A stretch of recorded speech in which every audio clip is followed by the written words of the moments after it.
really don't know me, do you? The best high-concept sci-fi rigmarole in the universe is back. Mob justice! Get back here! This is for your own good!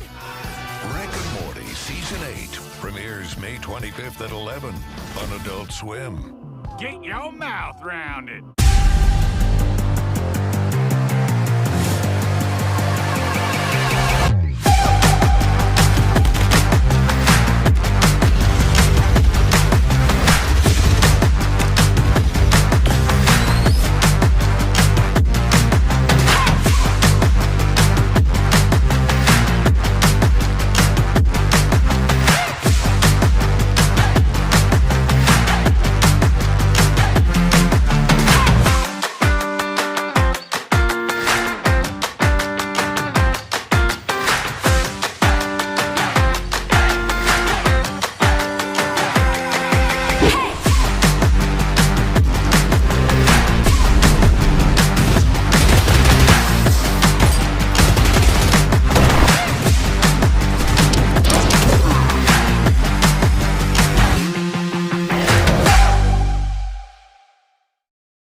Whether it's sunglasses outside, blue light glasses inside, or night driving lenses in the dark, Zenni has affordable eyewear for everyone. Get 10% off with code PAX at zenni.com.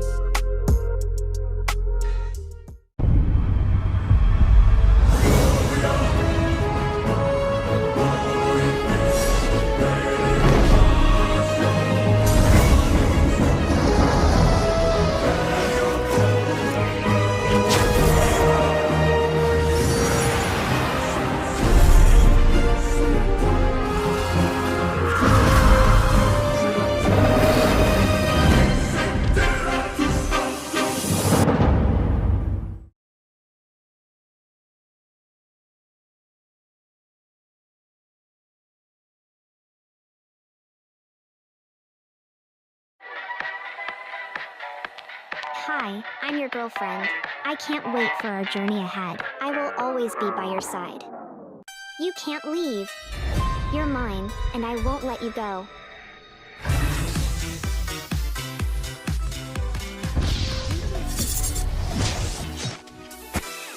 I won't let you get away.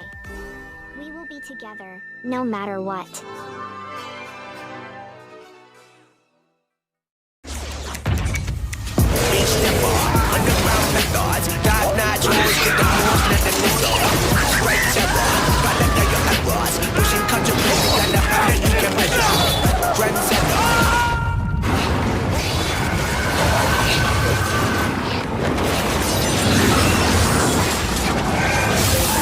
Reach your impossible with the AI-powered Legion Pro 7i, Lenovo Legion.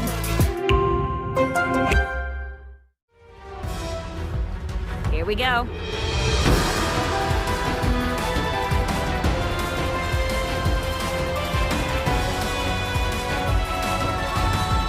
Whoever joins me shall become a legend!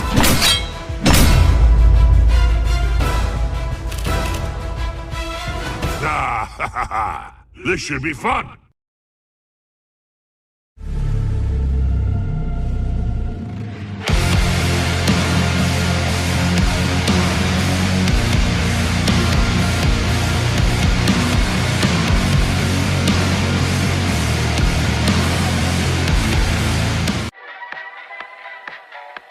Hi, I'm your girlfriend.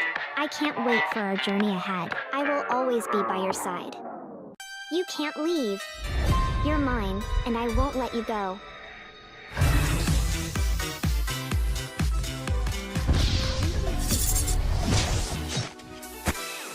I won't let you get away. We will be together, no matter what.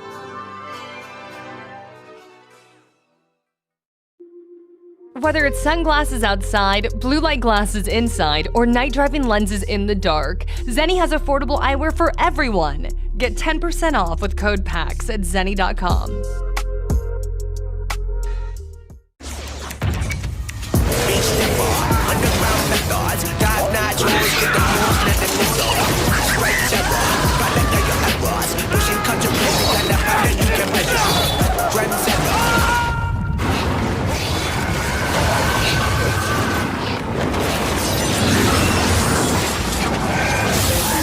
Reach your impossible with the AI-powered Legion Pro 7i, Lenovo Legion.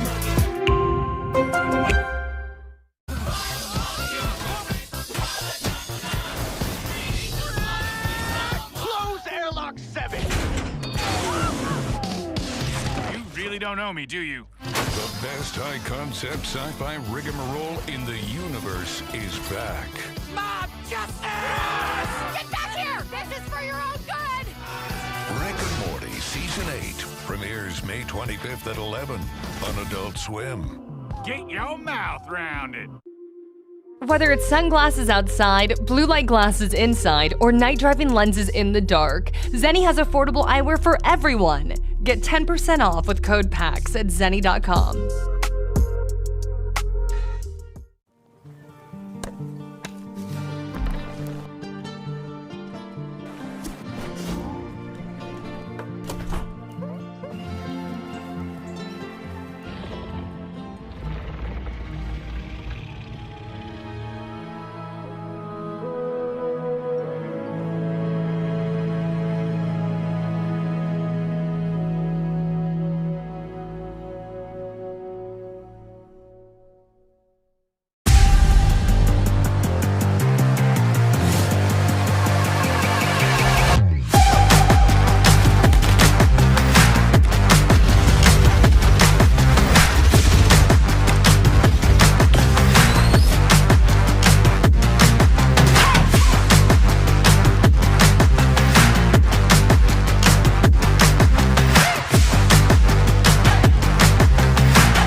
Whether it's sunglasses outside, blue light glasses inside, or night driving lenses in the dark, Zenni has affordable eyewear for everyone. Get 10% off with code PAX at zenni.com.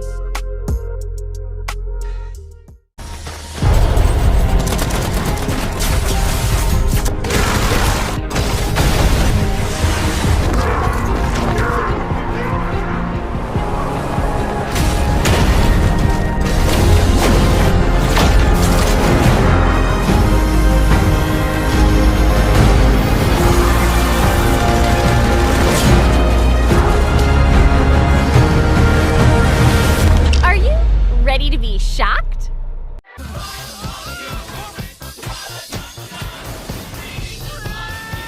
Close airlock 7! You really don't know me, do you? The best high-concept sci-fi rigmarole in the universe is back. Mob justice! Get back here! This is for your own good! Rick and Morty Season 8 premieres May 25th at 11 on Adult Swim. Get your mouth round it! Whether it's sunglasses outside, blue light glasses inside, or night driving lenses in the dark, Zenni has affordable eyewear for everyone. Get 10% off with code PAX at zenni.com.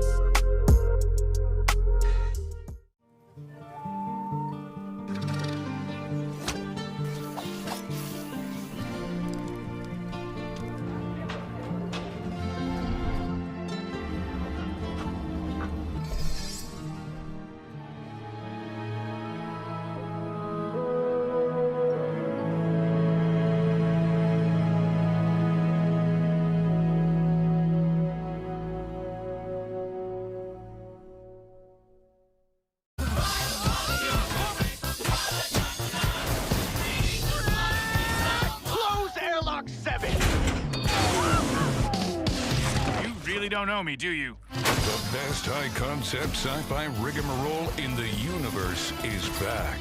Mob justice! Get back here! This is for your own good! Rick and Morty Season 8 premieres May 25th at 11 on Adult Swim. Get your mouth round it! Whether it's sunglasses outside, blue light glasses inside, or night driving lenses in the dark, Zenni has affordable eyewear for everyone. Get 10% off with code PAX at zenni.com. Tech Rock's awake, taking on a new form. Let me do the talking. Let's rock!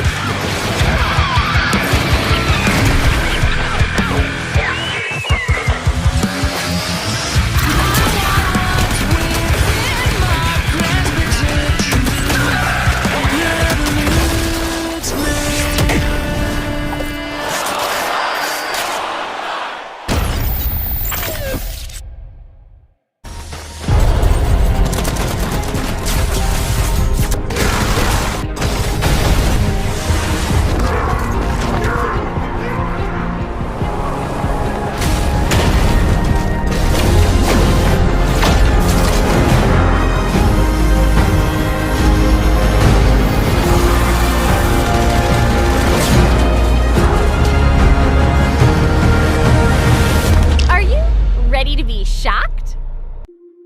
Whether it's sunglasses outside, blue light glasses inside, or night driving lenses in the dark, Zenni has affordable eyewear for everyone. Get 10% off with code PAX at zenni.com.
Don't know me, do you? The best high-concept sci-fi rigmarole in the universe is back.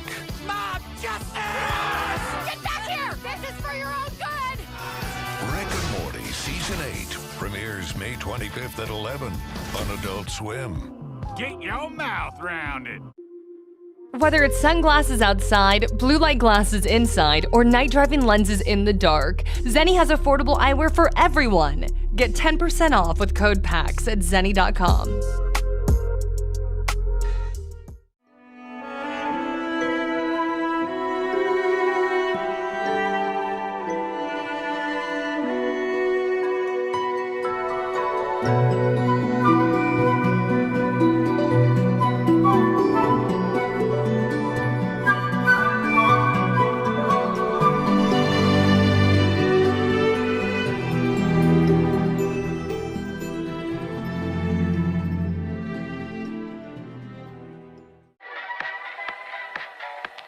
Hi, I'm your girlfriend.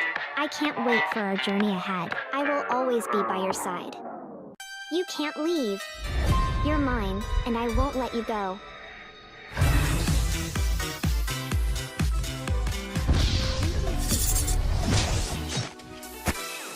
I won't let you get away. We will be together, no matter what.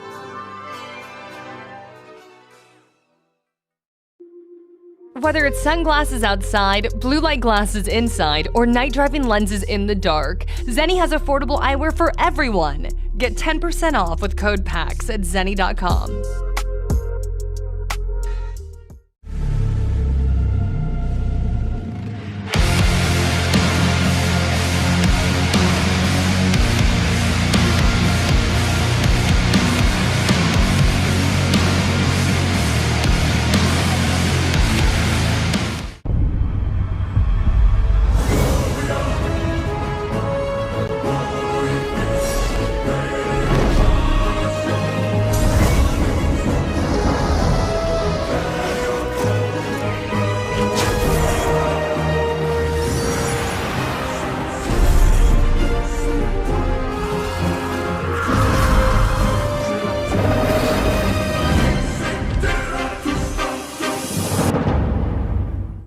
Techrop's awake, taking on a new form. Let me do the talking. Let's rock!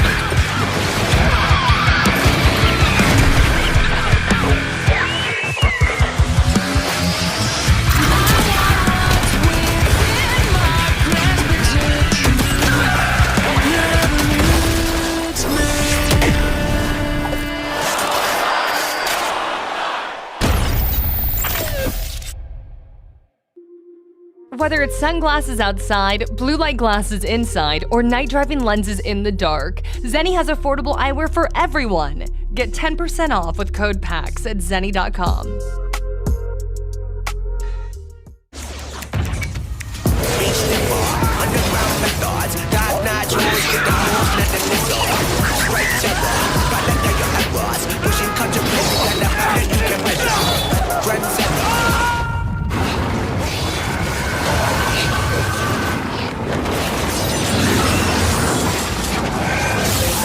Reach your impossible with the AI-powered Legion Pro 7i, Lenovo Legion.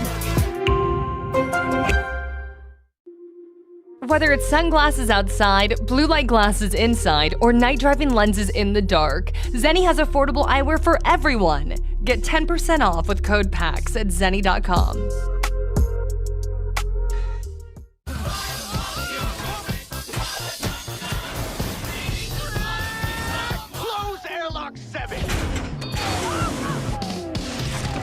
Don't know me, do you? The best high-concept sci-fi rigmarole in the universe is back. Mob justice! Get back here! This is for your own good! Rick and Morty Season 8 premieres May 25th at 11 on Adult Swim. Get your mouth round it.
Whether it's sunglasses outside, blue light glasses inside, or night driving lenses in the dark, Zenni has affordable eyewear for everyone. Get 10% off with code PAX at zenni.com.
don't know me, do you? The best high-concept sci-fi rigmarole in the universe is back.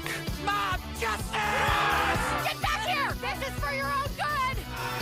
Rick and Morty Season 8 premieres May 25th at 11 on Adult Swim. Get your mouth round it.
Whether it's sunglasses outside, blue light glasses inside, or night driving lenses in the dark, Zenni has affordable eyewear for everyone. Get 10% off with code PAX at zenni.com.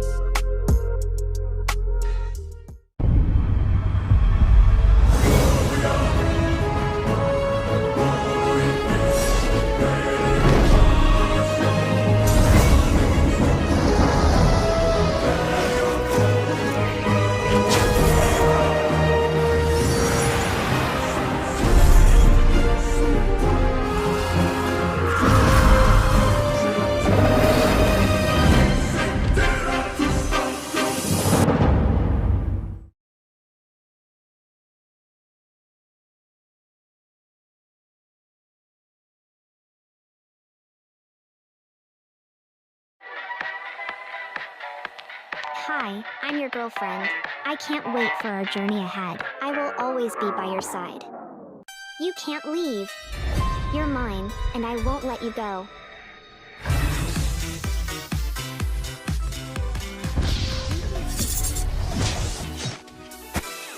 I won't let you get away. We will be together, no matter what.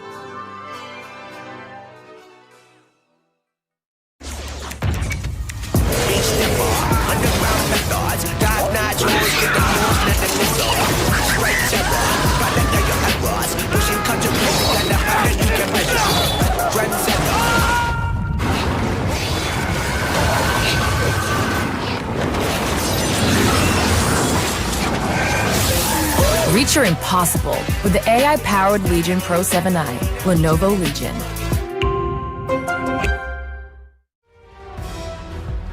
Here we go.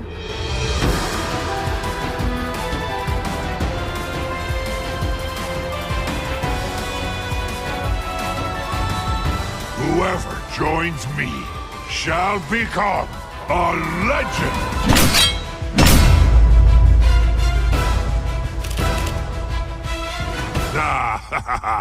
This should be fun!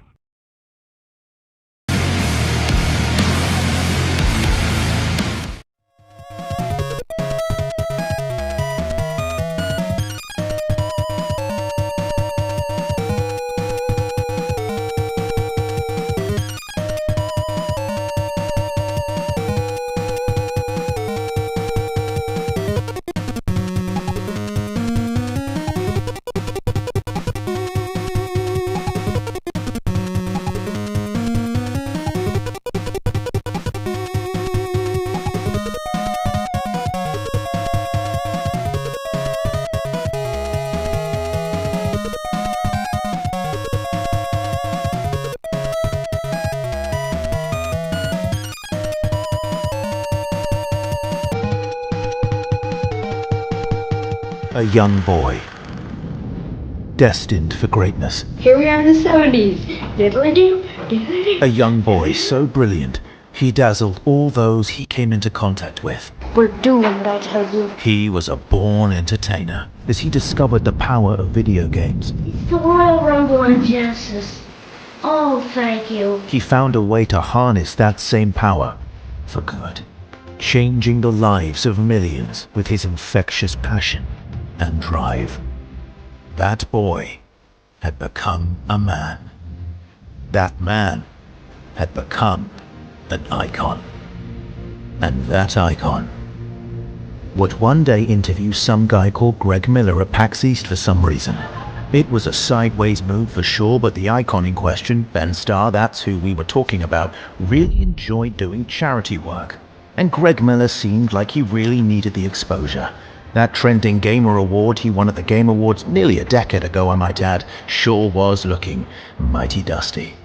Ben wasn't getting paid for this or anything. He made money doing other things, cool things, certainly cooler than this, in his real job, acting and moving millions. Like in the modern masterpiece, Claire Obscure Expedition 33. Not like Smelly Greg, who, by the looks of things, was really quite poor. Obviously, we don't completely know his financial situation, but it was, just sort of a hunch. You can see it in his sad eyes. So please, welcome to the stage, one of the most dynamic entertainers in the video game industry, Ben Starr, and the guy he's been asked to babysit for an hour, Greg Miller.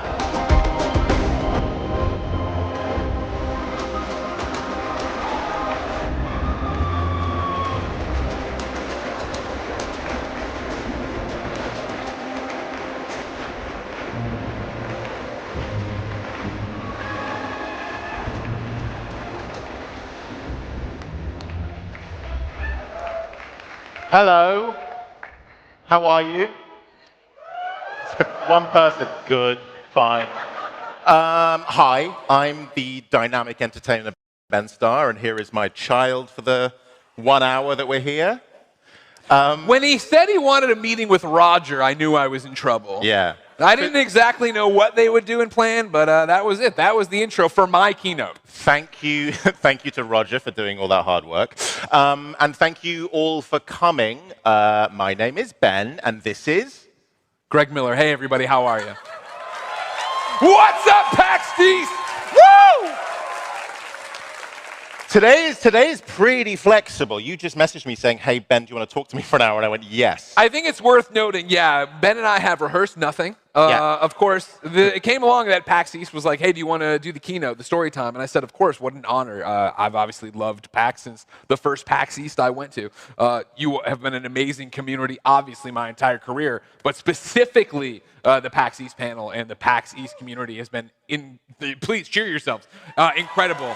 And some of my most cherished video game convention memories. So yeah, when they said, we've had success with the Fireside chat before. Yeah. I said, all right, that's a great idea. Let me hit up some of my famous friends. And when they weren't ready, I said, Ben Starr, are you going to PAX? He said, yes, I am. The thing is, though, Greg promised me a fire, and there isn't a fire. So I'm like, this is pretty rubbish. Thank you for coming and sitting here. We are literally just raw dogging this bad boy for your entertainment. So yeah, let's start. That little amazing video that I made. Roger. Shout out to Roger Picorni back home in San Francisco. It's kind of funny. You were a weird kid. What makes you say that? We brought the computer just for B-roll that we could do on the fly. I knew you did something with my kid, so if we want to show up, this kid wasn't weird at all if this is working, if it's showing up. Because I don't see it down here on the monitors. They warned us that'd be bad if we didn't see the monitors. Anyway, you were a weird kid. No, I wasn't. I just always knew that I was destined for greatness. This is kind of the question that I really wanted to open with. Yeah. Did you feel like you were destined for something? It's very easy to, see where you are now and look back. And when you always see those very famous people and a teacher says, I knew they were always going to be something. Yeah. When you were a kid, did you think, yeah, I'm going to do cool stuff? Yes. I don't think I thought I was going to do this. The keynote at PAX East kind of thing. Yeah. But I realized early on that, nowadays, you would say that I was podcasting in my childhood bedroom. Yeah. Where I was just an only child doing shows by himself. Now we've got it if you want to show how this weird kid, you remember this guy. It was that idea that I was in my room entertaining myself, whether I was recording it or not recording it. Yeah. And I always knew that I wouldn't have an office job, quote unquote. I always knew that like that wasn't going to be for me, but I didn't know what it was going to be. So you were just inherently Yeah. You were inherently creative, right? So I thought you said creepy, but yes, both creative and creepy. Yeah. I mean, you're very, very creepy, and this is obviously where you got your love of Satan from. Yeah. It's you say Satan a lot. I feel so bad for Christians. But I don't feel bad for them. They've got a great life. Also, anyone, if you're not watching this, I'm assuming you're just watching The Chimney right now. You know, the Pope. Pray for him. Okay. Yeah, and so you say you weren't destined for that kind of a normal job, and yet then, like, why journalism? What was that kind of made you? Journalism was strictly to get into games journalism. Journalism Really? was strictly to go write for EGM. Like, that was the dream, you know what I mean? In the 4th grade, I had that issue of Game Pro. Cover, Death and Return of Superman. Inside, Maximum Carnage. Read it cover to cover every night for a month. It finally dawned on me adults got paid to write it. Marched into the kitchen, told Mom I knew what I wanted to do with my life. I wanted to write about games, and she said okay, and Dad said okay. So basically, you're saying it's kind of you were relentless. Yeah, but I was talking to Jen the other day about this, where it's like, I don't know any other way. Yeah. In the same way I didn't know I was a weird kid podcasting in my head, because even now, when I start giggling on In Review, and Andy's like, what? And I'm like, I'm having a better podcast in my head. Like, that's how I think. That's how my internal monologue works.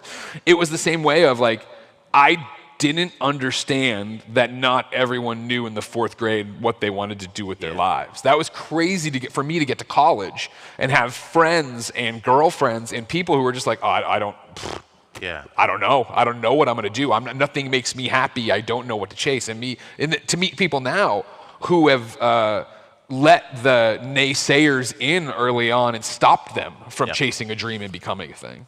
It is. I mean, like, from my point of view, it's relentless. Like, I wanted to be an actor from when I was just, from 5 maybe, and it was nothing else. Yeah. All I wanted to do. Yeah. And I get a lot of people that kind of come up to me and ask those kind of questions. How do you get into it? It's like, I don't know. I just always knew that I was going to be that. Right. And it's about balancing that level of arrogance, I think. Sure. And it is. Yeah, no. Arrogance, and I think you have to have that. I remember distinctly after I graduated Mizzou with the journalism degree and EGM, 1UP, IGN, nobody would touch me with a 10-foot pole.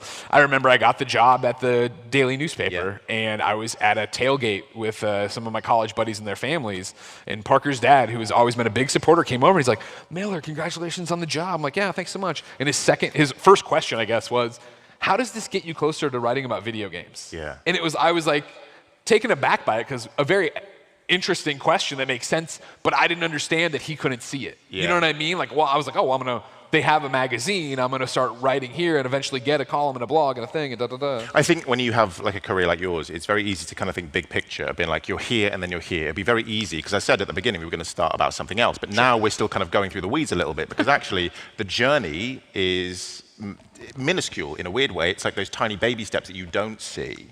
And I don't know, so you would just like, this is it, and then it's IGN. How did IGN happen? Oh man, IGN happened because I was relentless, not knowing there was any other way to do it. The story goes that it was my 13th attempt to get hired at IGN on my post-college email address. So I had a Mizzou.edu account that I'm sure I sent thousands, dozens, whatever, emails to IGN about all the time, but I lost that when I graduated, and so my Gmail, my 13th application to IGN is the one I got hired on. What's your email address? Thank you. No. Let's go to the B-roll. Sorry.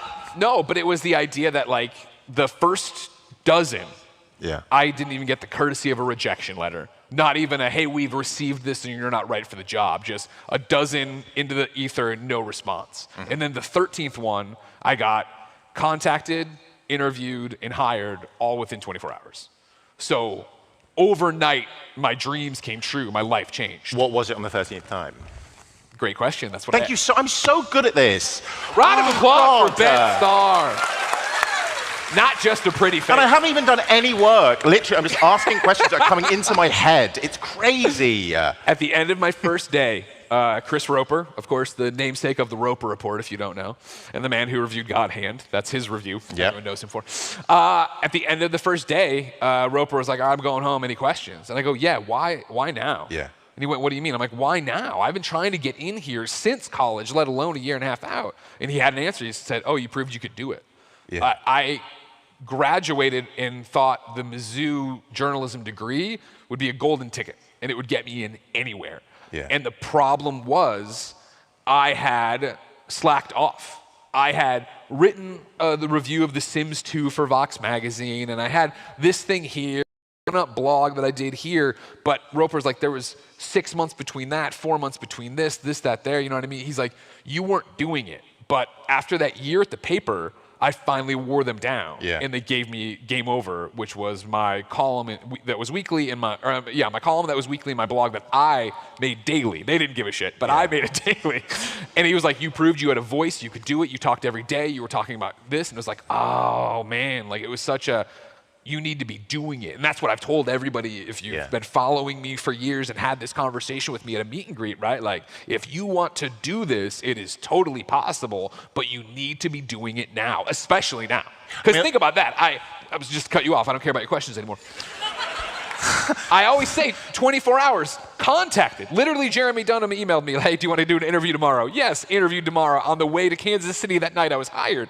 I remember those final years at IGN where it would be, we are doing SWOT interviews. We've flown this candidate in, they've done the 3 phone interviews, now they go into a boardroom and we come in teams of 4 and we ask them questions for an hour and we like, do they fit the vibe? Are they this? Are they knowledgeable people? We'd sit there and they didn't know this was it was always Colin. They didn't know this was a first party PlayStation student, blah, blah, blah. And I'm like, I remember coming back from demos at IGN in 2007. And Craig Harris, of course, vaulted name, legacy name at IGN, basically a founder, and of course did more than 1,000 handheld video game reviews. I'd sit at my desk and he would lean over, how's the game? Oh, it was good, it's X, Y, and Z. Who's the developer? I looked at my notes, I didn't write it down. Oh, I don't know. What do they work on? I don't know. He's like, that matters. You need to know that matters. And it was still hilarious now because we're all so ingratiated in the industry. But it was a time where you didn't think that. I didn't think that way of like, oh, well, it's a PlayStation game, or this is, EA published it, EA made it. It didn't matter if it was EA Tiburon or EA whoever. I mean, like, jumping around a little bit, 2025, very, very, very different time. Sure is. But I feel it is a different time, and we will get onto that a little bit later. But I think what you're talking about is like you're making mistakes on the fly, right? You're making mistakes, and you really were very much at IGN at a time when the industry was kind of figuring out how to represent itself. Sure. And you were very much a kind of key figure in that. Yeah. How did you become Greg Miller? Great question as well. There's 2 answers. I am only here, and I am only Greg Miller, as you know me, because of you. And of course, you in this room, but more importantly, you watching at home, and probably more important than that, the people who have lapsed and moved on and don't consume what would have been GameScoop or Podcast Beyond or that. That is an outrageous thought that 18 years ago, I got to go to work at IGN, know nothing, and was put on the biggest video game podcast. I was Damon's second banana on GameScoop for many years. Then, of course, like 4 months in, 6 months in, I'm a founder of Podcast Beyond with Dunham, Roper, and Jeff. And all of a sudden, like, we were doing something that nobody above us understood. The amount of times we were in meetings where they were like, we should cancel podcasts. We should just go back to GameScoop. It was always man hours, right? We're sending 4 of you in there, an hour a piece, that's 4 hours. Somebody has to edit it and upload it, da-da-da. And this is, again, a different age. We don't know how many people are listening. We're not monetizing it. This isn't doing anything. But what it was doing was building a community. And it would be coming to PAX East, PAX West, and walking, and then suddenly having people scream Beyond, scream Scoop. We would go do these panels, Damon and I, and do these meet and greets where we're like, 10 people show up, and then suddenly we're in trouble with the bar because 100 people did, and we didn't book anything. Like, it was this groundswell that literally, like in a wrestling storyline, right? Like, I am that CM Punk where the business didn't want me. They desperately wanted, and this is no offense to anybody I'm about to name, but they wanted Jessica Chobot to be the face of IGN, right? They didn't understand that Greg Miller could be. But it was this groundswell that suddenly mattered and then suddenly started to carry over into reviews or appearances or guest spots or whatever. And then the big changes up at noon. Well, how did you manage that then? So I think maybe what you're describing is this idea of there was a level of friction there about where your positioning was? Did you ever feel like you came into combat? How did you navigate it so you were able to, without being a complete dickhead, get to where you are? Because I think there is often this belief that in order to achieve, it's not enough that I must succeed, others must fail. Yeah. How do you get to that point where you are still likable and you're still nice, but you're still like getting to that point where you go, no, I want to be number one?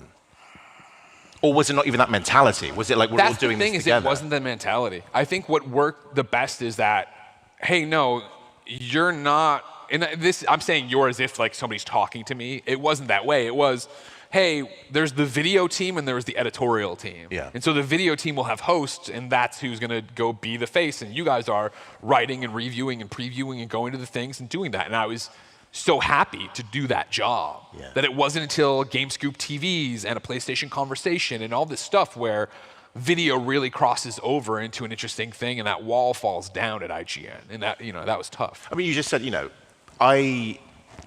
I connect you with PlayStation. When I think of PlayStation, I think you're kind of like symbiotically linked. Do you think that your popularity and the popularity of the PlayStation kind of circa around 2014, like that was a thing? Or like you tethering yourself to PlayStation, do you think the success of the PlayStation, the success of you are the same thing?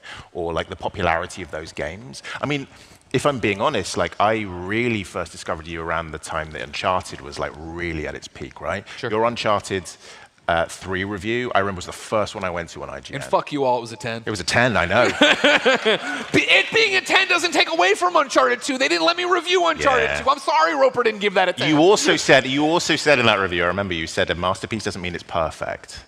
And I think that's which was a struggle for a long time at IGN, and still is obviously in the space when you were. But how do you juggle that? Like review scores, what do you think of them? I think they're great. I think they serve a purpose. I think people take them far too seriously. Yeah. I think that is like, to this day, still such a problem of, we live in a golden age, and I know I'm saying this while many of the pillars fall down around us, of video game criticism, right? And I do mean in the way that you are all so much more educated than Greg Miller was 18 years ago when he was reviewing games. And it's us and it's you watching, and it's people who don't care about me and aren't watching this at all. But it's like, you can go and find it and I found this person who was over on TikTok who plays the kind of games I like. So their opinion about this thing that I normally wouldn't play means more than the blanket IGN, it's a 7, it's a 10, it's a whatever. And so I think, review scores need to be looked through that lens, but people just want to fight all the time, and there's so many more big things for us to fight about than this. But they do. Yeah. They do. Like, this isn't a 9, this is a 7, and what does a 7 even mean? Yeah. But like, I think that, we're kind of funny, you really juggled around review scores. You didn't use review scores for a really long time. You went to the 5-point scale and the 10-point scale. Yeah. Why did you, if it doesn't mean anything, why did you move to them? Well, I didn't say it doesn't mean anything. All right, that's not what I said. I think review scores, in any shape or form, facilitate discussions. Yeah. When we were adamant about not doing review scores when we started Kind of Funny, it was very much the hangover of IGN. It was, we're sick of fighting. We're sick of people in the comments coming in and saying that it isn't a 9, it isn't this, blah, blah, blah. And so we thought by removing them, we would remove that level of commenter. Yeah. Listeners, we did not remove that level of commenter, let alone the fact that we were then sitting there being like, I really liked it. On the IGN scale, we naturally started going into that way of trying to give you a snapshot opinion. And so then when we added the review scale originally, we were very much like, this is not because we think we need to be Metacritic verified, any of that stuff. Yeah. It's strictly because we want to be included in Shinobi's tweets, in Nibel's tweets. We want people to know we're out there in the same conversation, hitting the same embargo, having the same deadline. It's about billboarding us to get you to come find the content. And you're very clear about it. Like in your reviews, it's always, this is the score, and then this is why we think the score is there. Yeah. I think it's interesting that on review websites, it's the review and then the score. I think sometimes it is better to have the score at the top, and then so we can actually have the discussion underneath about what it actually means. Yeah. I mean, review scores are a very bizarre thing, and you said it's a golden age of criticism. I think that like 2025 is a very different space where we're in. We're all trying to figure out how we feel about review scores in games. But let's go to a big point in your career. Okay. The one that's I mentioned in the video, 2015. I got it. Get it up. Get it up. Oh, you can keep going. You said There we it weren't, is. No, you there said we we go. weren't going to talk about the B-roll while run. No, but this is you winning the Trending Gamer Award in 2015. Thank you. Many of you weren't born. You beat out some massive people for this award. I did. You did. Yeah. You beat out Markiplier, PewDiePie, Total Biscuit, and you won. But I asked you earlier when we were just going to do the mic check, did you think you were going to win? And you said... Yes. It isn't as conceited as it sounds. It was the idea that, as I already have talked about, I'll toss it back to y'all. It's because of you. If you remember, and as you're about to hear Sean Layden call out that this was voted on by the fans, and this was a public vote. So when we were driving, I mean, remember, this is 2015. This is year one of Kind of Funny. This is Garbage Truck on Fire to its fullest, but it's also Lex Luger slamming Yokozuna. Like, we were doing it. We couldn't believe it. You couldn't believe it. It was incredible. And so it was like every day. You can vote every day. Did you vote today? Vote today. Like, we were out there pounding the pavement, fully knowing that if PewDiePie or Markiplier caught wind of it, they could go, oh, hey, everybody vote for me today, and it's over. Yeah. So it was literally, we could see the percentages, and I was always way ahead because nobody was paying attention. And then day of, I was like, I think I landed, and I checked my phone, and it was on maybe the Kind of Funny message board, or I don't think we had a Reddit yet, maybe we did. Somewhere there was, Jeff just did a live stream, and somebody asked if Greg's still winning, and he said he believes he is. And so I was completely prepared for it not to happen, but I thought that we had the numbers as long as nobody woke up to it. And the epilogue to that is that years later at a VidCon, I'd never met Markiplier. Years later at VidCon, he was in line, we were backstage and he was getting food. And I walked over and I was like, hey Markiplier, my name's Greg Miller, how are you? And he was a very not engaging, and I'm sure he's a nice person, we all have our bad days. And I was like, oh, and the only way I thought to introduce myself was like, I beat you for an award once. And he went, what award? And I was like, the Game Awards. And he's like, I never remember. And I'm like, all right, bye. And then we never talked again. I walked away. But like, you talk about it like it still means something. At the time, what did it mean to you to win? Oh, I mean, the Game Award means everything to me to this day. And to then, I mean, like, again, it is crazy to be here. My life is an embarrassment of riches. I have done more than I ever would have dreamed of in this industry that I love and have always loved and always wanted to be a part of it. But it's always been that I don't think of myself as being on that stage. I don't think of myself as being on this stage. I think of myself as talking about video games to my friends. And so when we launched January 5th, 2015, and it is a runaway success, and it blows past all of our expectations, and we're invited to go on GameSpot the next day, which doesn't sound crazy today, but back then, and IGN person on GameSpot, and you know, I was looking through, I was deleting, you know, we're getting ready to take off, but you can't do any of the fun stuff yet. So I was like, I'm gonna clean out my photos, and I ran into a screenshot of Patrick Klepek, and it was him tweeting at me on the day of launching the Patreon of like, dude, impressive. Thanks for blazing this trail, and to now think where we are. But 2015, we launched, and it's crazy, and it's better than I ever could have imagined. And rather than getting fewer opportunities like I was so worried about, we get infinitely more. So to go all the way through that year and get to this moment, to be on that stage. I remember the year before when Total Biscuit won it, and it was Game Awards 1. And I remember being there in Vegas, because it was after PSX, and it was Jeff Gerstmann was in the running. And I wanted Jeff to win so bad because I knew Jeff so well. And he didn't, and he lost Total Biscuit. And I was like, it's still cool that one of us got nominated. And so to be there a year later, get that, have a moment like this where the industry has to see us, even if you hadn't seen it, even if you hadn't understood what Patreon was, et cetera, et cetera, et cetera, you got to see us for a split second. And, you know, I nailed the speech. I was so happy to pay it forward. Again, I don't belong up here now. You know what I mean? Like, I don't belong up here now. I don't belong hosting the Mafia panel in 2 hours, whatever, right? That Great promo. Huh? Great promo for the Mafia panel. Thank you for everything. Hang out. Make sure to tune in. You got nothing else going on. It's that thing of the devs and the people who create games are the ones who should be here. It's a crying shame that games take so many people that there's going to be so many Nicole Tans that are names that just go by. Did you ever meet Nicole Tan? I did, yeah. It was a very special moment. I won this, and then GDC that spring, she came through. How did you find Nicole? Literally what I say in the thing. When I knew I was on track to win this, And I was like, well, what do I want to do with this moment? Yeah. This is a once-in-a-lifetime moment because I've never been nominated again. I don't know what else I need to do. Well, actually, I'm one of the few that dodged the curse, so you know what? Don't nominate me again.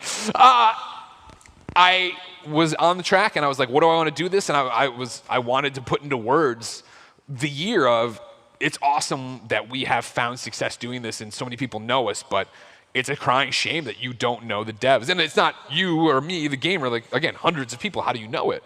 So I had beaten Rise of the Tomb Raider, and like, when it was scrolling through, I looked and I caught the name Nicole Tan, and I searched it, and there she was, and she was not a nobody, but she was, there's a alternate reality where I also beat Batman, whichever Arkham it was then, and I looked through that, and I was like, oh, there's somebody, I'd love to give them recognition, and I Googled it, and they had just like won a personal BAFTA, and I'm like, hey, nope, you got your recognition, you don't need this, you're ruining the point.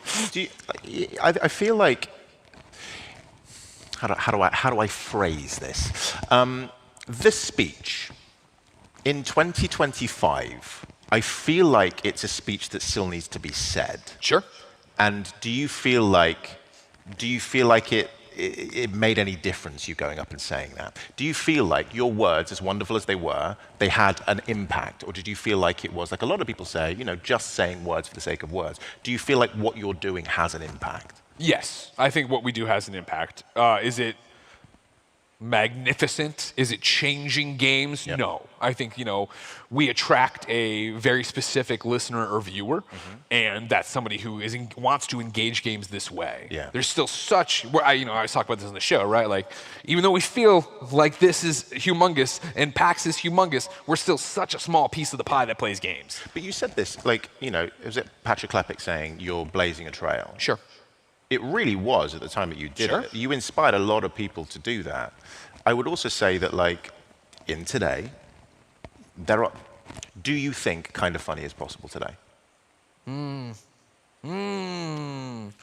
mean, do I think 4 people could leave their jobs at acushy.com, maybe named Dan, Jeff, Minotti? No. You can woo that. You can woo that. It's a yes and no answer. Yeah. I think 2015 Kind of Funny, yes, is possible. Yeah. I think a lot of people look at 2025 Kind of Funny and say, oh, well, that's impossible. Yeah. A state-of-the-art, 5,000 square feet studio in San Francisco, 11 full-time employees, contractors around the globe, right? That's strictly crowdfunded advertising, sponsorships, merchandise. We have a whole bunch of pillars, right? But we don't have a corporate overlord over us that is saying, oh, can we make it PG? Can we do X, Y, and Z? Yeah. Like, there's a 10-year journey for Kind of Funny to get from point A to point B. And so I think in 2015, yes. I'm sorry, the 2015 version of Kind of Funny, yes, you could still do, but it is harder. Let's not lie. There's more, if we inspired it or not, there's so many more people doing this. And how many Patreon dollars are there to go around? How many YouTube subscriptions and Amazon Primes on Twitch can there be? I, so far, haven't seen it blow up in our faces. And I mean that as people doing this, not strictly Kind of Funny. Because I've always been prepared for the other shoe to drop. And for us, when we did this and it was great and it was incredible, yeah. And then Danny did it. And I was like, oh, fuck. Oh, shit, he's really popular. Is that, are our numbers going to go down because people moved their $5 to $10 over there? Yeah. They didn't. Easy Allies. Oh, man, is that, oh, they didn't. And then, I mean, company after company after company, group after group after group. Yeah. And so I think right now, in especially this moment, where clearly our side of the industry, or even, I guess, the adjacent side of this industry that is Enthusiast Press, Polygon, whatever the fuck's happening at Giant Bomb, it's a down note right now. Yeah. And so I think it is easy to be like, well, there's just too many fish in the pond, but we haven't seen that yet. And I think, again, the power that we unlocked in 2015 was the big companies, the publishers, the developers, the audience, they all understand micro communities.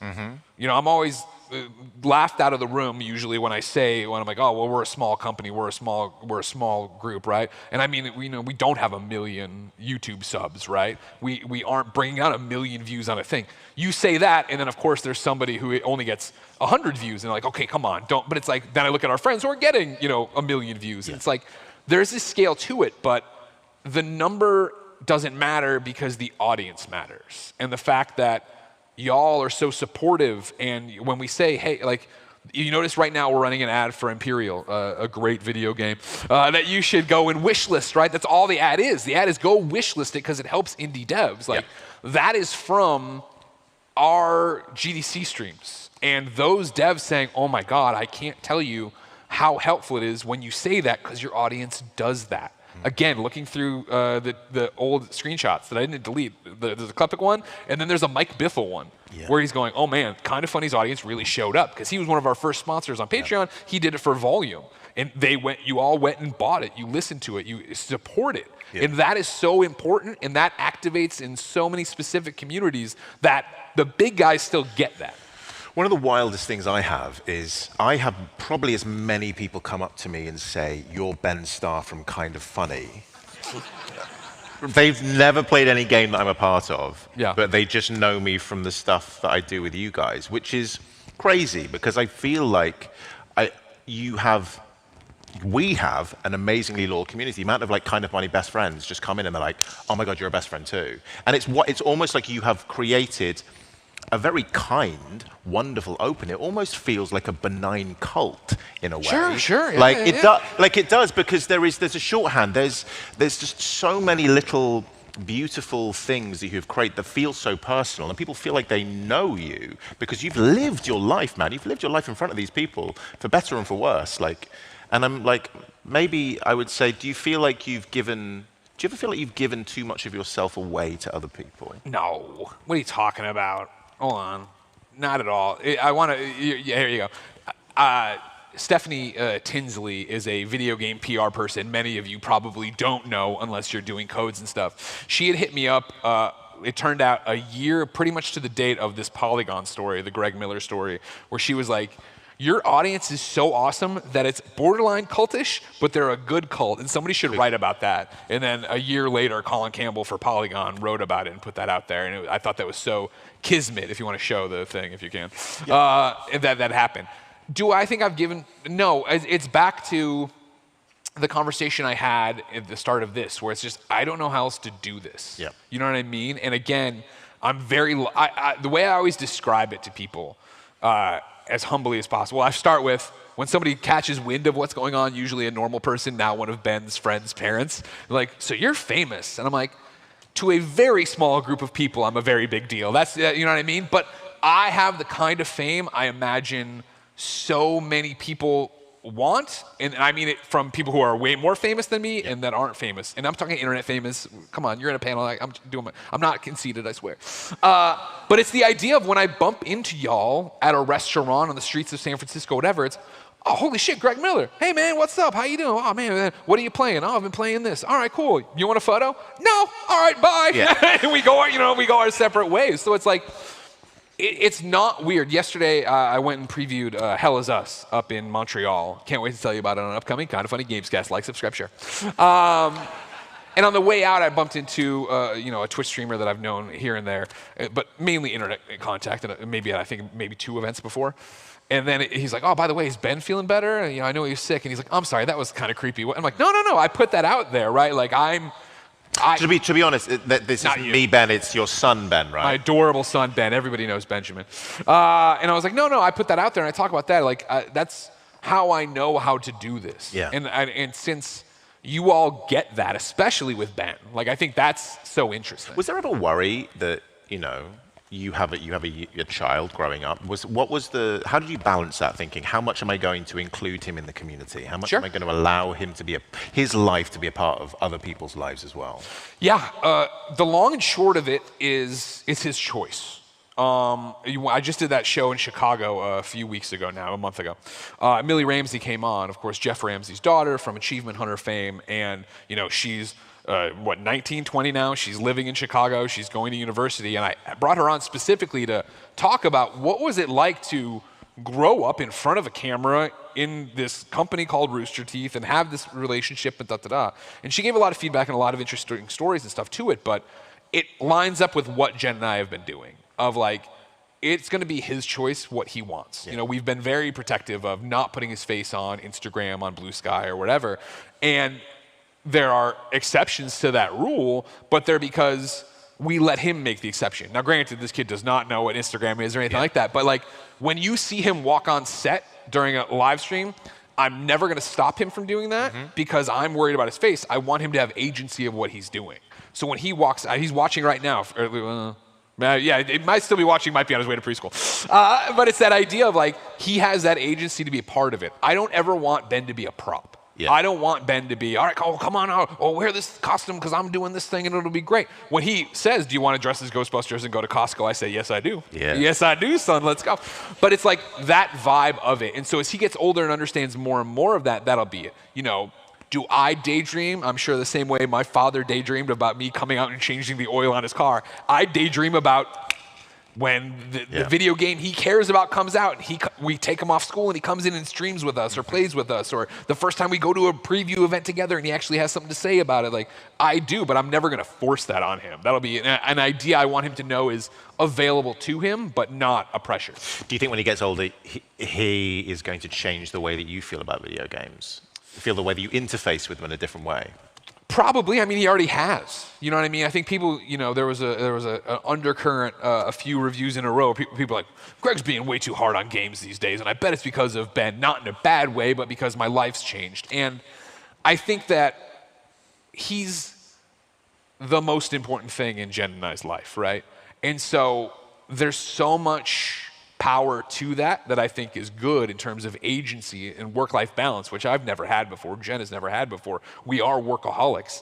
That it did, even though I was very adamant beforehand of like, oh, I'm still going to trophy hunt. I'm still going to go get terrible trophies. I'm still going to do that. Yeah. You jump cut to he's finally asleep and it's 9:30 and I go downstairs and I'm like, I ain't going to make it to midnight. I need to play what I need to play for work or what I'm just craving to play. It isn't ZJ the Ball anymore. It isn't Platy Bird, right? Yeah. And so like, there's that thing where my free time means so much more to me that I think then I am asking more of games, but I think I've always been critical to some degree to that level. Yeah. But I would say it's more evident probably. Is there a game that you really can't wait for him to be old enough to play? Oh man, I mean, you name it, right? Where it's like, Metal Gear Solid Peace Walker. Oh, yes, please, come on now. Where is Volume 2, Konami? No, I jumped to, you know, the story I've told many times, but I will say it one more time here, right, was long before Ben, but I was, maybe I wasn't even with Jen yet, I don't even remember. But when Destiny 2 dropped, Donald Mustard, who is famous for Fortnite and coming out and doing all that, he put up a photo on his social that was, he had quad widescreen TVs in the basement. And it was Destiny 2, Destiny 2, Destiny 2, and some sport they were watching. And it was him and his two boys as a fire team. And I was like, come on. I never even thought about that with a kid. Yeah. So like, when I'm obsessing over Monster Hunter, I turned to Jen and I was like, do you know that if it takes as long to get the next Monster Hunter as it did this one, Ben's gonna play it with me? And like, you know, even Borderlands. You're training your child for war, and I love that. He will kill. And so yeah, like I think about that all the time of what we're gonna play. I mean, we already do, right? He loves Switch games, we're playing stuff. I am very excited for Switch 2 in Mario Kart World, right? Because he loves Forza, he loves Mario Kart. I'm going to do, I've run it past Jen and I've gotten approval. You know, it's a very bad schedule where Switch has no regard for my timeline. So it comes out on Thursday, SGF Friday, go to LA to cover SGF, come back on Monday and talk about all the stuff we've played and done. Some day in there, I'm taking it off of work. And rather than take him to school, I'm going to reveal that we have the new Nintendo Switch and we have a new Mario Kart and you and I are going to play all day long. Like I'm going to try to give him that memory that so many of us have with our parents. Okay, cool. Right, I'm going to take a little kind of a step back and hit you a hard question. What do you regret the most? Oh, wow. Genuinely. Wow, I love that question. What do you regret the most? Because I think it's, you know, you're sitting here, you're getting to talk to me, which is incredible for you. That's wild. You're welcome. But you're always, obviously, everything in your life has led to the moment that you are currently in at this point. Yeah. But and you're very thankful for your life. You seem very, very happy with where you are and what you've achieved. Sure. But like, there's got to be something where you look back and you go, oh, I really screwed that up. Of course there is. Yeah, I love that question. Yeah. What do you, I mean, you don't have to say it. I mean, they'll be annoyed that you don't. Oh, they won't. Round of applause. How many people know what I'm about to say? All right, you guys got to listen to Greg Way. Jesus Christ, all right? No, I'm glad of this new content. Yeah, I mean, there's a lot to regret across 18 years of this. And of course, 18 years of being on the internet and making content, and then more importantly, I think, starting at an early age, you know, your early 20s, and you're with a bunch of early 20 guys, and this, that, and the other, and da-da-da-da-da, let alone just not having life experience, right? That's what I talk about all the time.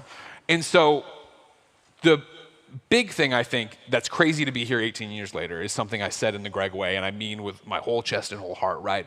Is that, stick with me, everybody, it's gonna go somewhere. Cancel culture doesn't exist.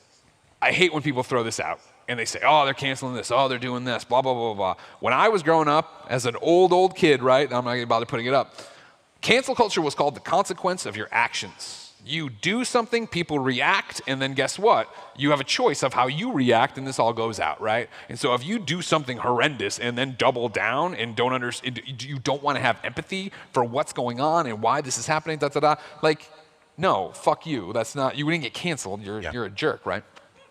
Thank you. Thank you. So my story is tied up in all of that. And so before you even get to the moment I regret the most, I would like to take you to the Me Too movement. All these horrible stories start coming out, right, of Hollywood and just women in professional fields, and just horrendous. And then it's, not that I'm quantifying how horrendous something needs to be, but it's more of, Jen has a story that's not, she was assaulted, but this person made me feel uncomfortable, and this happened. Like, we start hearing from our peers, our friends, our wives, our girlfriends, or whatever, of like, oh, this is prevalent not only in the most outrageously what the fuck scenario you're talking about, these are everyday occurrences. Yeah. And I remember, whatever it was, one of our friends sharing something online. I was looking right before we went live or right after we went live with something. And I turned to Tim and I'm just like, oh man, this Me Too stuff's outrageous, right? He's like, yeah, totally. And I'm like, I just hope I've never made someone feel that way. And Tim goes, oh, you have. And I went, who, what, tell me. And he's like, no, he's like, I don't have something in the chamber. He's like, that's the point of this. We've all done this to someone and not thought about it because we've never been asked to think about this. Yeah. No one's ever called this out, so we've never had the chance to empathize and understand it, or really self-check. And that stuck with me so hard that I started going through everything I could think of what it was. And I came to the moment, right, that I was the most out of line, that I had no business doing this. And I, of course, did it live on camera. I did it in front of a live audience. And the moment, of course, is it's up at noon. It's San Diego Comic-Con. It's 2012. So this is pre me getting cancer. Like, this is like the first 6 months of Up at Noon, which is we're doing a YouTube show. They're throwing money at it. Go do it, Greg.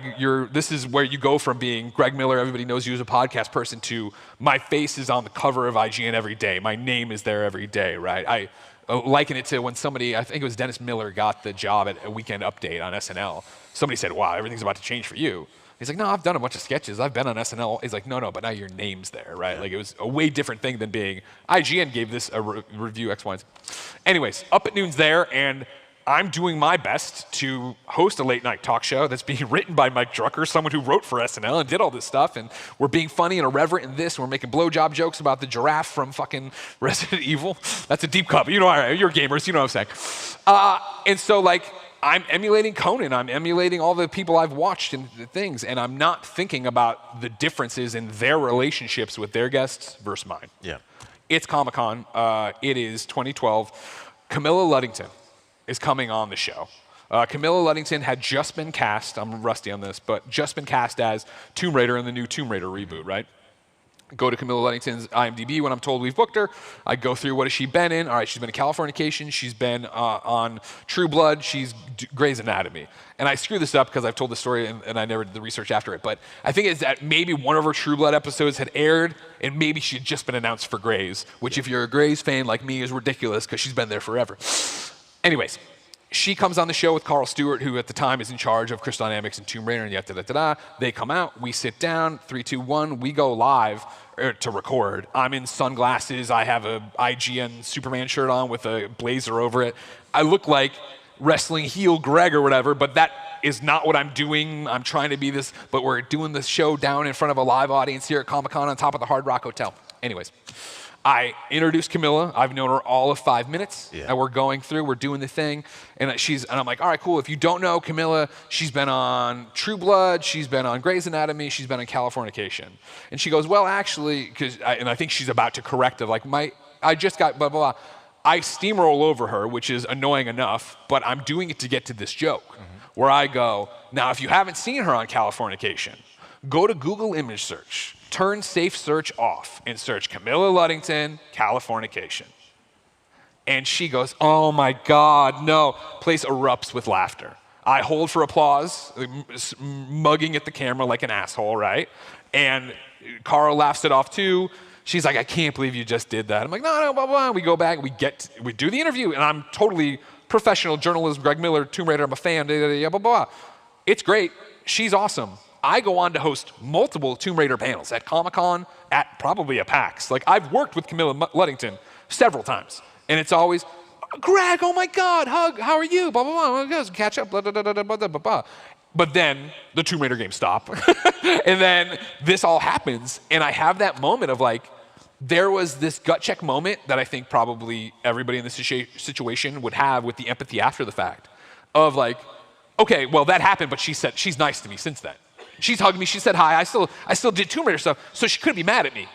And then it's that thought of like, well no, this is exactly what we're fucking talking about. Yeah. She couldn't yell at me on camera and tell me how fucking out of line that was, right? She has to laugh at that joke because she's there with her boss's boss representing this game, right? So she can't get me there. Then I keep getting hired to do panels, so like, I don't know what Camilla Luddington thinks of me. If she does think that I'm an asshole for that, if it was something she forgot about, but it doesn't matter. I was out of line. Yeah. And it's one of those I can't take back. And it's also that interesting one of, I can't easily talk to Camilla Luddington. I don't have her number. You know what I mean? So it's like this thing I've come to over the years of introspection and trying to figure it out of like, wow. And again, it's something that is,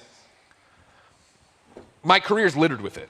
Back to cancel culture, right? Like, it is not hard to find Greg Miller not being PC. Like, there's Super Knockin' Boots exists. You know what I mean? And like, to go beyond that, reviews and things I wrote on IGN in 2007, 2008, 2009, whatever, exist to the point I'll bring something up on a show to read. I'm like, oh, I cannot read that. You know what I mean? Yep. Don't get me wrong, there's this and there's time and there's age and there's this, but it's the idea that like, I am human and I am striving every day to be a better person. And I think since you're all in this room, thank you so much. Like, you know that I'm striving to make your life better. Like, that is going to come with bumps in the road. Yeah. That's going to come with, there was a comment, now let's just go into everything I fucked up. There was two quick ones. You know, a kid wrote to me when G4 came back. When G4 came back, I got a Twitter thread at the time, and it was this guy being like, finally my comeuppance is here and I can rub this in Greg Miller's face. And he's like, shortly after G4, and it was like, shortly after G4 got canceled, it was GDC or it was PAX or it was whatever, I got up and I was only 12 and I was sheepish and I was nervous and I asked Greg if he thought anything could ever exist like G4 again, and he laughed and he turned to Danny O'Dwyer, whoever it was, and laughed like, do you have cable? And blah, blah. No, G4 will never be. And it was like, reading it, I was like, well, my answer doesn't sound like I was being an asshole to you. I was probably being an asshole about G4, but it was more, you've carried this for a decade. Yeah. You've carried it for a decade that you don't like me because of this thing I said and handled wrong. And I got on, I was like, I'm so sorry, we made amends. It was a whole thing. It was a very cathartic moment. And then G4 failed again. But it was like clearly not what I was trying to do. Another one that stood out to me, right? Because you just don't think about it. We were joking earlier, you and me, about IGN video reviews from my day. Yes. When it would be, you would walk into the IGN booth, a producer like Nick Scarpino would hit record, then go to their phone, and you would just talk. There was no script. There was no whatever. You would just talk, and they would edit together. I forget which Uncharted it was. Maybe it was even just a preview. Mm-hmm. But at the end, I was like, maybe it wasn't even Uncharted, but it was something to the effect at the end. I was like, if you want to know more about desolate wastelands or paramilitary zones or something horrible like that, Google Detroit. And for everything about video games, go to IGN.com. And there was a similar one where a dude hit me up years later and was like, yo, you said this, and I don't know if you understand that at the time it was I read it as veiledly racist, which I did not intend, obviously. Yeah. And it was like, oh, fuck. He's like, we were a city down on our luck, and we were trying to do all this stuff, and just to catch a stray in the middle of this review that had nothing to do with it. And I was like, that's an excellent point that I definitely didn't mean. Well, it's a bold move because it's a power imbalance. Like that interaction is probably one of the most significant interactions of that individual's life, and for you, it is a fleeting moment. And you, as an individual, that people have very powerful, I don't want to use the parasocial relationships with. I had a parasocial relationship with you. I watched your content for such a long time. You've been such a huge part of my life, and coming into Kind of Funny as a fan, and then also now as a colleague and a friend, it's very interesting because I've known you for a lot longer than you've known me. Yeah. And so I remember first meeting you, and I was like, I was so nervous because I initially thought you didn't like me when we first met, because I'm reading so much into that scenario, and it's a power imbalance that you have as an individual who you look up to and you want to please. And I think you do it very well, but I think it's fascinating because you're not without opinions. You're happy just to kind of come out and say what you think. And because we only have a few minutes left, I did want to play a little game with you. Okay.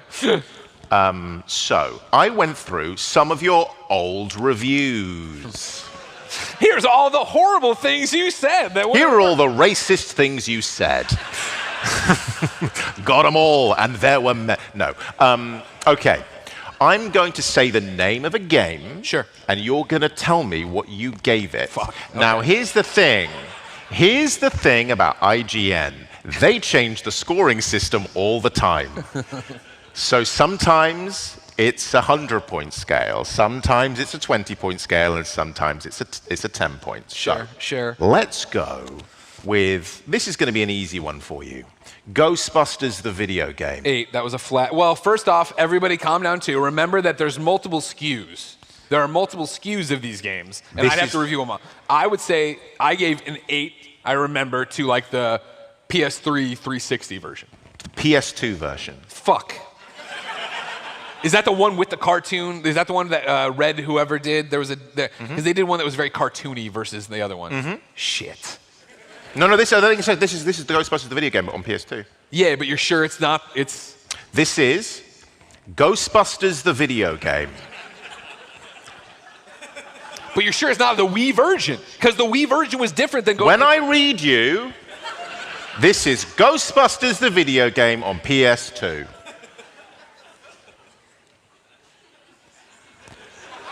$7.2. It's a 7.1. Pretty good, though, That's right? crazy. This is the one. Ghostbusters the video game isn't amazing on the PS2, but it's definitely not bad. Being able to blast everything off the wall, listen to Bill Murray and Dan Aykroyd, as well as exist in the firehouse, is definitely cool. Plus, the story's solid. Okay, next one. Tales from Space, Mutant Blobs Attack for the PS Vita. Oh yeah. Remember, this is Drinkbox, everybody. You know them from Guacamelee. Nobody Saves the World.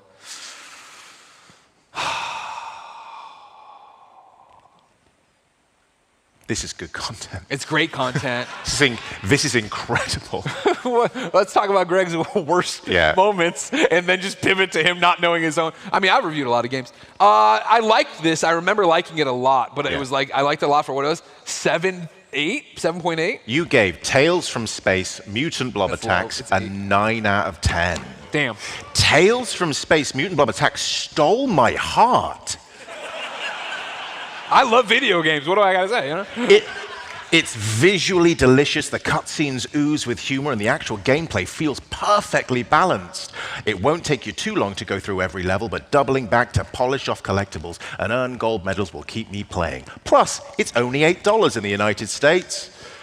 Okay, Fruit Ninja Connect. Oh shit! Now we're into it. Yeah. 5.5. 5. Yeah. All right. Okay, I'm gonna do 2 more. Okay. L.A. Noire Reefer Madness, the DLC. When I tell you I have no recollection of reviewing L.A. Noire Reefer Madness. You did. You reviewed it. 7 flat. You're just making up numbers now. You have no idea. No, no, you gave it. You gave it a 6 out of 10. Okay. Okay, and Lego Batman 2 DC Superheroes. Shit, that was a great one.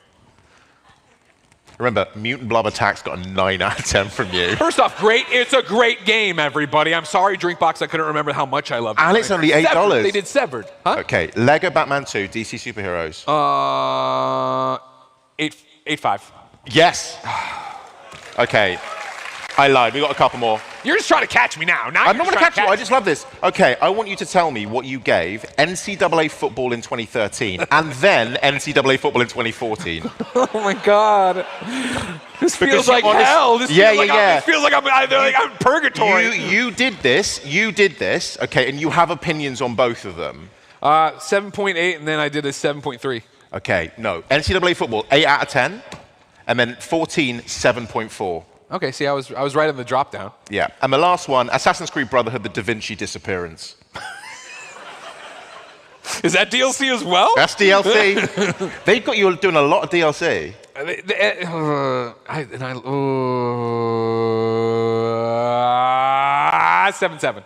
You gave it a 6.5. Fuck. Congratulations. I think that was pretty good under the circumstances. Thank you. So well done. Closer than you'd expect. And I suppose we don't really have much longer. Are you ever going to retire? I hope not. You know, I think what's been beautiful about my career and my life is that I've been lucky enough to be aging alongside video games. Yeah. And of course, what I mean by that is that, and you've heard this too if you've been around a long time, right, is like, I had a Sega Master System, but we'll just call it an NES for this argument. So it's like I've been there every step of the way. And so I've seen the adults who were the adults when I was a child look at games and go, oh, this is a kid's toy. And I've seen kids grow out of it and yada-da-da-da. I've gone all the way to where we are now, where even now, as gray as I am, thanks to Benjamin, right? As old as I am just because of time. I think you're looking better. Thank you. I agree. I'm looking better and better. Thanks to Jen for telling me to grow a beard. One person applauded that. Do you hate the way he looks? I think that we're still going to have it where when I'm 50, there are other 50-year-olds who are going to want to hear me talk about games. Yeah. And because I think my perspective will be the perspective they're looking for versus a younger thing. The argument in question then becomes making sure Kind of Funny's around when I'm that old, right? And that comes in, it works really well right now by having a Blessing, having a Mike, having a Barrett. Hey, these are younger folks who are playing things different than I am, have different experiences, like different things.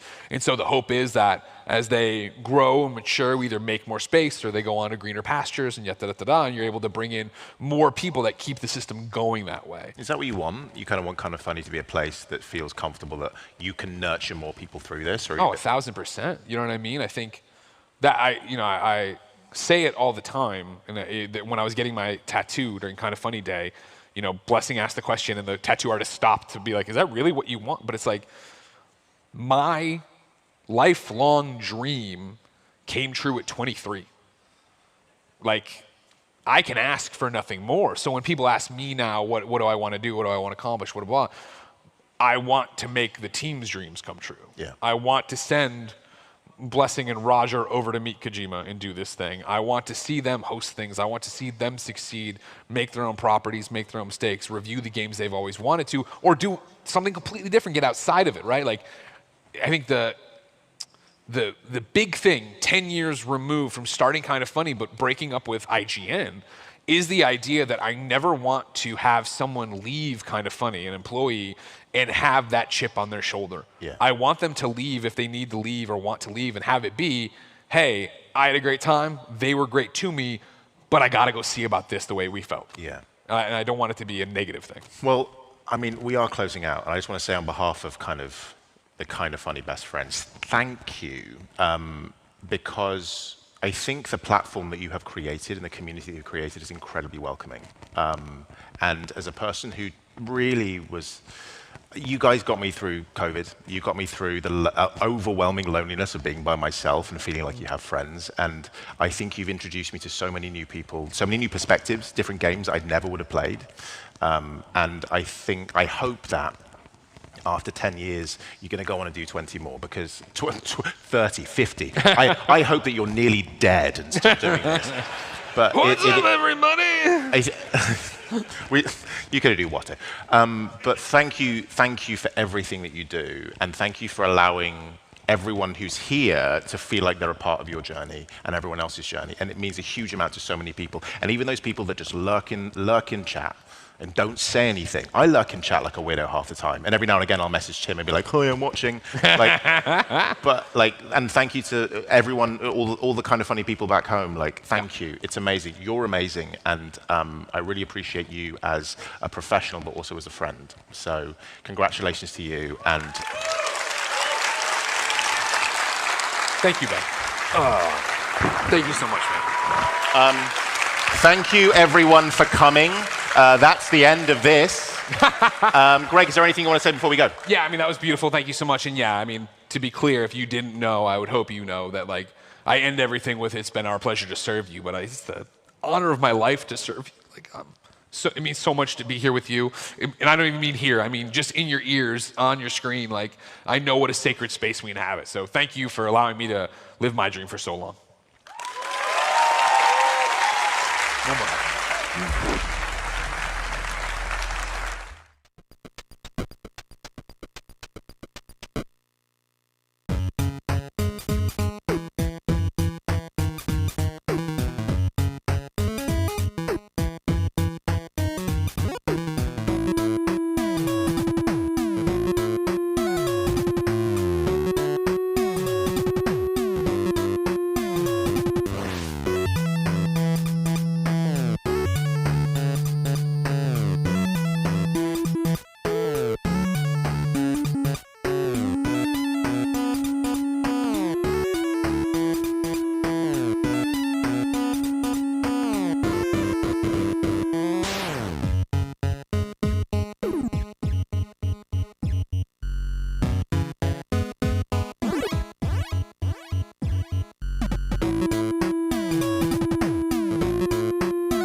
don't know me, do you? The best high-concept sci-fi rigmarole in the universe is back. Mob justice! Get back here! This is for your own good! Rick and Morty Season 8 premieres May 25th at 11 on Adult Swim. Get your mouth round it.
Whether it's sunglasses outside, blue light glasses inside, or night driving lenses in the dark, Zenni has affordable eyewear for everyone. Get 10% off with code PAX at zenni.com.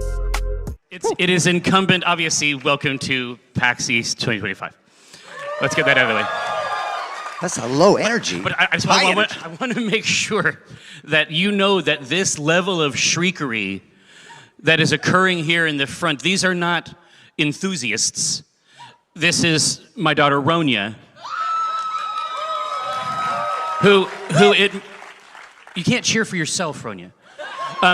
But as the official princess of PAX, having literally been born at a PAX, obviously, do pledge obeisance and fealty if you see her on the show floor.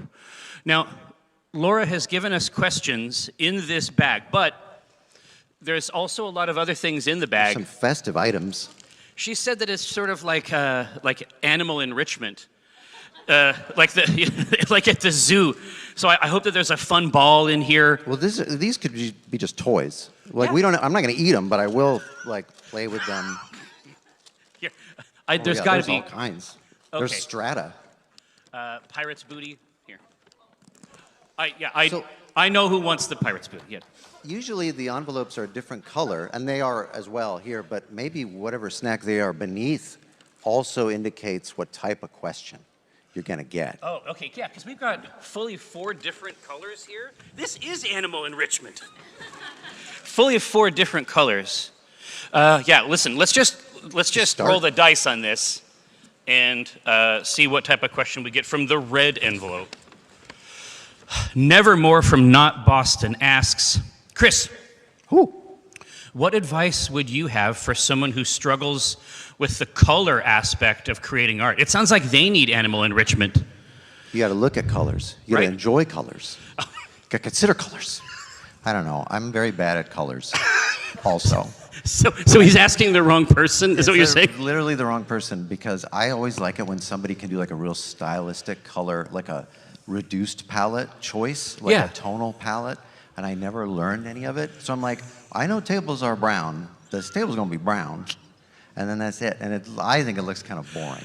But it's realistic and it's grounded. So you should do that. It's a tip for success. All tables are the same color. Or go black and white. That's, yeah, black and white. That's a nice trick. Sir Topham Hat. Oh. Is he here? I expect him to come through these doors at any moment. From Narambi, ask. Now it didn't stop. Let's keep going. Where's the whim? Something whimsical is going to happen. No, I'm not. They're trying to, they're trying to ensorcel me with these flutes. It's very tense. What do we do? What are we supposed to do? I am horrified. Okay. Yeah, dance, god damn it. Fancy letting your trucks run away. I am surprised. You're not fit to be seen. You must be cleaned at once. Oh no, is that part of it? I don't want to be cleaned in front of these people. That's not what I want. And now I knocked over my goddamn water. Wow. Partial facial paralysis from an accident during birth asks. That's the name? Yes. Yes. What was your favorite story as a kid? Not that. I don't like that story. Ooh, that's a tough question. What do you define a kid? Like what age? Because I'm not sure I can even remember.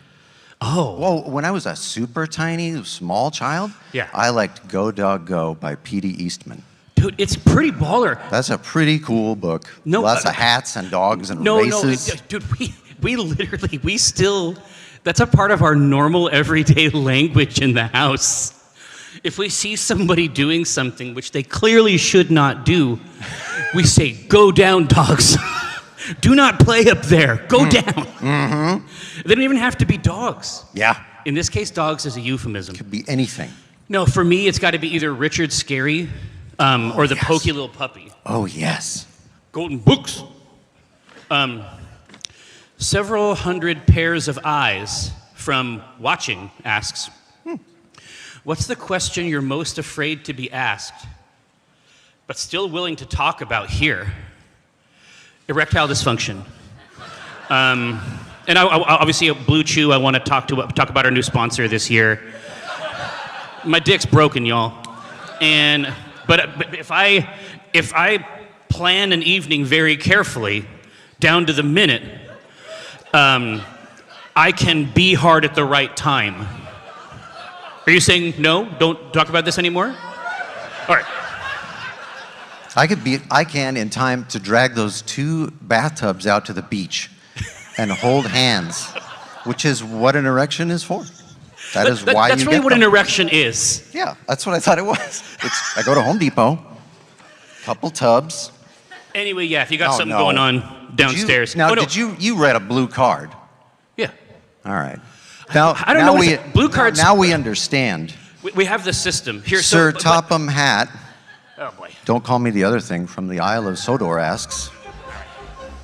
Listen to me. There's nothing wrong with that tunnel. You stuck in it because you tried to do rock and roll. Tunnels are not dance floors, and you are not a pop star. I shall find ways to cut you down to size. In other words, your career is on the line. Need I say more?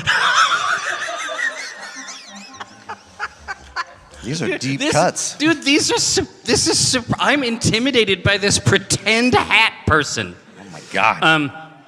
No. But in terms of a question that I haven't been asked for a while, I guess, is when are you going to stop? Please stop.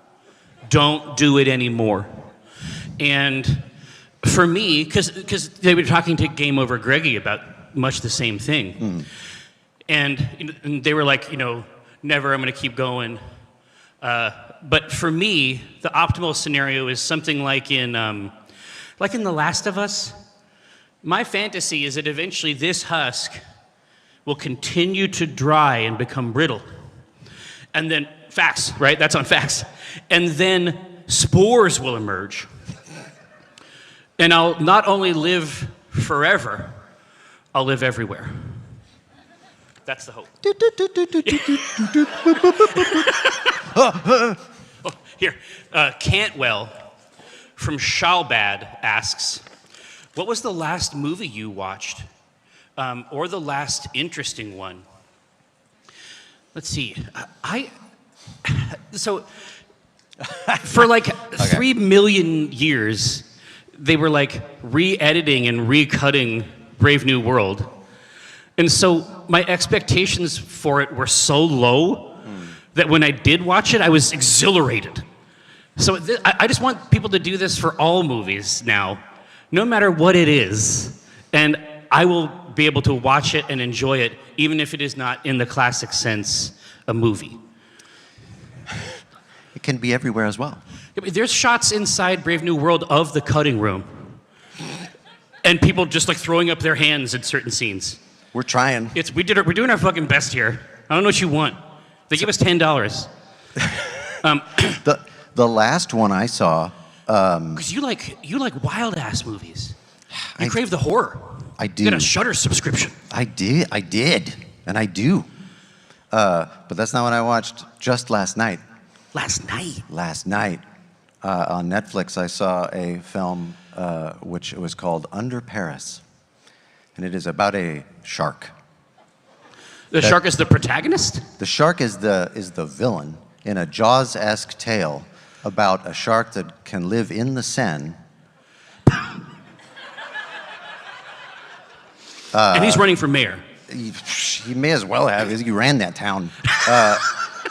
There is Chekhov's unexploded ordnance early in the movie. They retrieve a shell, and they're like, yeah, this happens a lot. And then later in the movie, you think, oh, maybe it's gonna blow up the shark. No, at some point, all of the old shells from World War II end up, I'm sorry, they detonate, and it raises the sea level so the shark may freely roam Paris. And that's when the carnage begins.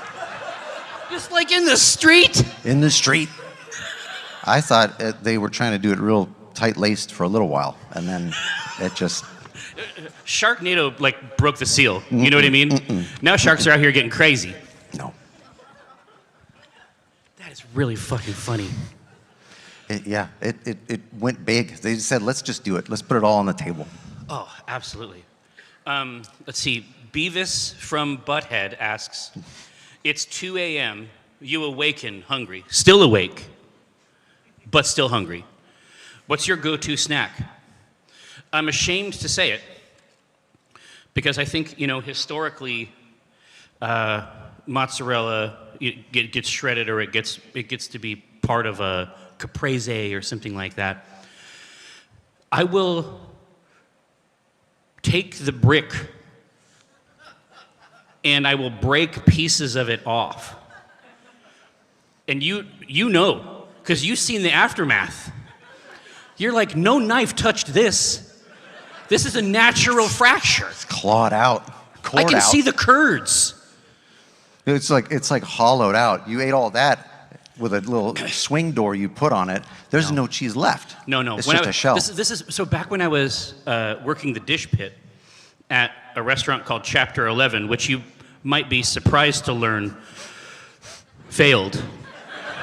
I think that when you shake your fist at God like that, you got to expect that thingy to come down. That could have been like a tax dodge thing. Like, that's the name of the restaurant. We can operate in bankruptcy. Indefinitely. We don't have to file. So when I was working at the dish pit, there was like the prep freezer in the back. And what I learned, and I could do this very quickly. Eventually I got it down to perhaps 20 seconds.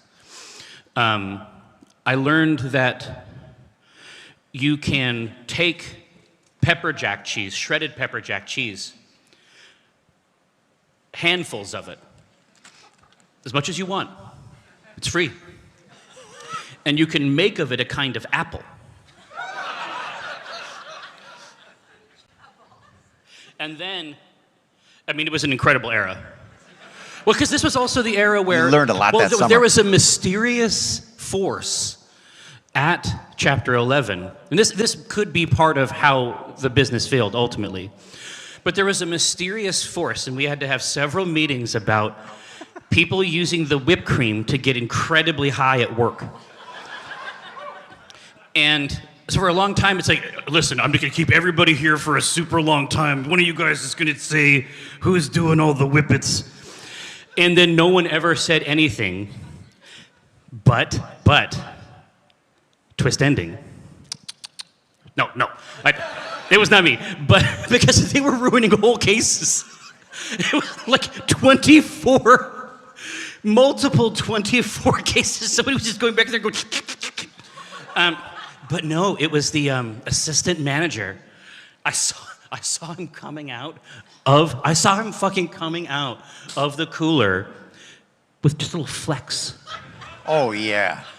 Just a little richness around the nostril. Gross.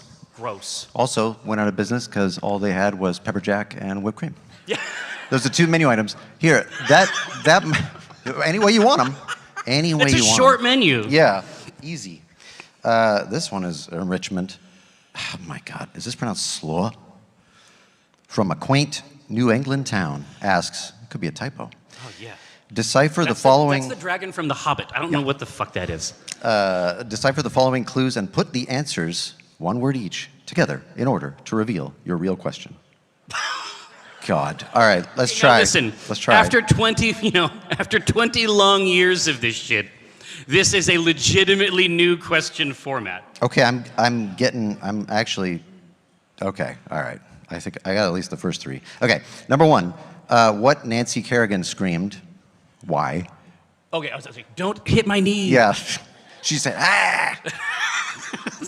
How do you spell it? I don't know. Number two, what a pirate says as catch-all exclamation. Yar. Scurvy. So we got, rickets. Why? Yeah. A female sheep. You. Yeah, you. Okay. Number four, present participle of the English translation of the Spanish verb hacer. Oh, God, I don't know about that. Why do you? Why are you? Yeah, why are you? I don't know. Anybody doing? Okay, thank you. Oh. Why are you doing? Oh, and then number five, milk thistle is used as an herbal remedy for liver ailments. It's blanked out on there, so it's this. Yeah. Why are you doing this? Why are you doing this? Because they put things in here that we do, that is supposed to be done. Yeah. That's cruel. That's just mean. This put me into an existential crisis. And the worst part is you got to work for it. Yeah, it's like when your mom tells you to get the whip and switch. Yeah. It's like digging your own grave. Yeah, exactly. You get that shovel. You dig yourself a good deep hole. Soup from Worcester, the Paris of the 80s, asks, which came first, ranch or Cool Ranch? God, I would be really bummed if Cool Ranch came first. Because then some people are like, oh no. Whoa. That's too wild. Yeah. I need it tamped down. It's like a Footloose situation, but for dressings. Listen, we still want that dressing here, but in the Lord's way. No, this is a dressing for those who are young and free. We got to tamp that down. I heard they had a Cooler Ranch at some point. No, that's true. Yeah. That's true. Well, they came out with it was an era of excess, as you know, the 90s. Yeah. And how far could they take it? Was the question. They had nacho cheesier as well. Oh my God. There was no chips in the bag. It was just the dust. Yeah, it was just the dust. It's like easy to eat. Well, yeah, it pulverizes instantly. It's you know what I mean? It goes into every pore. Yeah, it's like a tiramisu. You open that thing up, it's part of you. No, but it's very like Highlander. It's like once that nacho cheesier aerosol hits, you're lifted into the air on a column of cheese. It's not a bag, it's a delivery system. Exactly. It's a vector. Kevin McAllister from a tourmaline tower. Oh, be still my heart. Atop the dark mountain. Let's be friends, Kevin McAllister. Oh, I hadn't gotten to the question yet. I did it. I sought dark magics and am now a fully grown man. Hooray! Good job. What must I do now? I'm following a couple podcasts on manliness. Oh, no. And they seem a bit, I don't know, self-hating. Where are we at on talc? Is that dangerous? I'm surprised he didn't mention seed oils. Yeah. Yeah. There's a couple podcasts on manliness, and they seem a bit, I don't know, self-hating. No, they seem a little gay. They could be. It's not. I can't listen to these podcasts and not be like, you're really, really, really interested in what other men are doing all the time. Like, as a special interest. We already had, that was fine. You didn't have to make a podcast. Well, you didn't have to do a thing, and you didn't have to say, well, I'm mad at my own pee-pee. And so people won't touch on my pee-pee. So I got to become a professional asshole. It's just, it's not that hard. It's not. It's just not that. If I can do it, it cannot be difficult. It's not that hard, but with the help of our sponsor. Yes, I was just going to. Dude, that was excellent. That was incredibly good. We're making memories, Ronya. I mean, these are... I'm so sorry. I forgot. No. If I do it, it's part of an ongoing thing. They're not surprised when I do things. Now you're just a strange older man. Yes. That's making it weird. Hovering around my dad.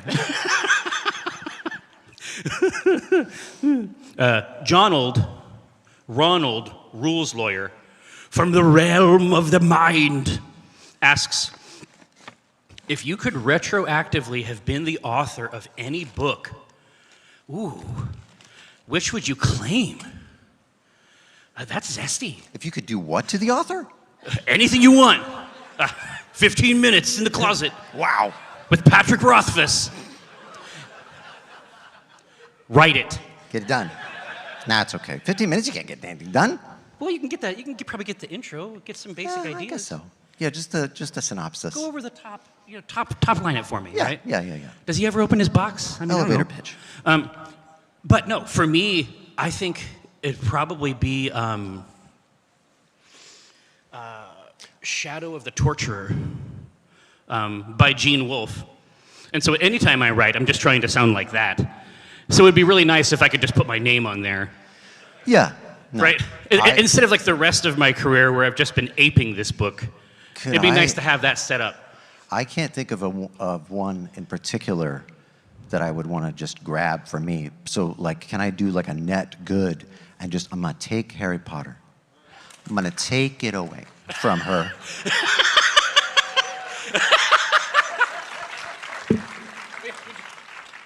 That's it. You're just gonna engage, and then I'm gonna have it over here. It's over here. You can read it again if you want. You can go to the Universal. Yeah. Pistol Peter from Chagrin Falls, Ohio asks, various sports have legends of the GOAT, or the Great One. Who is that person when it comes to comics? Who is the LeBron James, Michael Jordan of the funny papers? It's Bill Watterson, right? I think so. He left at the right time. He did just what he wanted. He did just what he wanted, and he left at the right time. But you have to understand, like, among people who make comics, or in my case, just someone who knows someone who makes comics, I sit very near him while he makes the comic. Is that the same as doing it? I don't know. I'm hoping you'll extend me that grace. But among our people, we have, this is how you know that he's the GOAT. We have legends. Have you ever heard any of these Bill Watterson legends? I heard, so you know that Dave Kellett of Sheldon, he did a documentary about it, and he was in contact with Watterson. With Bill? Yeah. And First name? Yeah. He drew, and in fact, Watterson drew the cover of that documentary, like the poster art for it, which is super cool. And this is my little toot my horn, because when else am I going to get to say it? In that documentary, Fuck Bill Watterson. I did. And he can't take it back. No, they were talking about what's your favorite strips as a kid. And a lot of people were saying Garfield. And I said Calvin and Hobbes. And he asked what resonated with you from that, in that. And I said, because he had a friend. But it's a joke. And Dave said, Bill liked the joke. He thought it was funny. So I was like, oh, thank God. He's a real person. Really good. I'm so delighted. So no, he's the best. This is the one that Mike and I heard about Bill Watterson, the GOAT of the funny papers. Ooh. Apparently he lives very near a lake in a small cabin now. And every morning he sets up an easel looking out at the lake and paints the most beautiful picture. And every night he burns it. Whoa. I heard this for real. Whoa. Like, this is floating around. I believe it. But I completely buy it. Oh, wait a minute. Hold on. But it's like, imagine going out like that. Imagine going out, it's like, retire that jersey. I don't know if, I don't draw comics, but I don't know if you guys have jerseys, but retire it. Yeah, incredible. Yeah. Incredible. What do you got? Sir Topham Hatt. From Kelsthorpe Road asks, some jokes are funny, but not this one, Jerry. You have caused confusion and delay. You will stay in your shed until you are wanted. He runs a tight ship. Motherfucker. I'm terrified of being a train. More than ever. I don't know what this is. Oh, This is that a was the first completely- black one we found. This is a completely different color. I guess we'll see. Oh yeah. No, okay. Now I know why. I've read it already. Ammonius Franco from rural California asks, how can we continue to ethically support a games industry that increasingly has links to private equity groups, tech companies that design weapons? Is war worth the games? Now, I'll tell you, Ammonius Franco, this question is not very party rock. Now I feel like an asshole because I read the funny one and then go right into. You're bringing the vibe down here. No, play the Topham Hat music. No, don't do that. Please don't do it. Sir Topham Hat is owned by Halliburton. That was a joke. No, and here's what I would say. I think that we are entering a period now where we have a lot of choice in who creates the entertainment that we consume. And I think that there's two things that I want to say. First, I think that we have to focus our efforts, and you'll find many of them out here doing exactly that. One person, 10 people. French anarcho-syndicalist communes that make games and divide the spoils like a pirate ship when money comes in, right? So we have opportunities, and you'll see plenty of them here. But the other thing that I wanted to say is that if we're going to be able to act and communicate, if we're going to be able to stand up against things like this, we actually need recreation. Like the work, and I get it, and I completely understand it, but this type of work requires rest. Yeah. And so it can't be the situation where it's like, there can never be any rest. It all has to be going right into this. You're going to run out. You're going to burn out. True. We have to have an opportunity to rest before we get back to this type of labor. Yeah. That's my feeling on it. Thank you. Yeah. A smattering of You can applause. pivot. It's not overnight. I want to talk to this guy. Ammonius Franco. That's a chewy name. It's a delicacy. Oh, and it just keeps going. Better a pig than a fascist, from Hayao Miyazaki's Porco Rosso asks. Say you're able to seize the machinery of the universe and just once make it do your bidding. Anything but pull left, right, go to a transition screen. It can't be magic in the sense that that anything that's already done can't be reversed, and the machinery of the universe will not allow you to divide basic positional physics. So they're hoping you'll answer, I guess, is what I'm extracting from this question. Why don't you just hand this one to Chris? What do you bid it to do? Jeez, I don't know. Well, like, I don't think there's any issues with the structure at that level. Yeah, but essentially the idea is that we can grab phenomena, like interactions, physics, systems. I mean, that sounds like a hellified treat. I mean, free energy would be good if you could just extract from the Diraxi. Like, I would love to see how, like, fossil fuel says, like, well, yeah, you can. And it's like, it costs $5. You can build this device at home, and you get free energy for thousands of years. Yeah, but this liquid that we get out is good, too. We can do that. And it's never going to run out, so... Yeah. And yeah, I would like to see that. And it's geologically situated in safe regions. Yeah. Let's see. Yeah, I mean, I would just like to... My fantasy is I would just like to make a little cup. Sometimes I just need a cubby. Sorry, I'm going to put the microphone by my mouth. Oh, yeah. So, sometimes I need like a little cubby. Like sometimes it's all too much. And so I'd love to, instead of pulling the universe left or right, I'd just like to move it left and right a little bit. And then just go in there and feel that pressure and warmth. And then come out. Yeah. Like a weighted blanket scenario is what you're talking about? Yeah, or those cow things. Oh, yeah. Like the cow tube. Can you put this? Yeah, can we get that on the screen? Yeah, you understand why I reacted the way I did. We just received a bulletin. Thank you.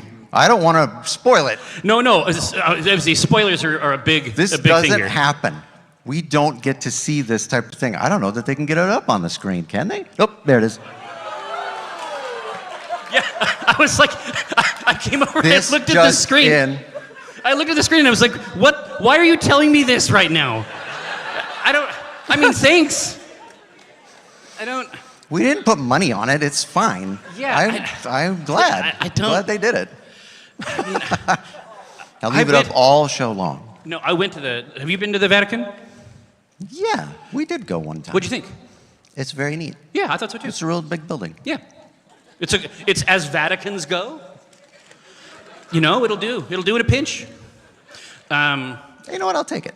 I'll keep it. AJ Scorp, from more than likely the bowels of a Microsoft Teams meeting, send help, asks, so Boston in May, huh? How's that a difference for an East? Jesus, it's crazy. Every time I come here, yes, I'm glad that you enjoyed it. Yeah. So I have been here in years where there was so much snow that it collapsed the roofs of buildings. We were here once, and people were literally just abandoning their cars in the street.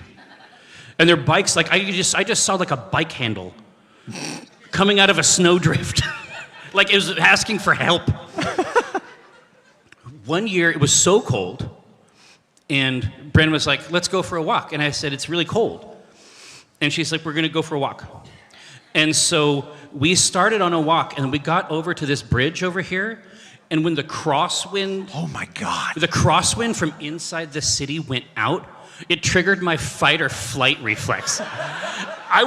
It hit me, and I was like, I gotta kill or run.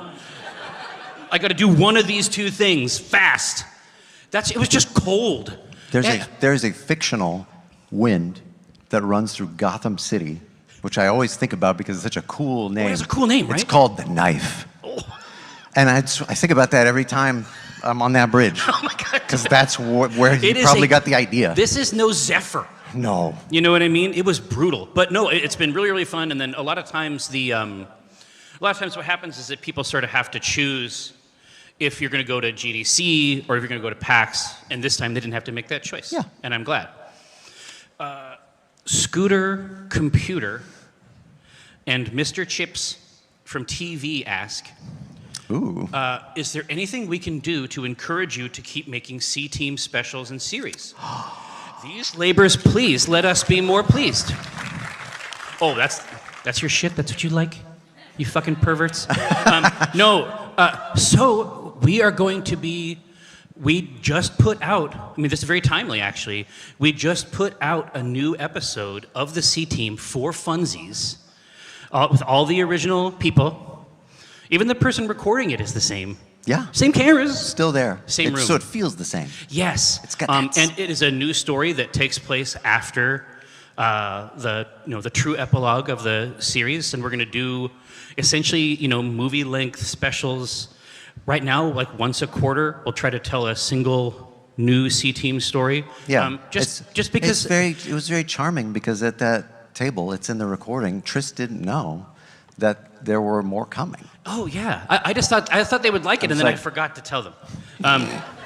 They did. But no, it was pretty cool. Hey, now backstage, sometimes there's a timer.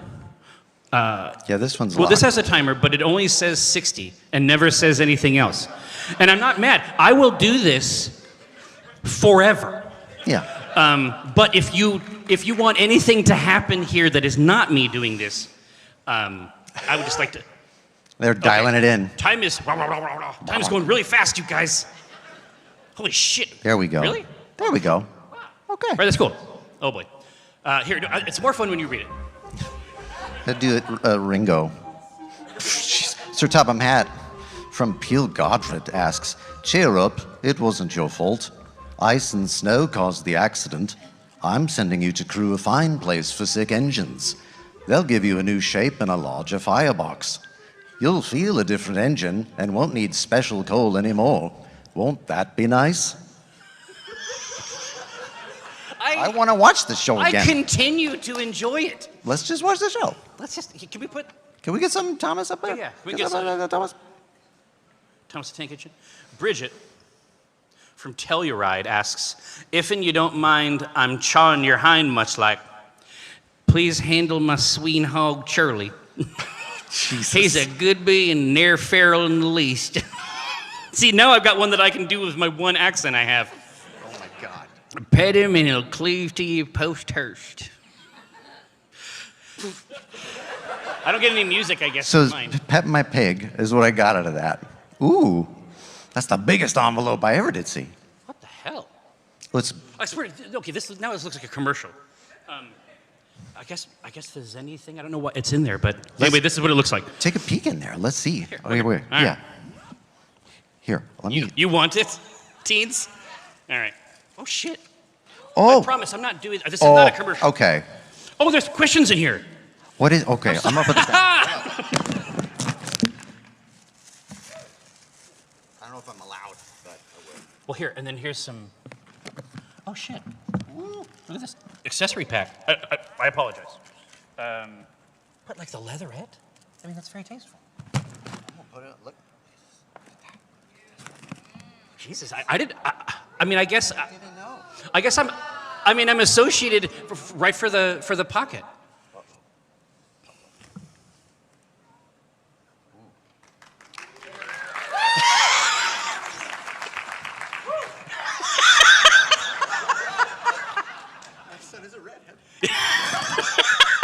I can see colors. Okay. No, they're super nice. Okay, no, this is not a thing. Here, listen. Anyway, I'm glad there was actual questions in there. Yeah, I thank feel you. slightly less like a dork. Oh boy, here, this is for you. I'm gonna throw it on the ground. Yeah. Show how much I respect it. Oh, another Sir Topham hat. He's hot and cold.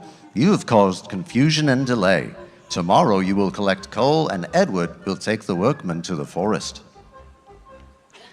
That sounds like they'll be murdered. No, I mean, I don't even think it's barely a euphemism. No.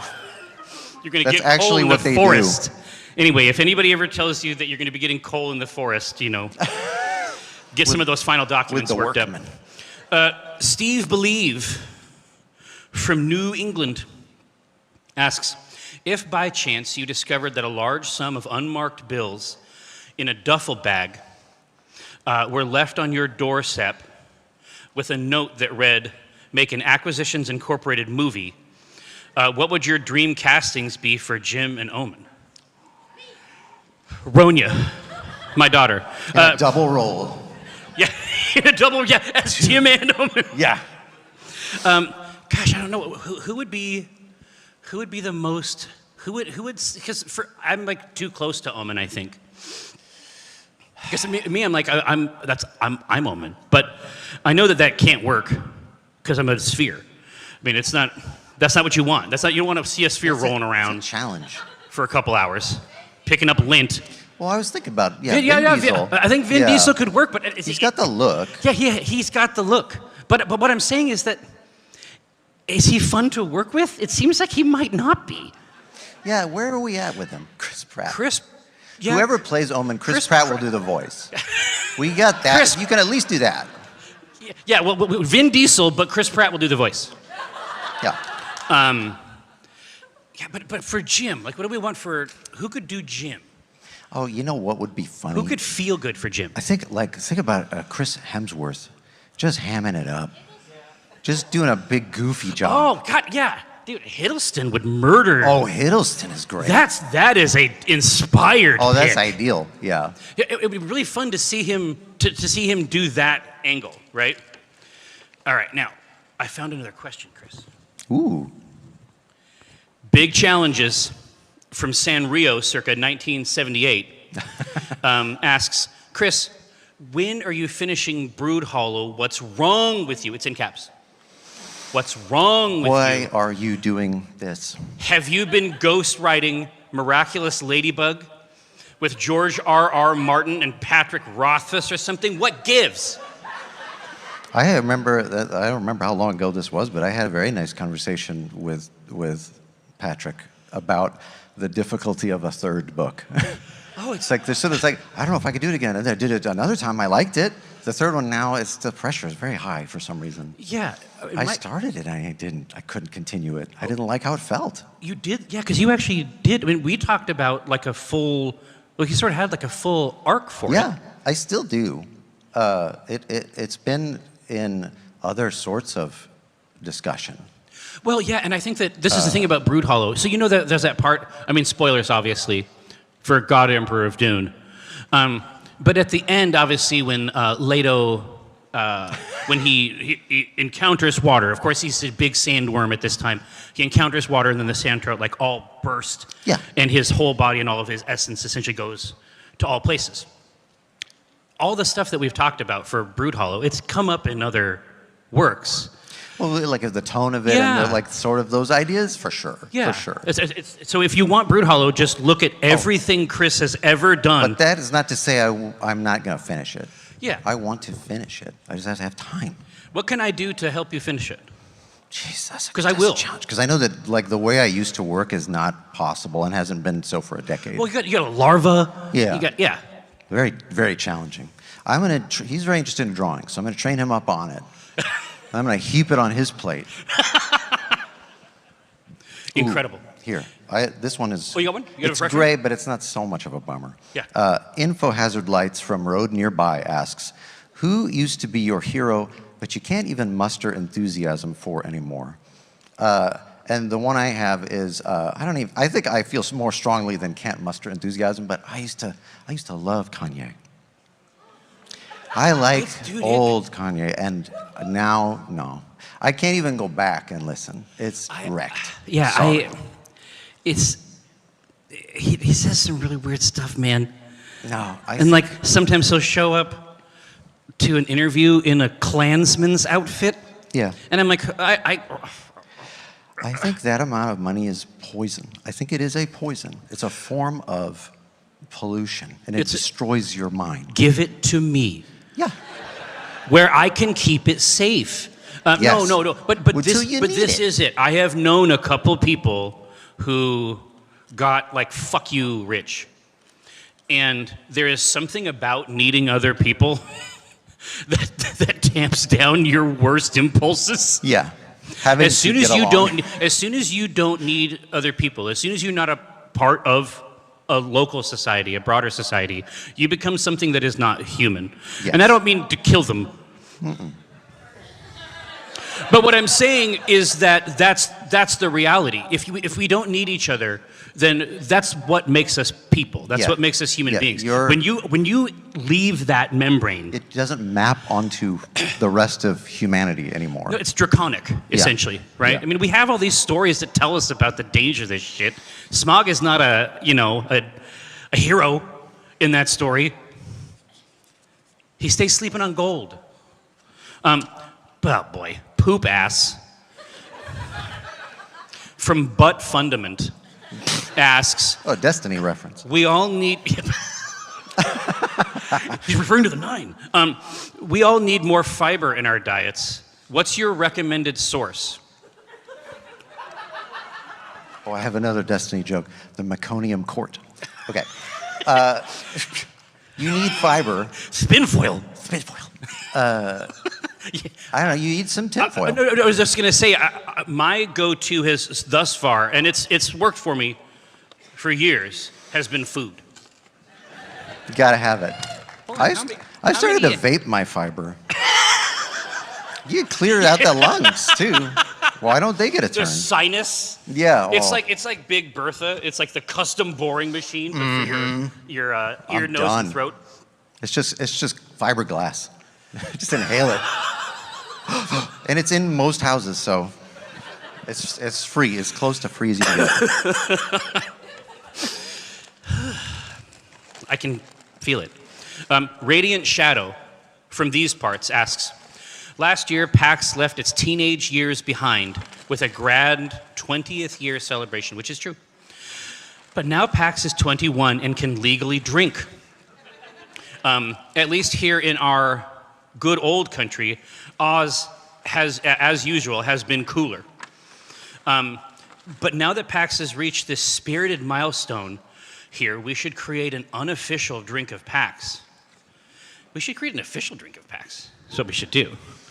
Well, I mean, we had you'd have a couple different variants for each show. Yeah, but we had a really, there was a blessed era And you were a part of this project too, where we had Voodoo Ranger was supporting the Ad King stuff. Oh, yeah. And so we would work with them to create like a completely custom beer for each show. And then I would come up with like fun fantasy names, and then you would do baller art. Yeah, it was fun. That was a really, really cool era. I don't know. I think that it's definitely worth trying to get back on that train. Like, that was a fun thing. And it's like, they would run out every day by noon. Oh yeah. It was, God, it was crazy that's as close pants. as you get, And I'm not going to, I'm a big part of why they were running out. They would give me these little wood chips, and they were like, you can just trade these in for beer. And I'm like, can I get more chips? And they're like, oh yeah, totally.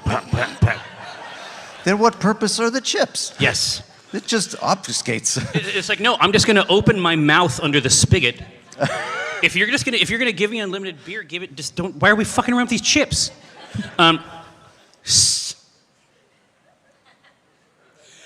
Sneef McQueen from Snootville asks, "What's the ideal smell?" Oh, he'd like to know, wouldn't he? Yeah, he would. He's smelling something right now.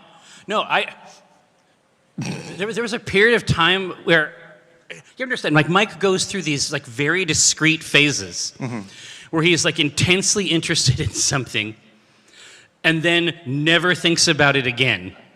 And it's fun to be his friend because I can sort of like draft. I can like ride along. Yeah. He got super excited about this Reddit, this subreddit called Reef Tanks, where there's no fish in the tanks. Oh. These people are just making coral tanks. Like a bespoke, like a beautiful, but exactly, but they become a sort of currency because they trade plugs of their favorite coral to each other, and then they grow them in. It's like the tulips. Yeah. So he hit a phase. Yeah, tulipomania. Yeah. He had a phase where he was really, really into these masculine candles. It was like burn victim. Yeah. Like that type of like leather it was mandals, I think is what they were. And they were you are correct to chortle. And he had one that was essentially like a vanilla leather. And it hit. I mean, it hit like a truck. And we named that smell Dad's Belt.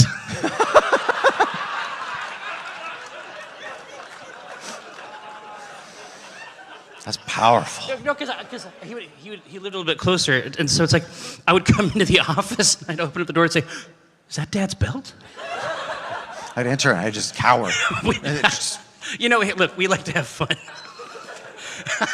We try to have fun at least once a day. Oh my God, there's like a cache of blues in here. No, really? We're not going to get through them Okay, all, but go ahead and snatch one. Yeah, I'll pick one out. Alternative Spiritual Medicine from the Darkest Recesses asks, I have looked deep within and found new, unheard of wisdoms. I want to share them with you, all of you, in the theater today. Please concentrate on my voice for 10 seconds. You will hear me. Await further instructions.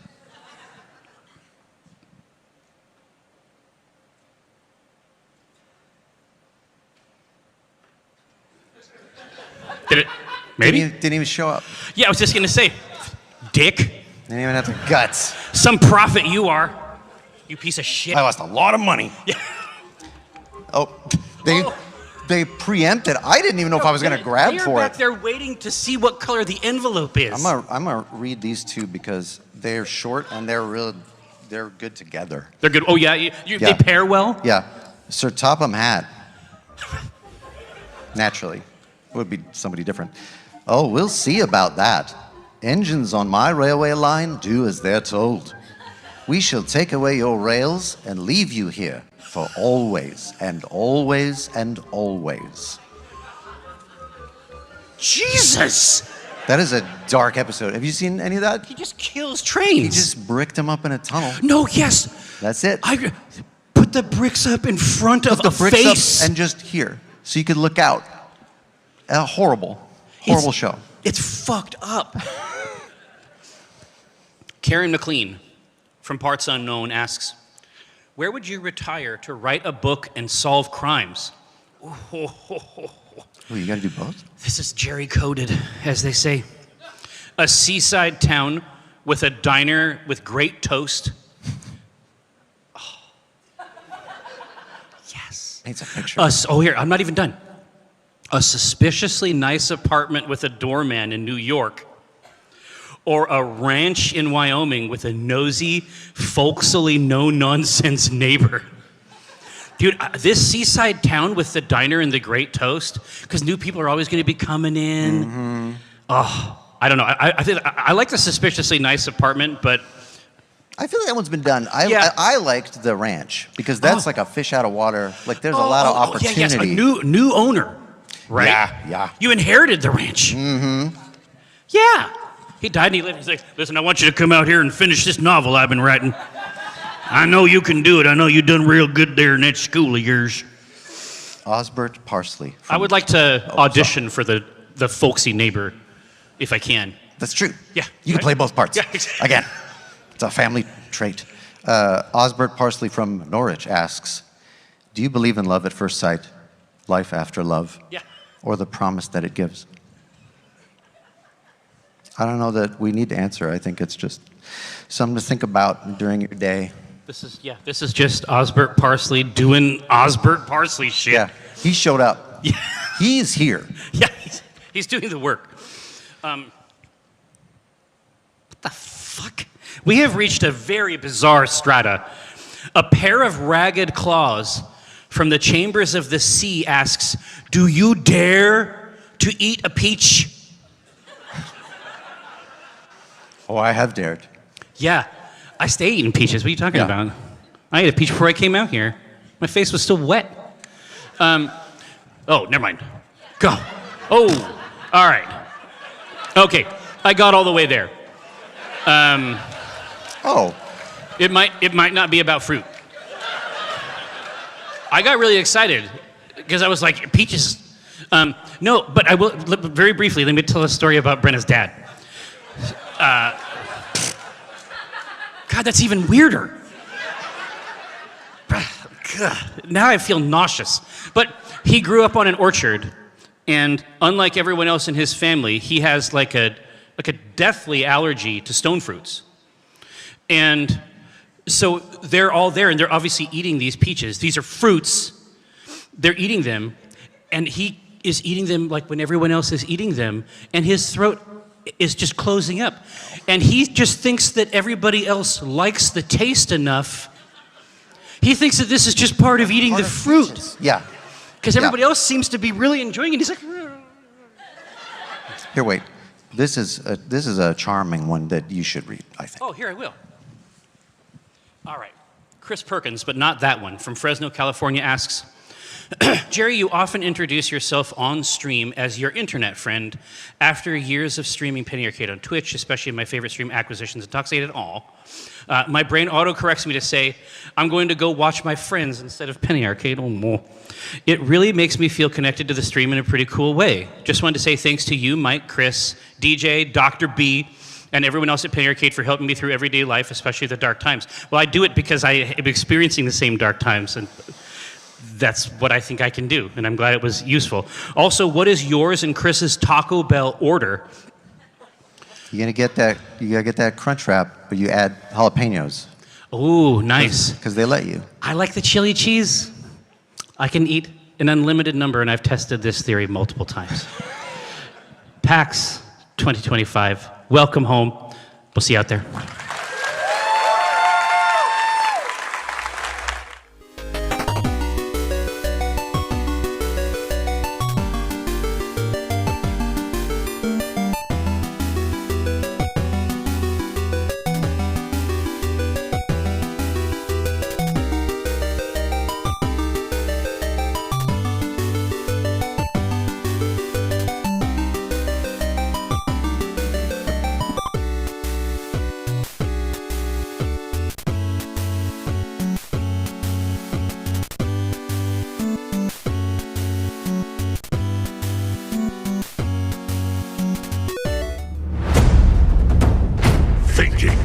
Never made anyone strong. This is my dimension, my festival. What matters is that you fight. All right, it's my time. They'll see. Try again. This isn't over. Oh, that's gonna leave a mark. I won't give up.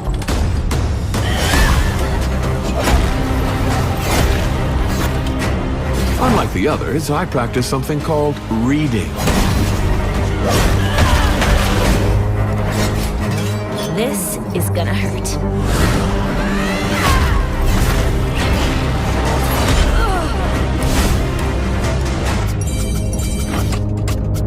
Think you'll impress me this time? Good luck.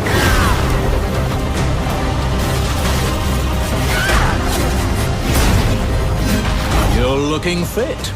Good luck on your next attempt. Divine intervention.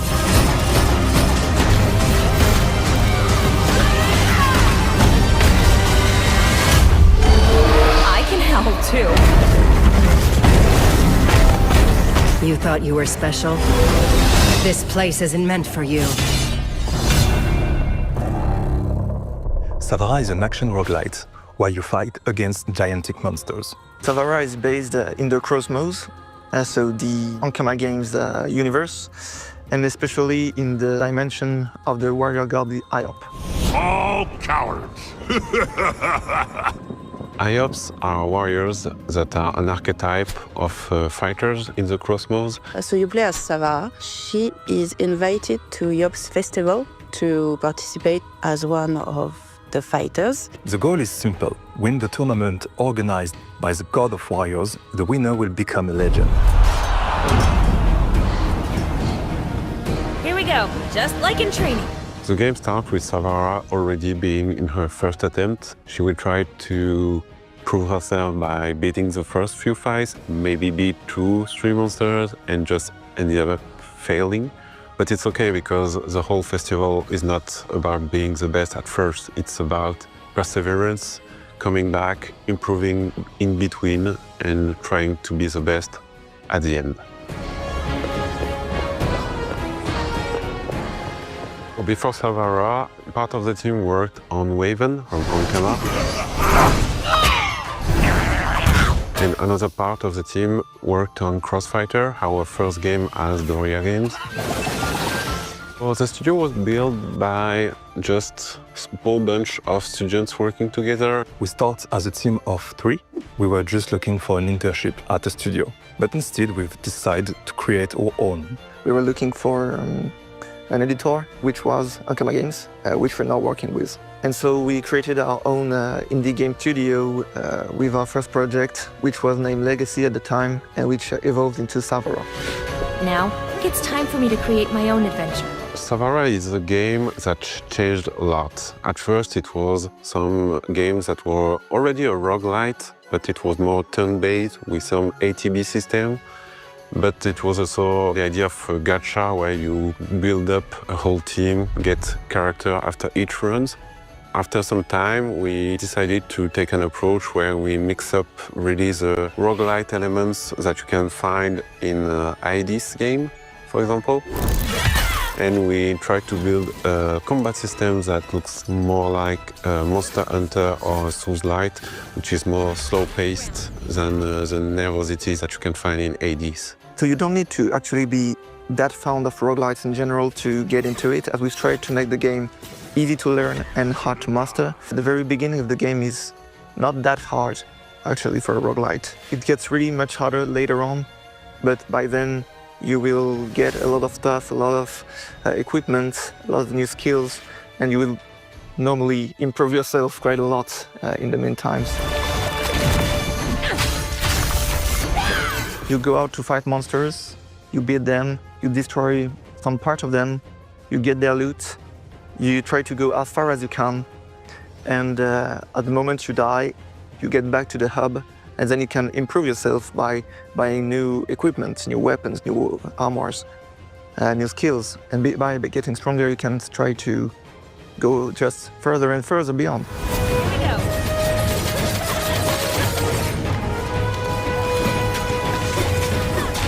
Savara is an action roguelite, animation-based, which means that you really have to learn when you can attack, how your attack works, and how the enemy attack works. So you have to learn their patterns, learn how to dodge, learn when to dodge. We put some special care in making the animations really readable, especially the start of the animations, so that when you play, you can anticipate what kind of attack is gonna happen, and you can position yourself accordingly.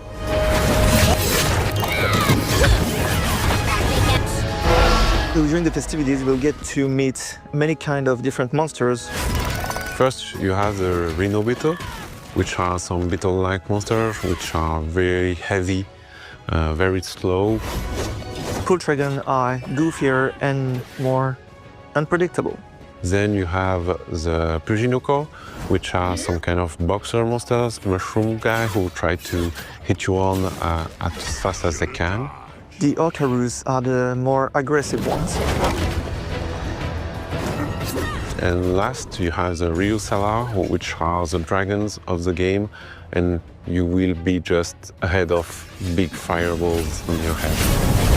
For each family of monsters, we have 3 variations, from the weakest to the strongest, to the boss.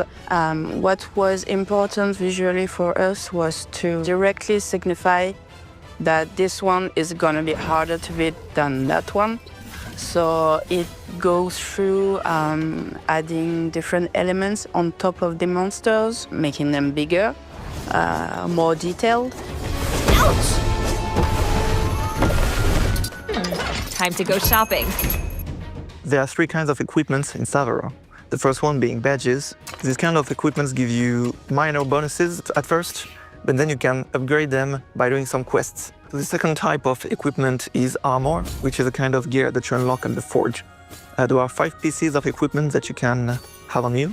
And last but not least, you have your weapons, which are the most important part of the gear. You can have up to 2 weapons at the same time, one active and one passive. The game isn't just about actions, there is a tactical side to it. The key is weapon switching. Monsters have weak points and breakable parts. Depending on where the player positions themselves and which weapons they use, you will feel stronger as you learn how to fight against them. We tried to have some specific feature for the game. For example, you have the whole crafting system. You can build weapons, armors, but they all revolve around monster pieces. Depending on what pieces that you break on those monsters, you will be able to craft different kind of weapons and different kind of armors. If you kill a lot of mushroom monsters, then you will get to craft the mushroom longsword. At the blacksmith, you will be able to craft up to 24 weapons, categorized between 4 different types of weapons. And depending on what kind of monster parts you are using to craft them, they will have different abilities that will provide you as a player. Both of your weapons will also have a pretty powerful special attacks that you will unlock by doing enough damages to monsters. Switching from one weapon to another allows you to use that specific attack from the other weapon, so don't hesitate to switch as much as possible. During the runs, the God IOP will reward you with some blessings, being, for example, some thunder damage or maybe some explosion damage. But these are the only kind of power-ups that you can't keep between runs. Well, the main concept behind the environment was that we are in the God's dimension. So this is Yop's home.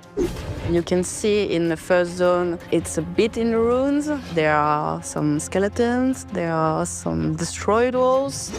After the first zone, you have the second one, pretty gardens, peaceful, and then the last one is Yop's palace, so it's luxurious. The game takes place in Ankama's universe, known as the Cosmos. It's about 1,000 of years divided in 4 ages. It's a big lore with complex connection. It's the foundation of every story we created. Wakfu series and Dofus MMO are the most popular IP in this universe. You don't need to be a fan of the Cosmos universe to enjoy Savara. Savara is a standalone story that you can appreciate without knowing Ankama's other works. There are references and nods that fans will recognize, but don't worry, If you are new, you can jump right into it.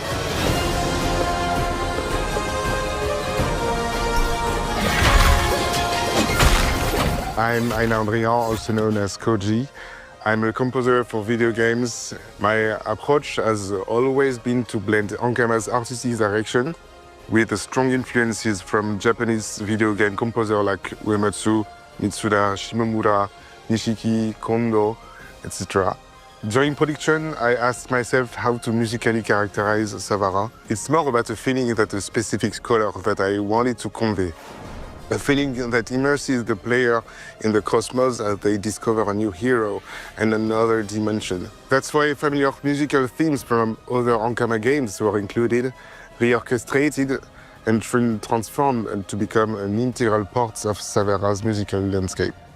For Savara, I wanted to bring a unique energy by blending two distinct sounds, the grand epic and the playful humorous. The dragons, for instance, required a massive, immersive soundscape to capture their power. We also added a fun twist. Take the Pyrex, for example, a hilarious mix of real chicken noises and my colleagues impersonating chickens. We had the privilege of collaborating with an incredible team of voice actors and actresses who really breathed their life into our characters. Ce n'est pas toi qui allais m'arrêter. Fight at my festival. Show me that one of you is worthy enough to take over from me. So now we are in a run with a full build already chosen for our character, some blessing already chosen, and difficulty upgraded. So it means that you really see some high-level gameplay. Sure, so here I'm going to fight these little monsters. I'm trying to kick their ass. So here I go for the perfect timing of my longsword, so I get upgraded damages on every single hit I do. I also have to hit without being hit, so I get even more damages from my draw blades. And this build is already made to be really fast-paced because you are using dual blade, but there is also some specific badges and equipment that allow it to go even faster.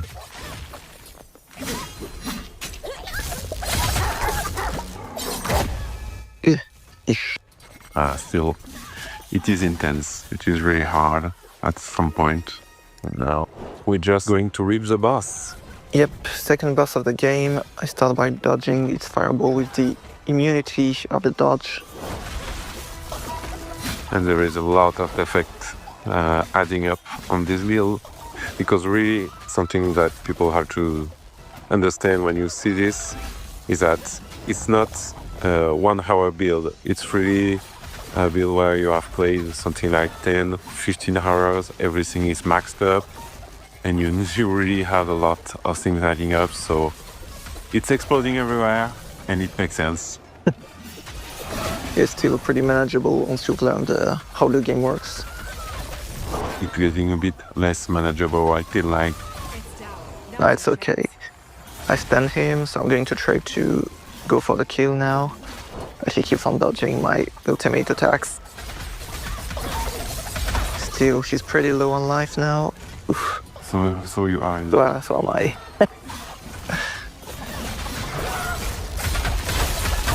Getting close. And we got him. Yeah, so that's it. The playthrough for Savara. Yeah, that's it. Thank you so much for watching. And we hope to see you soon. And if you are ready to join the adventure, the game is available now on Steam and the Ankama launcher. If you are curious and love lore, we have also a collector edition. It includes a customizable in-game skin, the OST, and a webtoon that explores the origins of the game's characters. Thank you so much for your attention. We appreciate this moment of sharing with you. See you soon.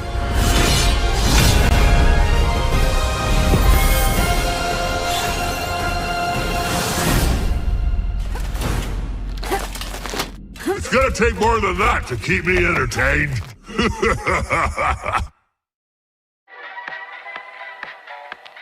Hi, I'm your girlfriend. I can't wait for our journey ahead. I will always be by your side. You can't leave. You're mine, and I won't let you go.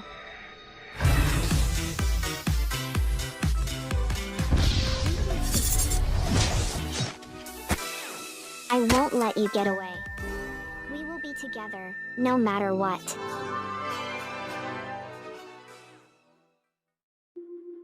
Whether it's sunglasses outside, blue light glasses inside, or night driving lenses in the dark, Zenny has affordable eyewear for everyone. Get 10% off with code PAX at zenny.com.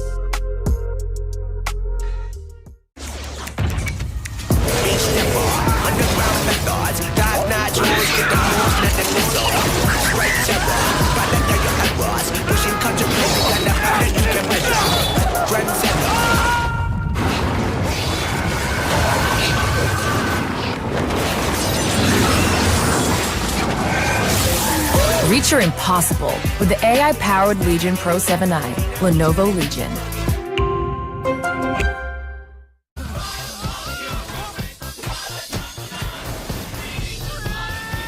Close airlock 7!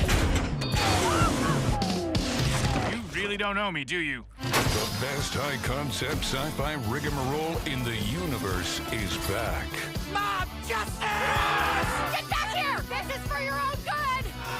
Rick and Morty Season 8 premieres May 25th at 11 on Adult Swim. Get your mouth round it.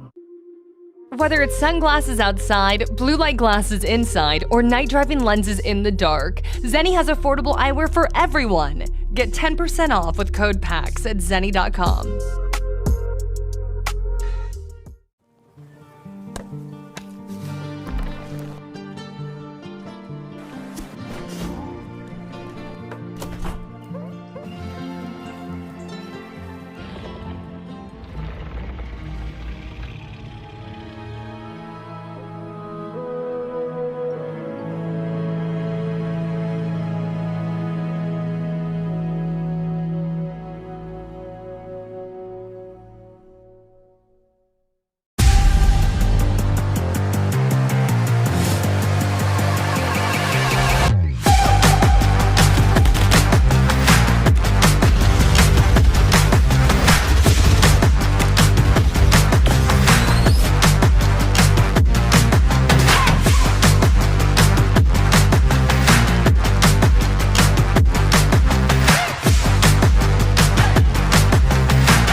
Whether it's sunglasses outside, blue light glasses inside, or night driving lenses in the dark, Zenny has affordable eyewear for everyone.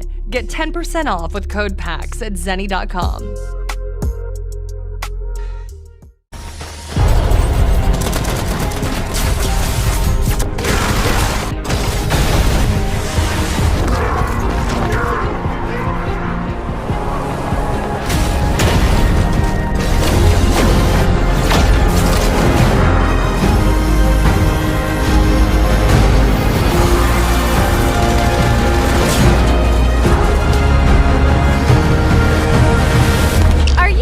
Ready to be shocked?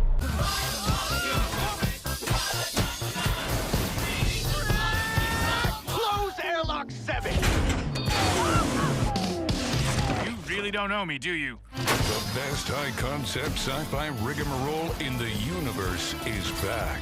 Mob justice! Get back here! This is for your own good! Rick and Morty Season 8 premieres May 25th at 11 on Adult Swim. Get your mouth round it. Whether it's sunglasses outside, blue light glasses inside, or night driving lenses in the dark, Zenny has affordable eyewear for everyone. Get 10% off with code PAX at zenny.com.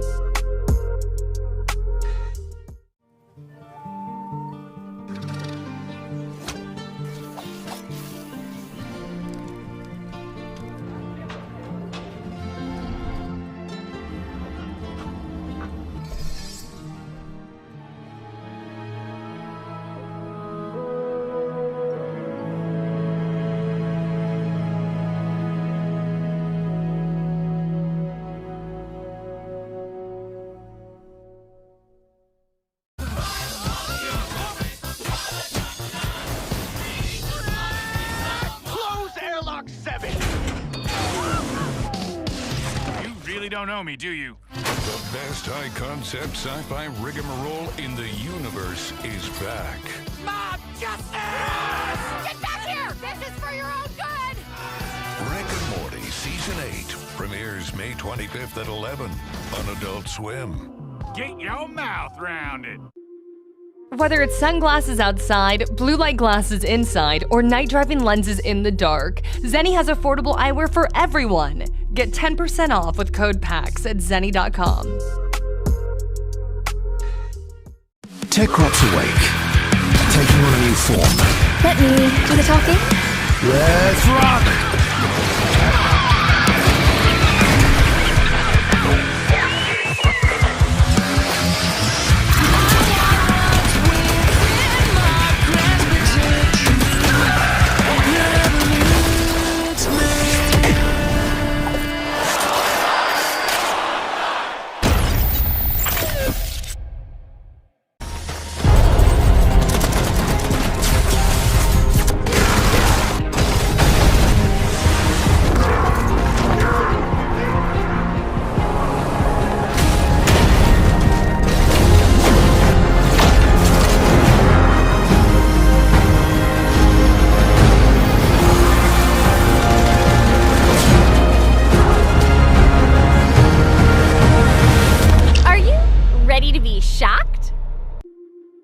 Whether it's sunglasses outside, blue light glasses inside, or night driving lenses in the dark, Zenni has affordable eyewear for everyone. Get 10% off with code PAX at zenni.com.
Don't know me, do you? The best high-concept sci-fi rigmarole in the universe is back.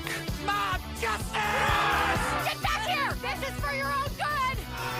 Rick and Morty Season 8 premieres May 25th at 11 on Adult Swim. Get your mouth round it.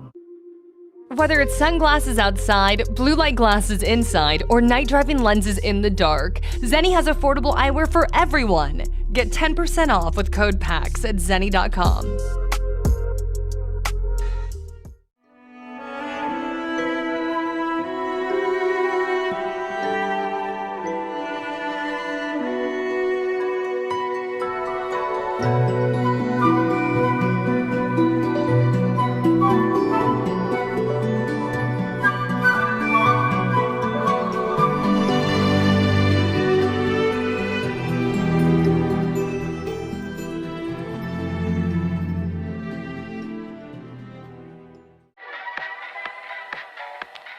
Hi, I'm your girlfriend. I can't wait for our journey ahead. I will always be by your side. You can't leave. You're mine, and I won't let you go.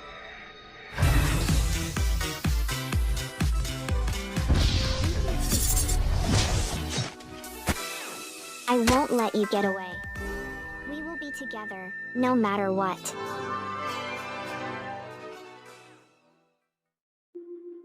Whether it's sunglasses outside, blue light glasses inside, or night driving lenses in the dark, Zenni has affordable eyewear for everyone.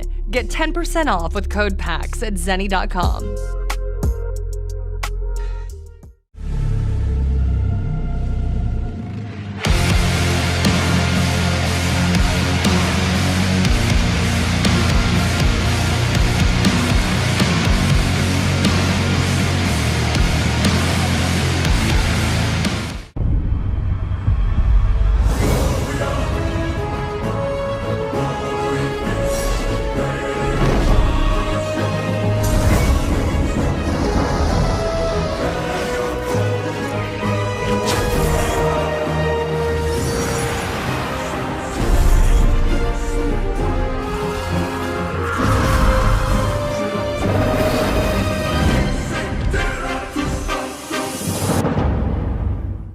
Techrop's awake, taking on a new form. Let me do the talking. Let's rock!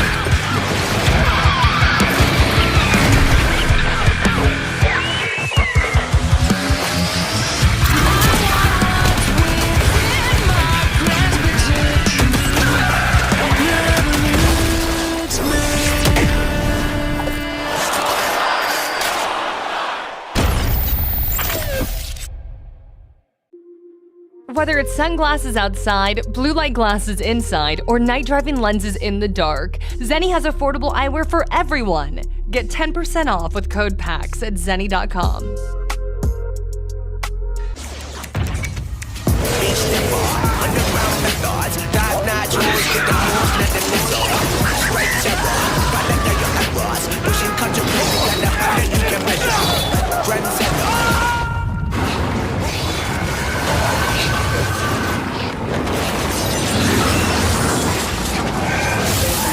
Reach your impossible with the AI-powered Legion Pro 7i, Lenovo Legion.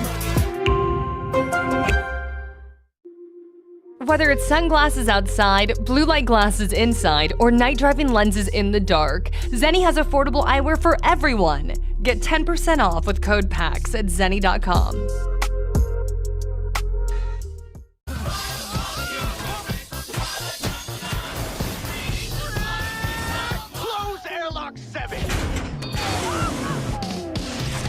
You don't know me, do you? The best high-concept sci-fi rigmarole in the universe is back. Mob justice! Get back here! This is for your own good! Rick and Morty Season 8 premieres May 25th at 11 on Adult Swim. Get your mouth round it.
Whether it's sunglasses outside, blue light glasses inside, or night driving lenses in the dark, Zenni has affordable eyewear for everyone. Get 10% off with code PAX at zenni.com.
don't know me, do you? The best high-concept sci-fi rigmarole in the universe is back.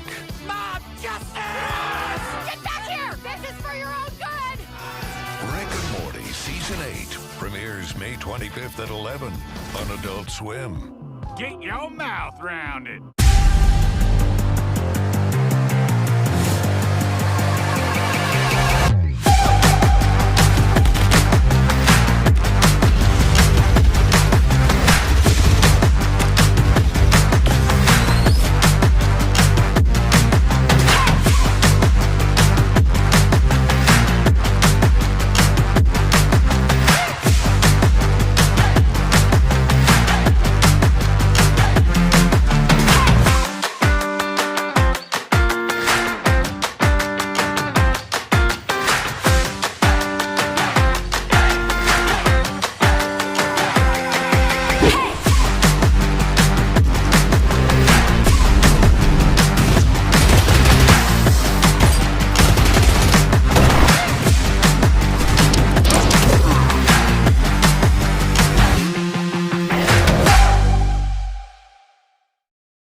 Whether it's sunglasses outside, blue light glasses inside, or night driving lenses in the dark, Zenni has affordable eyewear for everyone. Get 10% off with code PAX at zenni.com.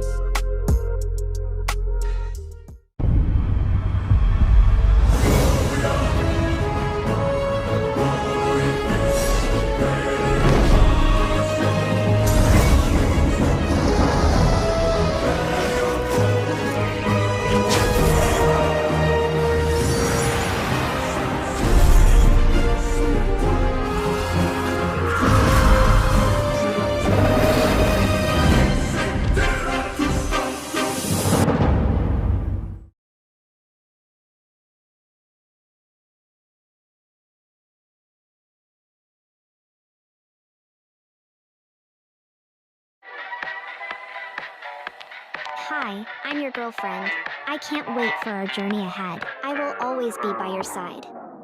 You can't leave. You're mine, and I won't let you go.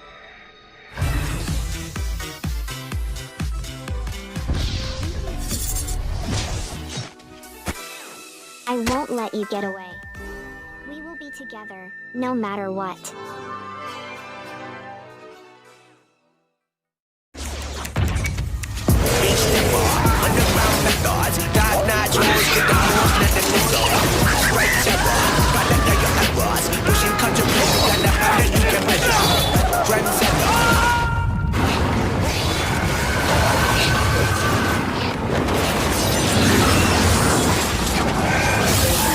Reach your impossible with the AI-powered Legion Pro 7i, Lenovo Legion.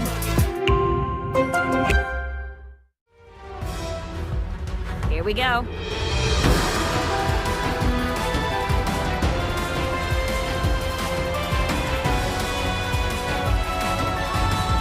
Whoever joins me shall become a legend!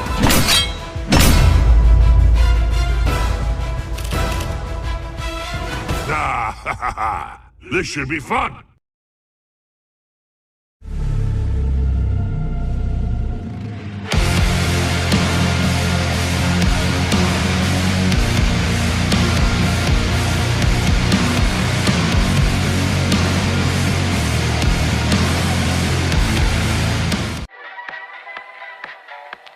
Hi, I'm your girlfriend. I can't wait for our journey ahead. I will always be by your side. You can't leave. You're mine, and I won't let you go.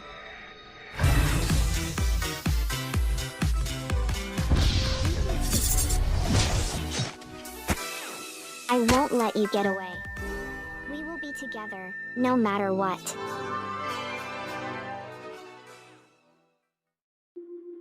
Whether it's sunglasses outside, blue light glasses inside, or night driving lenses in the dark, Zenni has affordable eyewear for everyone. Get 10% off with code PAX at zenni.com.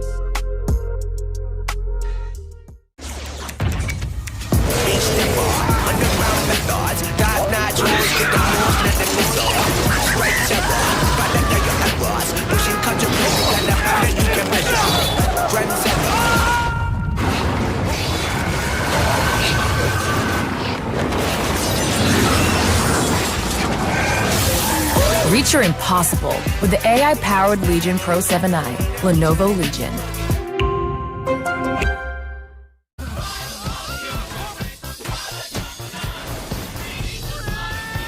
Close airlock 7!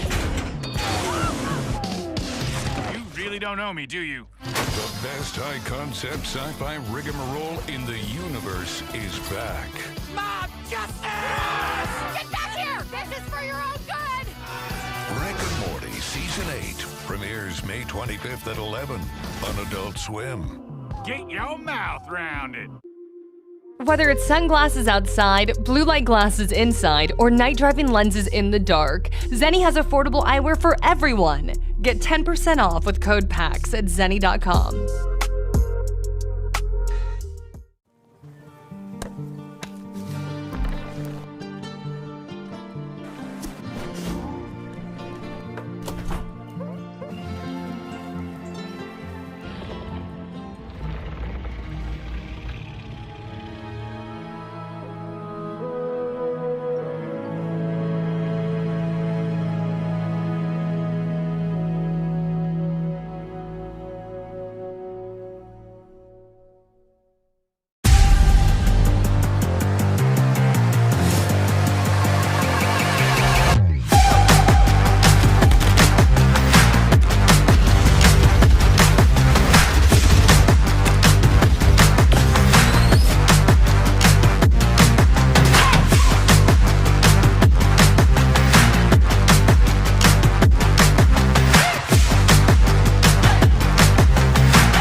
Whether it's sunglasses outside, blue light glasses inside, or night driving lenses in the dark, Zenny has affordable eyewear for everyone. Get 10% off with code PAX at zenny.com.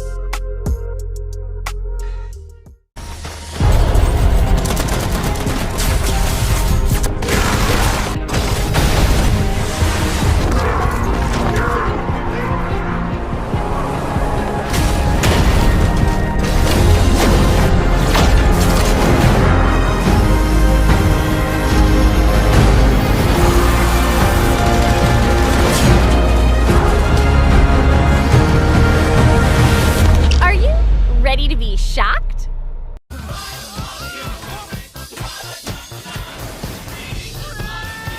Close airlock 7!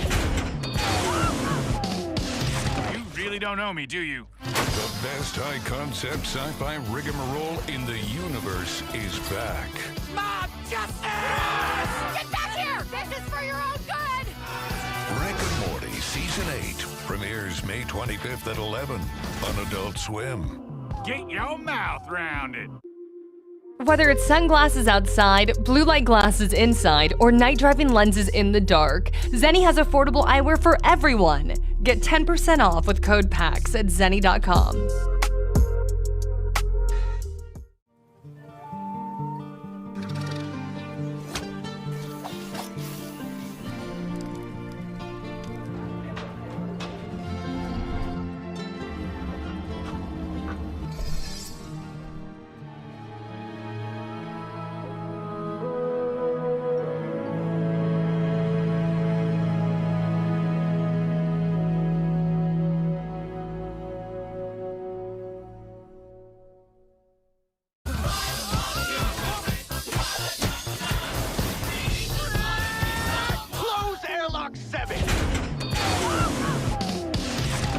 Don't know me, do you? The best high-concept sci-fi rigmarole in the universe is back.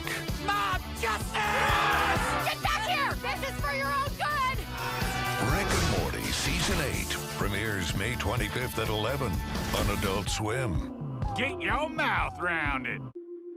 Whether it's sunglasses outside, blue light glasses inside, or night driving lenses in the dark, Zenny has affordable eyewear for everyone. Get 10% off with code PAX at zenny.com.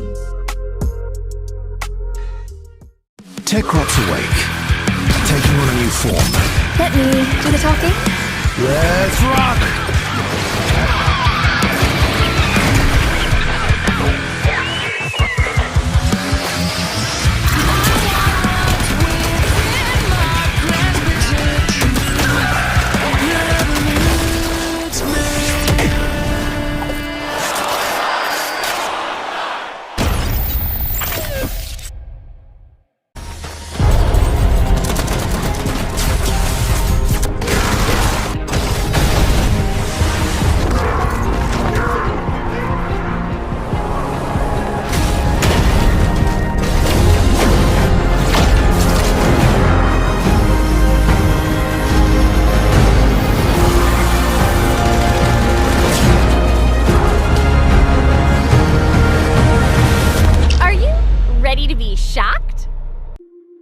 Whether it's sunglasses outside, blue light glasses inside, or night driving lenses in the dark, Zenny has affordable eyewear for everyone. Get 10% off with code PAX at zenny.com.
don't know me, do you? The best high-concept sci-fi rigmarole in the universe is back. Mob justice! Get back here! This is for your own good! Rick and Morty Season 8 premieres May 25th at 11 on Adult Swim. Get your mouth round it. Whether it's sunglasses outside, blue light glasses inside, or night driving lenses in the dark, Zenni has affordable eyewear for everyone. Get 10% off with code PAX at zenni.com.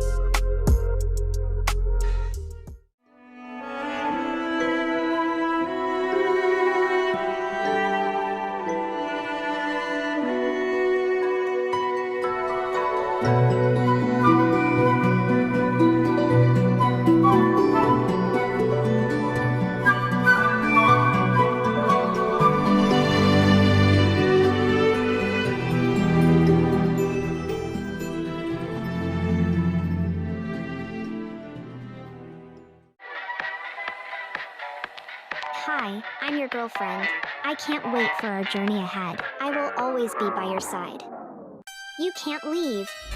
You're mine, and I won't let you go.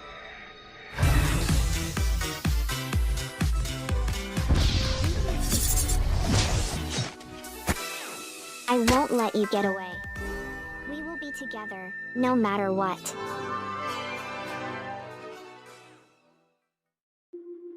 Whether it's sunglasses outside, blue light glasses inside, or night driving lenses in the dark, Zenni has affordable eyewear for everyone. Get 10% off with code PAX at zenni.com.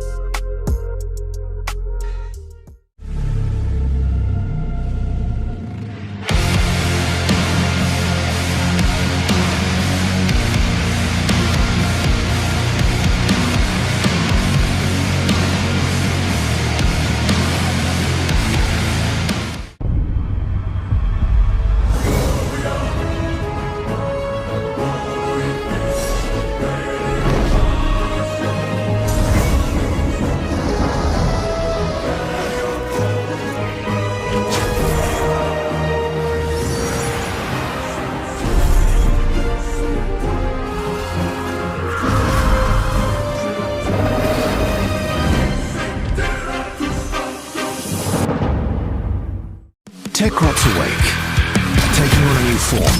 Let me do the talking. Let's rock!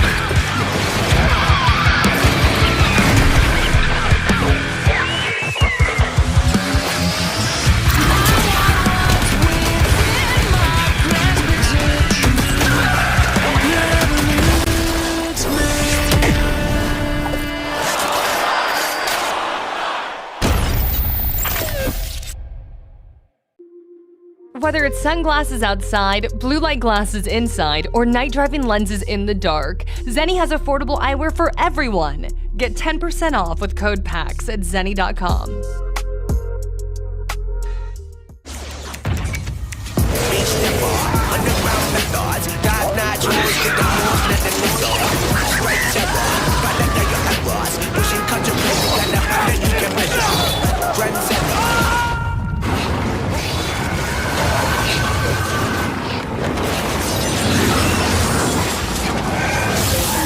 Reach your impossible with the AI-powered Legion Pro 7i, Lenovo Legion. Whether it's sunglasses outside, blue light glasses inside, or night driving lenses in the dark, Zenni has affordable eyewear for everyone. Get 10% off with code PAX at zenni.com.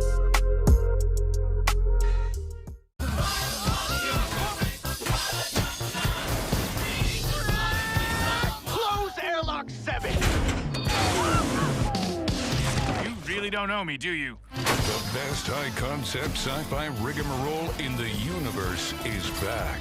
Mob justice! Get back here! This is for your own good! Rick and Morty Season 8 premieres May 25th at 11 on Adult Swim. Get your mouth round it.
Whether it's sunglasses outside, blue light glasses inside, or night driving lenses in the dark, Zenni has affordable eyewear for everyone. Get 10% off with code PAX at zenni.com.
Everything I've done for my family. For the last 10 years, all I'd done was kill. I killed for my family. I killed anybody that got in my way. Family and who you're born with is who you die for.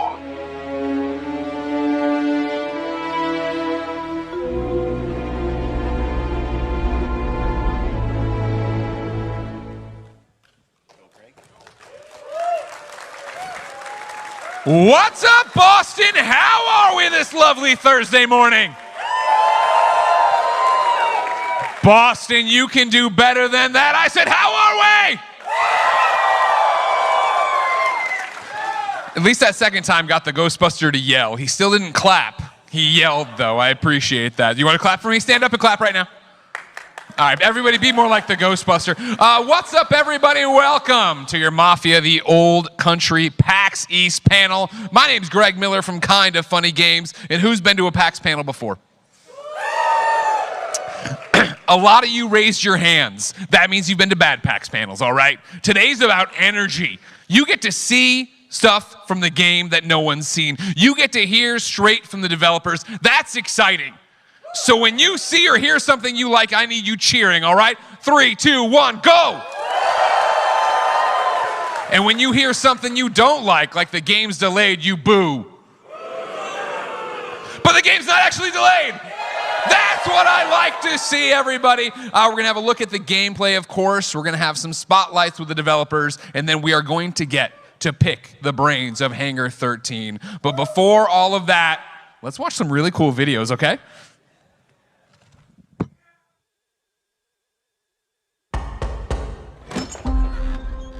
Come in. Bravery is not common in this world, Enzo. Loyalty, honor, obedience. They set the man apart from the rest.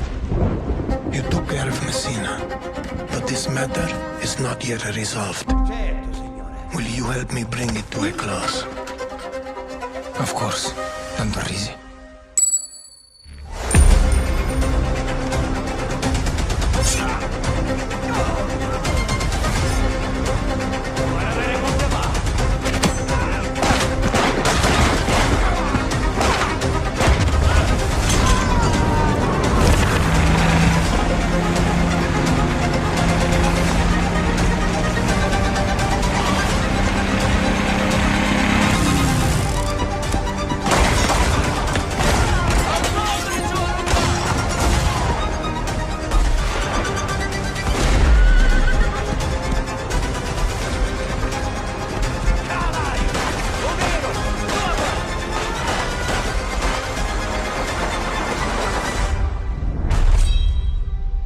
You again.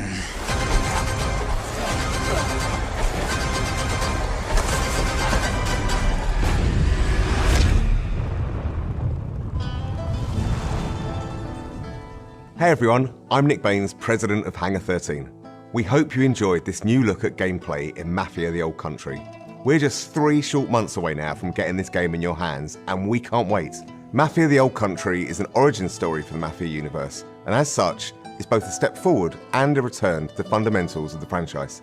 The heart of Mafia has always been deep, immersive storytelling, and Mafia: The Old Country is no exception. It's a premium experience in the vein of early Mafia games, with a linear narrative set against the stunning, authentic backdrop of 1900 Sicily. That focus has allowed us to deliver a classic organised crime drama in the period authentic Mafia rules and traditions of the era. And, as you just saw, we've made some exciting gameplay updates.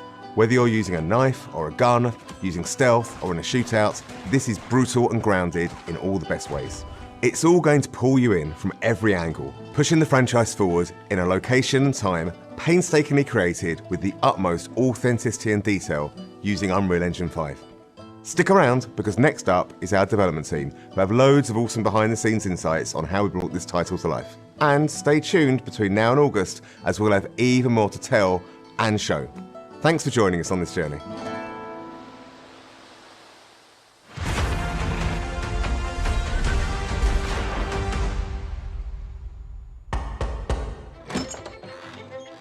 Come in. Our top goal for every Mafia game is to deliver the promise to a player that you're going to play a classic mob movie.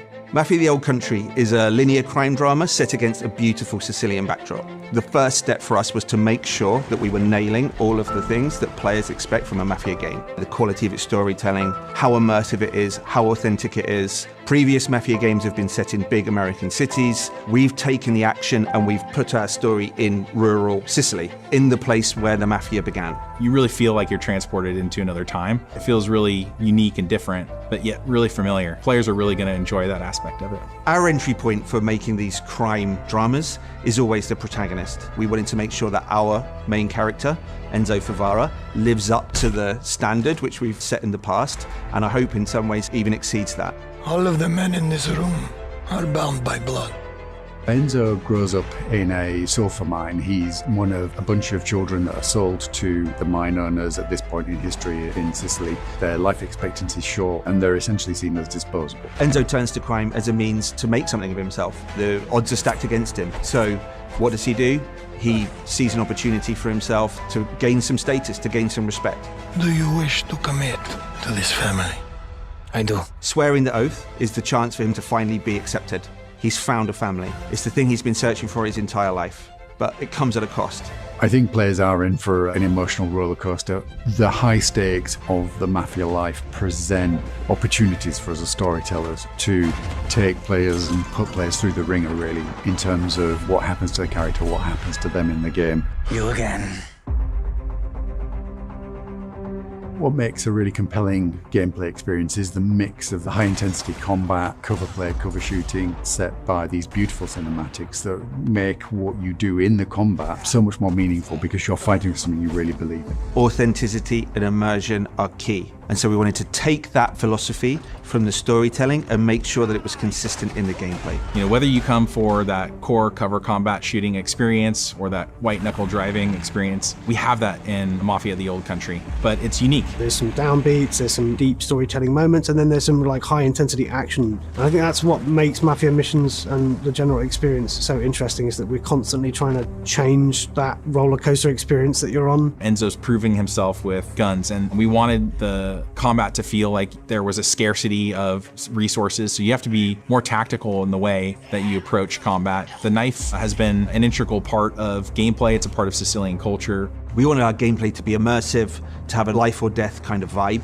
So when players are in a knife duel, when they're in a gunfight, they're genuinely fearing for their lives. My flesh must burn like this saint if I do not keep my oath. Bringing 1900 Sicily to life for us, it infuses every aspect of the development. It's about the characters, it's about the music, it's about the story, it's about the setting, it's about the vistas, it's about the vehicles, it's everything. It always starts with research, it always starts with immersing ourselves in the subject matter. So whether that's reading every crime book around the Sicilian Mafia, watching all of the movies, even driving the cars, firing the weapons, and then translating that into the game, that's the development experience. We even sent some folks out to Sicily. We were then able to take all of those experiences and try to translate it into an on-screen experience, but also a story. And those two things are woven together in a way that I think players are going to really enjoy. Bravery is not common in this world, Enzo. The Mafia that we see in Mafia the Old Country is much different than the Mafia that we see in some of the other Mafia games. It's a time-honored tradition steeped in secrecy, and there's this sort of deep honor that we see within the Teresi family and within the characters there. The characters' relationships with each other, the way they behave, is very much influenced by that setting and that cultural difference. This is a distinctive experience that I've never played before, and I'm sure that players are going to feel the same. Mafia the Old Country is our first Unreal 5 game in the studio, and it's particularly suited to the Sicilian setting. We've really been able to push the boat out in terms of sort of the real tiny details on everything. You know, one of the big ones for me is metahuman. You have characters that have really lifelike expressions, micro details. You know, many times when I'm watching the game, especially on a big screen in 4K, I start to forget that they're characters rendered in an engine. They just look like real characters in a movie. I think that's the level of immersion that we want, and it allows people, I think, to really suspend their disbelief and go along for the ride. Enzo is beautifully rendered in the game, and I think he's one of the most compelling game characters we've seen for a long time. The thing I'm most excited about for Mafia the Old Country is finally getting the game in players' hands. The story pulls you through really quickly, and at the end, it takes your breath away, and it's one that you're not going to want to spoil for your friends. The visuals and the storytelling are absolutely next level. Our setting's completely distinctive. Our story's completely unique. This is a game that you haven't played before. The best crime stories have unforgettable twists, and this game's no exception. Players are in for a treat. Welcome, Enzo.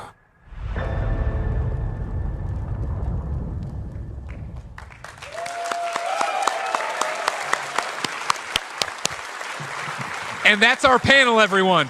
Oh, I thought you'd boo that. No, it was a boo moment. It was a boo moment. You got to get better at this.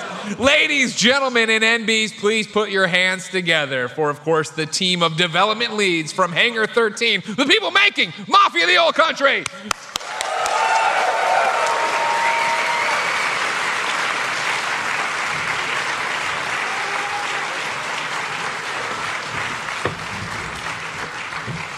All right, let's start with first day of school kind of stuff.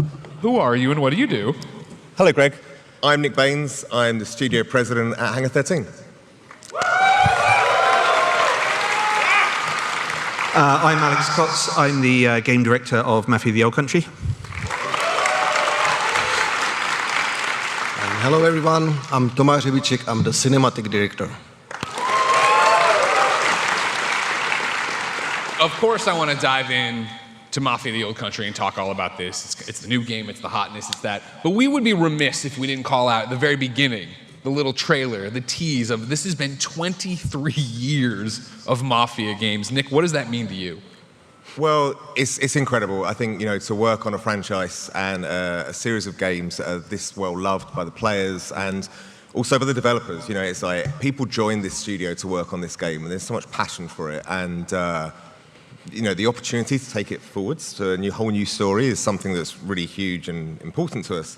But something also that people don't always realize when they hear about Hangar 13 and they think about Mafia 3 or they think about Mafia Definitive Edition, but Hangar 13. Definitive Edition, come on. I was having dinner with Ben Starr last night and he was like, no one talks enough about Definitive. I'm like, no one talks enough about Definitive Edition. I agree. But the thing is, people don't realize necessarily that Hangar 13 has a lot of people that worked on Mafia all the way back to the very beginning. We've got studios in the UK and in the Czech Republic who, by the way, they are hard at work on this game right now, but they've taken a break to tune in to this. So big shout out to those guys. And so yeah, it's just something that it really is in the the DNA of the studio. Sure. And I mean, I've been here for like 7-8 years. The two gentlemen to my left have been working on the projects for much, much longer, and they have Mafia running through their veins. So, Alex, how long have you been working on the project?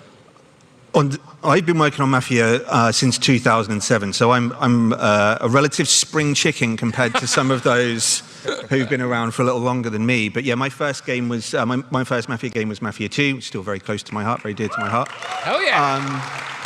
And yeah, I mean, I was one of the fans that Nick mentioned. I remember distinctly playing the first Mafia game 23 years ago. So I played it. My first experience was as a player. I fell in love with the franchise then. It was really, if you guys remember the first Mafia, it was one of the first games that really went hard on a movie-like cinematic experience. It really blew me away at the time. I just left uni. I was a film student, right? So I was really big into the whole idea of games as movies at the time. And so when I finally joined the franchise a few years later, I was immensely excited and still am to be working on something. And I'm very glad that people still want to play those kind of games today. So 18 years of time on the franchise for me, which even after all that time, I've not managed to make my way onto the box art, unlike my friend Thomas here to the left, who is featured on... You're the box art? Yeah.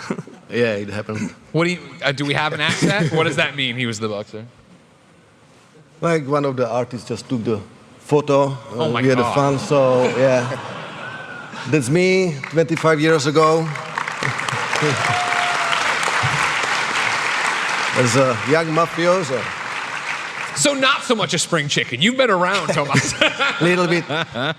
So yeah, it's been incredible experience working on all the Mafia titles. And what excites me the most is that everything we learned on the journey, we can now bring and use it on this new origin story and elevate it to next level of the storytelling.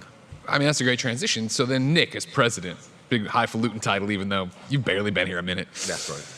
What are you taking from Mafia 1, 2, and 3 when you look at Mafia the Old Country, when you guys set off to do something that is so radically different? Yeah, well, it's radically different in some ways, and in other ways it's very much still in the same vein as the other games. It has the same DNA. I think when we set out to make a Mafia game and when we think about what a Mafia game is, we really identify, what the DNA of that experience is. And there's certain pillars that we look at when we're deciding exactly what it is we want to feature or how we want to, what kind of gameplay, what kind of story. So, for example, historical pulp fiction, brutal worlds of organized crime, gifted anti-heroes, setting as a main character, and themes of power. I think if you played other Mafia games, you'll recognize all of those things as really key elements of them. I think, all of those are definitely true in all the games. So when we look at what's next, we look back to this and we think, how does what we're making now fit in with those and deliver the kind of Mafia experience the players want and that we want to make? So then let's move on. Let's talk about Mafia the Old Country. Everybody's excited for it. I think what immediately jumps off at me, right, as a fan is, okay, it's a prequel. It's a new location. It seems like a new tone. Am I wrong about that, Alex? I'm going off of what I've seen here. Well, the tone is, the tone is a little different to the other games, of course, but the setting is different to the other games. So that's the reason why the tone feels a little different. It's more, it's got a kind of adventure vibe to it. Again, you saw in the video there, riding through the countryside, chasing that cart, for example, from the trailer. It's the tone and the setting of the game has been, tailored around a 1900s Sicilian setting. We're not in a city anymore like the Mafia trilogy titles. We're out in the countryside. We are in a time before Tommy guns and such like, right? So we're in a kind of an old, we're just in a different age. So that's kind of like infused all aspects of the design and the creative direction. And also, this is an origin story. We've gone back to the start of the timeline of the franchise story. We're still in the Mafia universe, but we've gone back a little bit of time to right to the very beginnings, but also not just the beginning of that story, but the story of organized crime. We all have a good idea, I think, of like what the American Mafia looks like from films and TV shows. Probably less of a clear idea about what the Sicilian Mafia is or what that meant, but that is the start of it all. Sure. They invented the term, So that's what our story is about here. It's going back to the start there, exploring what caused the Sicilian Mafia to sort of originate in the first place, and set the course for what happens next later in the Mafia story. Tomas, I think looking at the trailer, the gameplay, and of course the cinematics and stuff, what really pops is the performances right now. Obviously, when we get on sticks, it'll be a different feeling. Nobody's getting on mouse and keyboard. When we get on sticks, it'll be a different feeling. Oh, there's an undercurrent of a boo there. Talk to me about what it was approaching casting for this. How do you go and do something that's a period piece, but is being done in modern times? What was that like? We had a very strong casting team behind us to help us to filter down all the candidates to final selection. We spent over like 2 months interviewing all the talents, having the calls to making sure that we are selecting the best possible fit for each of the role. And I have to say that we are really lucky that we ended up with our first choices for each of the role of the main character. Every game is very unique. Every Mafia game is very unique. And it's in a big part due to the cast and especially to the lead. So casting Enzo was very critical to us. We were looking for someone who can embody the specific Enzo's journey and help us to set the distinct tone of the narrative. And authenticity is also a huge part of our project. So casting for 90s Sicily meant that we had to pay close attention to all the details, nuances, even in the dialogues. So we hired a dialogue coach who helped us to and actors to mentor and make sure that all the dialogues were feeling the natural and authentic to this period. Awesome. Alex, piggybacking off of that, we're talking about cast, we're talking about how close they have to work together because, of course, the Mafia is all about family. What is the family in this narrative? What are we getting into? Yeah, it's a good question because, all of these crime stories, it's about family in some way, a crime family, but also family as it means to most of us, right? The people you love and care about. And the drama in most crime stories is about that, isn't it? Like the difference and the between those two types of families and the compromises, the decisions that the characters have to make at the center of the story to trade off between those two things. In our story, Enzo begins the story. He has no family. He's an orphan. He grows up in a sulfur mine in a very terrible environment. And when he finally finds his way into the Cirisi crime family, he finds a sense of belonging, something he's been looking for all the time. But then it's about how much. But then, he's not quite sure what he wants. He wants a sense of belonging. He wants to fit in somewhere. A gang seems to offer him that kind of that environment. But then he also has some, other inclinations as to what he might want from his life. So what's he prepared to sacrifice for his family? That's a big question around the whole story. And it'll be answered in Mafia, the Old Country. You're a tough one to crack, Alex. All right. My notes apparently say that, of course, the cast members have sent us messages that we are ready to show you. Are you wanting to see cast member messages? PAX East! Ghostbuster seems iffy, but everybody else is in. Let's watch them! Hi, my name is Riccardo Frascari and I play Enzo Favara. in Mafia the Old Country. Enzo is a kid who gets a really hard start in life working in the sulfur mines. But through his work and his resilience, he earns a chance to redeem himself with the Teresi family. That's where he learns the real values of family and loyalty. Enzo is Caruso. Caruso is an orphan who was sold to slavery when he was a boy, who never knew family. And the Teresis give him a chance to be somebody, to belong, and to make something out of himself. Enzo's characteristics are definitely his strength, his loyalty, his resilience, and his determination. He's very determined to find his place in the world and to claim his spot as a free man. His strongest desire is to be a free man and to live his own life as he wants.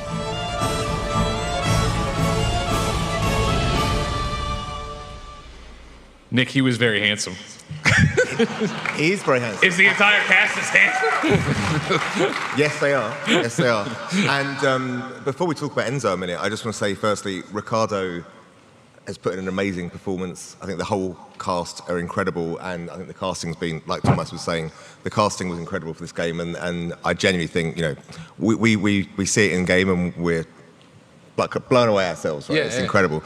And also, what's also cool, Ricardo is a really, really nice guy. He actually flew out to our studio in the Czech Republic about a month ago. Wow.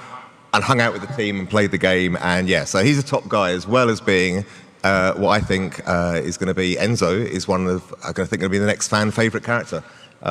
His story is really emotional. You see him going from real rags to riches, but he's, you know, he really starts at the bottom in those sulfur mines. It's a pretty horrific start to life.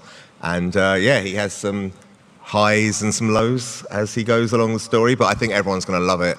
I really do think, yeah, he's up there with the best Mafia main characters. That's a highfalutin praise. All right, that's a good list of characters right there. Hold me to that. Okay, hold them to it, everybody. Let's see who we have next.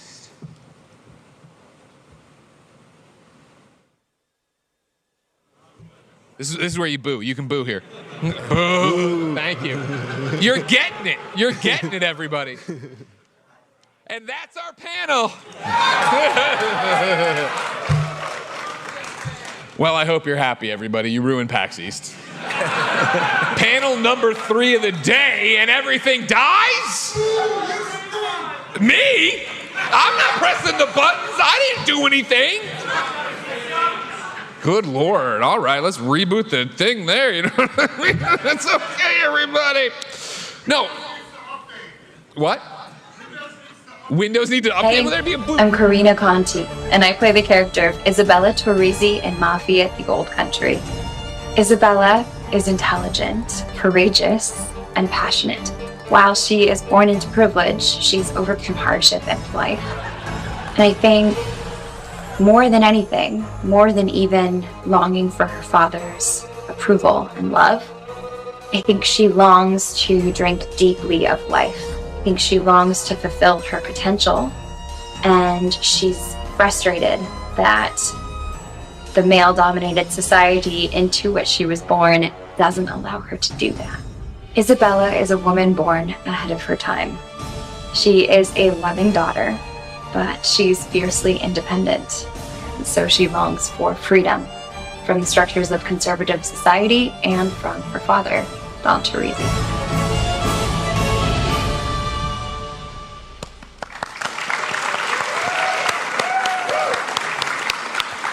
Alex, talk to me about Isabella.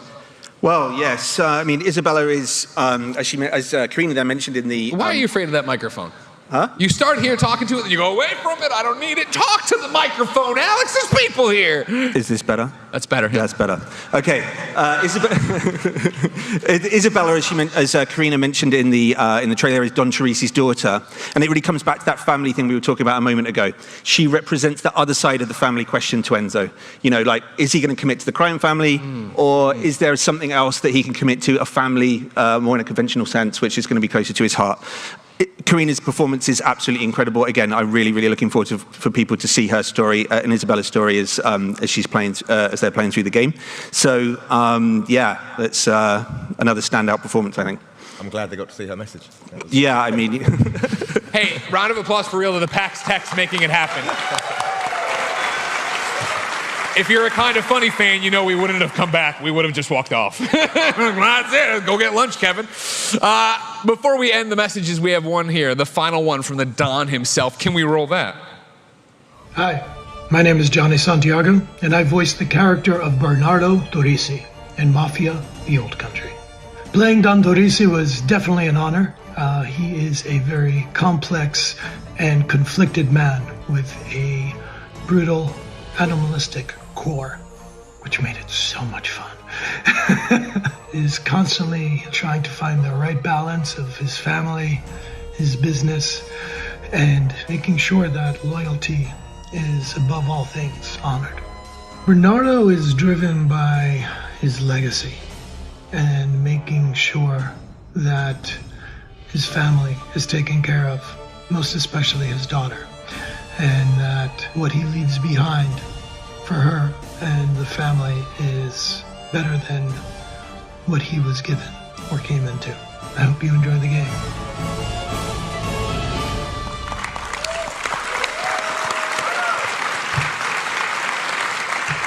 Did he walk in, Tomas? You're like, well, that's the Don. He sounds like the Don. He looks like the Don. It's the Don. Johnny, I would just, correct him slightly because he said he's the voice of the Don Torrisi. He created the full character, obviously, the full performance, and he did great and awesome job, as you can see. Don Torrisi is a patriarch of Torrisi's crime family. He's very powerful and imposing person who commands respect and expects everyone to follow the Mafia code. Don offers Enzo life-changing opportunities. However, this comes in price of total obedience and loyalty to him and his family. Amazing. I think it's important, obviously, the cast of characters we're going to play as, interact with, all that stuff, but as you guys called out, Nick, in the front with your pillars and stuff, the setting has to be a character as well, right? So talk to me about 1900s Sicily for the Old Country. It's not something you can just go visit, like, well, you can, but it's not like it was. Like, how did you go about going back in time to do this? Going back in time would have been hard. But That would have been I think the thing with Sicily, which is incredible, is as a setting for a Mafia game, it's totally brand new and fresh. It is an incredibly beautiful land. The countryside is amazing. The architecture is stunning. But it's the birth of organised crime. It's where there's a dark underbelly behind the doors. There's bad things happening, and in the shadows, there's nasty people. So I think that kind of contrast is really, really memorable. And for us, as always with Mafia games, authenticity is really key. So we went out there, we've got a ton of reference. We really made it as authentic as possible. But to be honest, it's great. There's not that much artistic or creative interpretation required because it is such an amazing, larger-than-life, beautiful environment. So yeah, it's a really, really great setting for this kind of story. Tomas, what is the research? You guys went there, right? We saw that in some of the videos. Nick mentioned the authenticity is a really high priority to us. So the research was very extensive. But the best for us was how to immerse ourselves, was to send the dev team over to Sicily, to walk the streets, to feel the climate, to talk to the people. Eventually, we even talked to the local historians to learn what the life was like back then. What we love on Sicily is the contrast between beautiful country of the Sicily and the harsh life conditions the people had to face back then. It was even more obvious when we went down to the sulfur mines and learned how brutal and dangerous the life was there just to survive. Actually, you were there on the trip, so... Yeah, it's a tough life as a game developer, going to touring around Sicily. The holiday, I was not that lucky. It was, the hotel didn't have a spa or anything, but everything else was great. Good job. It's great. We get, to really represent the authenticity of the environment, as you say, Thomas, about creating a game experience that's very immersive, that really transports you back to the time period and particularly to that location. It's very important to actually go and see it for yourself. Is the setting working with like the themes you're trying to go with family and all that? Well, there's plenty of there's a whole range of stuff there. So when we went to Sicily, we visited sulfur mines. We visited in the Greek ruins. We saw some images there. The knife makers and people that fight with the Sicilian knife fighting, all kinds of stuff. We ate the food. We spoke to the people. We learned the swear words and the gestures and all of the other stuff. So there's some kind, so we can translate that into a game experience, which is as authentic as as everyone's expecting from a Mafia game. I understand it was probably a million different things, Alex, but when you go there and you're talking to local historians or just people, are they stoked when you're like, we're making a video game about here? They're like, oh, is it positive? Like, Yep. Everyone was very excited about the idea. Yeah? Yep. I'd say so. Yeah, it was great. Like everyone was very enthusiastic about it, and again, I hope particularly players in Sicily. We've got we took that a little one stage further as well. Like I think our Italian localized version is actually also in Sicilian dialect. Oh, that's awesome. So yeah, if you want to kind of like play through in Sicilian for a little bit more of an added vibe. That's there too, which is great, which is really cool. I was playing it last week, and it's it's a different kind of vibe. So, Nick, let's pivot to gameplay. Of course, we're all gamers here, right? We love gameplay. That was a big deal to see the gameplay trailer today for the first time. What were you guys trying to get across with the gameplay trailer? Mm-hmm. Well, the first thing was to hopefully make it really clear that if you love Mafia, you're going to love Mafia the Old Country, right? This is classic. This is classic Mafia gameplay, modernized. It's brought to 2025. But if you like it, if you like Mafia, you're going to love this. But the other thing as well was to really show the variety of gameplay as well. The fact that there's knife fighting now. The combat's much more grounded and gritty. I hope that came across. There's horses as well, which big is deal. a new thing, right? So, and the duels that you saw with the knife. So I think the big thing was, this is familiar, but it's better. And it's, and also I think the other big thing really was just to really give a taste of how this setting gives a new twist on that classic formula. I love that transition. Alex, back on you. Talk to me about combat. We see knife fighting, we see guns. Is it what we exactly expect, or is it a take on it in the Mafia world? Well, again, we tailored combat to the time period and the setting. We're talking about a time before automatic weapons. But also we're talking about an environment that's very sparse, that's very rugged. And actually, another kind of angle we wanted to take on the design is kind of to channel something which was a bit more from the original Mafia game, where combat was a little bit more challenging. It was more tactical. With Mafia 3, we went in a more kind of like bombastic sort of combat direction. We wanted to sort of pare that back, make combat feel more dangerous, kind of like having to survive combat encounters rather than just blasting your way through them. So all of those things are really kind of like designed around the setting, and also Enzo's attributes. Enzo as a character, he is this kind of coiled spring, as we describe him, a guy that's a survivor. He survived the mines. So him kind of like scrabbling around, looting for kind of weapons in combat scenarios, for example, gives you a good idea about what it's like to kind of like survive through these combat encounters rather than just kind of shoot to win. So in addition, I think we also saw, again in the videos, but like the knife is quite a significant new addition in terms of combat. We wanted to make it so that the knife, again, it's kind of a Sicilian tradition. Sicilian knife fighting is very evocative of the time period and of Sicilian gangsters generally. So we wanted to make it so that the knife is more than just a kind of a one-shot kill kind of like animation. It's the player's knife. You can choose from different knives in the game. Each knife has got different attributes and skills associated with it. So you can kind of like, some knives you can throw, some knives give you bonuses in other aspects of combat. And then we've got this knife dueling mode as well, which is new to the game and new to Mafia. So, every now and again you come up against a kind of a boss character in missions, and you have a kind of a one-on-one kind of duel to the death with them as well. That's sick as that's fuck. cool. Okay. That's awesome. What's not awesome is that there's no Tommy guns. And so I would like to come back to that point, Nick. Thank you very much, everybody. Did you ever play Assassin's Creed? They make shit up all the time. You know what I mean? Here's a wingsuit. Why not? You know what I mean? Well, give me a prototype Tommy gun. But if there are no Tommy guns, Nick, What are we getting into when it comes to firearms? There are guns. We saw them in the trailer. Absolutely. I think the big difference, guns back in those days, they're less forgiving. You can't just like spray and shoot. Sure. Like a Tommy gun as well. So it's revolvers, it's bolt action rifles, but it's it's a much more tactical experience. You've got to really think about what you're doing. You're going to be in cover more. As Alex said, really, it's about a feeling of vulnerability, like really fighting for your life. Every bullet counts. You're going to be relying on the knife. You're going to be relying on your guns. But really, it's down to you as a player how you want to play. It's just a much more brutal, grounded experience, I think, than maybe players are used to in a Mafia game. But again, keep saying the word authenticity, but that's what it was like. And I want to piggyback off that again as we continue to move through what we saw in the gameplay trailer. We talked about the pillar. We talked about this. We talked about vehicles. And then, Tomas, we see vehicles in there, but of course they're far different than the vehicles we've seen before. How do you bring those into this game, make them authentic, but make them fun?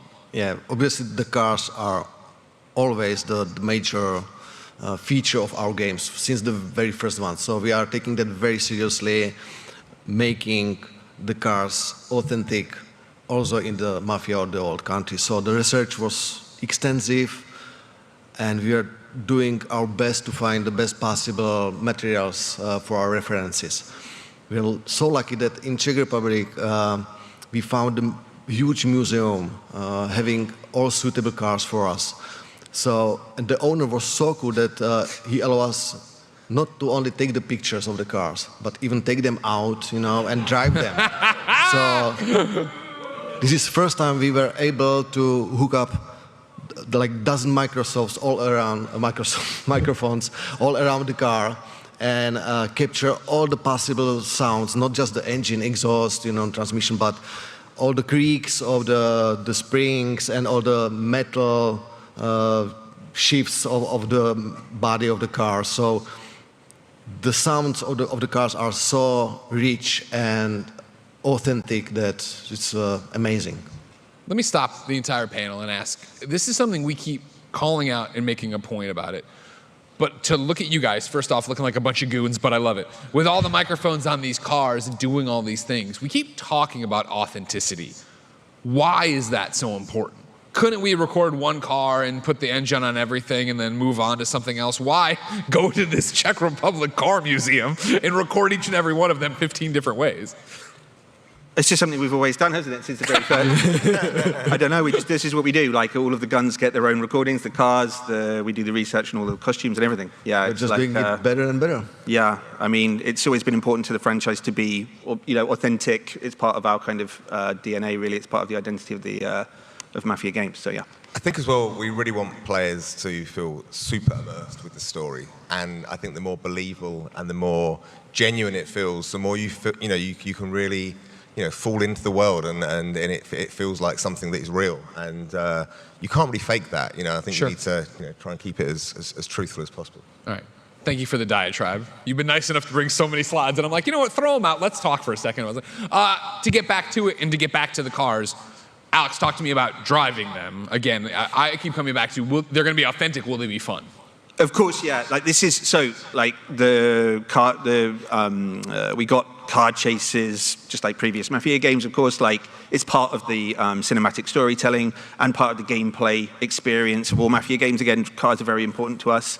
But this time we're at the dawn of motoring. That's the turning point between when cars were starting to appear in Sicily, so they're kind of rarer, let's say, but the car chases and all of the car gameplay is, again, very similar to previous Mafia games, I would say, but with the difference that the vehicles themselves are designed to feel like cars of the time period, so they kind of got a heavy kind of handling model and things like that to really kind of evoke those 1900s vehicles. Now, Nick, of course, you called out the other new vehicle, the horse. Maybe the original vehicle. Talk to me about that, bringing that to Mafia. Well, we couldn't really set the game in 1905 Sicily without horses, and that's the first thing. But it adds a really interesting dynamic to as you explore the world, because the first thing is, like Alex was saying, cars are pretty new, so a lot of the roads that are in the countryside are actually meant for horses and carts. So as you go along, there's kind of choices of which way you take it, and some are more suited for horses, some cars, but you can choose. You can go whichever one you want to. And it's enjoyable. I think that's the main thing. It's about trying to give more enjoyment as you go from A to B and as you explore the world. It feels great and it looks great. And you have to crank them when they break down, right? The horses? No, the cars. You mean the cars. Sorry. We could have done that. We could with a tail maybe, but I'm not sure. No. Anyway, I mean, sorry. There are multiple ways to crank Yeah. a horse. All right, don't worry about that. I mean, I did wonder where I was going. So yeah, but no, that's right. Oh, me. Let's get back to hard-hitting journalism. Tomas, the one thing I think that speaks, whether you've seen the game, you know the game, whatever, you watch that trailer and the game looks really good. Are you prepared to go on record and say this is the best-looking Mafia game of all time? Oh, fuck yeah. Okay, good.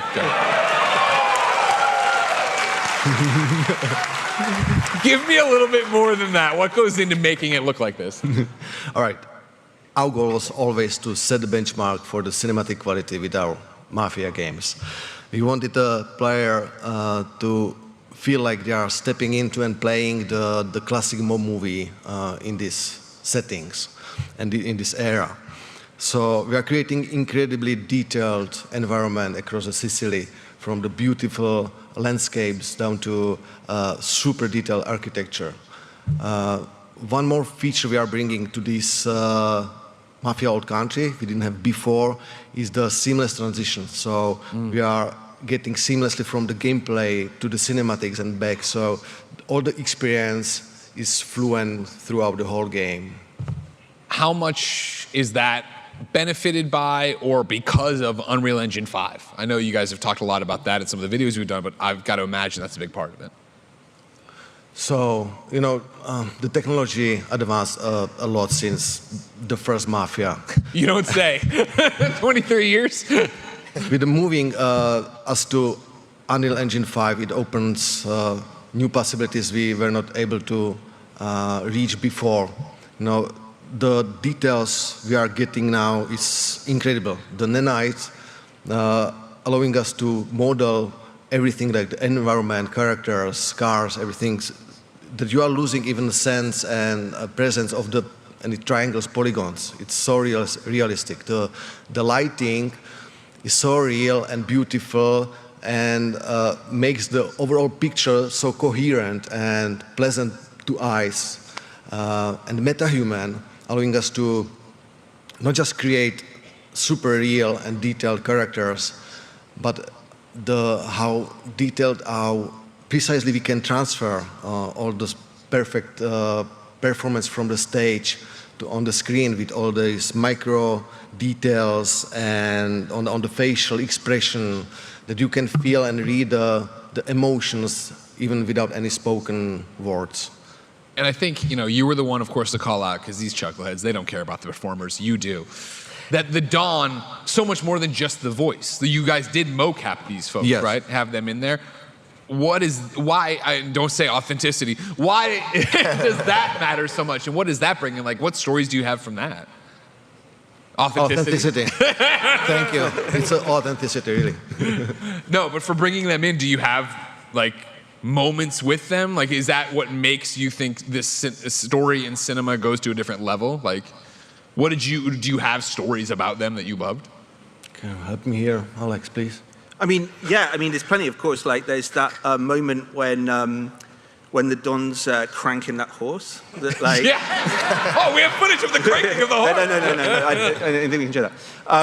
I mean, I was on the stage for a lot of the mocap, and actually, the thing that really stands out to me when I remember from the shoots is when we were shooting the scene of Enzo and Isabella's first meeting. And obviously that's quite an important moment in the story, and we were, like, literally myself and Matthew Aitken, who's the lead writer on the game, we had been going back and forward for an hour beforehand, rewriting the script, like, still trying to find the right, you know, just the right vibe. They've got, like, I don't know, 40 or 50 words in this thing, and we're writing it over and over again. And when they did the scene, it was amazing. Like, you know, everybody was kind of, like, hushed on the set. I actually got chills when I was watching them perform it. And I'm really, really looking forward to everybody playing that, because it's a super cool moment. And again, I think indicative of a lot of the character nuance that we're getting from that mocap process. That's actually something that I think, again, going back to what Thomas was saying about the way we really now capture the non-spoken acting because of the metahuman.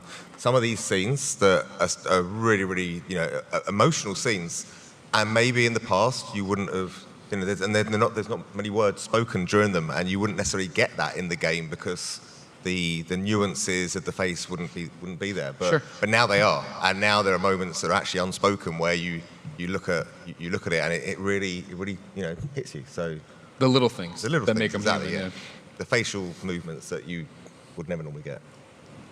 Alex, you talked about being on set for those mocap moments, and I totally noticed that I didn't do my due diligence. How long have you been working on Mafia: The Old Country? I mean, the team. How long has this game been gestating? We get to this point, it's so exciting to get it out in front of your audience, to start showing gameplay. We were joking back there, Nick. I was like, what did you do since rehearsal? And you were like, I've just been looking at gameplay reactions. Because again, I think it's lost on us as gamers, because on our end, there's a new game every week. There's something cool happening, da-da-da-da-da. It's often lost that, it's been 23 years, but that's 4 games. You know what I mean? How long is this one being worked on? How big of a deal is it for you to be here right now saying, here's our baby? It's a weird one, actually, because the first pitch for this game, I think I made it about 15 years ago, when we were talking about the Mafia story at large, and the whole idea of telling the story of organized crime through the 20th century, and the idea of going back to the start was there. That was before we decided to do the remake of the first game and things like that. That was part of that pitch even then. We started work on this title just after we finished work on Mafia Definitive Edition. So we'd just sort of taken a bath in Mafia. We'd done the other Definitive Editions as well, kind of sort of discovered what was great about the IP and what we really loved about it. And so it's been 4 or 5 years of development, but the first part of that was all on paper, really, story development and concept development. Now actually finally seeing it here and being at the show in particular is like making it very real now. The game's going to come out soon. It's quite exciting.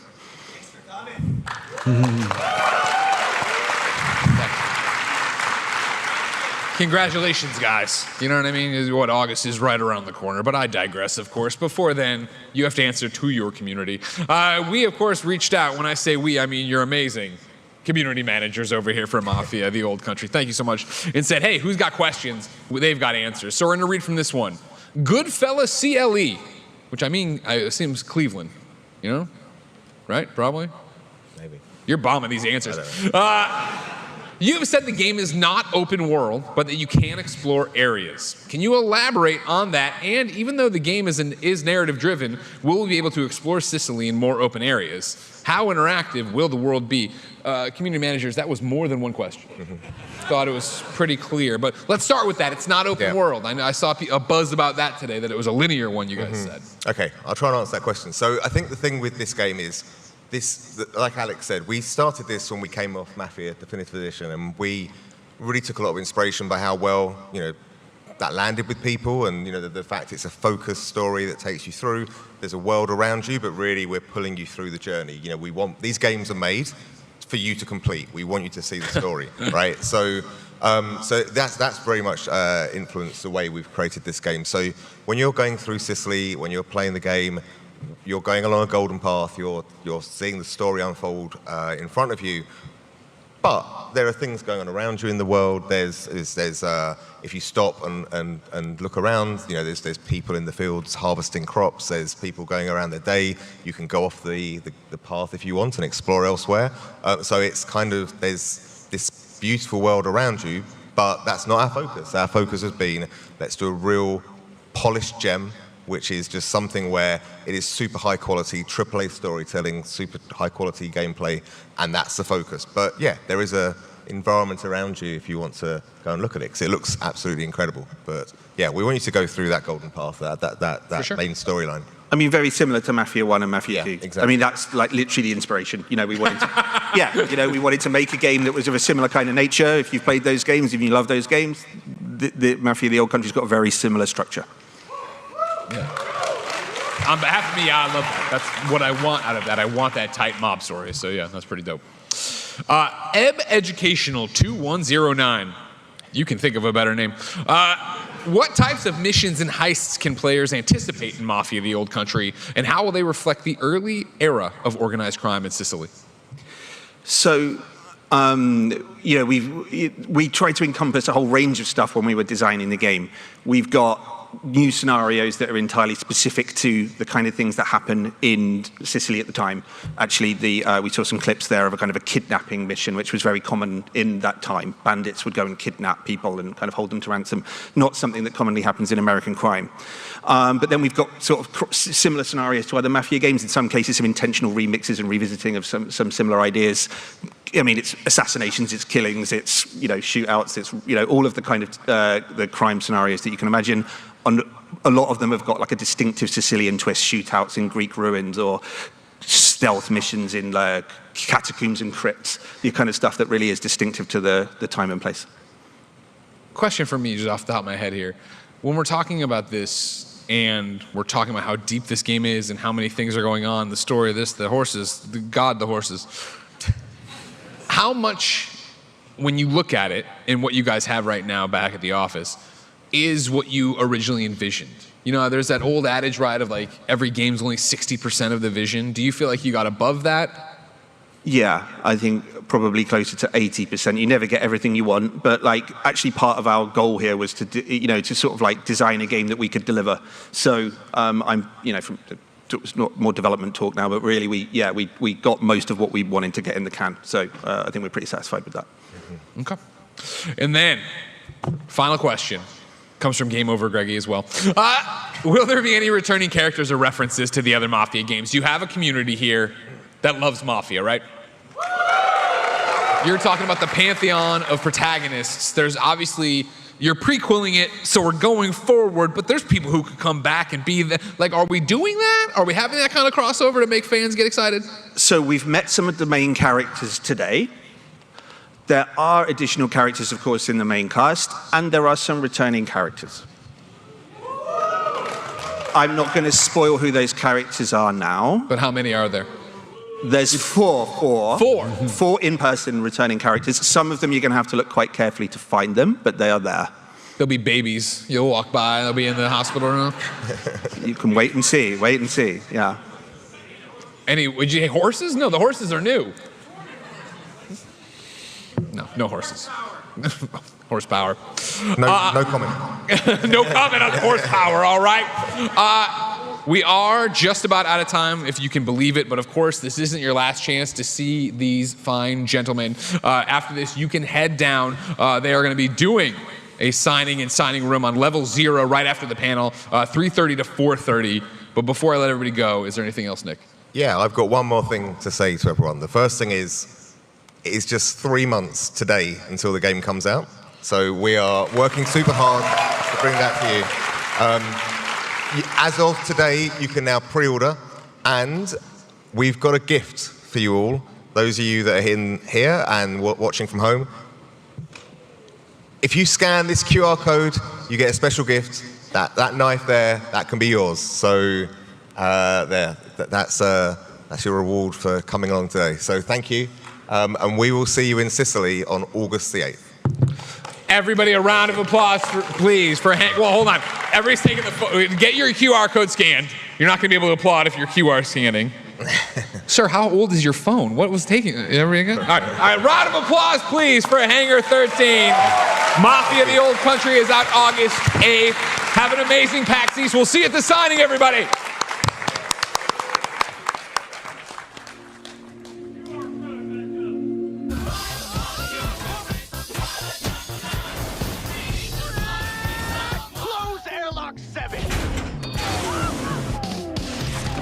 Don't know me, do you? The best high-concept sci-fi rigmarole in the universe is back.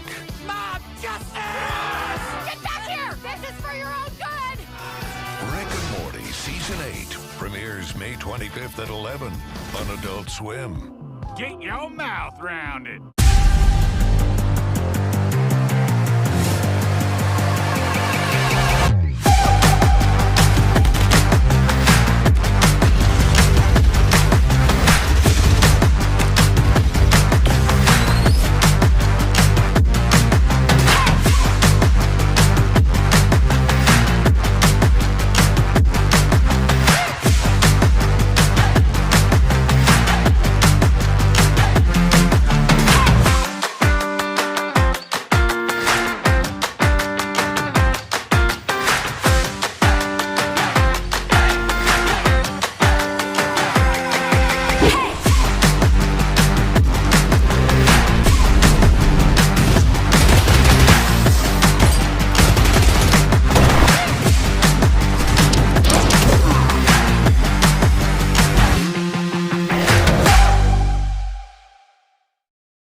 Whether it's sunglasses outside, blue light glasses inside, or night driving lenses in the dark, Zenni has affordable eyewear for everyone. Get 10% off with code PAX at zenni.com.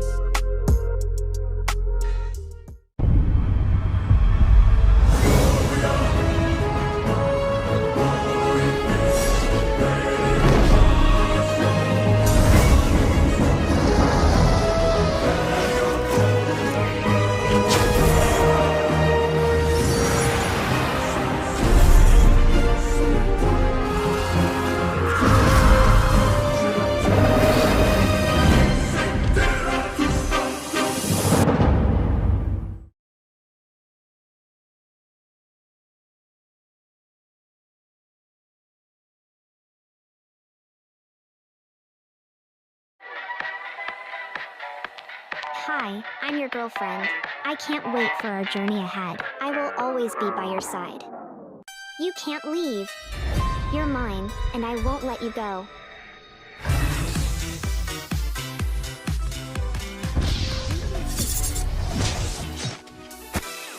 I won't let you get away. We will be together, no matter what.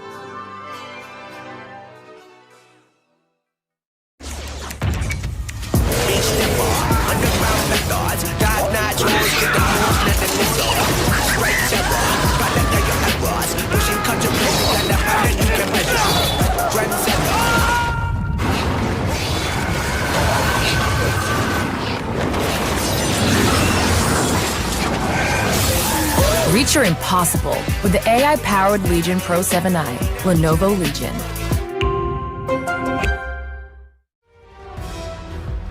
Here we go.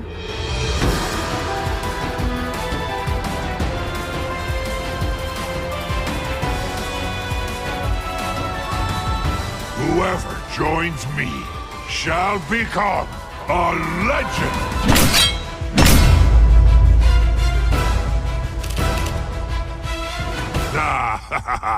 This should be fun!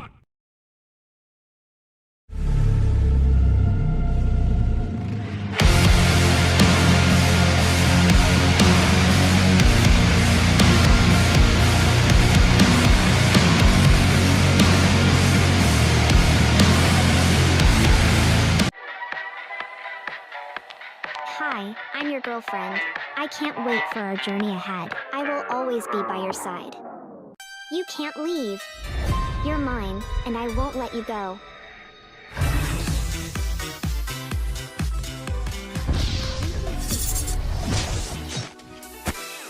I won't let you get away. We will be together, no matter what.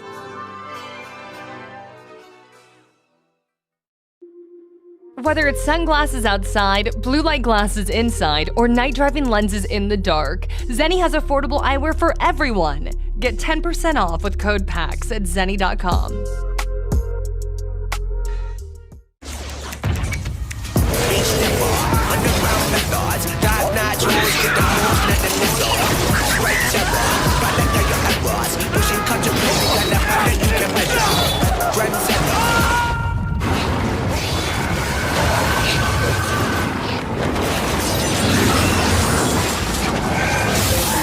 Reach your impossible with the AI-powered Legion Pro 7i, Lenovo Legion.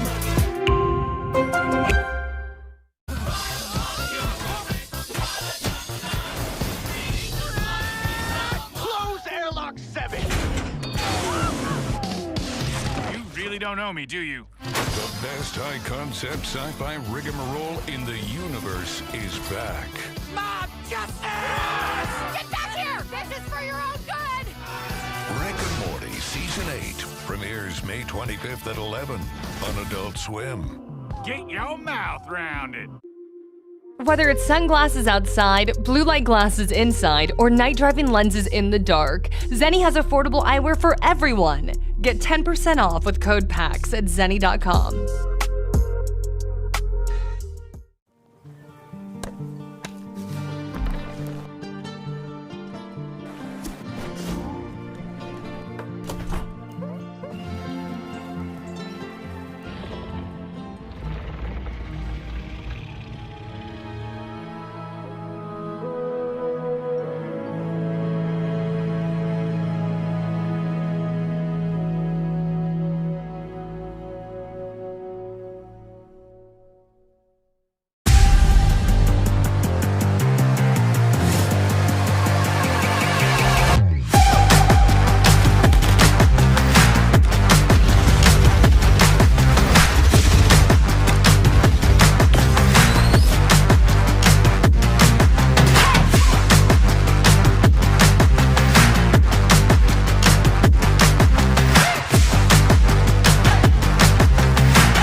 Whether it's sunglasses outside, blue light glasses inside, or night driving lenses in the dark, Zenni has affordable eyewear for everyone. Get 10% off with code PAX at zenni.com.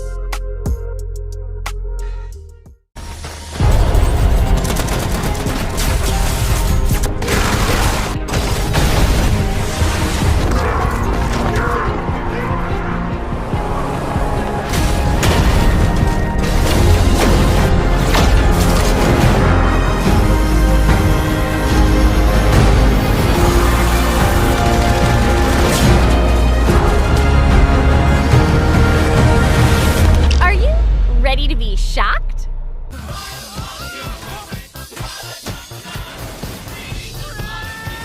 Close airlock 7! You really don't know me, do you? The best high-concept sci-fi rigmarole in the universe is back. Mob justice! Get back here! This is for your own good! Rick and Morty Season 8 premieres May 25th at 11 on Adult Swim. Get your mouth round it. Whether it's sunglasses outside, blue light glasses inside, or night driving lenses in the dark, Zenni has affordable eyewear for everyone. Get 10% off with code PAX at zenni.com.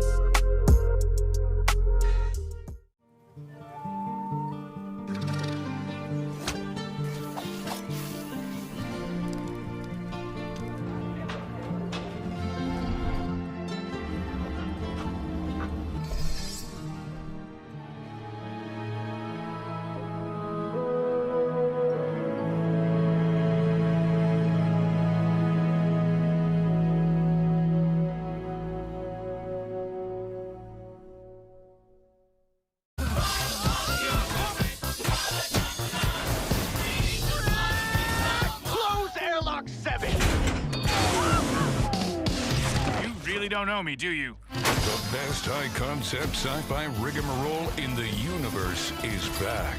Mob justice! Get back here! This is for your own good!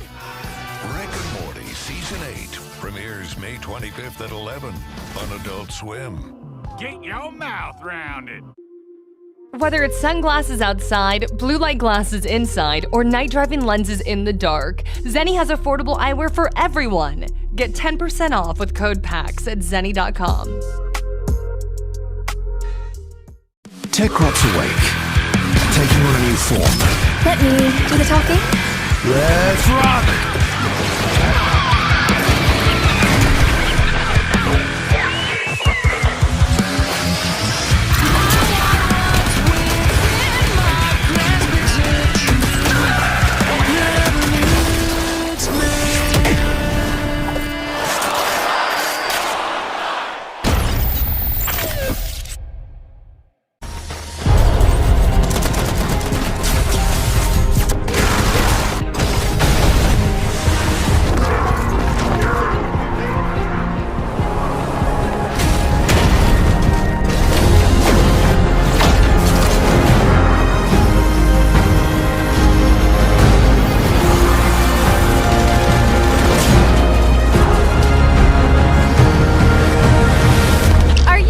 Ready to be shocked?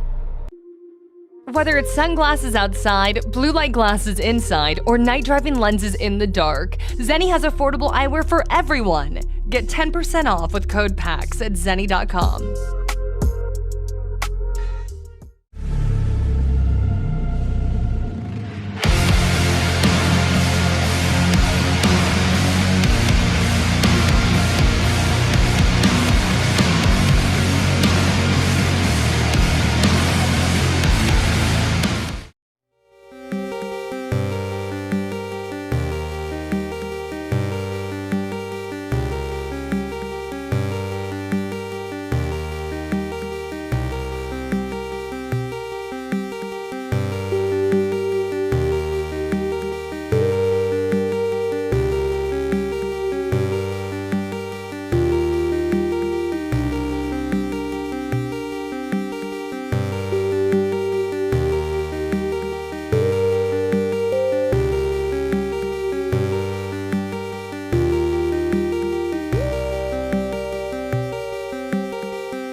really don't know me, do you? The best high-concept sci-fi rigmarole in the universe is back.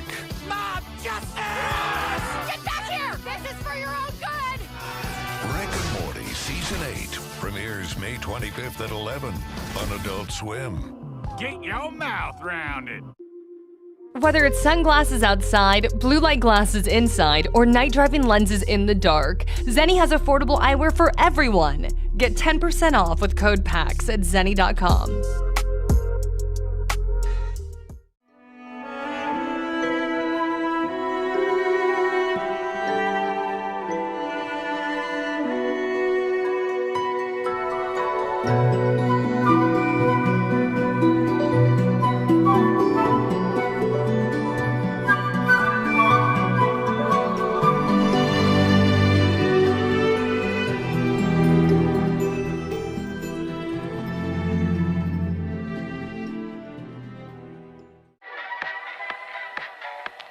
Hi, I'm your girlfriend.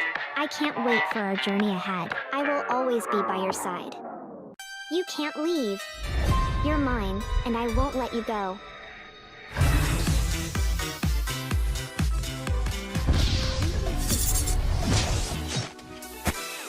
I won't let you get away. We will be together, no matter what.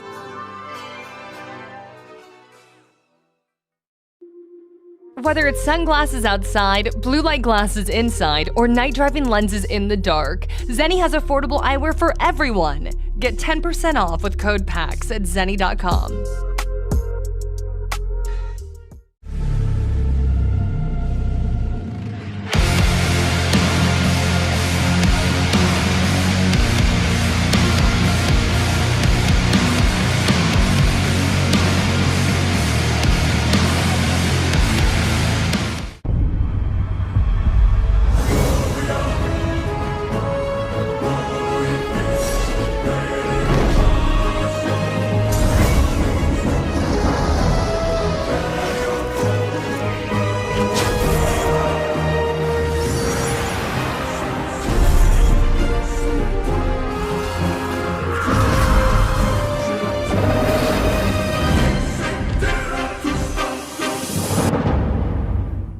Tech Rock's awake, taking on a new form. Let me do the talking. Let's rock!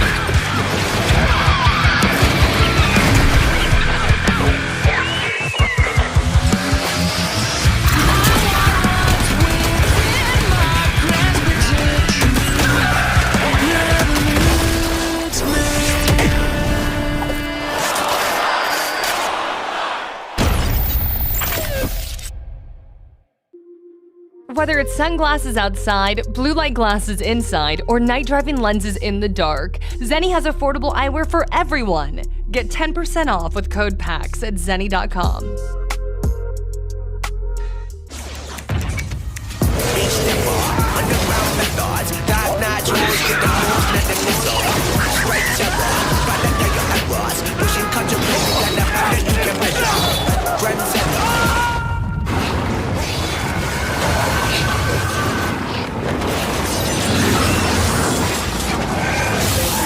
Reach your impossible with the AI-powered Legion Pro 7i, Lenovo Legion.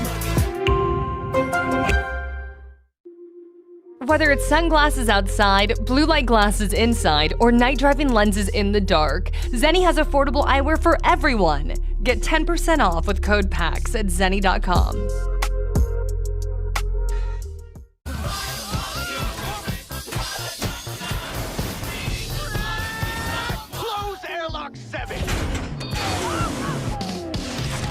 You don't know me, do you? The best high-concept sci-fi rigmarole in the universe is back. Mob justice! Get back here! This is for your own good! Rick and Morty Season 8 premieres May 25th at 11 on Adult Swim. Get your mouth round it.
Whether it's sunglasses outside, blue light glasses inside, or night driving lenses in the dark, Zenni has affordable eyewear for everyone. Get 10% off with code PAX at zenni.com.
and welcome to Did I Throw Enough Grenades? The Psychology of Destiny. In my opinion, I'm the least important person on this stage, so I want to quickly introduce myself. I want to share how this panel came about, introduce our panelists, and let them convey to you their favorite aspects of the Destiny universe that left them intellectually, emotionally, and academically in awe. To start, my name is Dr. Jared Kilmer. I'm a clinical psychologist with Respect Psychological Services, where I primarily provide therapy and assessment services to neurodivergent kids and adults, as well as folks in the tech and games industries. Last year, myself, the panelists on stage, and half a dozen others wrote a book together about Destiny as part of the Zeitgeist of Pop Culture series. This volume that we put together constitutes a collection of academic essays on the psychology and humanity found in one of the richest game universes we've ever had the pleasure of exploring. Today, we'd like to share with you a sample of mini lectures that highlight the passions and interests of the authors on stage.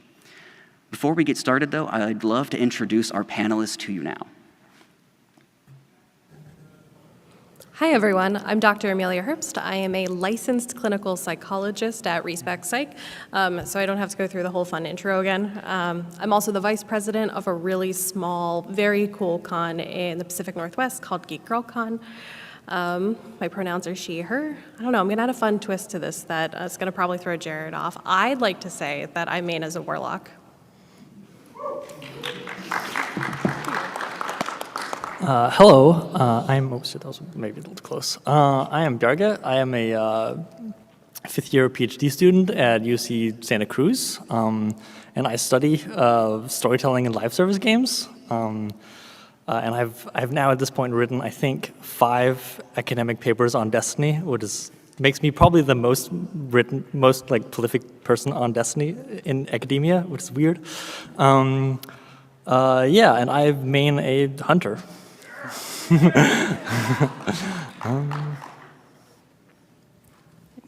Hi, I am Kira. I am a classicist, art historian, and actual Dr. Jones, which is totally why I finished my graduate degree.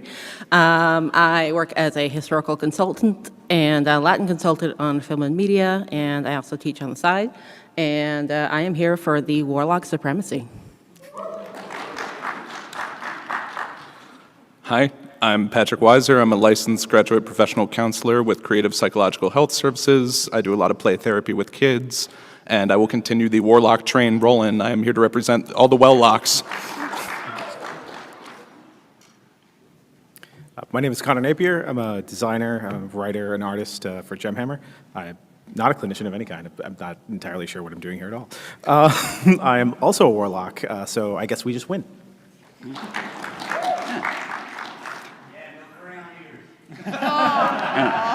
Spoke too soon. I am representing the Titans on stage today. Yeah. Look at me, it's a power fantasy, and I love it. For myself, I thought I could steal the spotlight from everyone else today and talk about my chapter about growth mindset, but I decided against it. I wanted to give more time to everyone else. But I would encourage you to check it out. It is specifically about the ways in which Bungie works to foster growth mindset in their players through their own game design. What I want to do instead is read just 2 paragraphs from the introduction of the book to give you a sense of who I am and what this game means to me before we pivot into the real heart of this panel. But I remember when I first got my hands on Destiny. It was fall 2014, and I had finally saved up enough money to buy that slick, white PS4 bundle with Destiny. Do you remember? It was so exciting to me. None of my friends had that model. They had the basic black one. I carried it out of the store. I placed it in the trunk of my car. I immediately opened the box to remove the copy of Destiny, because in truth, I was only interested in the console. I didn't want the game. I already had plans to get rid of it. Next door, there was a GameStop. I walked straight in, requesting to sell a copy of the game I had no interest in playing. I was naively confident they would love that. My copy was still sealed in the plastic. It couldn't be in better condition. It seems great for resale. But they wouldn't take it. I didn't know about this, but unbeknownst to me, they have a policy against purchasing sealed games. It kind of makes sense in retrospect, but it surprised me in the moment. I said, fine. On my way home, I realized this could be a cool opportunity. I could just try Destiny out, like a rental. I'll play the campaign, a couple days later, I'll sell it. No big deal. 10 years and thousands of hours later, I'm still playing. And I think there's something to that. But now I want to pivot. I should have shown me, this is my Titan, by the way. I'm not just speaking. But I want to let Dr. Herbst talk about nightmares and resolutions. So very quickly, you could tell that I have a very certain aesthetic, and I will not pivot from this costume ever now. Nightmares and resolutions, they kind of match, right? So my chapter in the book is specifically looking at mental health and Season of the Haunted. One of our other panelists referred to it as the season of group therapy, and quite frankly, it actually kind of was a little on point. So for those of you that haven't played Season of the Haunted, aren't super familiar with it, Season of the Haunted was the one season where we need to come all together and support our various non-player characters, Crow, Zavala, Keitel specifically, in helping to work through their own nightmares in order to stop Callus's ships. So what's really interesting about this is that when Eris talks about nightmares, prior to Season of the Haunted, as well as during Season of the Haunted, she refers to it as a tie to trauma. For those of you that aren't super familiar with trauma, trauma is something that it's either directly experienced by us, it's directly experienced by somebody close to us, or it's an event that we have been privy to in some way. First responders can have trauma even if they are just showing up to tragic events. How we deal with that trauma is based off of how we interact in the world. So all 3 of the lovely NPCs that we have to navigate this fun group therapy session with are all absolutely avoiding their trauma. All 3 of them in very different ways. We start with Crow and having to come to these, essentially fight Aldrin, right? So he's got this other individual that wears his face, that speaks similarly to him and has kind of similar ideas to him, and is constantly being reminded, but I am still you, but I am still you, but I am still you. And in a lot of cases, for folks that lose their memories or for folks that have gone through some kind of major shift to make them change entirely who they are as a person, if that person that they were before has a lot of negative memories attached to it or even positive memories attached to it, it's really hard to look back at that person and the connections that they made and determine, yeah, like, you know, I should answer for the things that this person did. Or, no, I don't feel connected to this family, this friend group, this whole future that I had prior to this. And a lot of what Crow has to deal with is attempting to navigate whether or not, like, he should accept what Aldrin did on him because he wears that face, because he, you know, in quotations, was essentially Aldrin Sov. And it comes to the end that when he keeps having this fight with Aldrin, like, no, I'm not you, no, I'm not going to accept this, he has to acknowledge that he's running from this reality. And by acknowledging that he's running from this reality and having to come to a place of peace with this, can his nightmare be dismissed and turn into a memory, and can he move forward? Zavala is very interesting. So we learn about Zavala's family in Season of the Haunted. What makes Zavala particularly interesting is not just the fact that his nightmare, his wife, is telling him, like, you need to move on. You ran right back to your guardians. You ran right back to this thing that you know. You didn't actually forgive yourself. So in an odd way, the nightmare is telling him exactly what he needs to do and is making him feel shame for it. And while this is happening, the Guardian is fighting Kethix, which is the very entity that killed his son.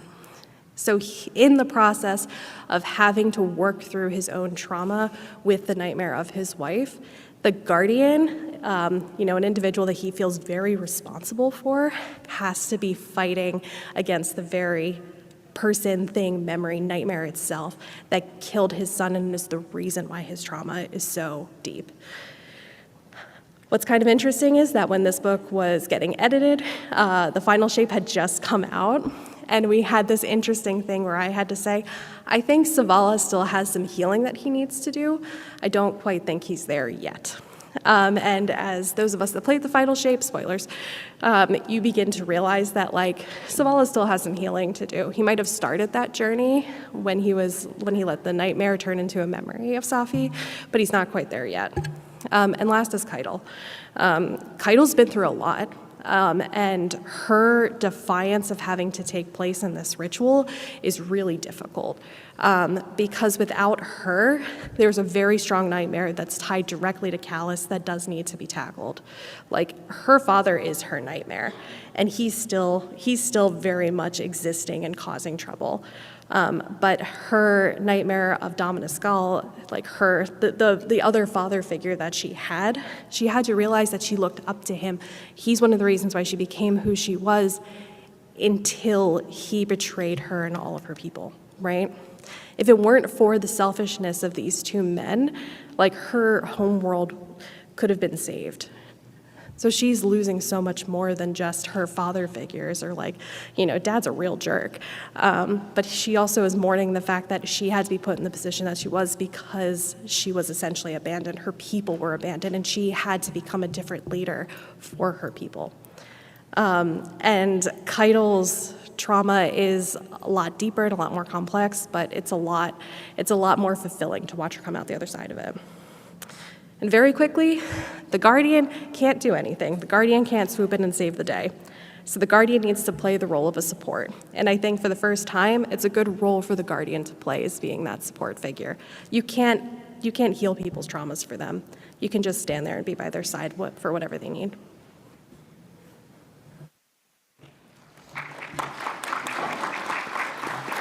Dr. Amelia Herbst, thank you. All right. My chapter is about this little piece of text that appears when you enter damage phase in the Atheon fight, which says, Guardians make their own fate. And in this chapter, I talk about just how true that statement is across the entirety of Destiny. It is present in the fictional narrative, of course, but it's also present in the story of the community and the meta-narrative of the game as it's developed over time. I make the claim in this chapter that the fictional themes of the game, the story of the Light and Dark saga, as we've seen it, is sort of echoed in this meta-narrative. During the last 10 years of Destiny, the story of the players and our many exploits have been interwoven with the fictional narrative. And this is obvious in community moments like the Loot Cave, or the Bagel 4K 999 moment, which literally get referenced by the lore, but I also mean this in a more general sense. And to understand what I mean here, we need to go into a little bit of the aspects of Destiny's development and its narrative. I'm not going to spend too long on the history of Destiny. You can read the chapter if you want to know more, but I want to highlight a few things. The most important of this is the idea of when Destiny was announced early on, we became aware of the 10-year plan. Partly through ambitious marketing and through a literal leaked production plan with Activision, showing how they had an actual plan for Destiny's development for the next 10 years. Bungie positioned this as more than a single contained experience. They were promising it's going to be a persistent living world that was going to evolve over the next 10 years. They promised that all our guns would have a story behind them. There were going to be reasons to check into the game week over week. And let me just clarify that this was in 2014. This was there were some MOBAs and MMOs, but it's before live service games as we really know them today. It's 3 years before Fortnite, 3 years before battle passes, before we all hated loot boxes. The audacity to think that players would still be interested in Destiny 10 years after, before the game was even out. Well, here we are. Now, it won't take long for most people to point out that the 10-year plan lasted about 2 years. Taken King came out on schedule, but then Destiny 2 came out a year later than planned, and then the next 3 games in the Destiny franchise never came out. Sorry, Activision. The story of Destiny's development is one of ups and downs. Destiny Vanilla was, as most people who played it remember, pretty rough. Taken King, pretty good. Destiny Vanilla, bad for almost the opposite reasons as Destiny 1. And then Forsaken, great. Witch Queen, banger. Lightfall, you get the point. Even when Destiny has had plans and directions, these plans always shifted and changed. It's never followed a straight, clean path. Now next, I need to describe a little bit of Destiny's fictional themes, specifically the story of the Light and the Dark. It's going to be heavily simplified, I'm aware if there are lore people in the audience. But the very short explanation is the light is a force of growth. It creates life in complex shapes, while the dark is a force that culls and destroys that which is too weak to survive. Serving the dark just means chasing the simplest, most effective solution. It is honing the sword into the sharpest possible blade. Following the light, reversely, means giving into complexity and failure. It means assembling ineffective tools into weapons and accepting difficulty. If we follow the darkness to its ultimate conclusion, we get the witness wanting to create the final shape, where everything is pristine and unchangeable. The light, however, demands that the world should be able to change and thus be imperfect.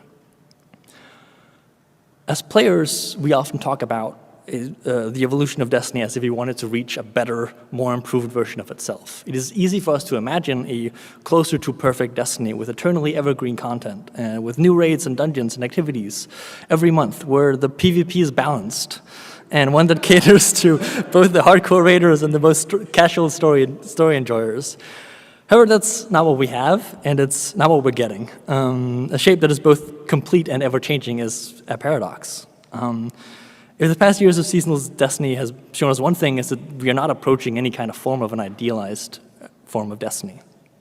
The seasonal content over the past many years has been pretty messy, I think we can agree. It's as varied in quality, it is inherently ephemeral, a bunch of important story moments are just gone.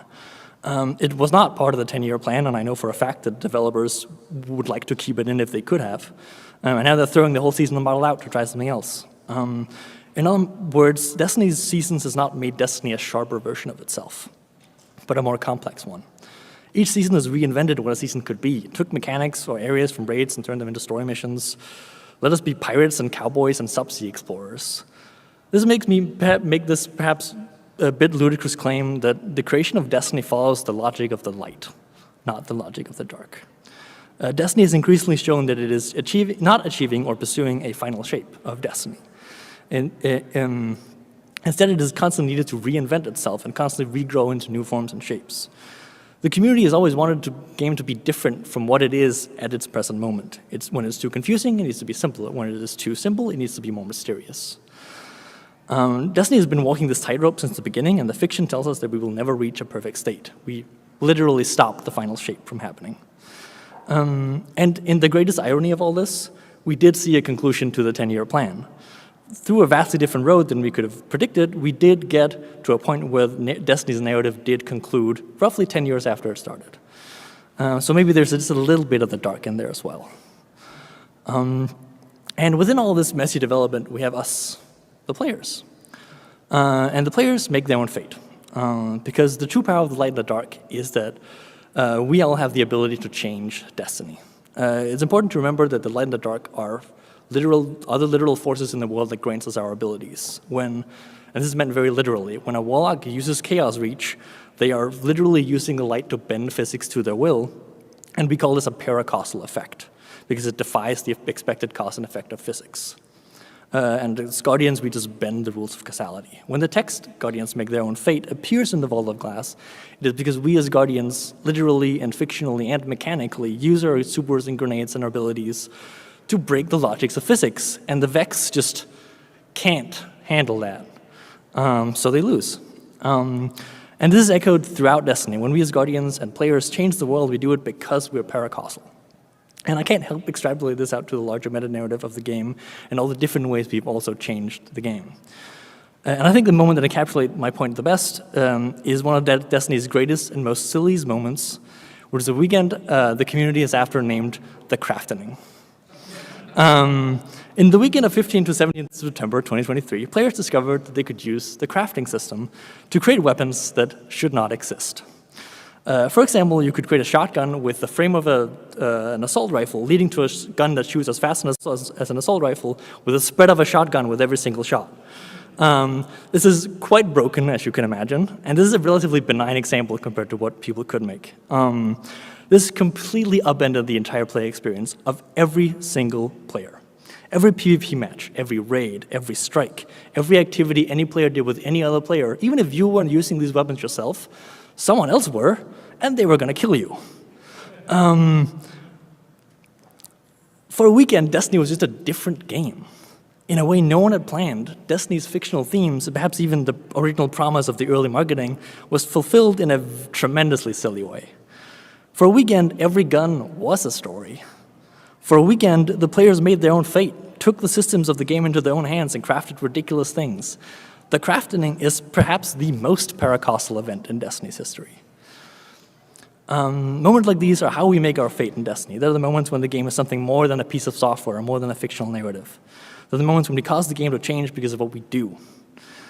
The moments like when we shoot into a cave, when we kidnap Sir, when we bring the Prometheus lens into the Crucible, when we realize the drop rate of perks on weapons is not entirely random, when we go into a raid with 12 Guardians, like lunatics. When we do all those things, we make our own fate. Thank you.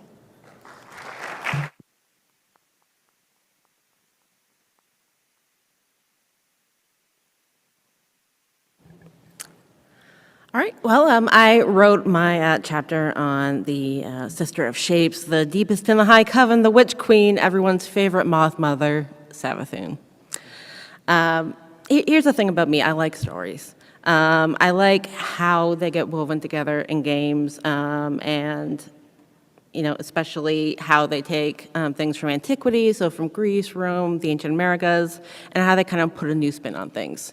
So, of course, when I saw a ridiculously powerful, very cunning god of intelligence, I went, oh my god, that's Athena.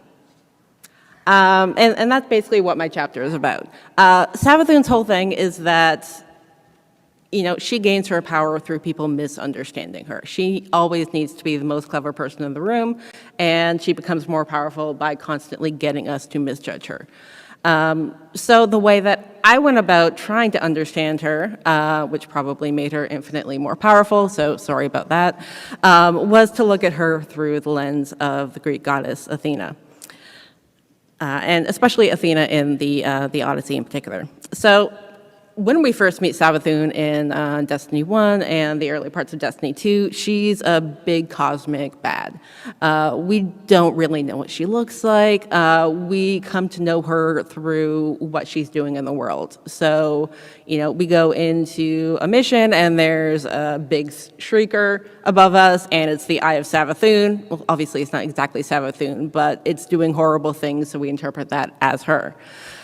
She is literally unable to be understood at that point. All we can do is conjecture. And it's not until we get to the season of the hunt when she actually becomes a character with motivations that can be analyzed and understood. When she's talking to Morozov, she could as well be talking to Athena. So she says that, I thought that you were a powerful, competent woman plagued by a difficult relationship with her family, weaving long-spun schemes across the bow of time. Athena, in particular, is the goddess of wisdom, of cunning. In the Greek world, she is the goddess of weaving, not just cloth, but also stories. As Mechanidas, she's the goddess of inventing, and in one poem in which the poet was not too happy with her, she is Athena Apaturia, the deceptive one. So we're already starting off with a lot of names that are very similar. And the big thing about Athena in the Odyssey, and just a quick show of hands, how many people have read Homer's Odyssey here?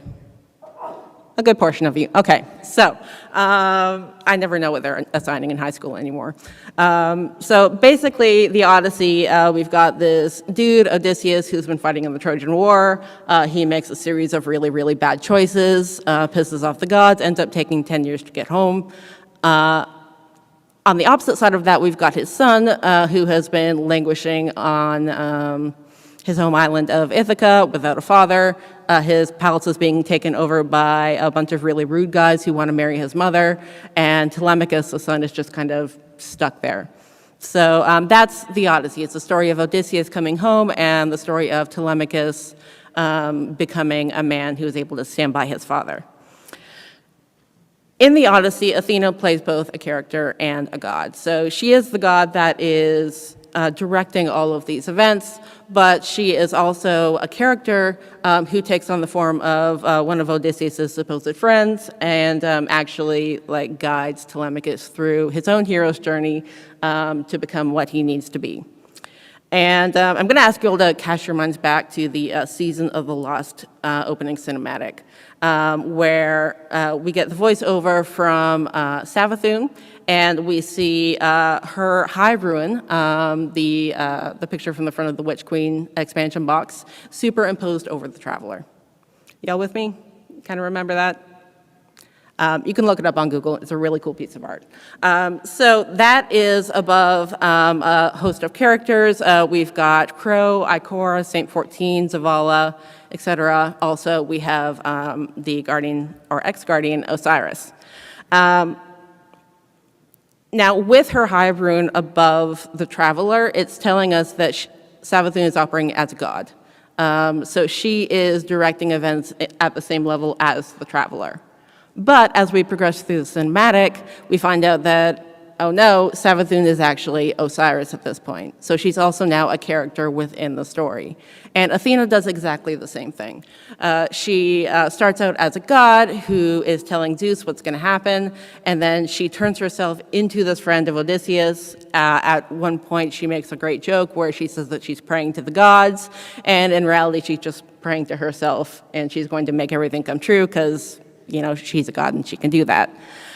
So Savathun is in the story as a character that we can meet, and she is also outside of that world as a god, and we're seeing the fruition of all of these hundreds of years worth of plans. Now, one of the most interesting things that Savathun does is she kind of takes on Crow as a mentor. And Crow is really, really similar to Telemachus in this case. So Telemachus is stuck at home with a bunch of suitors who kind of want to kill him. He is very much a child. He doesn't have any personal agency. And it's not until Athena gets there as the character who's coincidentally named Mentor that she is able to actually kind of push him out of that mold. And we see the same thing with Osiris and Crow. Crow is stuck on the Tangled Shore with Spider. Spider kind of wants to kill him if he steps out of bounds. And it's Osiris who actually brings Crow into the last city, intercedes with him just as a mentor would, just as Athena does with the Trojan lords. And ultimately, it is Savathun who gives Crow back his memories. Now, I'm going back to what Amelia was saying. This is kind of crucial for him to overcome his trauma. He can't overcome the trauma if he can't remember it. But because he has that other Aldrin in his head that Savathun gave back to him, he is able to then come to terms with it. He's able to repair his relationship with Mara, which allows him to jump through the veil, to overcome the witnesses' bribes, and essentially to set us up for success in the final shape. So because of Savathun, he's essentially able to become that, really, really good guardian that's able to make a lot of good choices and set us up for success. So, yeah, she's definitely a badass, but she's also done a lot of good for us. And I'm holding on strong to the fact that, spoilers, we will be best friends again. So just fingers crossed. Please, Bungie. Thank you.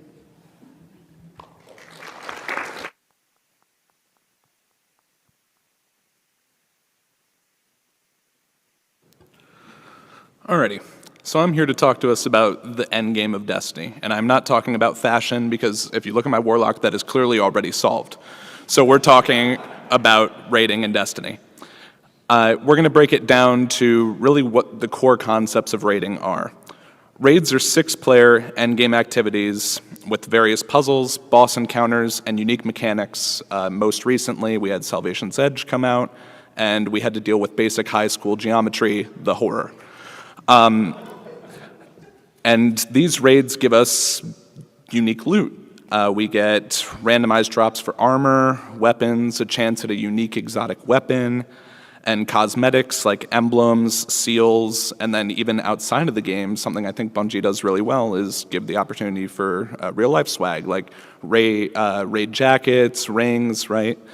But we're not here to just talk about raids. We're here to talk about the contest mode raid.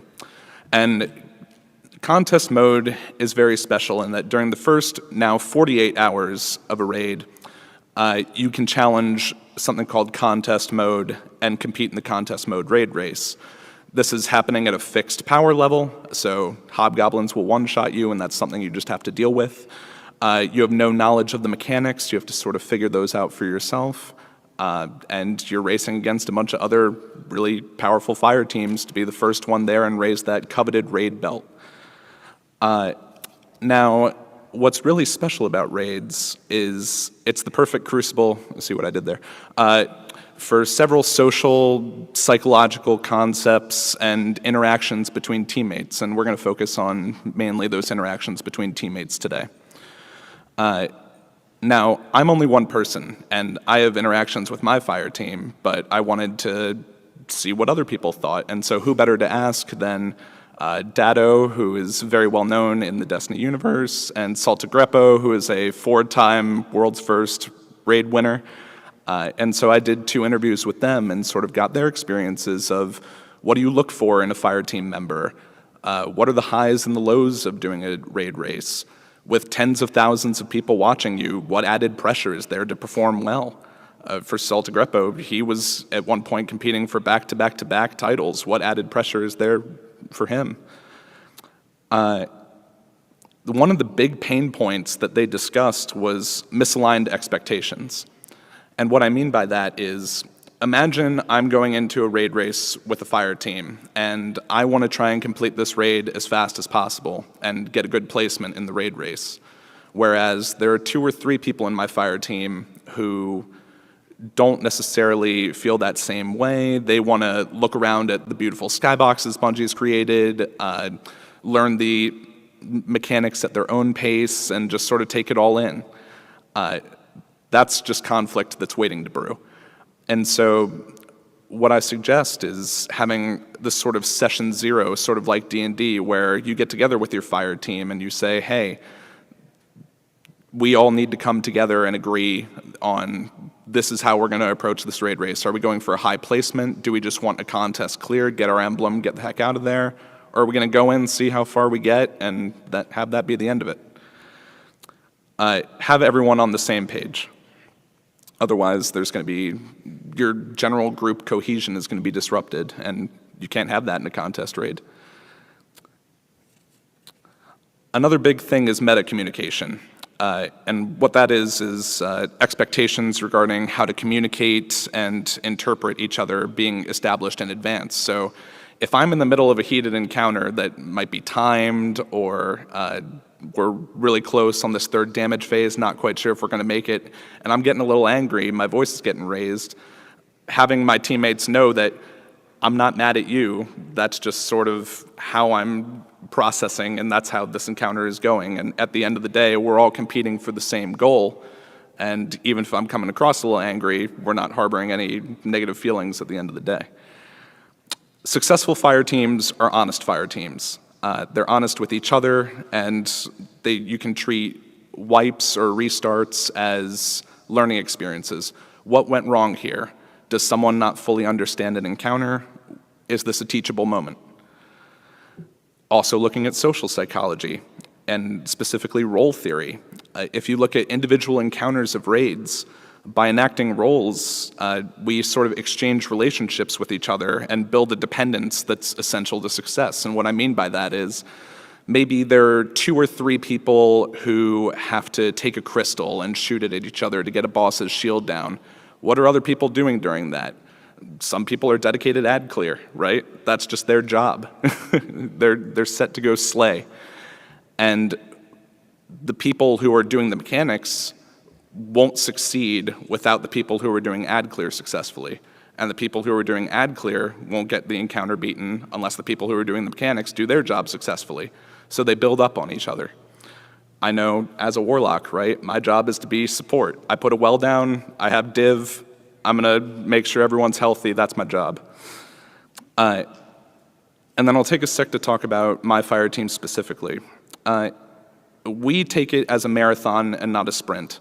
And I'll take us to the Vow of the Disciple raid for a moment. This was the raid that took the contest mode experience from 24 hours to 48 hours due to a bunch of error codes that were happening in the beginning. People were getting DC'd at the end of encounters and having to redo them. And that happened to my fire team. We had to do Caretaker, I believe, 3 times before we were able to move on to Exhibition, which ended up being a pretty grueling encounter. Eventually, we get to Rolk, and that was just a stopping point for us. We slammed our head against Rolk's foot for probably the better part of 7 or 8 hours until Bungie made an announcement that due to the error codes, they were going to extend the raid race from 24 to 48 hours. And what that allowed us to do was the smartest decision we made all night, is go sleep. We said we'd come back in the morning and we'd try it again. And then surely enough, 2 or 3 hours after we woke up and we gave it a fresh run, it was done. And so balance is another thing I want to emphasize here.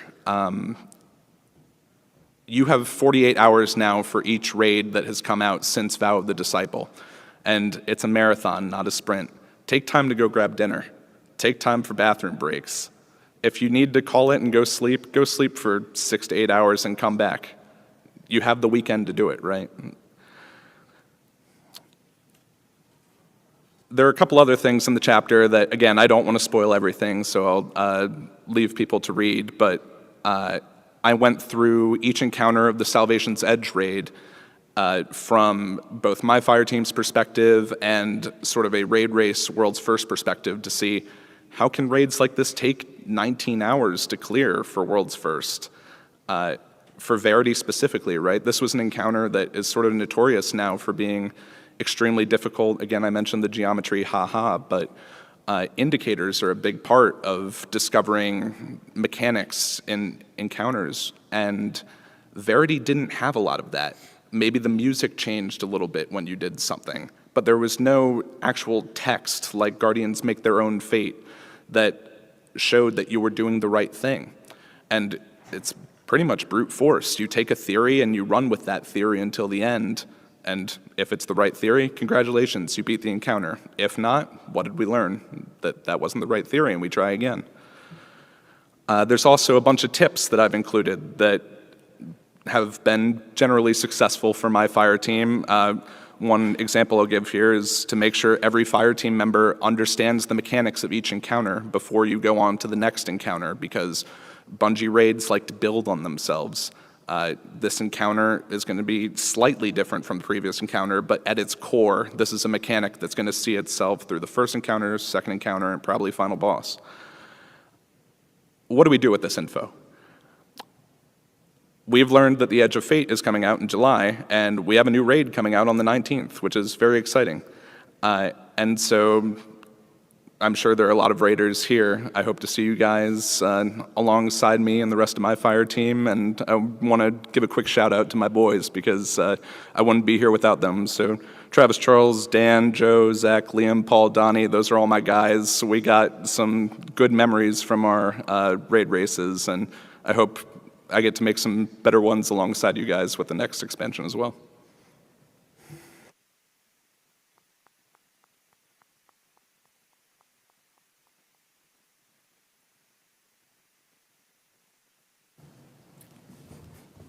We joked earlier about it saying Godslayer on there after the, and it was, I was right.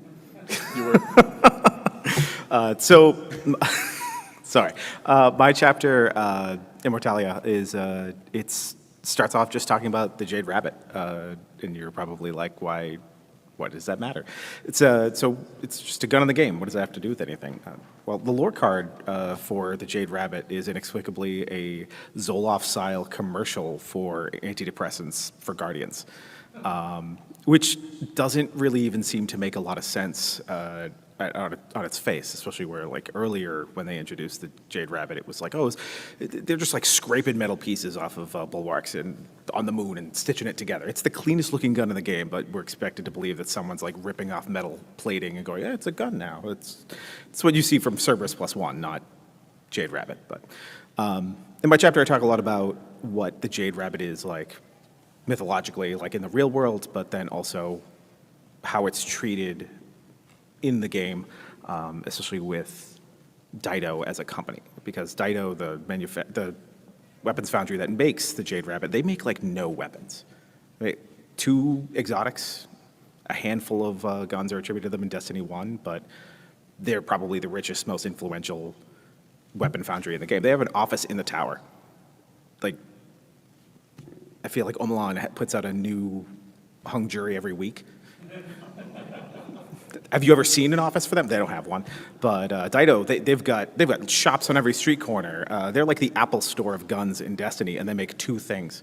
And their other gun, the Two-Tailed Fox, their lore tab is also a commercial for something. And every little title card, every little lore bit that you get from them, it's always a commercial or something about excellence. It's like buying a Mercedes, but it's a gun. So for me, when we first started talking about this, it was the first thing I mentioned, because it's weird that they're talking about this antidepressant for Guardians. And as those of you who are Guardians, well, why would they even need that? Guardians heal from any wound. They're gods, essentially, but they're not. They're demigods. They heal from any physical wound, but not any mental wounds. And we see that a lot in the game. Amelia talked a little bit about that for her chapter. But what I talked about a lot in this was about how... Sorry, I just died there. It's been a long week. Like, in the real world, soldiers have a lot of PTSD, and they experience a lot of things that gives them a lot of anxiety, depression, things like that. Guardians live for centuries. We look at Shaxx, we look at Zavala, we look at Saladin, and some of them are hundreds of years old, and it's a continuous fight. Our Guardians, even if you've been playing since like Alpha, we've been at this for 10 years, and we've been limping from war to war to war. It never ends. So when you consider that, real-world soldiers experience maybe 5 to 10 years of real combat time, and then like these people are going on for centuries, going from, well, we finally took care of the Vex. Hive, oh, okay, all right, let's go do that now. They must be experiencing similar problems on a much grander scale. There's also a finite number of ghosts, which means there's a finite number of guardians. So what I kind of put on my spinfoil hat and dived into was why would Dido want to make antidepressants for guardians? And what are they really doing there? And it really went right back to the Jade Rabbit and how the Jade Rabbit really is like telling you exactly what they're doing and what it is. And in mythology, the Jade Rabbit is a being that is a rabbit that is making pills for the gods. It's the pills that make them immortal. But in this case, they're making the pills for the guardians. And one of the things that they say is, and I'm just going to read out of it because I haven't memorized it, but one of the side effects of the drugs is side effects may include dancing, salty behavior, and acts of group heroism. And that's obviously Bungie, like winking at the camera, like it's you. You're the guardians. You're the ones engaging in that. But you got to remember that this is like a commercial in the world, in the lore, in the real game world. That means that we are all taking those drugs. And I don't know where or how that's happening in the game, but the implication there is that, all the Guardians are doing this, because whenever you go into the tower, what is everyone doing? They're like jumping off buildings and dancing, and Eververse gave them a thumbs up, and they're engaging in that exact behavior. So when they're saying, oh, this is the side effect of doing that, well, that seems to be implying that they're all taking the drugs. And why would the tower want that? Because they're engaged in conflict after conflict after conflict with no end in sight. And Devrim K, even with his No Land Beyond, he's not really making any headway. They need Guardians to go do it. They can't have regular folk do it, and they need to keep Guardians in the fight. And we've seen in the lore where Guardians give up and go home. Has anyone seen Lady Aphrodite? Nope, because we even get lore that she just went off with a bunch of other Guardians, and they have their own city somewhere where they don't do that anymore. They don't fight. They don't engage with this. They're just living their lives. And if every Guardian starts doing that, if every Guardian just is breaks down and stops participating, then what? Who's doing the war? Who's taking care of this? So deep dive. There's a lot of Post-it notes and string going on in my chapter, basically getting into the theory behind the idea that they're not really a weapons manufacturer. They're like a pharmaceutical company keeping the Guardians in the game, making sure that the last city has the Guardians fighting the war, not just to keep everyone going, but they're not sending regular folk out to collect glimmer. That's what Guardians do. Guardians go get resources and bring them back to the city. So Guardians aren't just fighting the wars, they're also the streamline of resources for the last city. It's not like they have a farm. I know we have the farm. Not anymore. Well, kind of. It's I accidentally hit pause on my timer. I don't know if I can keep going. Okay.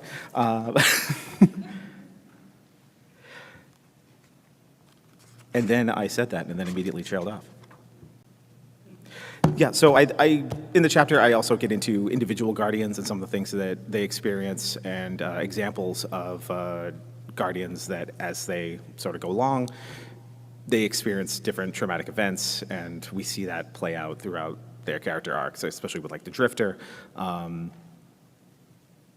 He goes through the Dark Ages, ends up on a planet, watches everyone kill themselves. His whole backstory is watching Guardians go crazy one by one. And it happens often enough in the lore. And then we also have, oh, golly. I can't believe I blanked on this again. Sorry. I'm terrible.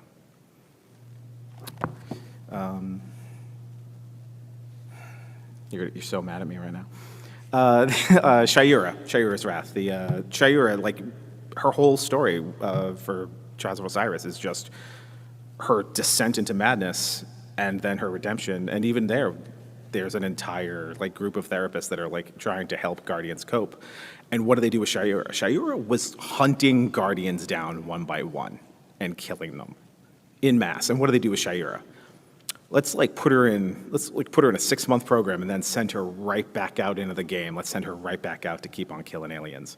So it seems very clear that even the Vanguard, like their goal is to keep Guardians back in the fight at any cost. So having this weapons foundry that has massive amounts of capital for a weapons foundry that makes no guns, the idea that they're actually just making drugs that are keeping you out and going seems very likely to me, at least.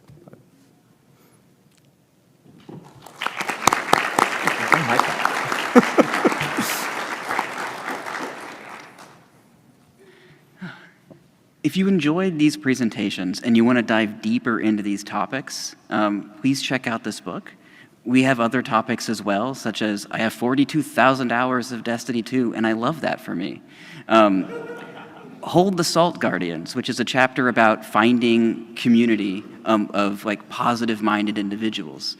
A chapter on fostering a growth mindset that I alluded to at the beginning of this presentation. A chapter on moral disengagement and re-engagement, really analyzing our relationship with the fallen, called You Are My People. A chapter called Don't Hold Your Breath, which is about staying regulated and grounded in a high-pressure situation like the Crucible, and maybe one of the best descriptions of what happens to our bodies when the fight, flight, or freeze system kicks on that I've ever heard. This book is absolutely free. You can go online and download it. Or if you like books as trophies, by all means, order a copy, put it on a shelf. I prefer a physical copy. Also, please, take the PAX panel survey. If you think we did a good job today, if you want to hear more talks like this in the future, let PAX know. And lastly, we're going to be getting out of here in about a couple minutes, but we will be out in the hallway and down the way just past the escalators, where there'll be like a little seating room if you want to come up to us and ask questions directly. With that, thank you all so much for coming to our panel.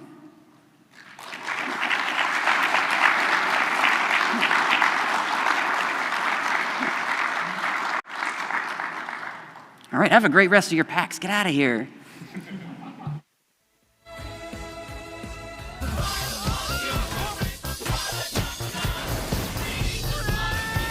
Close airlock 7!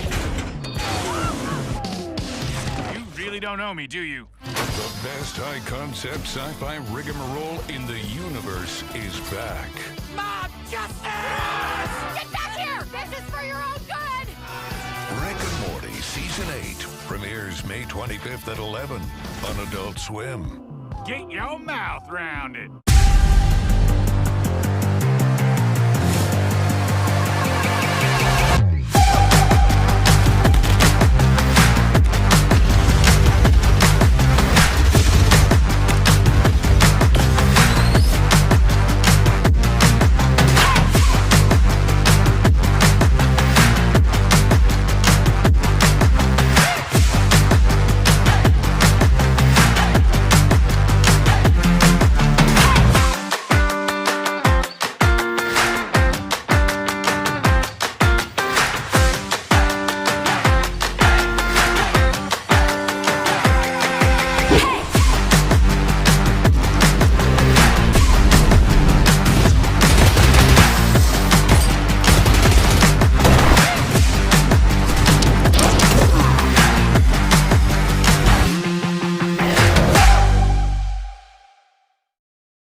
Whether it's sunglasses outside, blue light glasses inside, or night driving lenses in the dark, Zenni has affordable eyewear for everyone. Get 10% off with code PAX at zenni.com.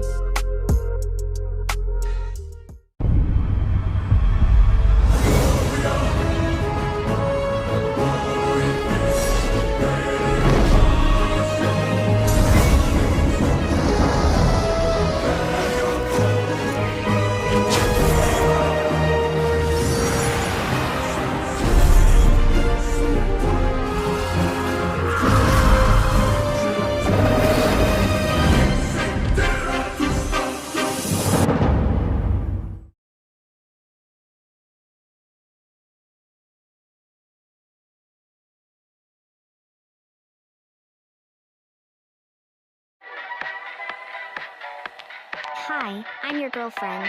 I can't wait for our journey ahead. I will always be by your side. You can't leave. You're mine, and I won't let you go.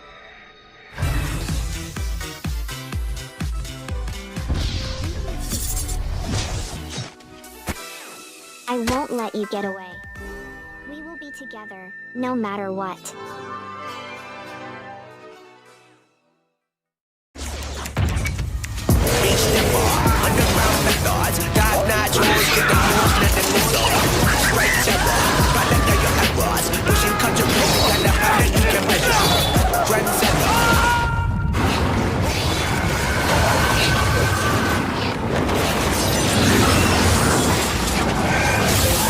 Reach your impossible with the AI-powered Legion Pro 7i, Lenovo Legion.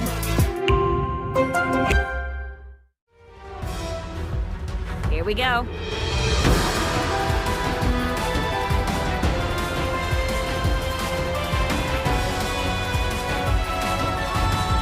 Whoever joins me shall become a legend!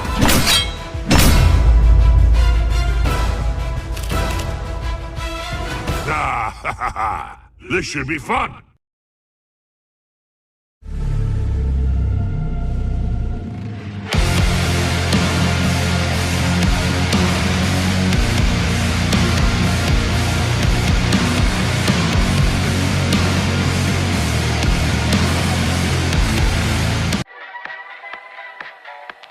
Hi, I'm your girlfriend. I can't wait for our journey ahead. I will always be by your side. You can't leave. You're mine, and I won't let you go.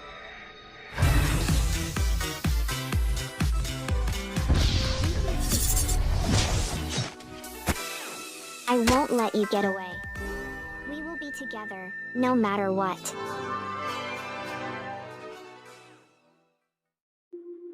Whether it's sunglasses outside, blue light glasses inside, or night driving lenses in the dark, Zenni has affordable eyewear for everyone. Get 10% off with code PAX at zenni.com.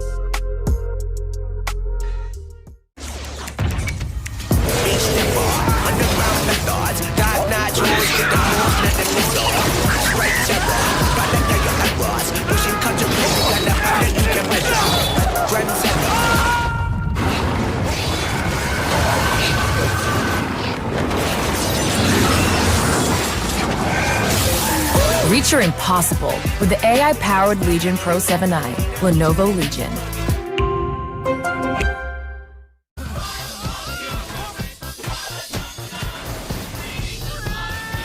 Close airlock 7! You really don't know me, do you? The best high-concept sci-fi rigmarole in the universe is back. Mob justice!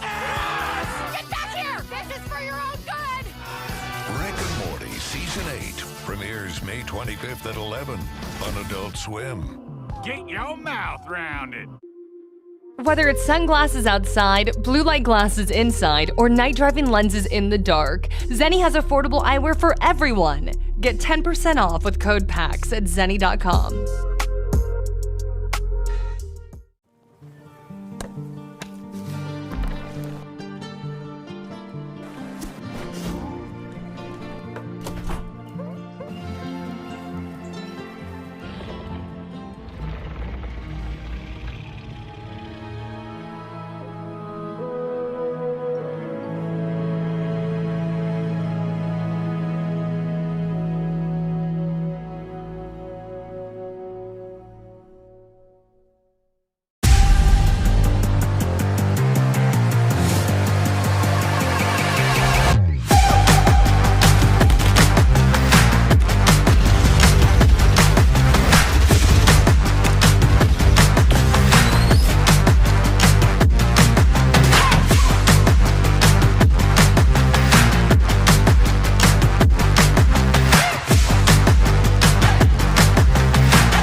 Whether it's sunglasses outside, blue light glasses inside, or night driving lenses in the dark, Zenni has affordable eyewear for everyone. Get 10% off with code PAX at zenni.com.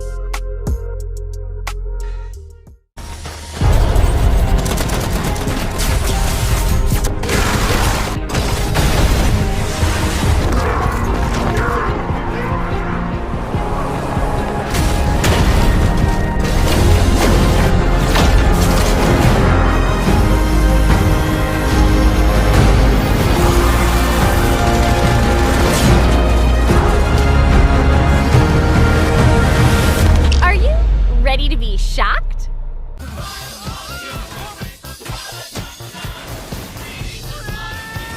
Close airlock 7! You really don't know me, do you? The best high-concept sci-fi rigmarole in the universe is back. Mob justice! Get back here! This is for your own good! Rick and Morty Season 8 premieres May 25th at 11 on Adult Swim. Get your mouth round it. Whether it's sunglasses outside, blue light glasses inside, or night driving lenses in the dark, Zenni has affordable eyewear for everyone. Get 10% off with code PAX at zenni.com.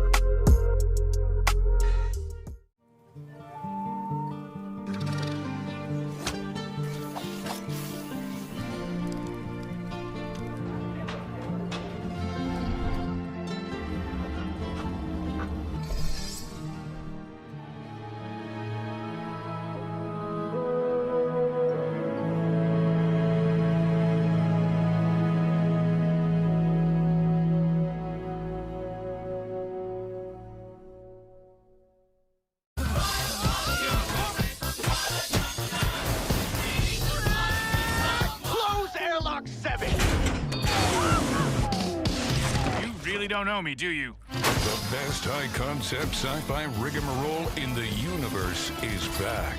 Mob justice! Get back here! This is for your own good! Rick and Morty Season 8 premieres May 25th at 11 on Adult Swim. Get your mouth round it. Whether it's sunglasses outside, blue light glasses inside, or night driving lenses in the dark, Zenni has affordable eyewear for everyone. Get 10% off with code PAX at zenni.com. Techcrops awake, taking on a new form. Let me do the talking. Let's rock!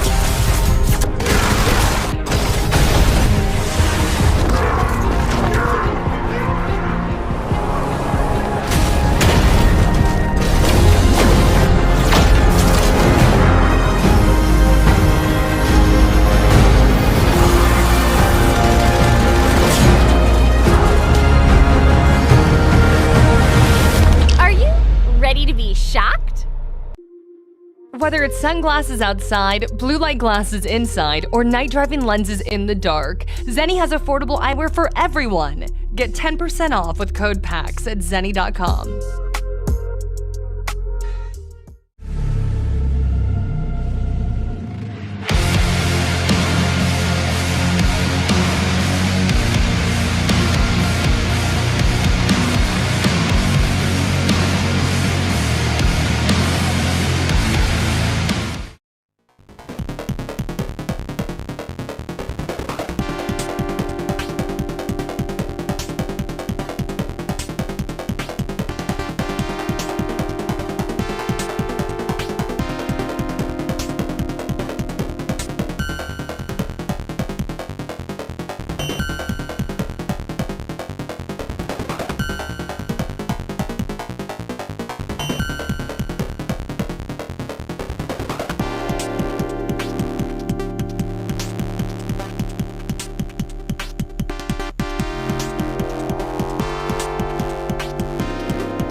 don't know me, do you? The best high-concept sci-fi rigmarole in the universe is back.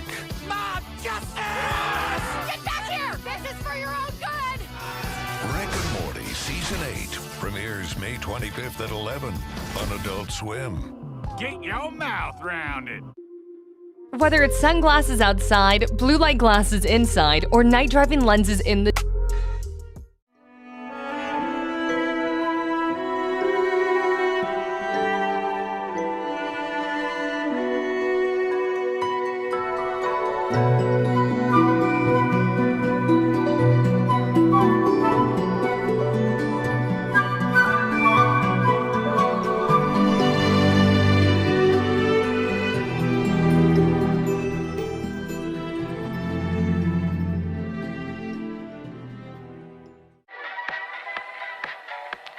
Hi, I'm your girlfriend. I can't wait for our journey ahead. I will always be by your side. You can't leave. You're mine, and I won't let you go.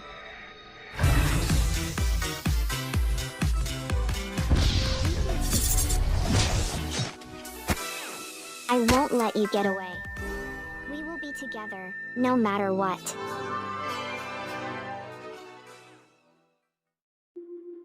Whether it's sunglasses outside, blue light glasses inside, or night driving lenses in the dark, Zenni has affordable eyewear for everyone. Get 10% off with code PAX at zenni.com.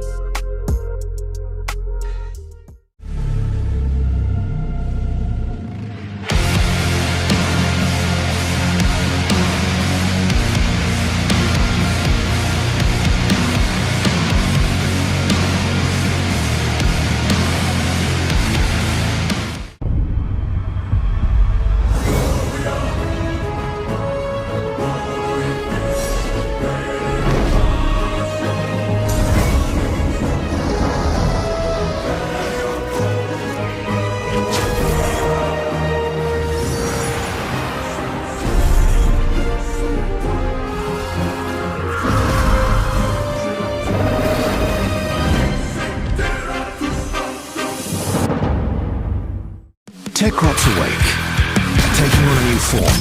Let me do the talking. Let's rock!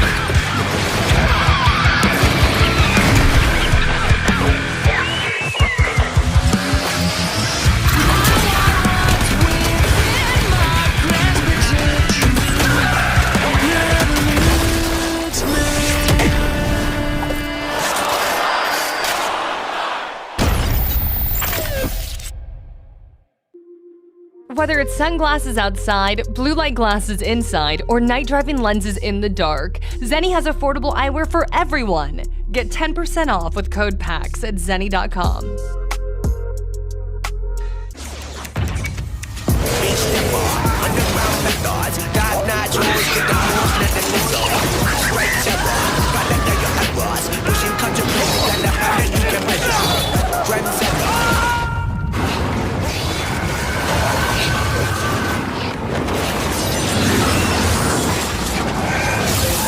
Reach your impossible with the AI-powered Legion Pro 7i, Lenovo Legion.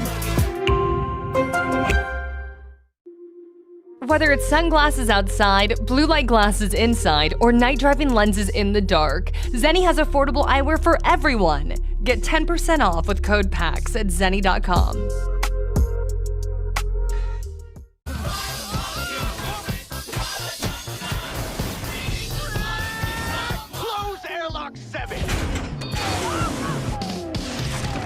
You don't know me, do you? The best high-concept sci-fi rigmarole in the universe is back. Mob justice! Get back here! This is for your own good! Rick and Morty Season 8 premieres May 25th at 11 on Adult Swim. Get your mouth round it.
Whether it's sunglasses outside, blue light glasses inside, or night driving lenses in the dark, Zenni has affordable eyewear for everyone. Get 10% off with code PAX at zenni.com.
don't know me, do you? The best high-concept sci-fi rigmarole in the universe is back. Mob justice! Get back here! This is for your own good! Rick and Morty Season 8 premieres May 25th at 11 on Adult Swim. Get your mouth round it.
Whether it's sunglasses outside, blue light glasses inside, or night driving lenses in the dark, Zenni has affordable eyewear for everyone. Get 10% off with code PAX at zenni.com.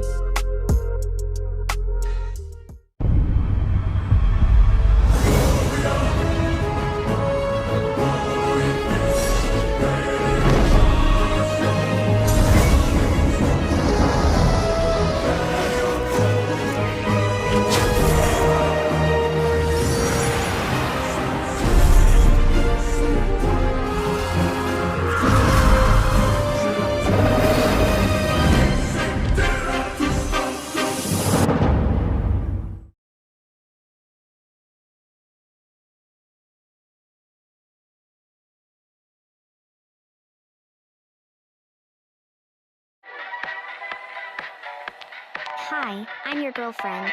I can't wait for our journey ahead. I will always be by your side. You can't leave. You're mine, and I won't let you go.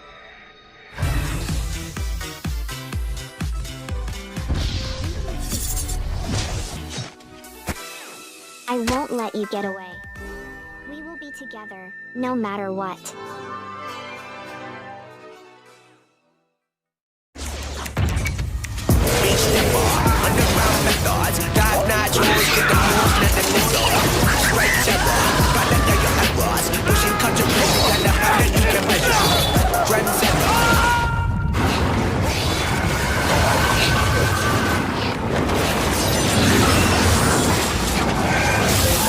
Reach your impossible with the AI-powered Legion Pro 7i, Lenovo Legion.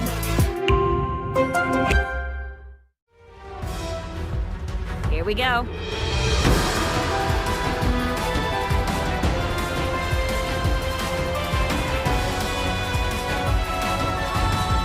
Whoever joins me shall become a legend!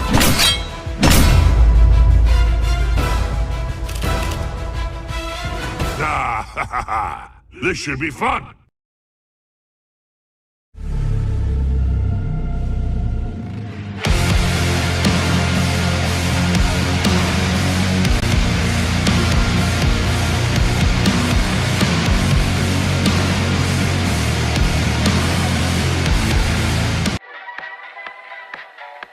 Hi, I'm your girlfriend.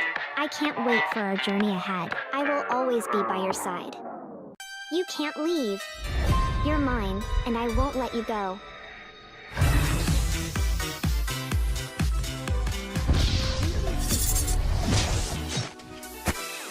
I won't let you get away. We will be together, no matter what.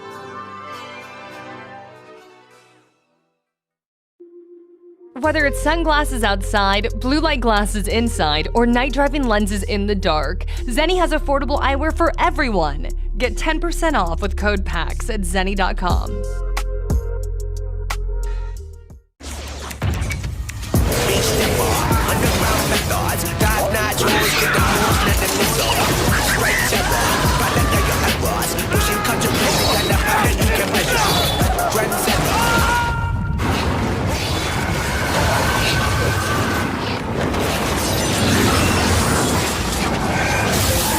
Reach your impossible with the AI-powered Legion Pro 7i, Lenovo Legion.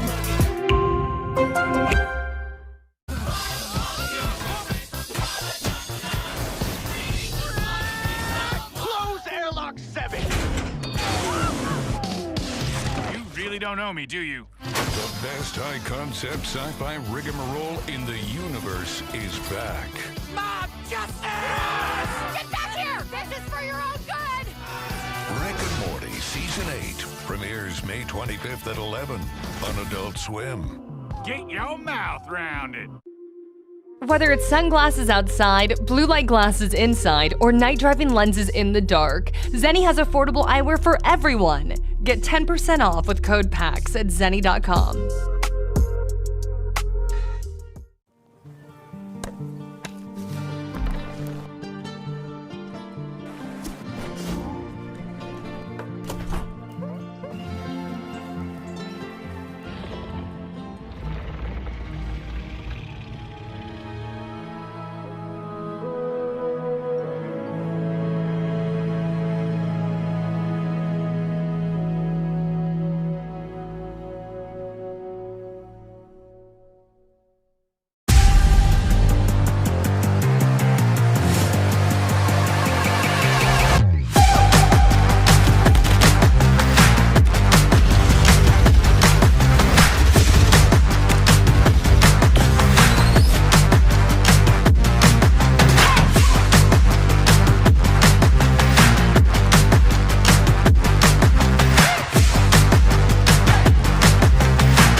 Whether it's sunglasses outside, blue light glasses inside, or night driving lenses in the dark, Zenni has affordable eyewear for everyone. Get 10% off with code PAX at zenni.com.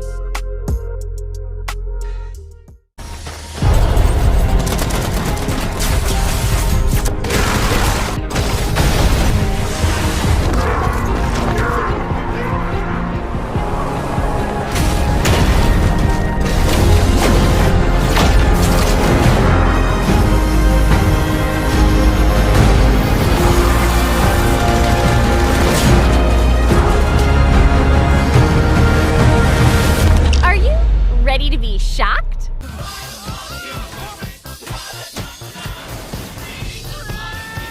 Close airlock 7! You really don't know me, do you? The best high-concept sci-fi rigmarole in the universe is back. Mob justice! Get back here! This is for your own good! Rick and Morty Season 8 premieres May 25th at 11 on Adult Swim. Get your mouth round it. Whether it's sunglasses outside, blue light glasses inside, or night driving lenses in the dark, Zenni has affordable eyewear for everyone. Get 10% off with code PAX at zenni.com.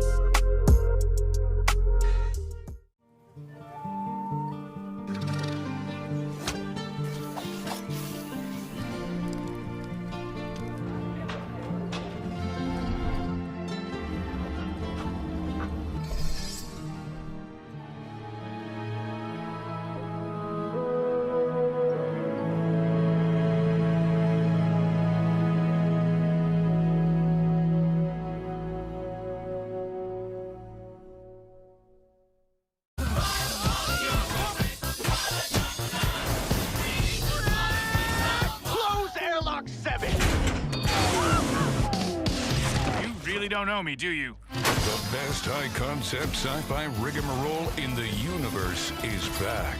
Mob justice! Get back here! This is for your own good! Rick and Morty Season 8 premieres May 25th at 11 on Adult Swim. Get your mouth round it. Whether it's sunglasses outside, blue light glasses inside, or night driving lenses in the dark, Zenni has affordable eyewear for everyone. Get 10% off with code PAX at zenni.com. TechRot's awake, taking on a new form. Let me do the talking. Let's rock!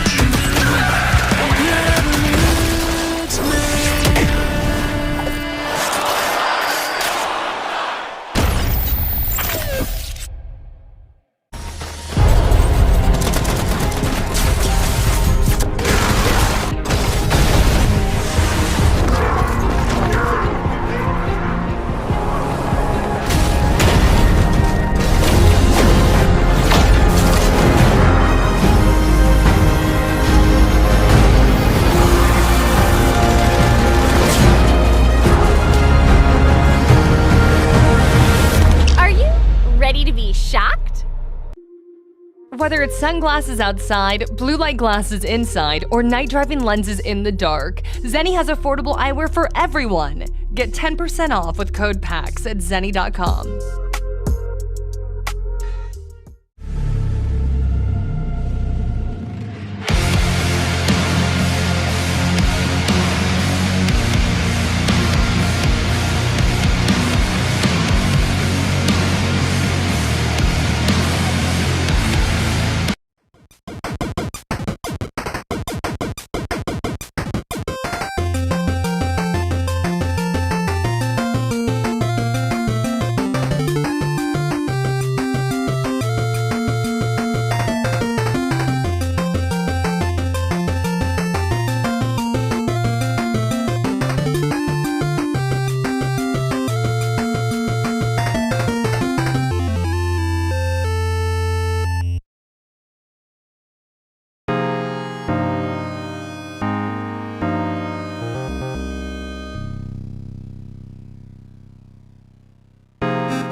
Hello. How's everybody doing? Oh, we got a couple people coming in right under the wire. So if my count's right, there's about 250. I'm saying it out loud just because I want you to appreciate. You can't see yourselves from up here, but I can. and there's a lot of you. Hopefully I won't need to like pull my ripcord and just sit here and like pull things out of my backpack and be like, oh, so I picked this up recently. And we can talk about what we came here to talk about today, which is Call of Duty Ghosts, Power, Paranoia, and Orbital Tungsten Rods. Hopefully, this will be about 45 minutes, which will leave us some time at the end for Q&A. There's one mic here at the front on this aisle only. But yeah, who here has played Ghosts? A smattering of people. Who here has played a Call of Duty? Any of them? All right. So what is a Call of Duty? Now, it wouldn't be a video essay if we didn't start somewhere ridiculous. So in the late 18th century, a new philosophy arose called nationalism, which is where national identity, so small n, just to differentiate, national identity became equal to or even superior to ethnic identity. And in America, this was really galvanized by the War of Independence. And 200 years later, they made a video game. So the Call of Duty franchise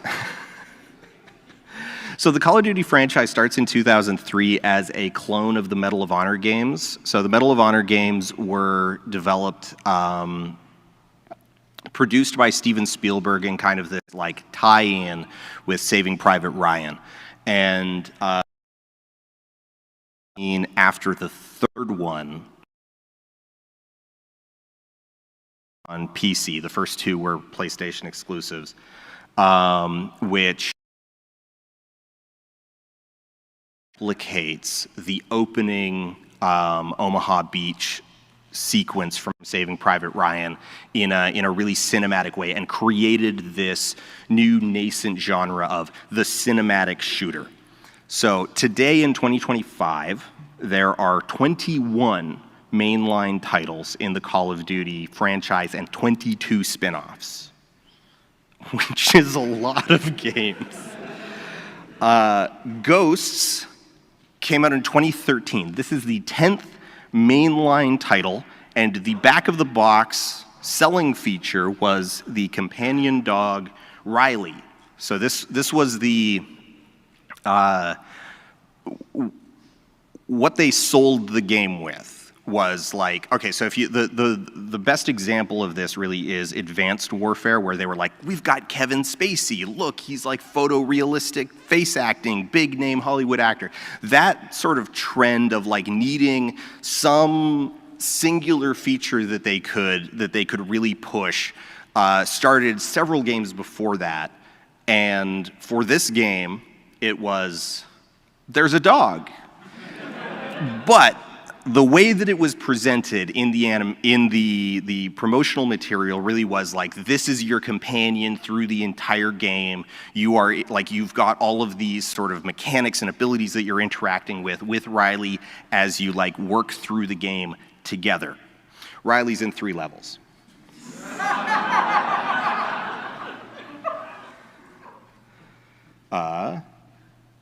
We'll just let this, we'll let this roll. I shut my thing off trying to...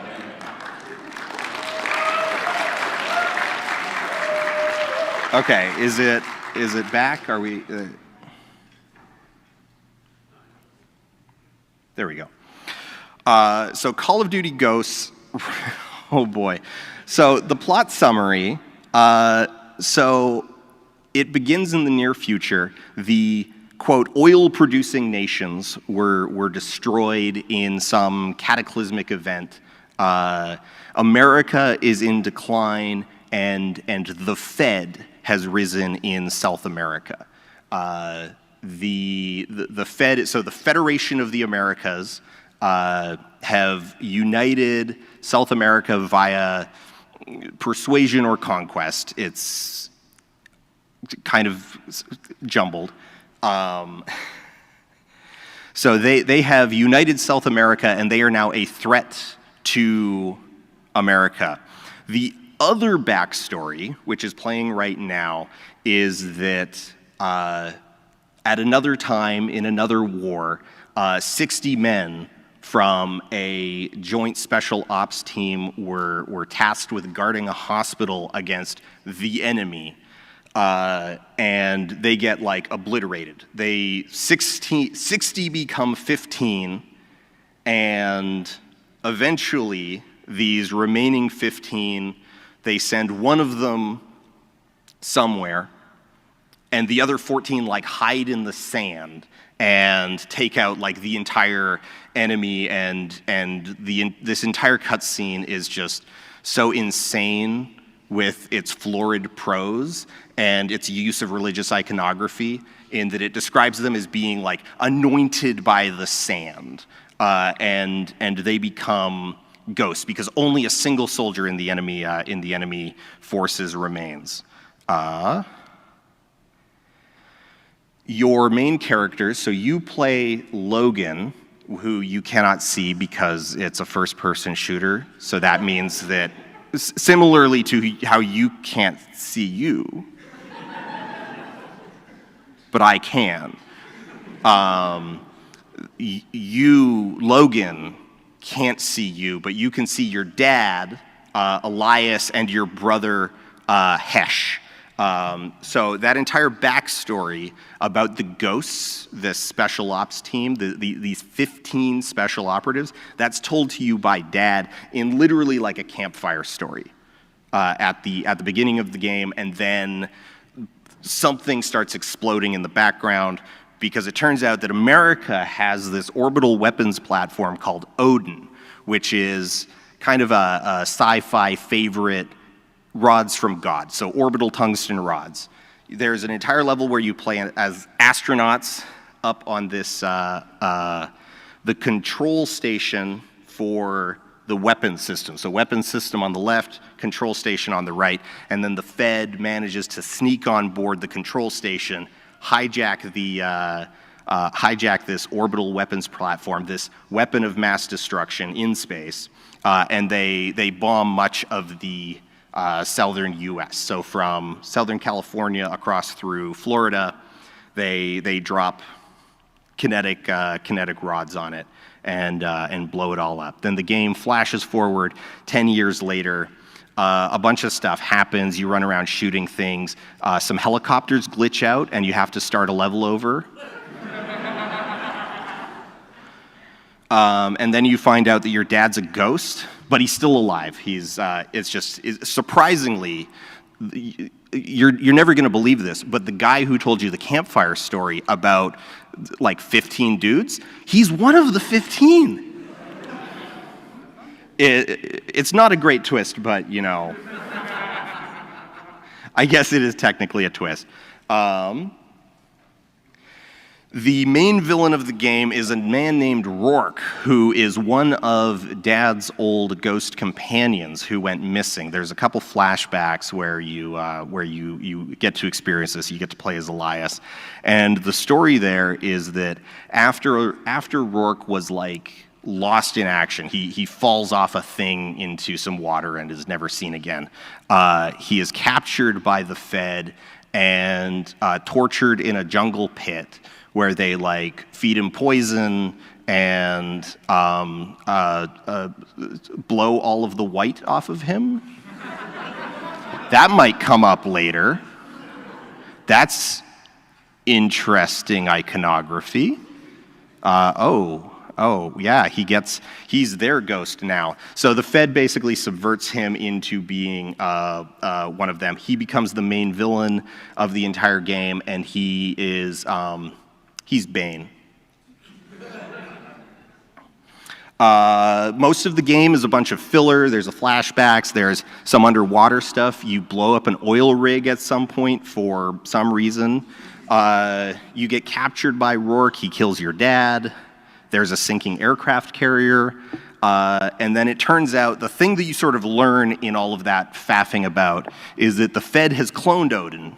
But this is the very important thing to remember, and it is said out loud, so you know, to call your attention to this. The important thing to note about the clone of Odin by the South Americans is that it's smaller. It's like less girthy. It's not quite as potent, but it is significantly more numerous. There might be some symbolism in there, I don't know.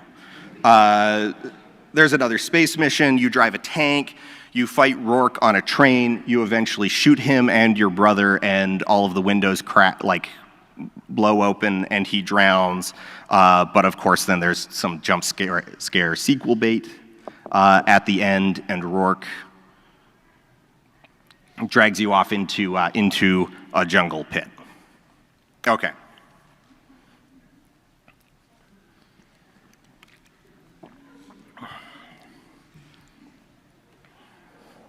I don't know why I picked that screenshot. So Ghosts falls apart in basically every way.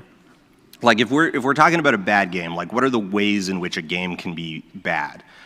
They can be just like technically bad, like unstable, it doesn't launch right. You know, that's one type of bad. It can be poorly thought out mechanics. It can be just not particularly fun to push the buttons, like the responsiveness of it, or the feedback that you get, or the rewards that you get, the way that it like respects or disrespects your time. Those can all create like a bad game, or it could be like offensive on some level narratively. Ghosts is all of these. It crashed a lot when it was new. The first time I played it, probably in excess of like 20 plus crashes.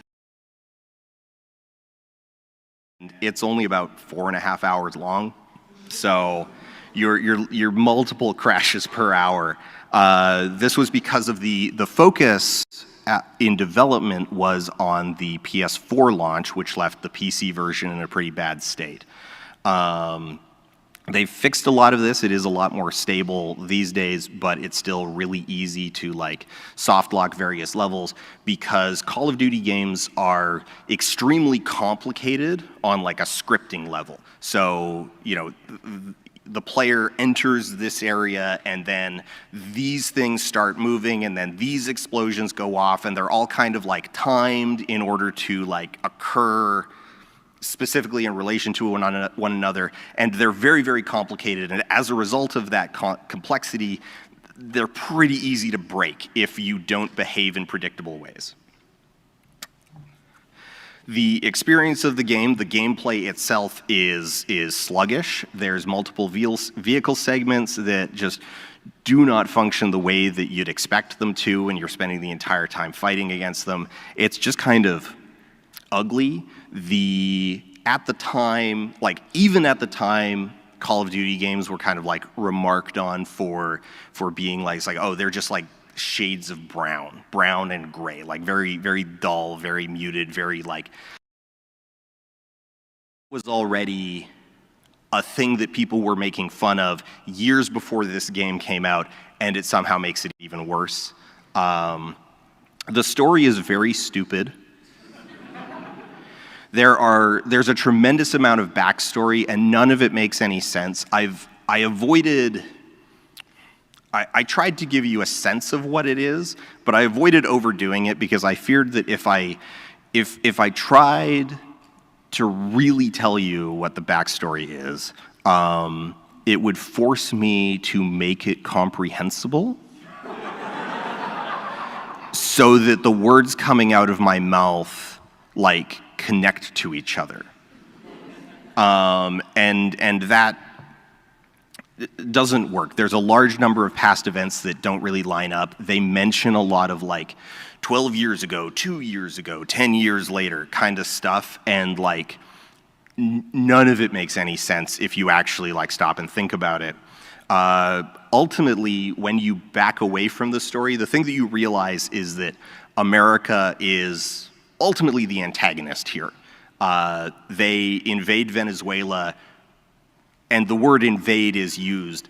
They invade Venezuela purely because they don't like them, and they're like afraid of them. And they build an orbital weapon of mass destruction. The game starts with America having Odin, this orbital tungsten rod, that is then hijacked. And that's apparently a bad thing. It's fine if they've got it, but if someone else takes our orbital tungsten rod.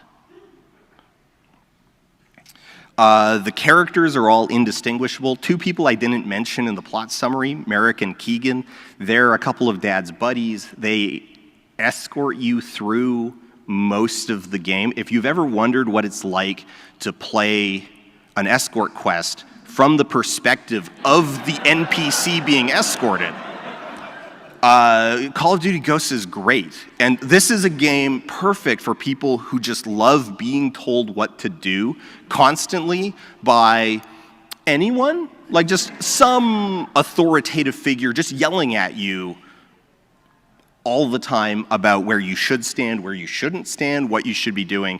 Merrick and Keegan, gun to my head, I couldn't tell you which one's which. They have no distinguishing like characteristics, and you are largely experiencing them from this point of view. It's like, okay, so maybe if they had put like a smiley face on the back of one of their backpacks, I would be able to be like, oh, Keegan's got the smiley face, Merrick is the fuddy-duddy without.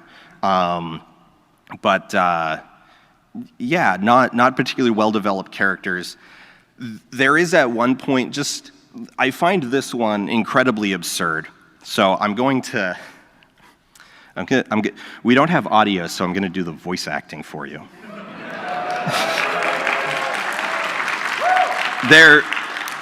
There is a whole cutscene about ghost burial practices. In the event a ghost is killed, his remains are placed face down with his head pointed in the direction of his home, his weapon next to him. We do it this way so that when our fallen are taken to the other side, they can watch over us and keep an eye on our enemy. Dad was gone. Nothing could change that. But Logan and I, we were still here. The Federation was still here. Rourke was still here.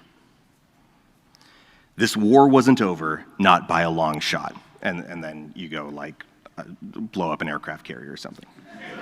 Okay. I need to remind you, there are 15 of these dudes. This special ops team was formed 12 years earlier. The only ghosts that have ever died were killed by Rourke during the course of the game. Not really an organization that I think would have like spiritual practices like funerary rites. I don't, yeah. So that's a little weird. And the whole thing ends with sequel bait for a sequel that never came. Okay, so all right. You fight your way to the end of this train, which is to say you follow your brother who yells at you the entire time, and do the things he tells you to do like a good little boy, including shoot him. Like he tells you to shoot Rourke with a very big, potent handgun, and the bullet goes through both of them and then the window of the train, which is underwater for reasons. And then there's a sequence, you drag your brother up onto the beach, you're sitting there, and you can just kind of sit and like watch the ocean for an indeterminate amount of time, or you can watch your brother. As long as you look forward or left, like nothing happens, but the moment that you look right, Rourke is standing there and like kicks you in the face. And you're both dying, but of course he has like villain immunity, and so he's doing perfectly fine. He beats the two of you up and he drags you away. And then at the end of the credits, there's a sequence where it's implied that like you've been stuck in the like the hole that turns ghosts into anti-ghosts. The sequel never came. The game was surprisingly well received critically. It's actually rated quite well on Metacritic, and the user rating is a little low. Like it's hovering around like 4.5 out of 10. However, that I went through and like I sorted it. The vast majority of the like 1-point user scores pulling it down are actually from Central American players in the last 5 years complaining about the state of their servers. complaining about the state of the game servers. So it's not even like those are contemporary negative user reviews. It was quite well received by its target user base. Now, one of the things with Call of Duty that's sort of like well known is that it's like, well, who actually plays the single player in Call of Duty? It's all about the multiplayer. And the multiplayer mode, the marquee multiplayer mode is called, I'm forgetting. It's Nemesis or something. No, Horde. It's a zombie survival mode, and it was quite well received. It's apparently a lot of fun. The story is also dumb, but it's dumb in a like bad sci-fi movie way, where one of the ghosts, a scientist working for a ghost, went rogue and has like cloned a bunch of alien monsters under a mountain. And there's this lady scientist who's like being mind controlled by the alien hive mind to like let them out. And it's a very different kind of dumb, but a lot more fun. A lot of cinematic shooters as a whole, as a genre, it's not flawless, and there are some flaws that sort of like, no, let me put it a different way. There are compromises that are made in service of the cinematic in cinematic shooter. So the way that things will be paced, the freedom that the player character is given, they're very much like kind of on rails, and that's a thing that can be criticized, but I don't think should just be dismissed out of hand, because like a roller coaster is literally on rails, and a roller coaster is a lot of fun. It's all about buy-in. If somebody puts you on rails but like gives you a great time, and like it has a lot of inertia and you feel, sort of the rush, then you can create a very tightly crafted experience in a way that a freer sort of sandbox environment just cannot deliver.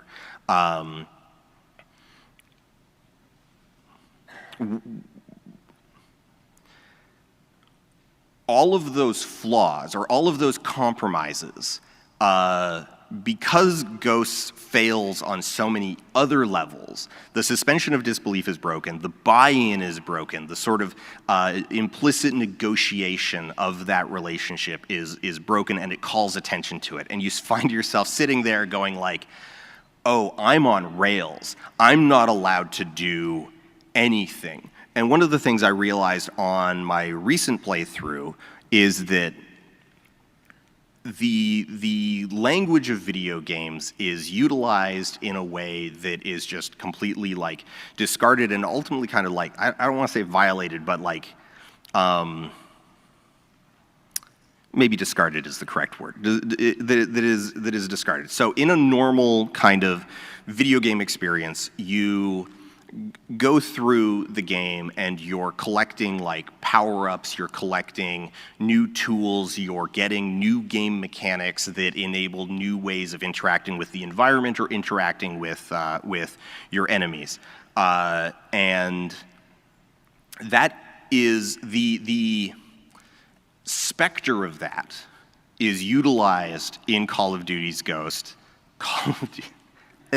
Is utilized in Ghosts, but isn't actually there. It isn't actually what's happening. Upgrades that you acquire aren't actually upgrades. They are gimmicks in the rawest form for scenes. So this one is one of the things that you get. You get thermal vision. You go into a factory and you're shooting a bunch of stuff, and then like a bunch of smoke starts spewing out, and somebody yells at you like, put on your thermal vision so that you can see, and you go through like the rest of the level, and it looks like this.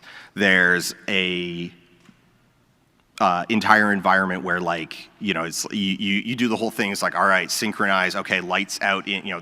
You plant a bunch of bombs that are going to cut the power, and then they go off, and you got to turn on your night vision and like run through the level and whatnot.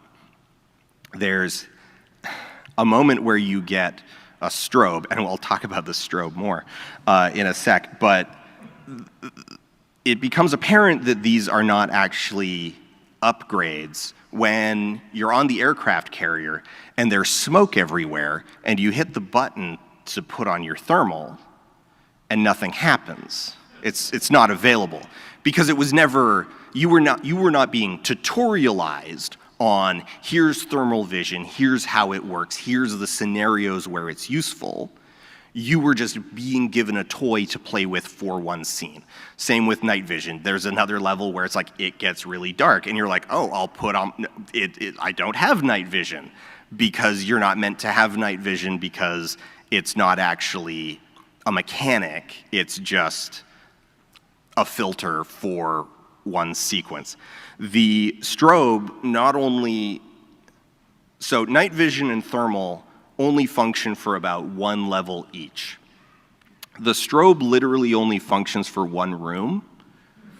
Like it only works in one room, and if you leave that room through either door, it disappears.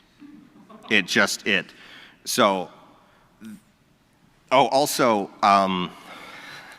all of these upgrades, like there's 3 buttons, so like N, F, and Q, that are just kind of chosen at random whenever the things were implemented. So there's no like consistent language of how these things are supposed to function. There's no slot that like these go in of like, oh, here's your special ability. It's just, you walk into a room, N this time to activate the strobe. I didn't use a video of it because it is profoundly obnoxious.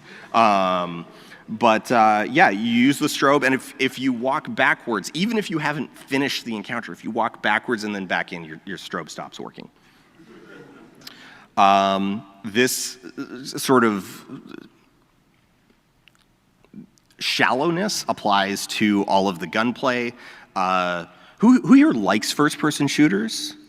Like, they're fun, right? Like, it's a fun genre. I love a good FPS. I like good gunplay. They're just kind of all the same.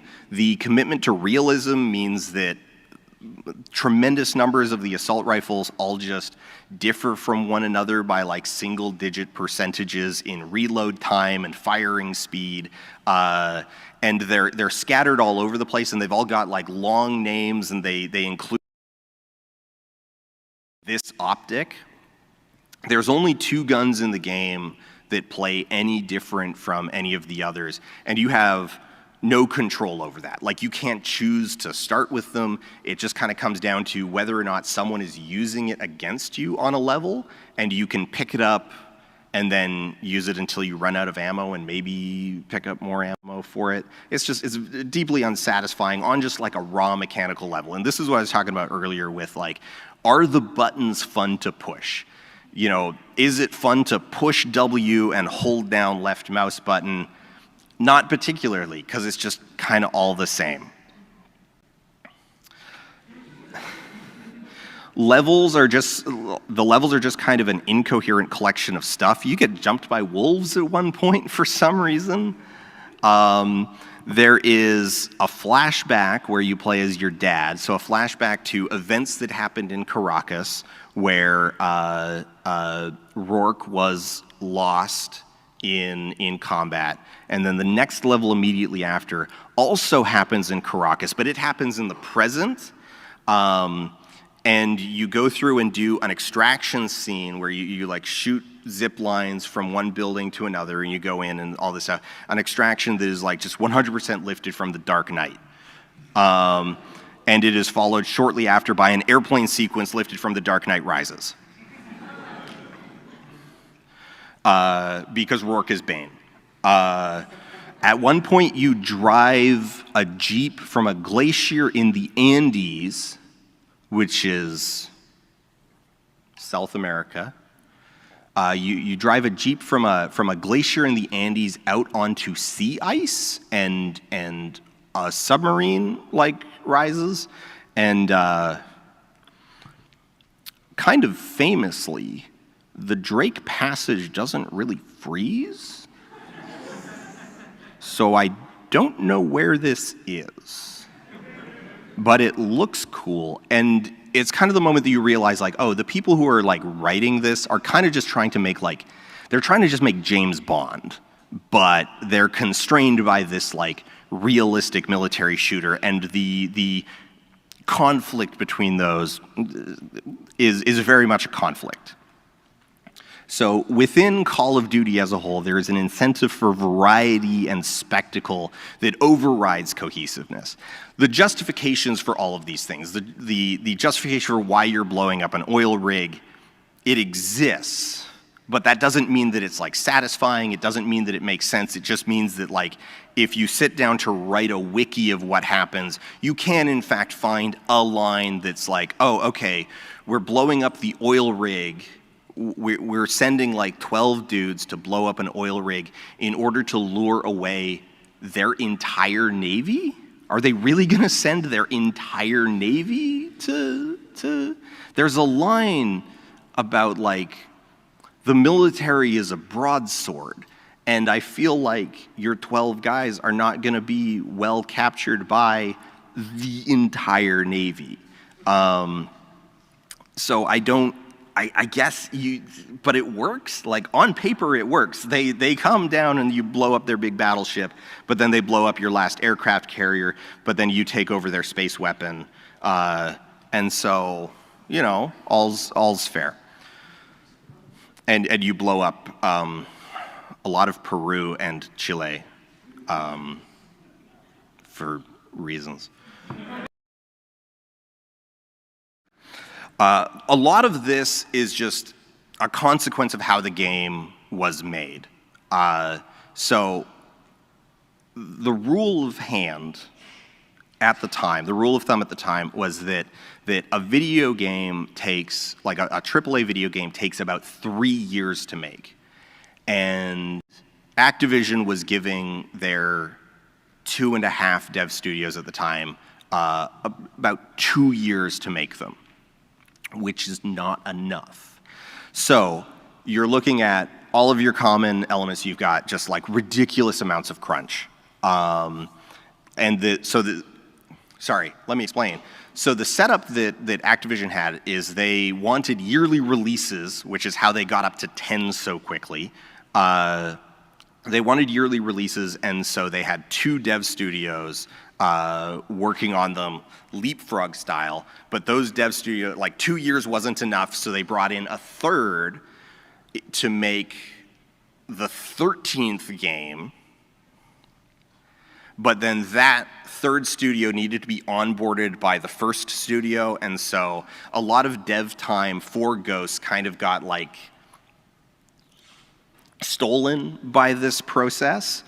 And so what you end up with is you end up with a production pipeline that is working around this development structure. And so what's happening is, due to the complexity of these levels, due to the complexity of like, make a level where an aircraft carrier gets assaulted and then sinks. Okay, that's really technologically complex. And so it gets started on years before everything else. They sit there and they brainstorm, what are a bunch of cool scenes? And there's nothing wrong with that. But they brainstorm a bunch of cool scenes, and then somebody is brought in later to be like, okay, why does an aircraft carrier sink? And write a bunch of dialogue for why that aircraft carrier sinks. So levels are started and the story is slotted in later. All right, so we'll keep that in mind when we talk about the plot. All right, Rourke, the main antagonist, is really just kind of a hazy cloud of half-realized themes, but the only one that comes through loud and clear is that he gives the Fed their potency. The line that you hear repeated is, the only thing that can kill a ghost is a ghost. And so this ties into the next big theme that sort of like is just unable to escape is jingoism. So the US Marine Corps is a cult that utilizes all of the tactics that were applied to Rourke in the video game. Things like sleep deprivation, physical abuse, verbal, mental abuse, long hours, you know, the whole like rah-rah, tear you down so we can build you up. That is what is used on Rourke. He is tortured and rebuilt into a ghost killer. And while the ghosts are nebulously just like special ops, tier 1 special ops, they are obviously Marines. They're coded as Marines. Video games love Marines in particular because Marines just like, they kind of have an excuse to like go anywhere. And like, it's like, oh, you want a scene set on a boat? You want a scene set on a plane? You want to be in the jungle? You want to be doing, I don't know, like you want to throw a bunch of scuba gear on and blow up a battleship from underneath? Like that sounds like a Marines thing, I guess. So video games in particular love Marines because you can put them anywhere in a way that like, well, the Army has very specific things that it does. So this cultishness is imposed on and amplified in the ghosts, and that's where we get like these burial rituals, these all of this this pseudo-religious language, you know, that they are anointed by sand, and it's also just kind of racist, and you know. The Fed orbital weapon is explicitly less potent, but numerous. The Fed is unable to like best America until they capture a ghost of their own, until they have an American asset who can give them their potency, and all of a sudden the Fed just starts like winning everything. They take over Odin. They capture all the best dudes. They're assassinating all of the other ghosts. And then of course, like in symbolism, it's difficult to ignore that when Rourke is being tortured and he is being rebuilt into an enemy ghost, the white is blasted off of him. When his mind broke, they went to work on his soul. So inside this story is a fear of subversion, of infiltration, of cultural poison. There is I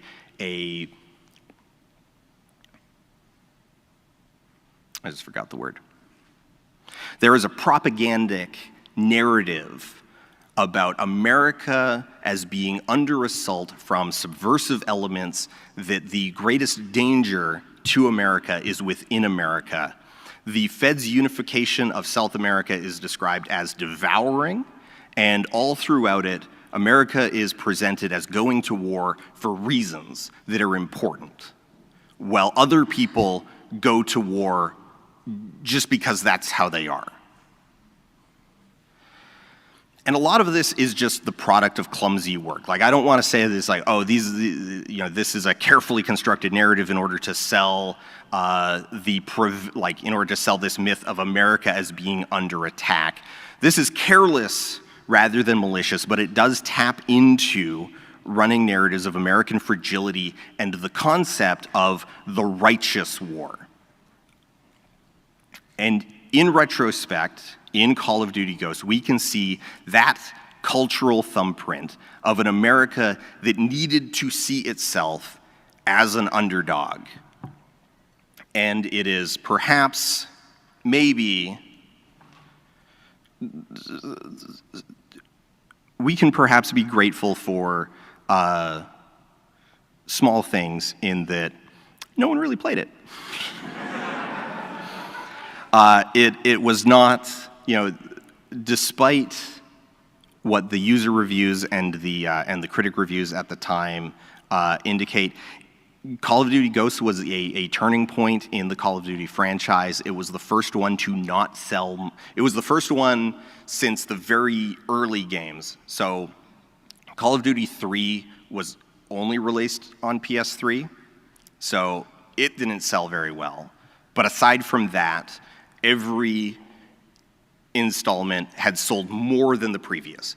And this was an absolutely meteoric rise in terms of like Call of Duty going from being a successful franchise to Call of Duty being the video game, to the point that an entire class of video game, in the same way that your grandma referred to just all video game platforms as Nintendos, you could just refer to all cinematic shooters, first-person shooters, things that appealed to a very like frat bro mentality as a Call of Duty. So this absolutely meteoric rise in the franchise saw its tipping point with Ghosts, where it began a sort of gradual and clumsy decline, not so much numerically, like the numbers went down, but they still remain kind of like staggering if you look at them. You're still looking at like millions and millions and millions of units sold, billions of dollars made, but Call of Duty lost its cultural relevance after Ghosts. Ghosts was the game that kind of took the blinders off on what the formula is, what the underlying narratives are, and everybody just kind of went like, just a big old healthy shrug.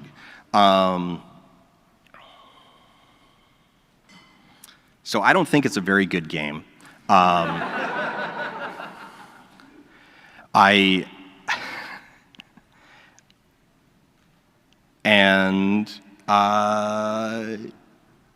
know I had like one more line that was supposed to go in there, but I'll be damned if I can remember what it was. So now we've got about 17 minutes for Q&A, where maybe I will remember what that line was and I'll interrupt you. But so I'm gonna ramble just kind of aimlessly for about 40 seconds here while people line up for that microphone. There's, like I said, there's 17 minutes, so we've got about time for 2, maybe 3, if I can exercise some self-control. So let's make them great ones. Hello, do you have a great question? Hi, long-time listener, first-time caller.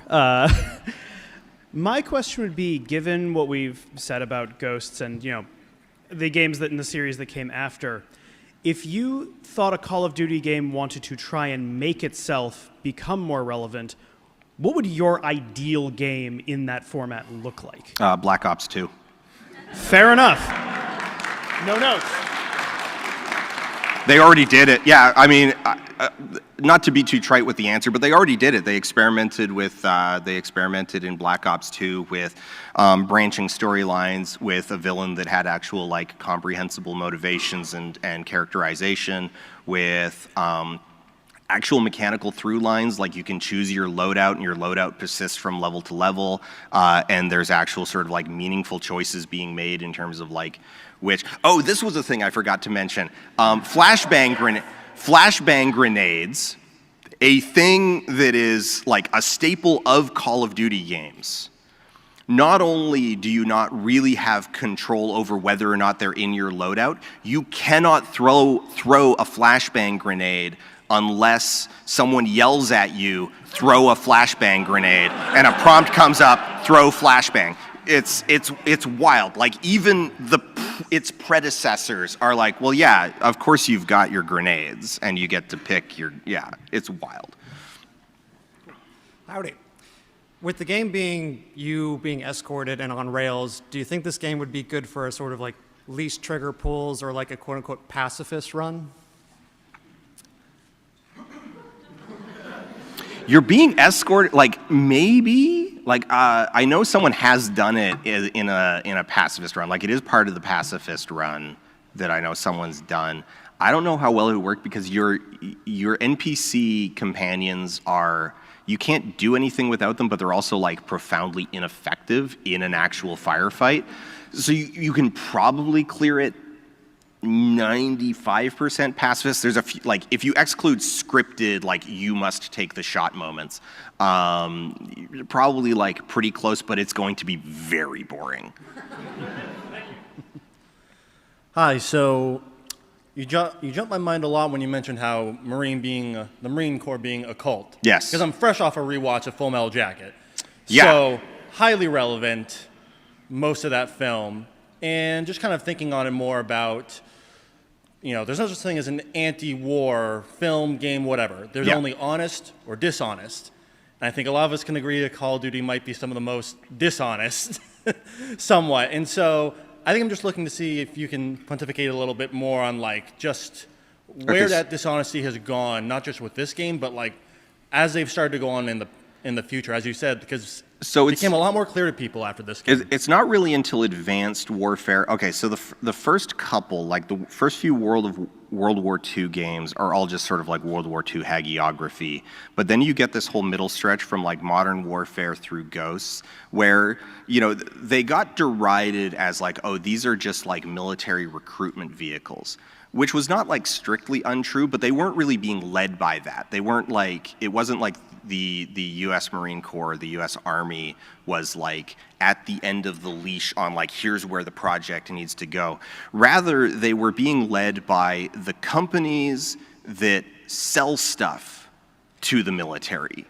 It was like, oh, we want money to develop a gun that shoots underwater?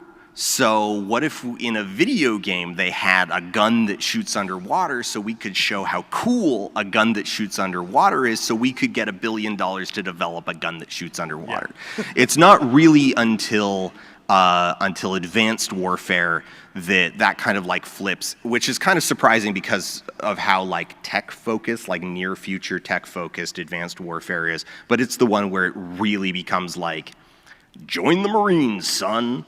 Yeah. Crazy. Thank you. Hi. So I had a question about your creative process. When you have... Terrifying. Let's go. I'm ready. When you have a list of ideas, what are you looking for out of those ideas that kind of draw you to them to make content? And when you start seeing things in those ideas that you're like, I can make content out of this, do you have kind of the mental control to pick out those specific ideas and go down those paths of research?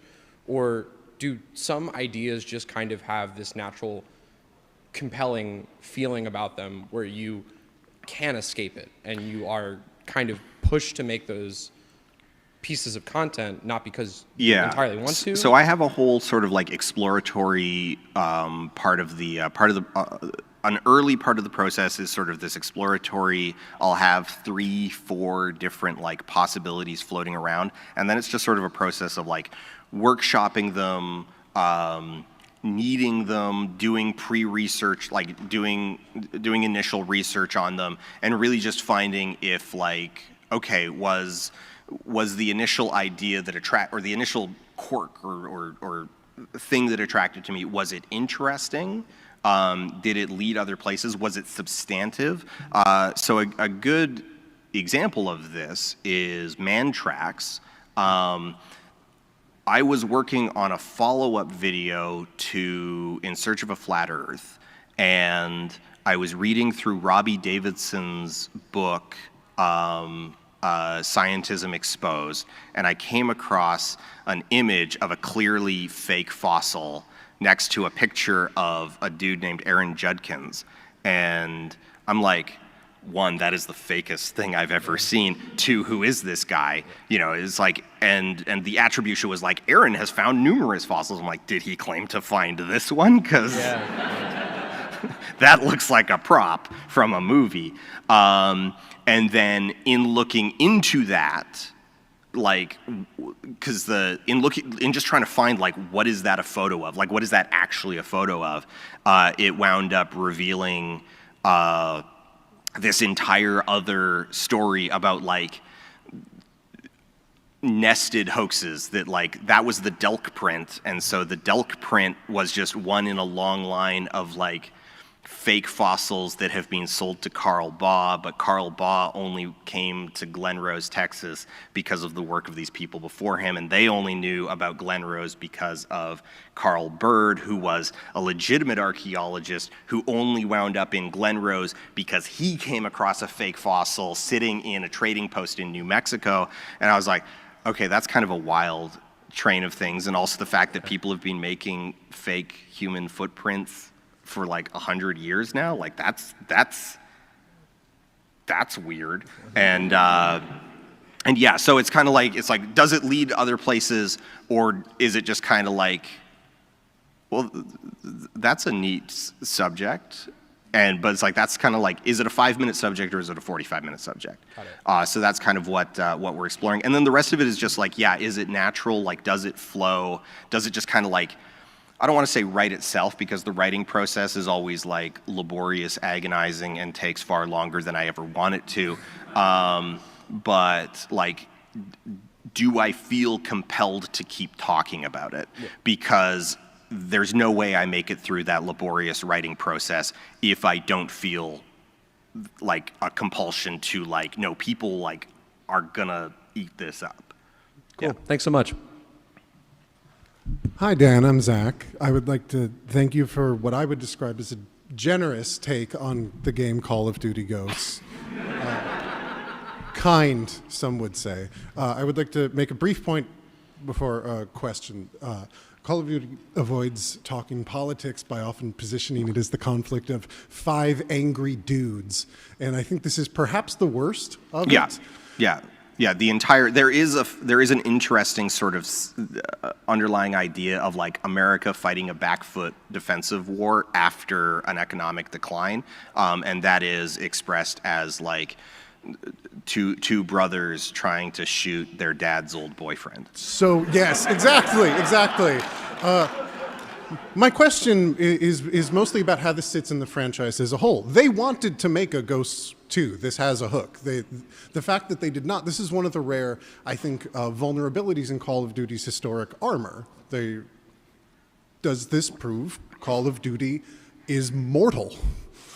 And if so, is it still mortal, or is it a vampire now? I mean, Call of Duty these days is just recycling itself. Like they're well into remake territory. I mean, they're selling more units than they ever have, but they're selling more units than they ever have off the back of nostalgia. Like literally, like, hey, remember before your kid was 12, you spent all weekend just playing Modern Warfare 2. Like that's literally their pitch these days. So like, I don't know. They're on Black Ops 6 or 7. Yeah. 6.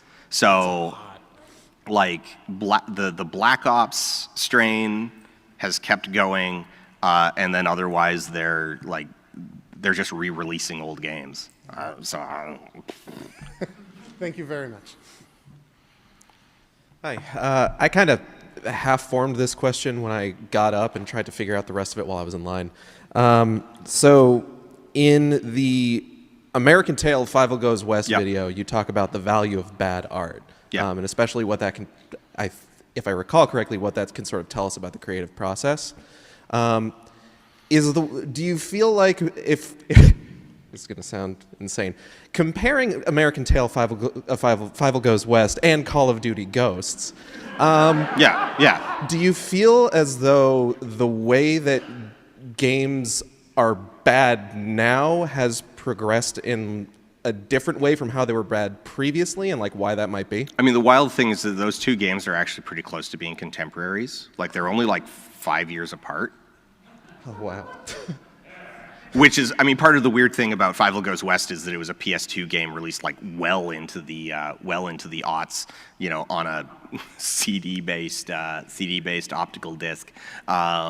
It is kind of weird, but you see, I think, a lot of the same things just at different scales.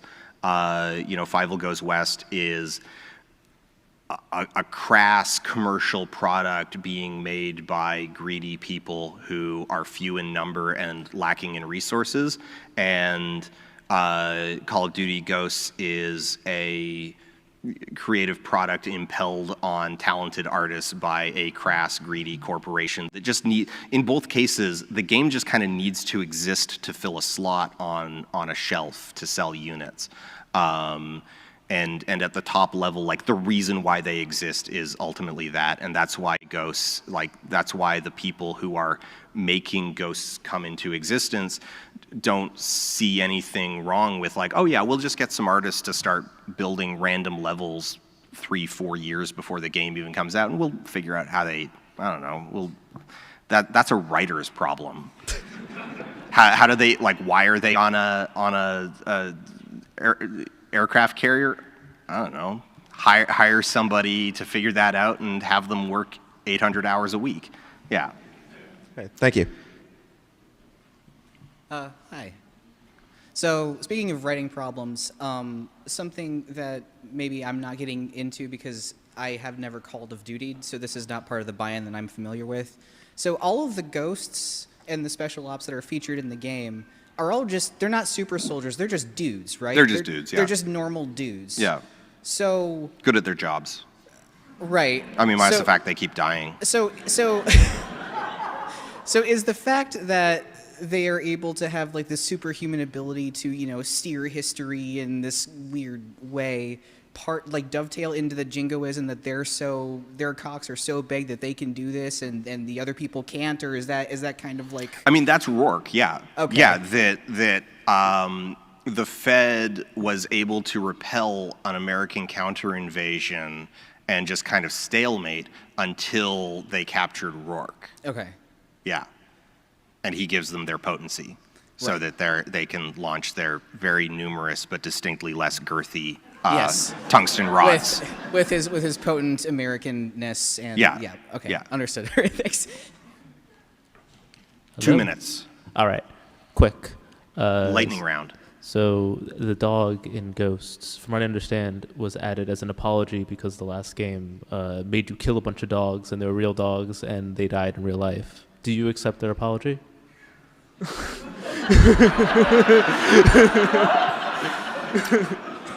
I don't feel like I am deputized to accept that apology. Thank you.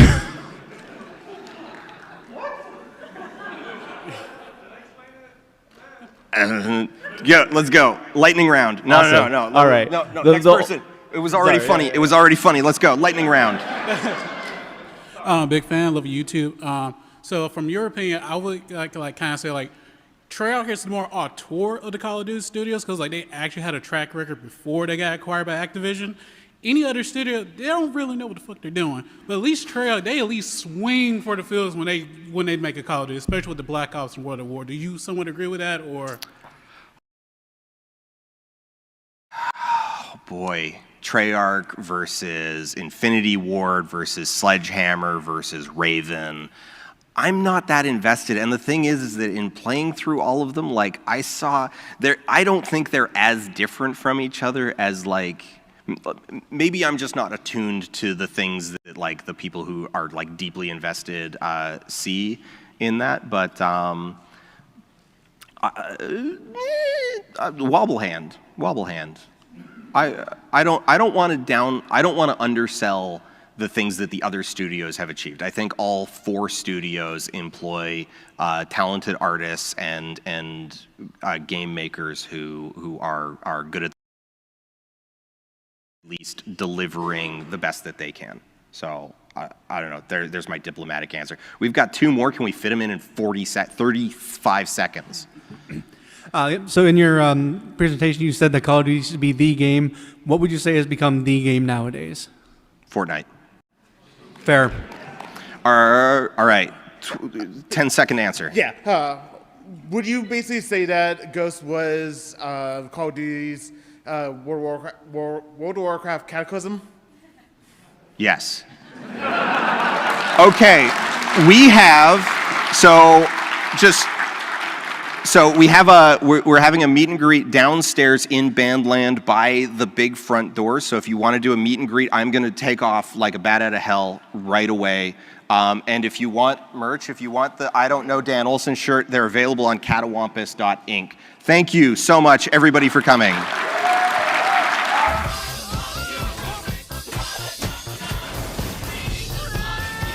Close airlock 7. You really don't know me, do you? The best high-concept sci-fi rigmarole in the universe is back. Mob justice! Get back here! This is for your own good! Rick and Morty Season 8 premieres May 25th at 11 on Adult Swim. Get your mouth round it. Whether it's sunglasses outside, blue light glasses inside, or night driving lenses in the dark, Zenni has affordable eyewear for everyone. Get 10% off with code PAX at zenni.com.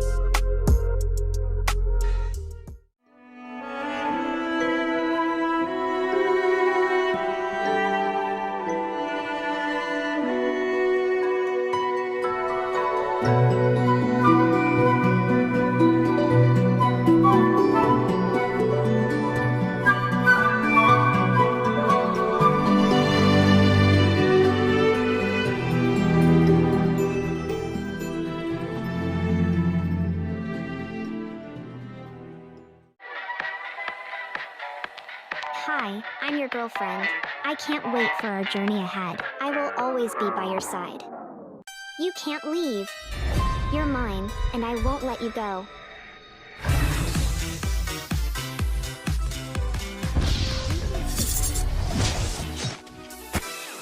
I won't let you get away.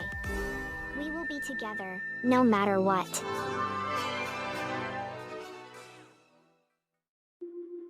Whether it's sunglasses outside, blue light glasses inside, or night driving lenses in the dark, Zenni has affordable eyewear for everyone. Get 10% off with code PAX at zenni.com.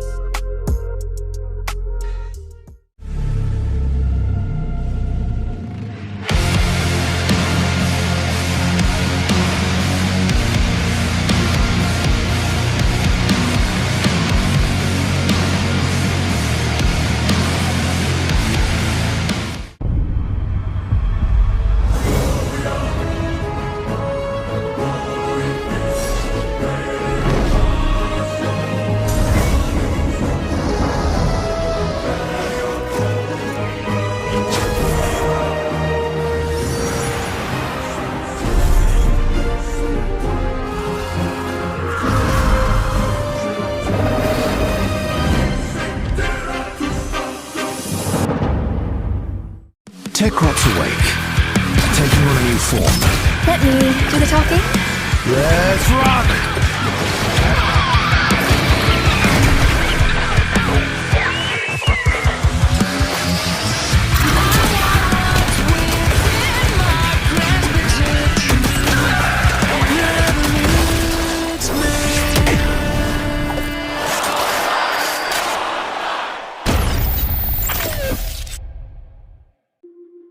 Whether it's sunglasses outside, blue light glasses inside, or night driving lenses in the dark, Zenni has affordable eyewear for everyone. Get 10% off with code PAX at zenni.com.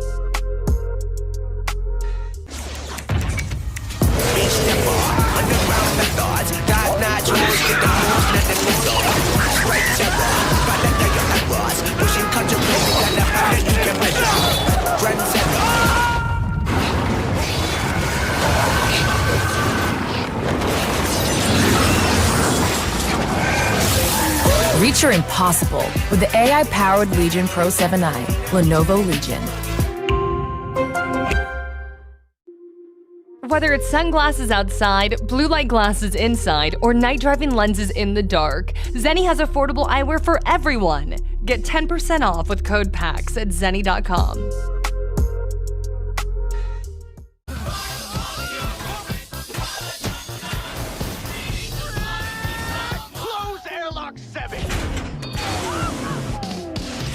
Really don't know me, do you? The best high-concept sci-fi rigmarole in the universe is back. Mob justice! Get back here! This is for your own good! Rick and Morty Season 8 premieres May 25th at 11 on Adult Swim. Get your mouth round it.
Whether it's sunglasses outside, blue light glasses inside, or night driving lenses in the dark, Zenni has affordable eyewear for everyone. Get 10% off with code PAX at zenni.com.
me, do you? The best high-concept sci-fi rigmarole in the universe is back. Mob justice! Get back here! This is for your own good! Rick and Morty Season 8 premieres May 25th at 11 on Adult Swim. Get your mouth rounded.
Whether it's sunglasses outside, blue light glasses inside, or night driving lenses in the dark, Zenni has affordable eyewear for everyone. Get 10% off with code PAX at zenni.com.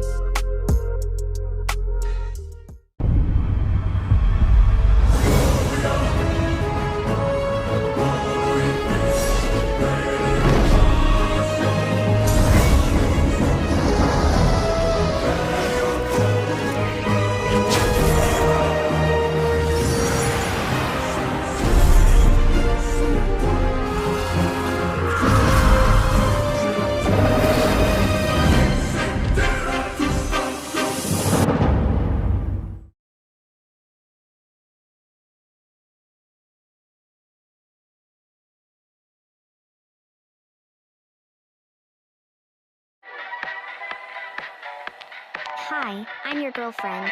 I can't wait for our journey ahead. I will always be by your side. You can't leave. You're mine, and I won't let you go.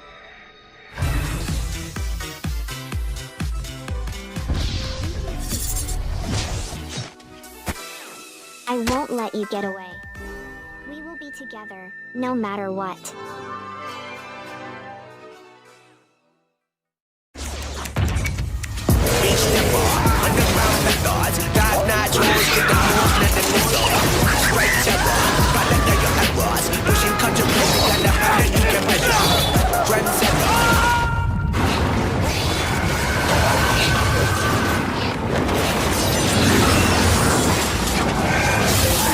Reach your impossible with the AI-powered Legion Pro 7i, Lenovo Legion.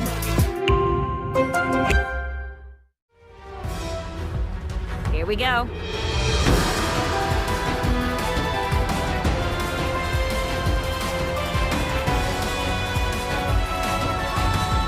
Whoever joins me shall become a legend!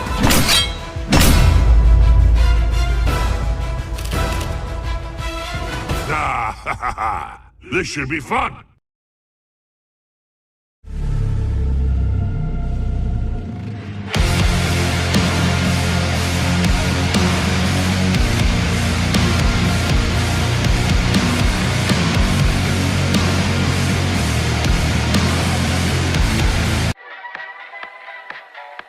Hi, I'm your girlfriend. I can't wait for our journey ahead. I will always be by your side. You can't leave. You're mine, and I won't let you go.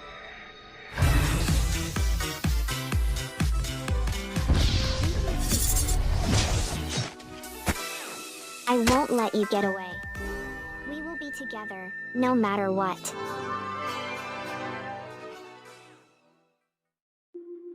Whether it's sunglasses outside, blue light glasses inside, or night driving lenses in the dark, Zenni has affordable eyewear for everyone. Get 10% off with code PAX at zenni.com.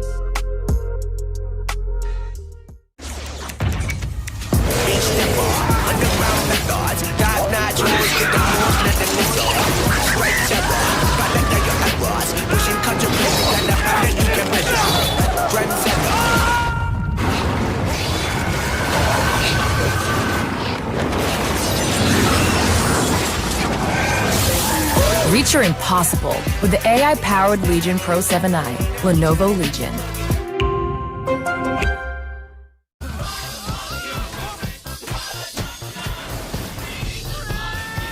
Close airlock 7! You really don't know me, do you? The best high-concept sci-fi rigmarole in the universe is back. Mob justice! Get back here! This is for your own good! Rick and Morty Season 8 premieres May 25th at 11 on Adult Swim. Get your mouth round it.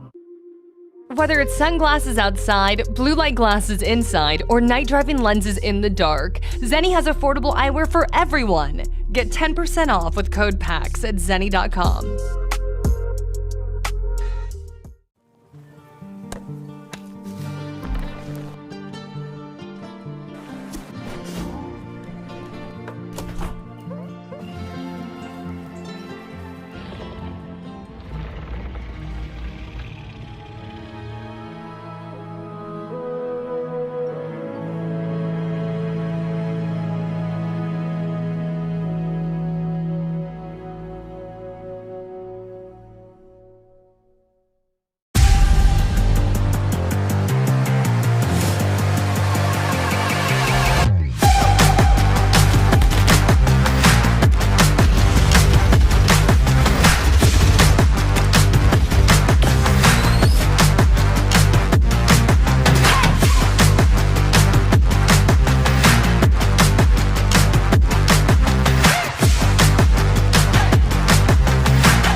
Whether it's sunglasses outside, blue light glasses inside, or night driving lenses in the dark, Zenni has affordable eyewear for everyone. Get 10% off with code PAX at zenni.com.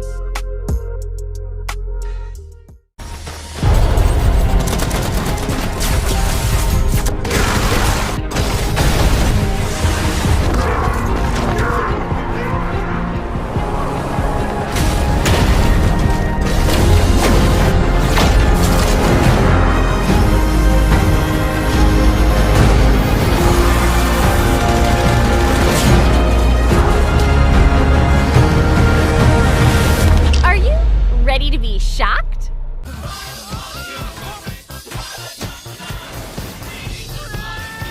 Close airlock 7! You really don't know me, do you? The best high-concept sci-fi rigmarole in the universe is back. Mob justice! Get back here! This is for your own good! Rick and Morty Season 8 premieres May 25th at 11 on Adult Swim. Get your mouth round it. Whether it's sunglasses outside, blue light glasses inside, or night driving lenses in the dark, Zenni has affordable eyewear for everyone. Get 10% off with code PAX at zenni.com.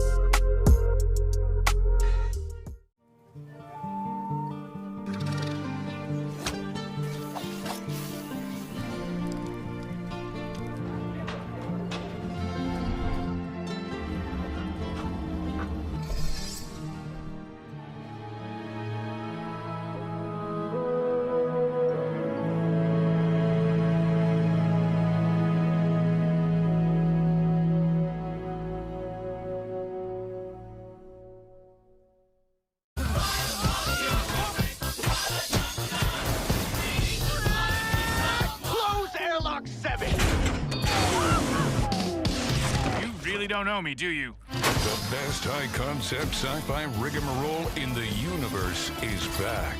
Mob justice! Get back here! This is for your own good! Rick and Morty Season 8 premieres May 25th at 11 on Adult Swim. Get your mouth round it. Whether it's sunglasses outside, blue light glasses inside, or night driving lenses in the dark, Zenni has affordable eyewear for everyone. Get 10% off with code PAX at zenni.com. TechRot's awake, taking on a new form. Let me do the talking. Let's rock!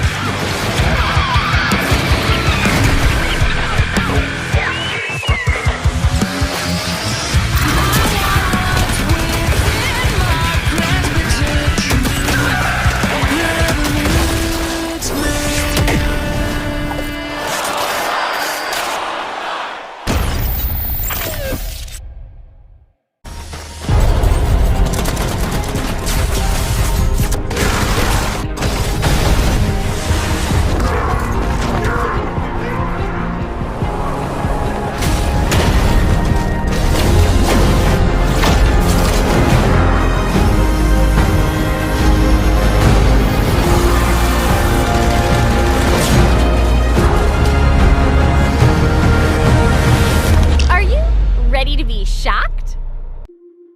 Whether it's sunglasses outside, blue light glasses inside, or night driving lenses in the dark, Zenni has affordable eyewear for everyone. Get 10% off with code PAX at zenni.com.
Oh, we're on TV. Mom.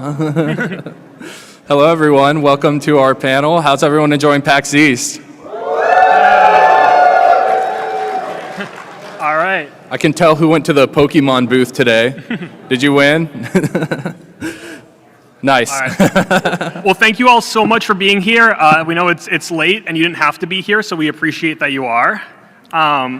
There is there's a ton of people here. I'm from a very small town in Oklahoma. I think I probably graduated with at least like 200 less people that are in this room. So, anyway. All right. So, welcome. This is the bizarre side of the Pokemon anime. Can everyone hear us okay, by the way? All right. So just to quickly get right into it, who the heck are we? So I'm Connor. I'm known online as Animated Ginger. So I'm a Pokemon anime YouTuber. I also do TikTok, Instagram, all the side hustles. Some fun Pokemon facts about me. My favorite character is James because he's the purest heart in the entire franchise. Hell yeah. My favorite Pokemon movie was and always has been Spell of the Unknown. And fun fact about me is I own 7 copies of the game Balan Wonderworld. I'd like to point out I bought most of them after Yuji Naka was arrested for insider trading. But yeah, so that I have not played it. One day I'll get around to it. All right, and my name's Ion. I go by Ionic Bond on the internet, formerly known as Shiny Zoroark. I do Pokemon anime content as well on YouTube.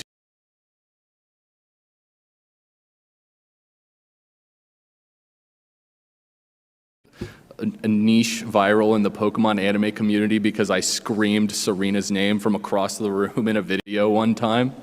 Let's see if we can do it without being... Serena! That's what I did on a video. My favorite Pokemon movie is Lucario and the Mystery of Mew, and it's peak fiction, okay? Lucario in that movie, the sacrifice, spoiler alert, at the end is amazing. Anyway, I don't care for Spell of the Unknown. Sorry, Spell of the Unknown fans. This guy also paid money to see the Emoji Movie in theaters, so we don't need to listen to this. Fair enough. Thank you. All right, so just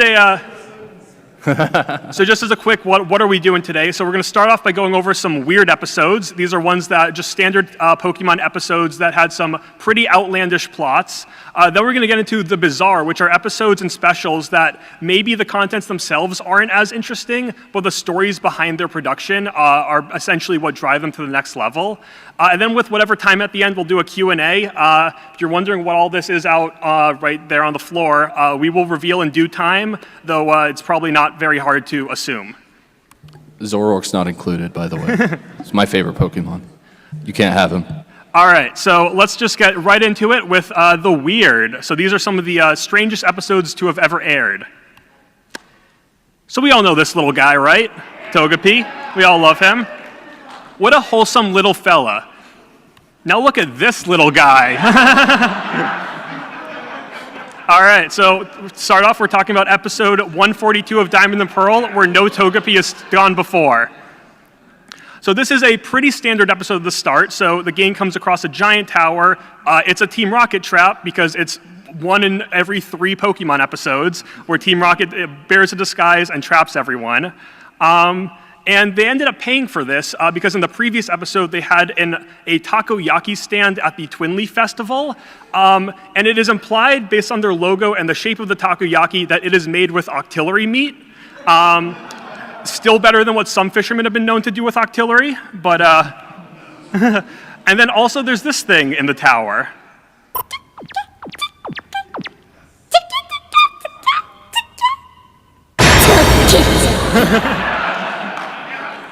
So yeah, so this tower Team Rocket built, unbeknownst to them, is home to an evil Togepi. But I mean, how bad could it really be? Let's be honest. I mean, it's not like the tower has some ulterior design flaw that Togepi totally is going to take advantage of. Oops. I fear they may be attempting to activate our patented Vital Super Dimension system now!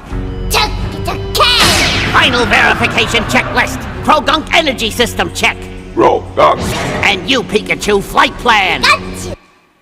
All right. I fear. Whoops. Not sure why it's playing twice, but. So yeah, apparently the tower that Meowth had built is actually a rocket ship because they're Team Rocket, of course it is. And Togepi is able to use a track to hypnotize a bunch of the Pokemon and is commanding them on flying the rocket into space, planning to leave Earth's atmosphere for good. And it is never explained why Togepi wants to do this. It might be an alien trying to return to its home planet. Who knows? But that's where the episode takes a bit of a turn, as if it hasn't already. So Happiny saves the day by snapping everyone out of the trance, and then Happiny and Togepi have the most epic of baby showdowns. But while this is happening, Rayquaza appears, and Rayquaza, because they're all in space now, fires a hyper beam at the rocket, and they are now plummeting towards Earth with basically no chance of survival. So if only there were someone on board who just knew how to pilot a spacecraft. Or is there? Energy flow from the power source is crashing and burning, so the control system's whack! But we've already entered the planet's atmosphere. We're doomed! Leave the driving to me. I'll have you know Mom and Dad gifted me a real rocket ship for my 10th birthday! Energy flow. So yeah, first... So we find out that James actually received... He received the rocket for his 10th birthday, and then he poses as Gendo Ikari in one of my favorite references the show has ever done, while he commands on everyone how to safely land this aircraft. And then upon landing, Meowth translates what Togepi says, which is essentially, you know what, guys? I'm wiped. I'm going to continue this another time. And then the bro just kind of walks away and is never brought up again. And that's where the episode ends. All right, well, abruptly moving on. Does anyone remember these banned episodes? So on the bottom right, we have the Tentacruel episode where a giant Tentacruel terrorizes a city, and the one behind it, well, I'm just going to say if you know, you know, because this is technically an all ages panel. So the third episode in this arc, well, it's technically like the fifth of like the SSN arc. The Ghost of Maiden's Peak has a lot of outlandish things about it, but first, some context. So the heroes arrive at a historic coast called Maiden's Peak that holds a festival every summer to honor a maiden who was in love with a soldier that went to war. This is the maiden. He never returned, but she waited so long she turned to stone. And then her ghost haunts the town, and Brock and James fall in love with her. Now, Brock, that's expected. James, not so much. There's also this old lady. I don't really have much to say about her. So these are the key characters. Now we all know them. The Ghost of Maiden's Peak, the title of the episode, and the old lady, who I don't have much to say about. Wait.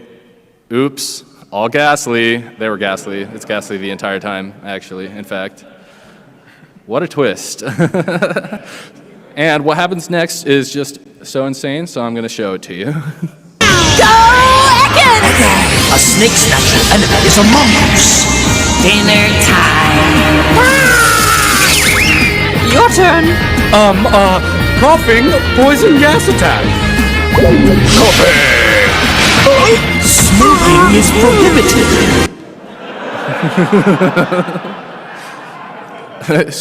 So putting the real-life animal aside, before this, also, Ghastly transforms into a mousetrap to chase off Pikachu.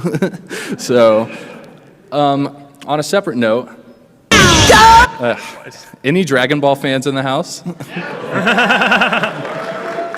So, at one point in the episode, Ash sends his Venusaur, his Bulbasaur, and his Squirtle. There we go. He sends his Bulbasaur and Squirtle out, and Ghastly transforms into Venusaur and Blastoise, who can only do what is described as the fusion dance from Dragon Ball. And it actually works. They transform into Venustoise. And then after this, if that wasn't insane enough for you, Misty pulls out a cross. So remember that time Misty called on the power of Jesus to defeat Ghastly? Good times. For kids, yeah. It was in the original as well. Literally. So we're on the topic of ghosts. So how about another ghost-filled episode for us? So we're going to jump back to Diamond and Pearl with Ghoul Days. Wonder what's up with this girl. So this is part of the Sinnoh Summer Academy arc, where it's essentially Pokemon's version of Harry Potter, where the trainers are all placed into different classes. They have to earn points for their team to try to come out on top at the end through doing different exercises. For this episode, Professor Rowan has everyone do a race to a place called the Summit Ruins to retrieve a medal. Now, they're going to be racing in a forest that's kind of overrun with ghost types, but you know what? They're probably harmless. And then the big twist, if you want to call it that, is that everyone needs to partner up, which shouldn't be too much of an issue. That is, except for, you guys remember Conway?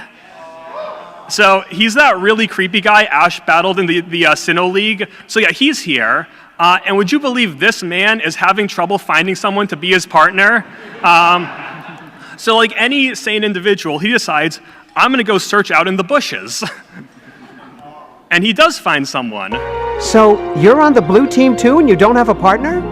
Hi, let's play together. Let's play. Okay.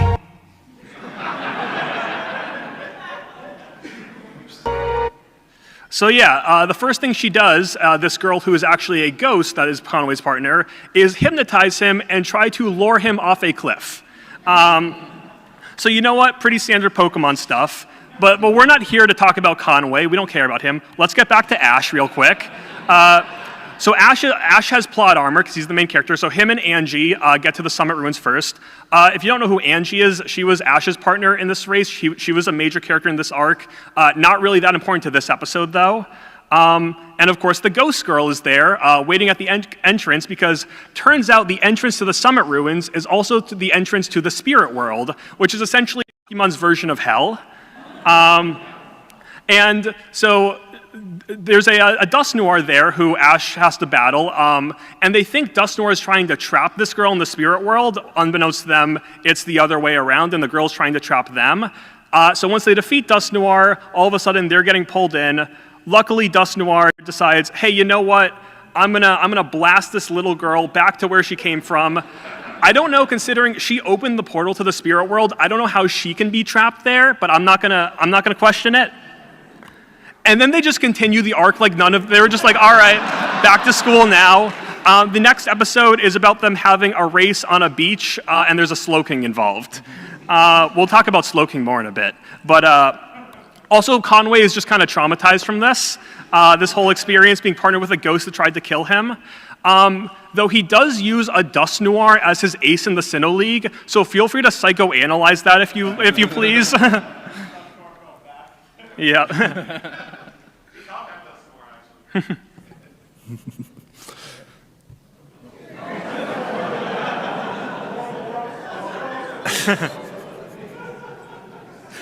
Slowking's Crowning from Pokemon Journeys. Slowpoke in a reggae style. Pokemon. Come in. Slow. I'll make your story Slowpoke. Slow. I'll make your story Slowpoke. So, this episode's about Slowpoke. So Ash and Go arrive at an island called Slowpoke Island. Can you guess what Pokemon are on the island? Pikachu. Anyway, as anyone would do if they went to an island full of Slowpoke, Ash gets hungry and starts eating some cup noodles that he randomly had in his bag. Don't ask how he cooked them, because he doesn't have a fire type at this point. A Slowking randomly appears and uses Psychic to eat Ash's noodles. And as a sign of gratitude, he gives his crown to Ash. So Ash becomes just British, and eventually... this happens. You will comply! I shall catch Spirit!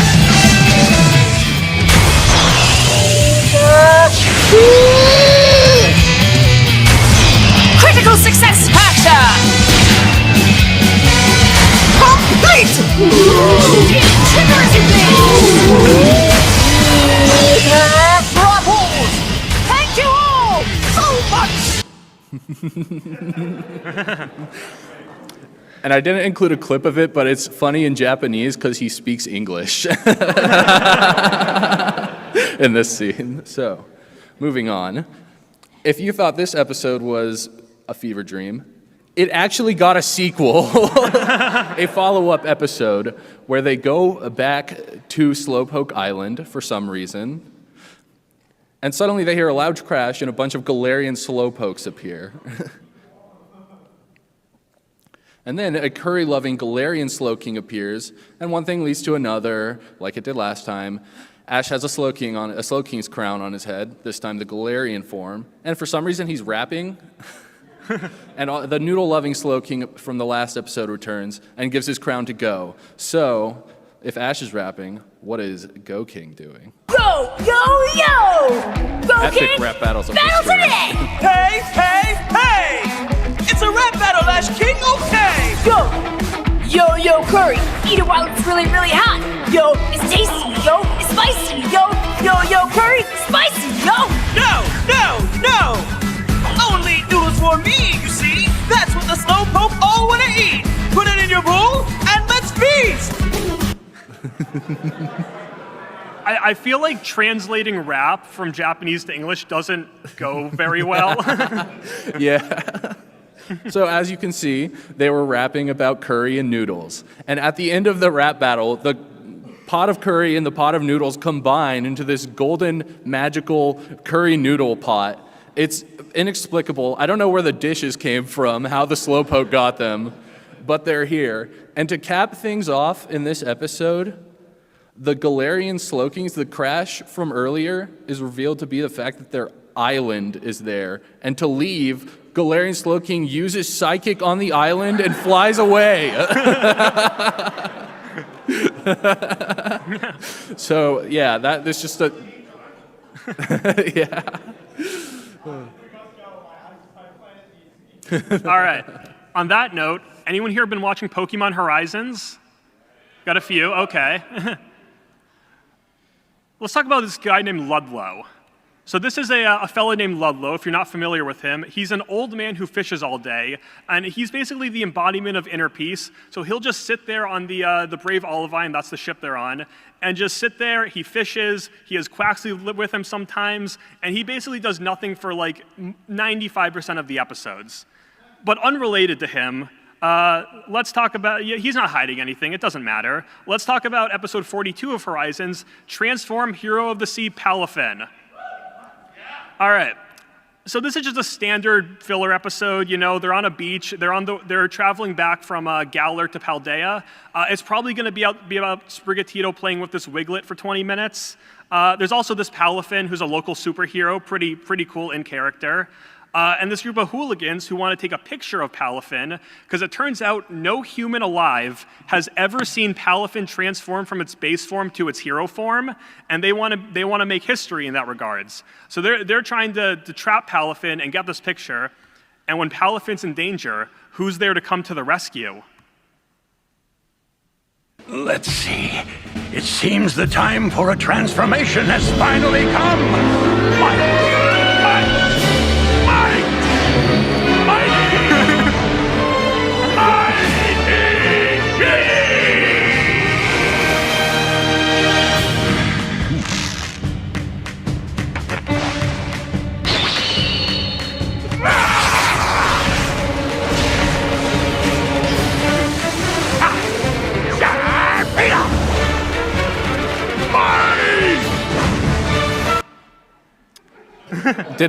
Did anybody else half expect him to say, "I am here"?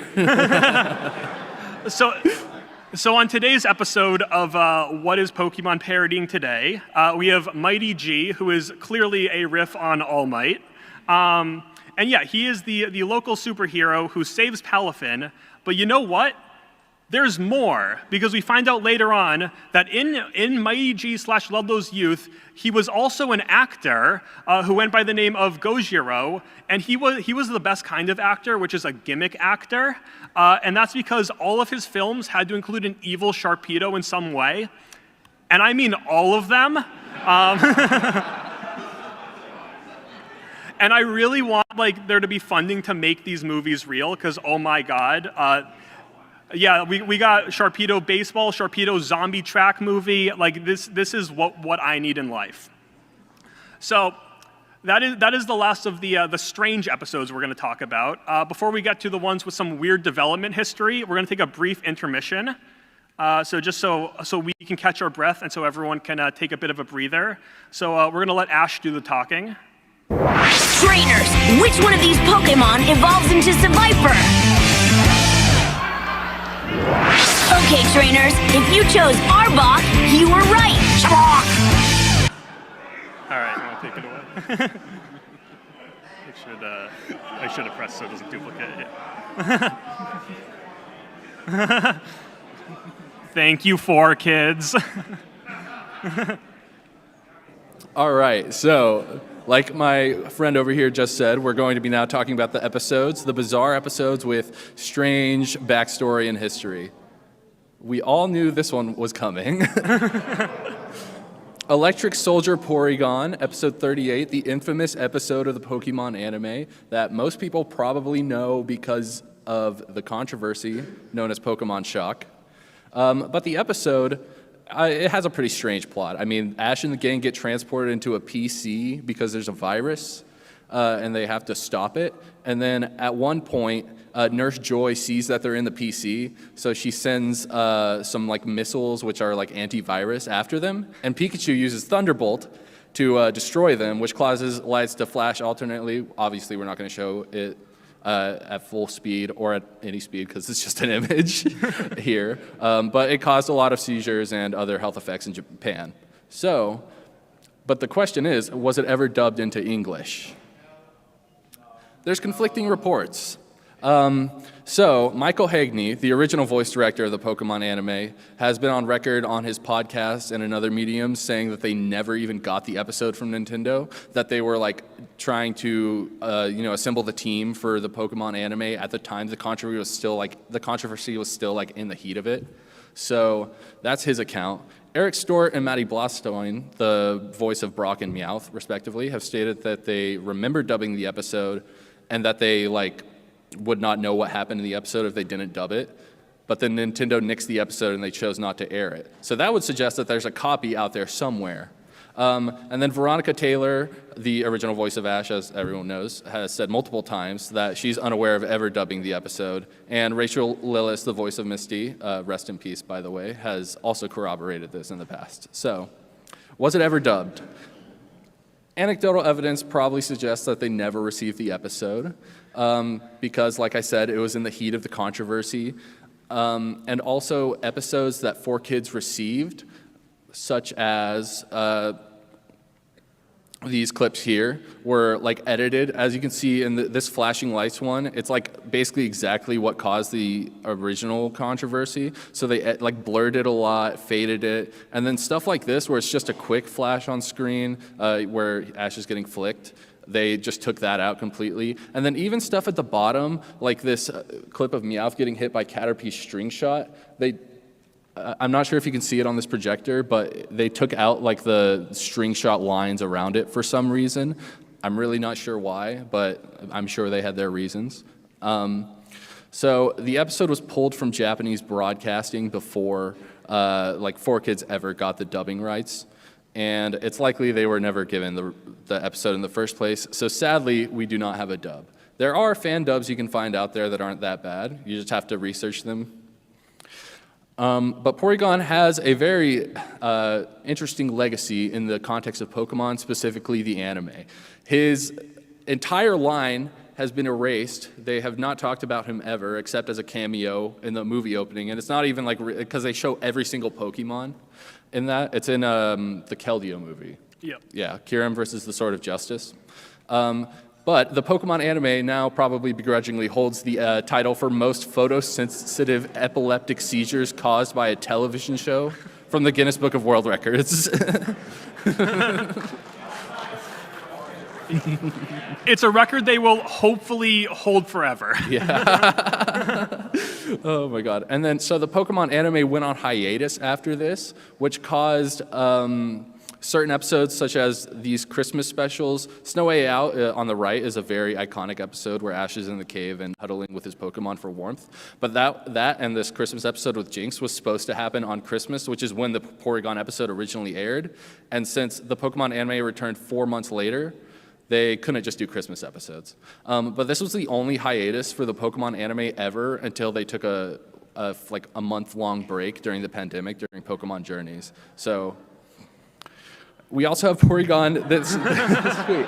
I mean, let's be real. Porygon did nothing wrong. It was Pikachu who hit the missiles. Porygon just got put the blame, and now because of that, he never gets to be in the anime. But the Pokemon Company, this is a real tweet, by the way. They tweeted this, and then it was shortly deleted after. So. Yeah.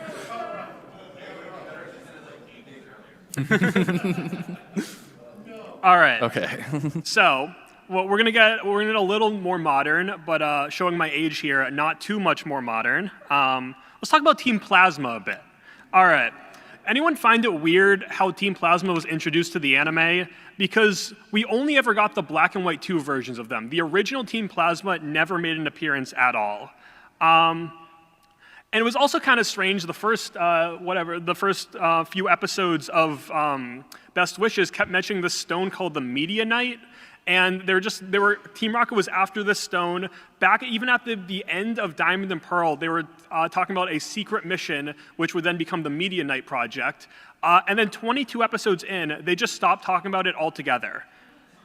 And it's almost like we missed an episode or two. And that, my friends, it's because we did. So let's take a look at this.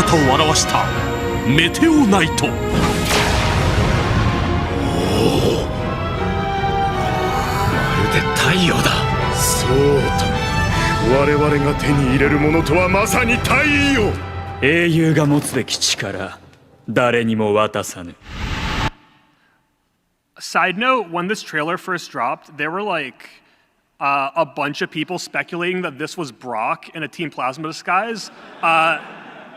It is not. Sorry to burst your bubble on that. But of course, we're talking about Team Rocket versus Team Plasma, the episode that never was meant to be.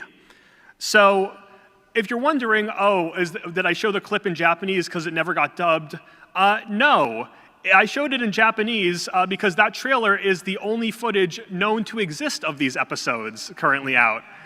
So they were originally supposed to air in Japan in March 2011 as the 23rd and 24th episodes of Best Wishes. And yeah, this was going to be like the culmination of the special mission that Team Rocket was on. Plus, it was going to introduce Team Plasma, and it was going to be the original Black and White 1 Team Plasma, as opposed to them being introduced after the Unova League, right when the series was wrapping up, and they're like, gotta keep things moving, X and Y come out soon.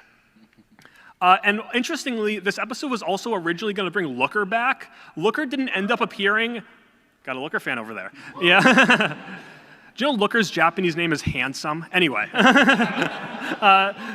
Yeah, so Looker didn't actually end up appearing in the Best Wishes or Black and White anime until 112 episodes in, but he was originally supposed to appear in episode 23. So yeah, what in the world happened here? Well, unfortunately, this was all due to some very, very unfortunate timing. Because right before 6 days before these episodes aired, the disastrous earthquake and tsunami occurred in Japan in 2011. And if Pokemon still they didn't go off the air. They still aired an episode that week, but they ran into the problem of, hey, these episodes show Castelia City getting absolutely destroyed. It's probably in poor taste to air this right after this massive tragedy just struck Japan. So TV Tokyo originally said that they were going to postpone these episodes, and what they ended up doing was they ended up just airing Ash's gym battle with Berg instead, which was the episode following this arc. They later retracted the statement about later airing these episodes at another date. And what's interesting is they actually changed the ending of the previous episode as well. So the episode leading into it, which was a Venipede Stampede, ended with Professor Juniper taking the gang to the desert resort, which is where this arc was going to start off. In the dub, the ending was changed so Professor Juniper goes to the resort, and then they're all like, okay, bye. We're just gonna stay here and ignore everything that you say is going on. And then in subsequent airings and releases of the Japanese version, they've replaced it with this new ending.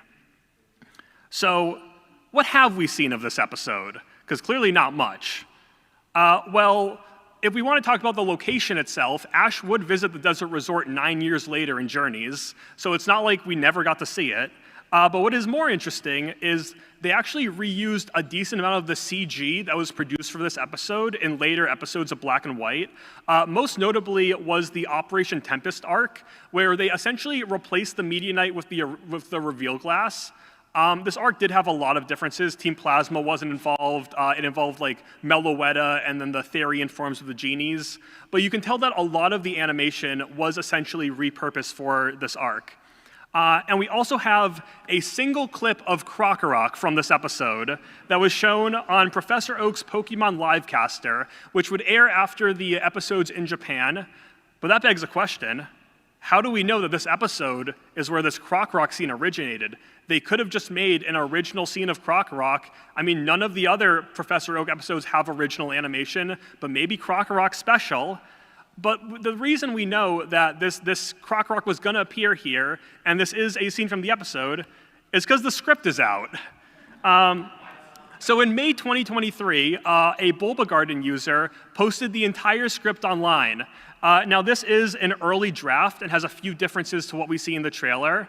But I was very skeptical when this came out. I was like, yeah, right. No, this is legit.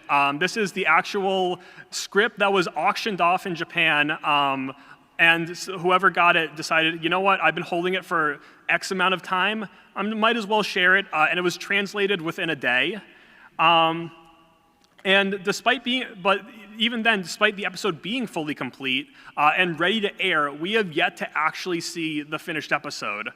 Maybe one day it'll be released as like a special feature on a DVD. Given the state of physical media, I don't think that's very likely. But it is interesting that unlike a lot of canceled projects, this one was 100% finished and even had a proposed air date that we just never got to see. And even if we did get to see it in English, dubbing can be a challenge.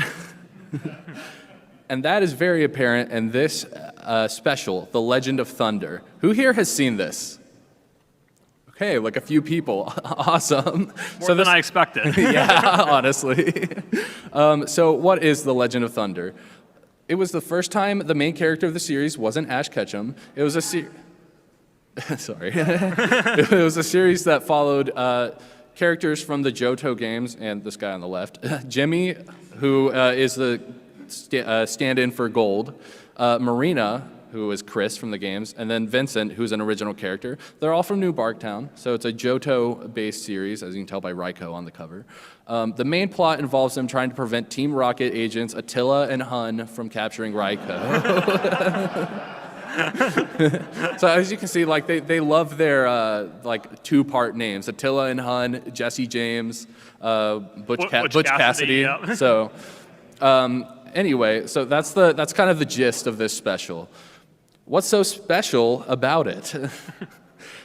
It originally aired in Japan as a 60-minute special, a 60-plus minute. It was about an hour 9, and it was adapted into 3 standard-length episodes in the English dub. The first 3 episodes of Pokemon Chronicles in English, that's kind of the role that they filled. It was a series that dubbed many like Pokemon specials that were initially Japanese exclusive. And due to the format change, the dub of this one is like very heavily edited. It's also important to note, this DVD cover of Pokemon Chronicles is the one that contains The Legend of Thunder. I looked, it also contains like 2 other episodes. I looked, none of the episodes contain any of the Charizard line. So they literally were just like, hey, Charizard, please buy this.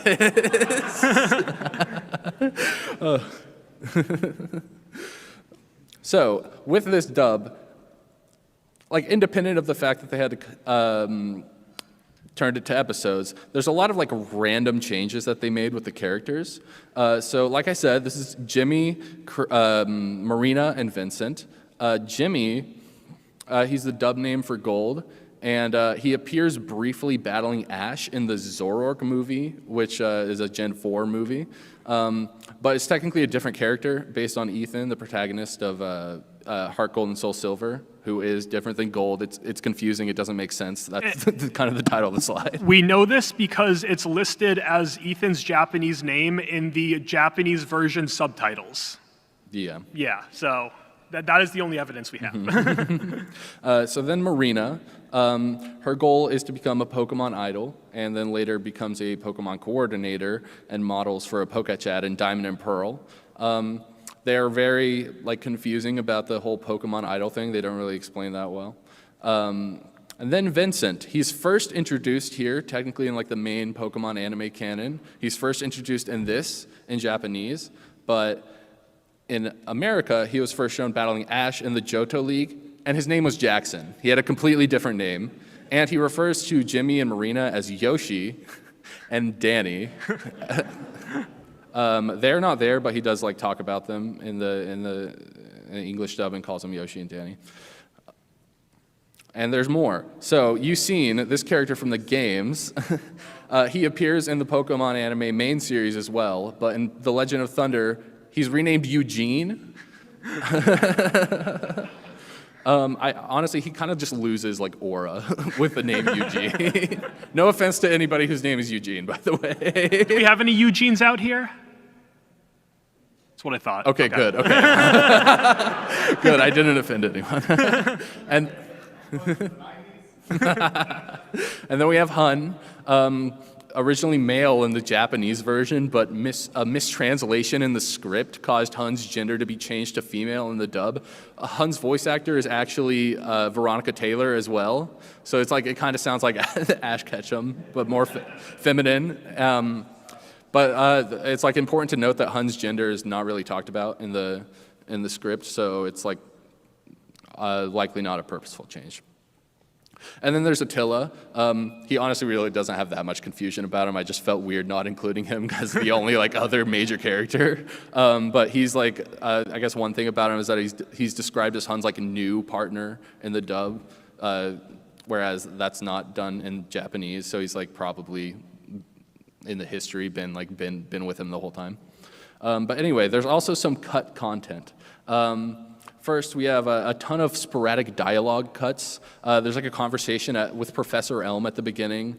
It's cut down, and they talk about how they can't travel the mountain on foot, but instead in the English dub, it just cuts to them saying that they could get a plane or just formulating ideas how they could get. So they're just chopping off tiny bits here and there, but sometimes they would just chop out big chunks. There's also this trainer at the beginning. In Japanese, his name is Shinji, not to be confused with Paul from Diamond and Pearl, whose name in Japanese is also Shinji.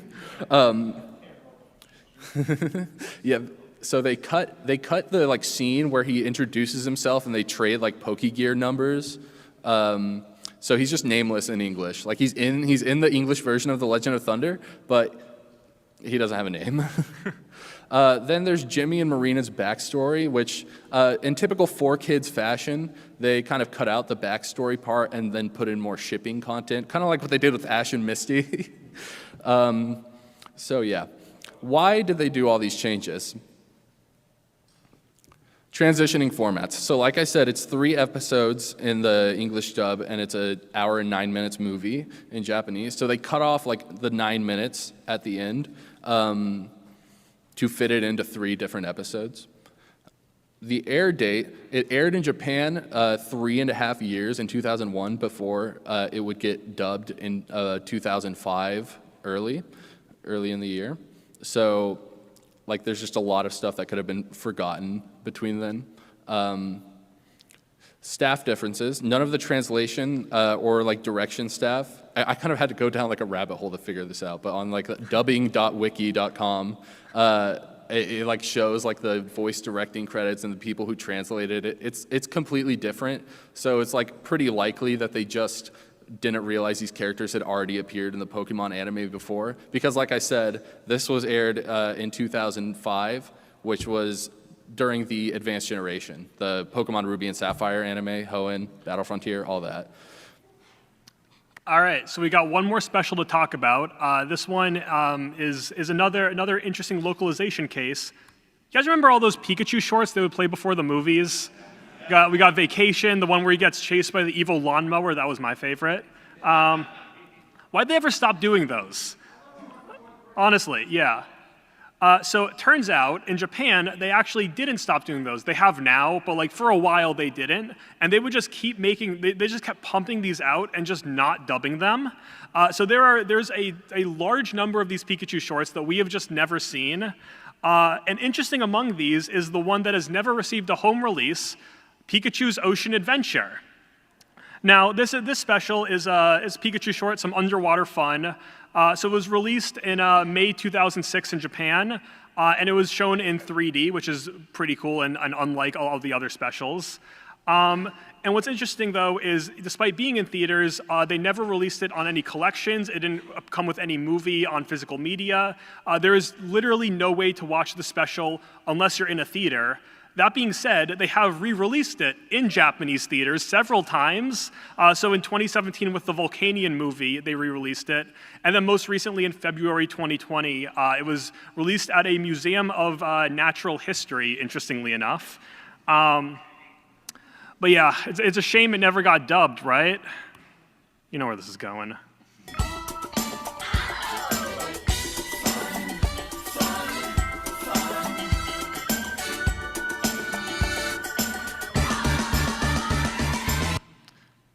I lied, it did get dubbed. So this dub is interesting, though, as quite possibly the most limited release the Pokemon anime has ever had. So just a quick briefing. It was released 2 years later, so July 2008 in the US. And it got an English dub in theaters. Though I shouldn't say in theaters, I should say in theater, singular, because it was only ever shown at one theater, that theater being inside a Jordan's Furniture.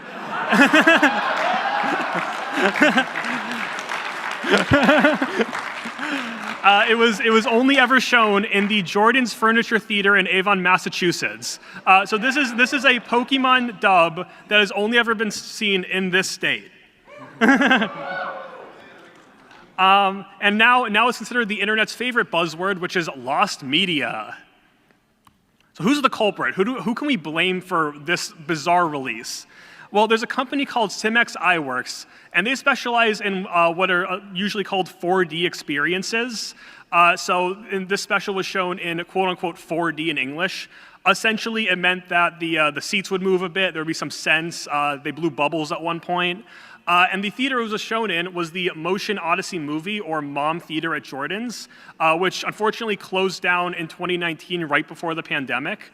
I did check. Some Jordans around in the area do still have IMAX theaters, though last I saw they're all just playing the Minecraft movie, so no interesting specials there. This guy gets it. So this is Lost, but how lost are we talking? Well, aside from the official trailer, there is a single clip in very poor quality that's been uploaded online, and that's about it. Though personally speaking, I did see this when I was 6 at Jordan's Furniture, just happened to be getting furniture. So if you want to know my accounts of seeing the special, there's a scene where Meowth jumps out in 3D and gets right up in your face and screams fun, and that is my only memory of seeing this. So if this ever gets out and you see Meowth jump out and he's doing that fun scream, I called it. So is there any hope of this getting released? Well, I did get in contact with the Simex iWorks Vice President of Licensing and Distribution, because I was just wondering, I don't want to advocate for a leak or anything. Could Simex iWorks, they did recently re-release a Sonic short they did, could they re-release this one? And he confirmed that they have no licensing rights to it anymore, and legally cannot release it if they even still have a copy. So any distribution now would have to be done directly by the Pokemon Company International. And it's also worth noting, just for sake of who else might have a copy, even though they also can't re-release it, would be DuArt, who dubbed the special. They, however, no longer dub the Pokemon anime as of 2020. In fact, they no longer dub anything and are now a New York-based real estate company. But you know what? I'm not ready to give up quite yet. Maybe in like a year or two if it's still not out. But I do think that while it's inaccessible now, there is still space. And I say that mainly out of copium, but also because the first Mystery Dungeon special aired on Cartoon Network in 2006. This was Team Go-Getters Get Out of the Gate. And it got some fans for that. Fun fact, I saw the Mystery Dungeon specials before I knew what the games were. So I thought the games were based on the Mystery Dungeon specials. And then I was disappointed when they told me I need to buy the games to see how it ends, and I never did. But with the special, it aired on Cartoon Network, never got a home release, but they did randomly one day upload it on the official Pokemon YouTube channel. And that was to promote, in 2015, promoting Super Mystery Dungeon on the 3DS. But now we do have the Pokemon TV YouTube channel, so theoretically, they have an outlet if they wanted to one day just, we wake up and it's uploaded. It is a real possibility now, because they have been uploading a lot more and more older content. Though, one thing is that it wouldn't have any of the 4D effects, obviously. But perhaps by spreading the word about this short that I think we in Massachusetts can safely call our own, maybe we could get an official release to happen. All right, so that is the last episode we had to talk about. We're going to shift over to a Q&A in a bit. But before that, a quick word from our sponsor, Servine. But you'll never be able to beat my Servine! Servine! A Servine? Mega Servine! Who's that Pokemon?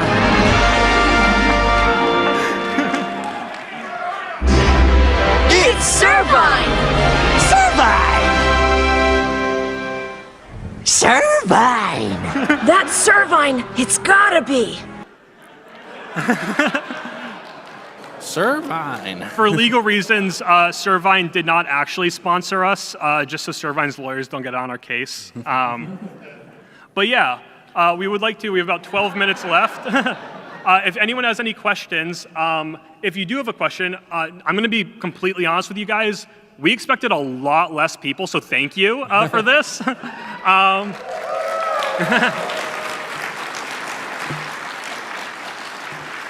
But feel free to come up if you have a question. We are going to try to get through them. Got a mic right up there. Yeah, so. Mike is right there. We're going to try to get through them quickly just so we can get to as many people as possible. And if you do ask a question, feel free to then come up and take a prize. We have some cards, some plushies, the 23-in-1 super game. Most of the games are the same game. And then a copy of Balan Wonderworld from my personal collection. All right. Testing. Hello. Hello. All right. I have a question. Do you guys know, based on the Pokemon anime, there are 3 Pokemon that can time travel? Can you name them? 2 of them are easy. 1 of them is hard. Do you know? I know Dialga and Celebi. Dialga, Celebi, Rotom. Bingo. XY, time travel episode. Yeah, something weird. that I thought you guys might talk about for everyone else. There's an episode of the Pokemon anime, I believe it's in black and white, where they go to a old hotel that is run down, and there's a Rotom living in the hotel, and Ash goes into an elevator, and the Rotom possesses the elevator, and then time travels Ash back in time to earlier in the hotel's history, and then they do something with the hotel, and then they go back forward in time, and Ash's picture is on the wall. Yeah. All right. Good to know. Excellent. Feel free to grab something, whatever you want. Hello, Umbreon. Hello.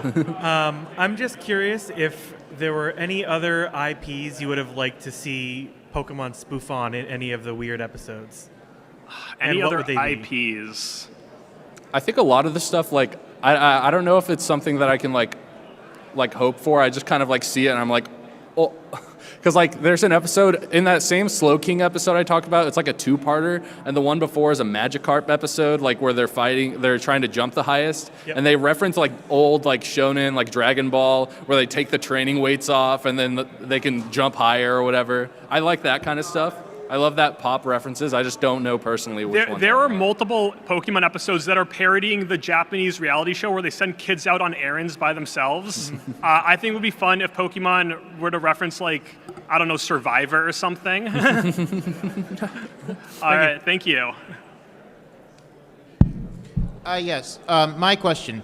So, when they did the whole Arbok evolving into Survivor, was it ever figured out why they did that? I mean... They're both snakes. Yeah, but I mean, it just makes no sense. I mean, for the longest time, I actually thought that was true until reality came to me. The most likely answer is that just because they're working on the Pokemon anime does not mean they play the games or have like we probably know more about Pokemon than they do. So they probably just were like he said, snakes. Oh, they must be related. Oy. Yeah. All right, thank you. Feel free to grab something or not. Who is your favorite one-off character in the series? One-off character. Ooh. Like character of the day, single appearance. There's this guy. He appears in Hoenn. I know exactly what this is. Yeah, I'm gonna say it, but please don't think I'm saying something else. His name is Nikolai the Knickerbocker. His whole shtick is that he likes knickerbockers, which are like a type of clothing. And he dresses up as like random Pokemon. He's awesome.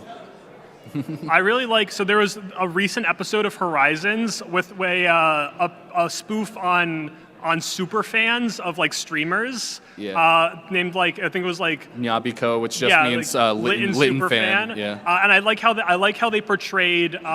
Essentially stalkers, in a sense. Just think about like a parasocial relationship with a streamer, and that's the character. I also like there was a one-off character in Journeys that was a shiny hunter, and I thought that was a fun idea. Yeah. All right, thank you. Yeah, I got an important question. Ash Ketchum versus Yugimoto fist fight. Who wins? No Pokemon cards, no Yu-Gi-Oh, no Pokemon, no cards, just hands. Who wins? So I'm going to be honest, I know very little about Yugimoto. Does he have any powers? No, nothing. It's just hands. So they met at a bar and they're fighting. Ash has aura. Yes, he does. Literal like Lucario aura, but also he had the gall to throw hands with Mewtwo. So I don't know if Yugimoto has done anything like that. So So we're saying Ash wins then. I think Ash wins. I'm biased. Yeah, we're both biased. Thank you for your question. Obviously, we briefly touched upon real animals in Pokemon. Yes. What is your favorite real-world animal in the early seasons before they really like fleshed out that? Actually, no. There's like only Pokemon. Okay. In the third episode, right before Ash catches a Pidgeotto, you see it eating a worm. My favorite is that worm it ate. Gosh, I don't really have an answer to this question. I'm sorry. That's fine. I think the mongoose is really funny.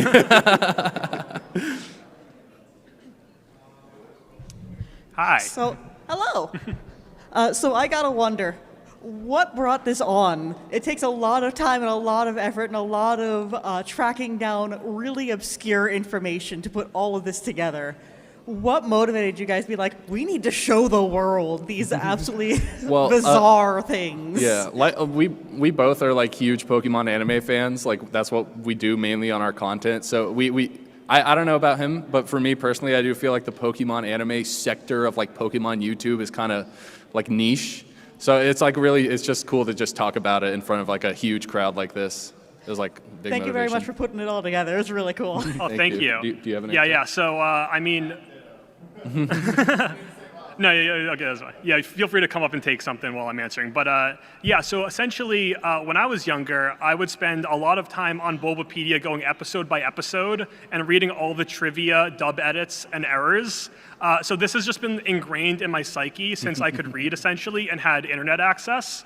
So I think I've always wanted to just kind of share this knowledge with people who will listen, and not my friends who tell me to shut up and stop talking about Pikachu's ocean adventure for the 5th time. All right. Do you think there's a reason that a lot of those weird episodes were specifically hypnosis themed? It is an odd concept. Yeah. I mean, I feel like the hypnosis kind of probably just breathes the most like whimsical ideas. There's also an episode we didn't talk about where Miss Magius hypnotizes everybody, and they like Ash is like fighting Cynthia with like a Rayquaza or something, and so it's like they, yeah, you're right, they do like a lot of weird stuff with hypnosis. There's also just like the Hypno episode in season 1 where it just like abducts people. Like there could be a whole there could be a whole panel on like weird Pokemon hypnosis episodes. I would totally be down for that. And we do have about 4 minutes left, so we're just going to try to rapid fire through these. All right. Hello, Glaceon. Yeah. Quick question: if you had to pick the weirdest Pokemon in the entire franchise, which would it be? The weirdest Pokemon? Yes. Mr. Rhyme. Mr. Rhyme, he scares me. I think all the fossil Pokemon from Gen 8 are really weird. They're just unsettling. I mean, that's kind of the point, but I just think they're really weird and unsettling to look at. Good choice. Bruxus also. What's your favorite Pokemon spin-off? Spin-off? Like the game or anime? Yeah, game. My favorite is probably Pokemon Ranger, but I also really love the Pokepark games. Any Pokepark fans in here? Dude. Pokemon Conquest, baby. Yeah. Sorry if I missed this, but why did Brock's jelly-filled donut not make the cut? I just feel like everybody knows about that one. I mean, everyone knows about Electric Soldier Porygon, but that one's just like, it's funny. That could be another panel of every time 4Kids changed rice balls to a different food. Yeah. But yeah, no, that is a very iconic scene. Hi. So we all know that Ash and friends and many times have almost died, but does anyone remember in like Johto that Ash had like a tummy ache and he just goes up to like this random old guy and he's like, here, try this thing. And this guy just effectively kills Ash, like his stomach explodes and he just passes out. Am I forgetting? I think I'm forgetting. I'm also blanking on. I'm gonna have to. Do you remember like when in Johto or what it was called? Or I have no idea, but I swear I have seen this, and I can't be the only one. I'm gonna try to find this episode with not searching too many things that are gonna get me put on the list. But thank you. I'm pretty sure I have it bookmarked somewhere. If I find it, I will email it to you. Okay. So, of all the talk of Team Rocket, I wanted to ask, what was your favorite era of Team Rocket? Like, which season of the anime? Anything besides Black and White, honestly. Yeah, I think Sun and Moon. Sun and Moon, because that's like the one where it's just like they feel much more like or much less like gag characters and more like actual like people that we can like bond with and relate to through the screen. Yeah. So. I like how they run a Malasada truck. Yeah. As like their side gig. Like they're just fun. trying to get money. They're trying to live paycheck to paycheck. Hi, do you guys want to open a pack for me in TCG Pocket? After the panel, we got a minute and a half. After the panel, feel free to come take something. What is your guys' favorite Pokemon games? Mainline? Yeah, mainline. Black and White 2, personally. What is it? Oh, yeah, feel free to take the 23andMe. Sorry, y'all heard my super game. Anyway, my favorite is Pokemon Emerald. Yes. All right, 1 minute left. Go ahead. We got everyone in line now. We're just gonna rapid fire. You guys mentioned the Palafin episode and Yes. like how no one like knew how Palafin was like going into the hero mode. Did you guys know in the TCG the Palafin EX is based off the hero mode Palafin from the anime? Really? Yeah, That's awesome. I just happened to have it with me. I was Cool. like, oh my god. It's a crazy Cool. pull. Yeah. Are there any other instances besides Meowth in the anime of Pokemon teaching themselves how to speak human? The Ghastly from the That Ghost of Ghastly- Maiden Peak. Yeah, but like, yeah. Like, without like just like psychic powers? Yeah, is that not it? really, no. Come on down. What's your least favorite shiny Pokemon? What was that? What's your least favorite shiny Pokemon? Oh, Garchomp. It's just like a worse shade of Garchomp. Yeah, probably. Or Gengar. Like Persian, probably. Persian changes barely. Gengar was cool. Sorry. Sarah Legend Marshadow also. Oh, yeah. I just want to say another great contender for this panel that is an absolute fever dream are the Sabrina episodes. I don't remember what they're called, but like That the is male true, turn into yeah. dolls. All right. All right. So we got. So there's a couple of different other, like, just in normal Pokemon movies, just like weird moments, like Ash's mom gets kidnapped by Entei to be his wife, and Ash maybe kisses Latias at one point. What's your favorite sort of like just weird moment in a Pokemon movie? In a weird in a moment. movie? In a movie or episode? Whatever's easiest for you to answer. I think all the cloning stuff in the Mewtwo movie is kind of off-putting. For some reason, my mind jumped to when Ash tackled Faba in the Sun and Moon episode, like full on just like yeeted him. Yeah. I think the cloning is also a good answer, though. Yeah. Okay, we're going to take your last question quickly, and then we got to get off. Yeah. We are a little over time. I was just wondering, because I recently showed my friend the episode where Magikarp becomes buff, and I just wanted to know your thoughts on that, because my friend did not like it. Where Magikarp becomes what? Buff. Like he Buff. works out. Oh, and that's gets, the like, a one right six before the pack. Slow King. Yeah. I think that episode's funny. I like it. I also played the Magikarp jump game a lot. So. Yeah, I like when Magikarp takes the braces off and like the Rock Lee reference. Yes. I think that was a great moment. Thank you so much, guys, for coming. We really appreciate it. Yeah. That was awesome. We'll be back Also, Sunday, 3:30 p.m., Dragonfly Theater. We're talking about the Mewtwo movie and its development. So if you want a more educational panel, feel free to swing on by. Thank you so much. Love that.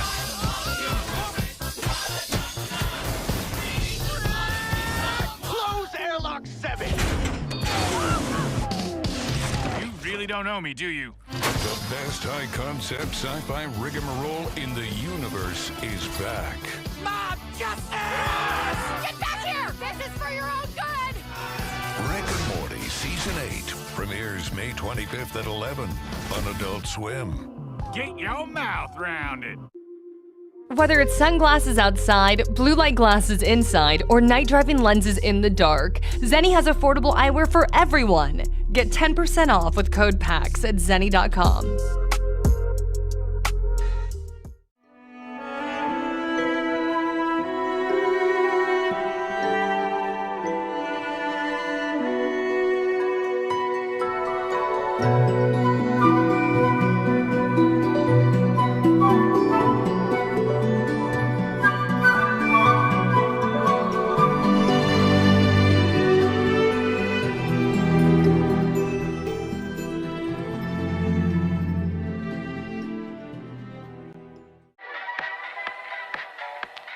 Hi, I'm your girlfriend. I can't wait for our journey ahead. I will always be by your side. You can't leave. You're mine, and I won't let you go.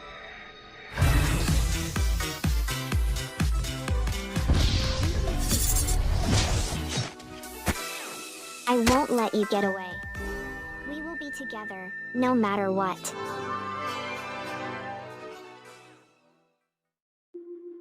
Whether it's sunglasses outside, blue light glasses inside, or night driving lenses in the dark, Zenni has affordable eyewear for everyone. Get 10% off with code PAX at zenni.com.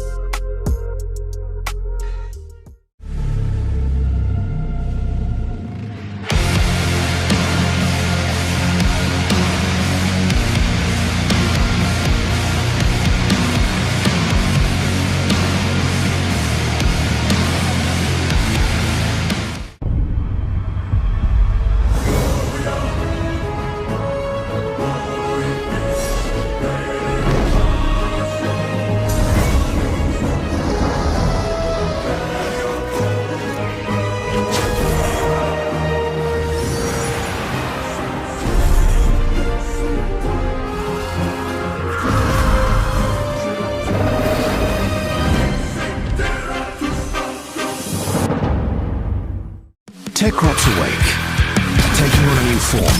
Let me do the talking. Let's rock!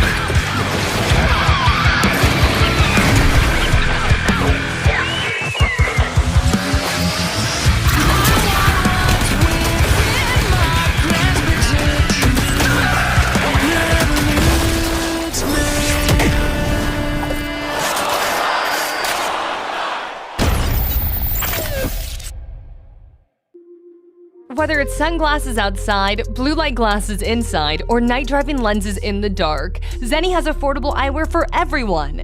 Get 10% off with code PAX at zenni.com.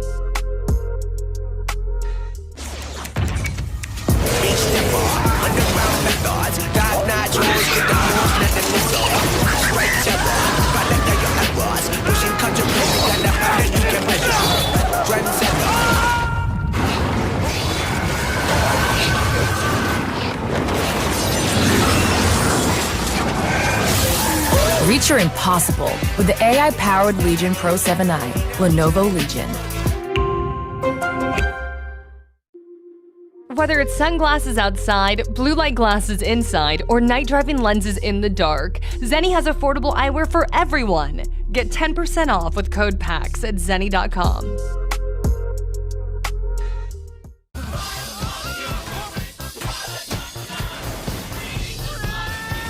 Close airlock 7!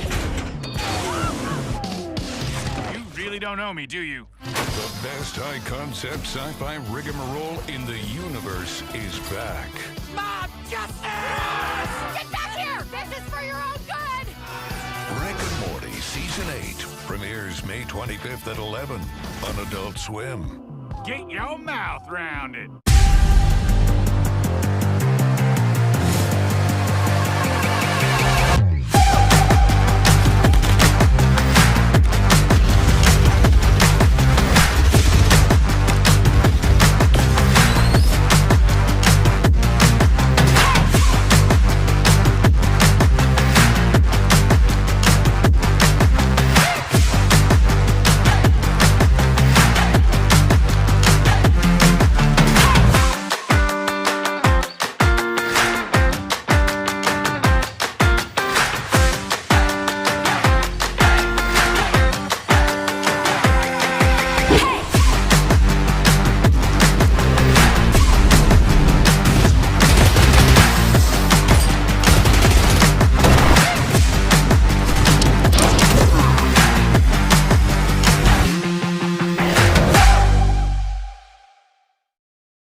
Whether it's sunglasses outside, blue light glasses inside, or night driving lenses in the dark, Zenni has affordable eyewear for everyone.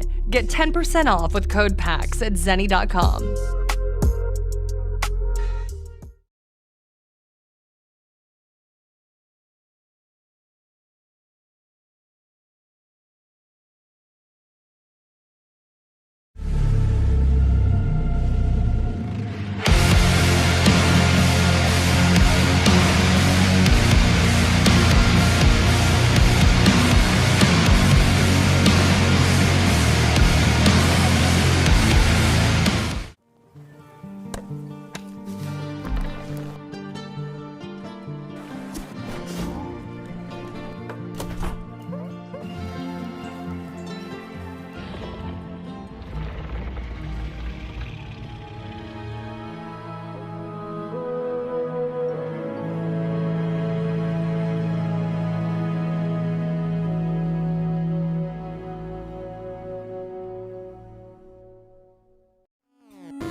don't know me, do you? The best high-concept sci-fi rigmarole in the universe is back.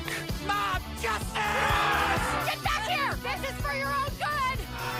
Rick and Morty Season 8 premieres May 25th at 11 on Adult Swim. Get your mouth round it.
Whether it's sunglasses outside, blue light glasses inside, or night driving lenses in the dark, Zenni has affordable eyewear for everyone. Get 10% off with code PAX at zenni.com.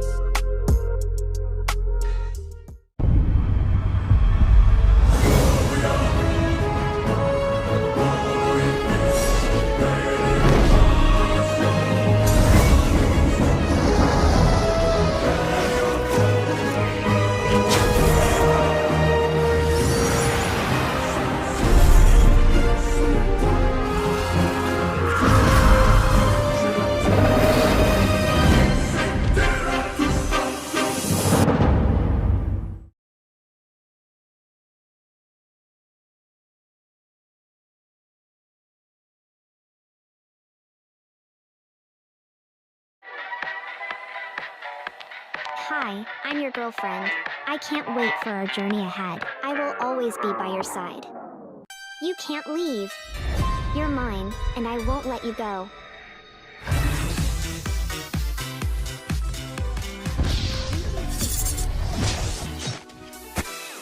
I won't let you get away. We will be together, no matter what.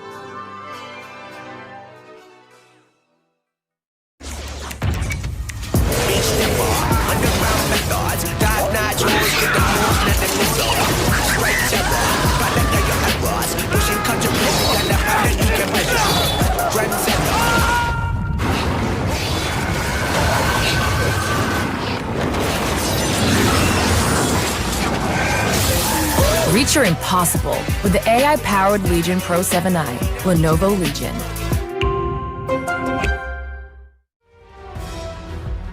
Here we go.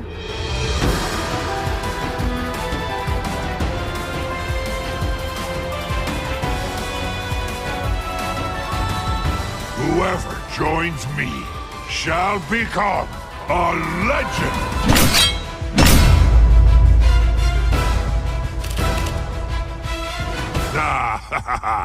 This should be fun!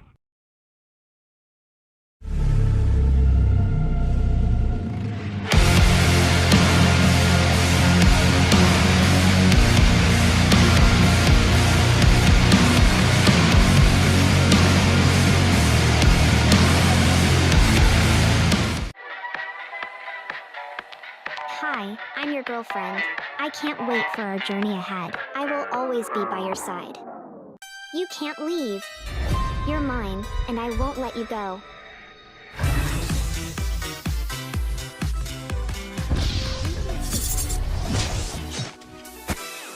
I won't let you get away. We will be together, no matter what.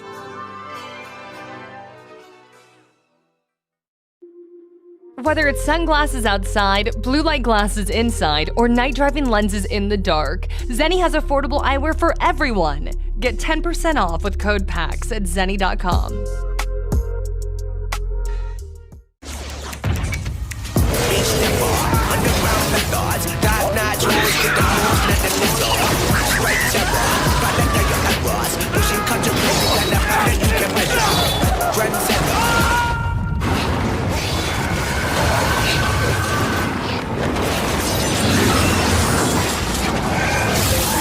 Reach your impossible with the AI-powered Legion Pro 7i, Lenovo Legion.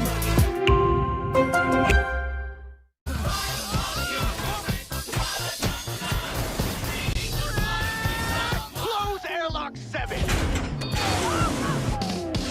You really don't know me, do you? The best high-concept sci-fi rigmarole in the universe is back.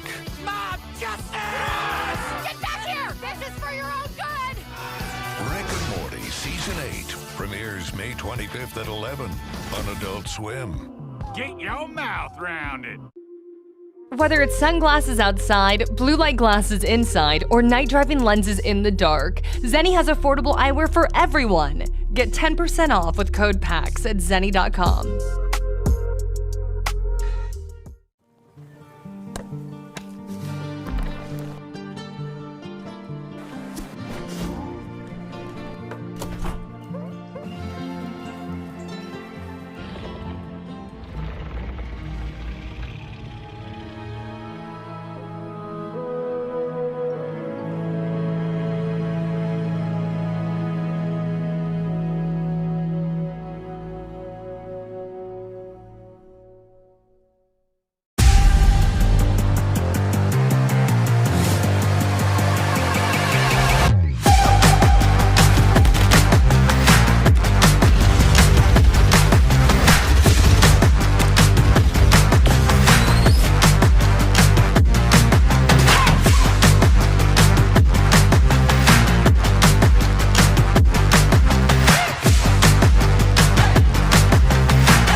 Whether it's sunglasses outside, blue light glasses inside, or night driving lenses in the dark, Zenni has affordable eyewear for everyone. Get 10% off with code PAX at zenni.com.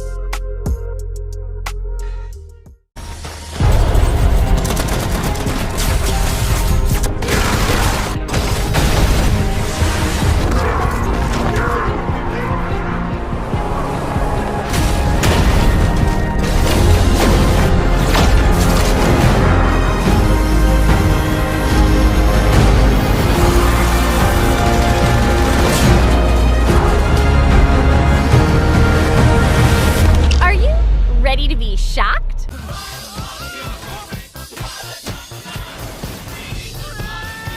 Close airlock 7!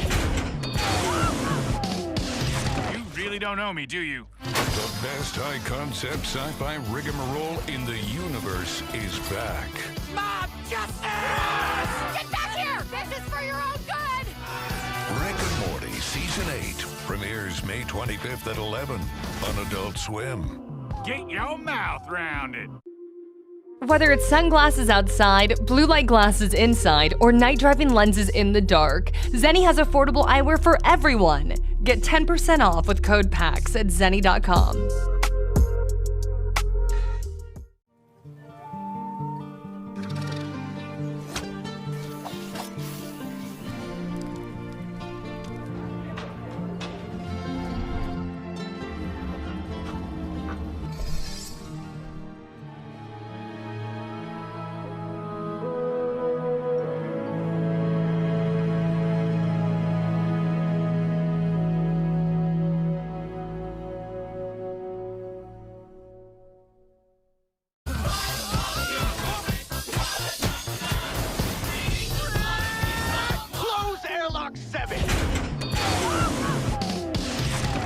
Don't know me, do you? The best high-concept sci-fi rigmarole in the universe is back.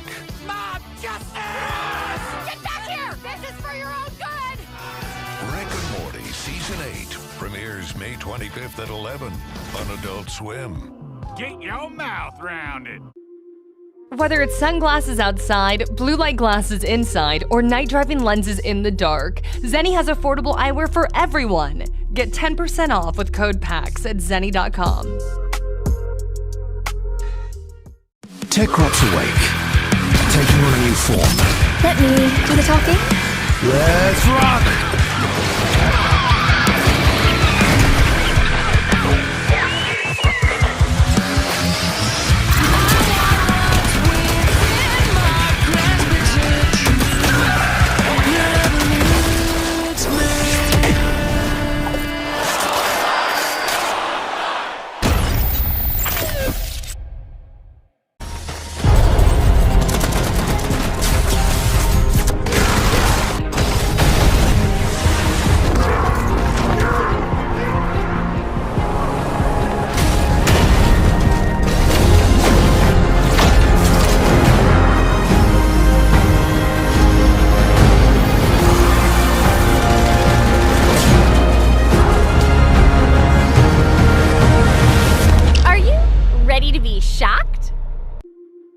Whether it's sunglasses outside, blue light glasses inside, or night driving lenses in the dark, Zenni has affordable eyewear for everyone. Get 10% off with code PAX at zenni.com.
Hey, my timer started. Oh my goodness. I only have an hour to do this. Just 1 hour. Hi, everybody. Happy PAX.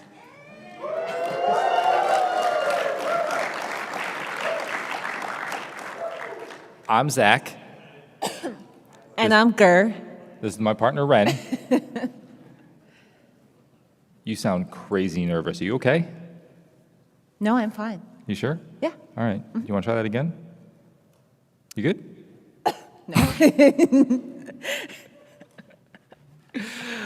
All right, so. Hey, that's me. Oh, hey, that's me. All right. I got lost in my eyes. Mm, I should talk into the microphone, right? no. No? All right. I had this like all rehearsed in my head, and it's just all flown out of my mind. Well, that's just like you. Yeah. Anyways, thank you all for coming. We're here to see Super Mario Brothers 2 and 3 sped through, speedrun. Yep. Speedran. Nailed it. Yeah, got it. I need to not have that up there. That's going to distract me. Sorry. So some of you might be thinking like they have GDQ is right next door, and those are like really impressive speedrunners. And then here I am with my own speedrunning panel, and I feel like some people may think like, wow, this guy must be otherworldly if he's got his own dedicated panel instead of being, you know, lumped in the room with GDQ. Just want to temper your expectations. I've been fortunate enough to hold this panel at PAX since 2019. Even held it at PAX South before that went away. I miss PAX South. You don't know, you weren't there. Nope. This is my first PAX.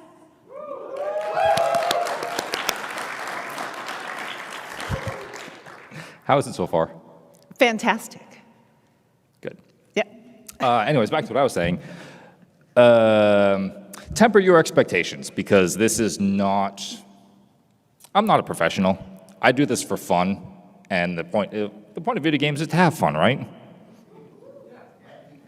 Yes, thank you. Has anybody seen this panel before? I know you guys have. I've got my friends in the front saying, yeah. Has anybody who I don't know seen this panel before? You guys have? I appreciate you guys coming back. It's the same thing. It hasn't gotten any better. So you kind of know how it ends. All right, I think that's... How was that intro? Was that good? Fantastic. You did so good. I say I've done this every year. I missed last year, so I'm out of practice. I do this once a year. I miss 1 year. I can't do it anymore. I don't know how to do it. Done. But anyways, that's enough. Let's get to the game. Yeah, we only have 56 and a half minutes. Yep. Hang on, it takes an NES a second to boot up. We'll get there. We gotta wait for them to see it. And obviously, you don't know what my time is. I've got a thing up here that's going to be recording my time. I'll tell you what the time is, and I promise to tell you what the time is, truthfully, right? Sure. You can be my verifier to make sure I'm not lying. So we're going to start with Mario 2, because why not go chronologically? That makes sense, right? All right, ready? I don't know why. Is everybody ready? I'm the one who has to do everything. Like, yeah. Whatever. Anyways. But is everybody else ready? Yeah!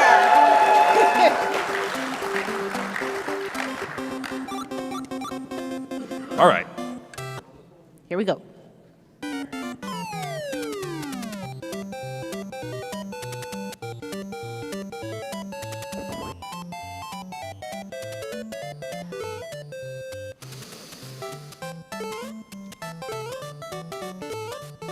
So, Ren, what's been your favorite part of PAX so far, given it's your first? That everybody likes my hoodie. Your favorite part of PAX is all the attention you're getting? Yes. Terrific.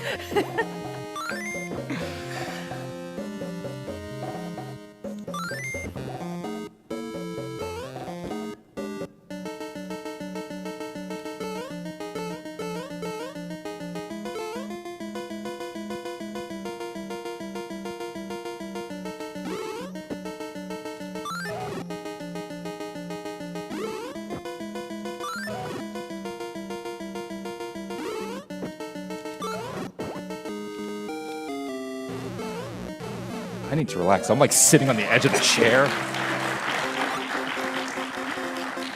Love the enthusiasm, but like let's save it for something impressive. He beat the first level in Mario 2. Oh my gosh!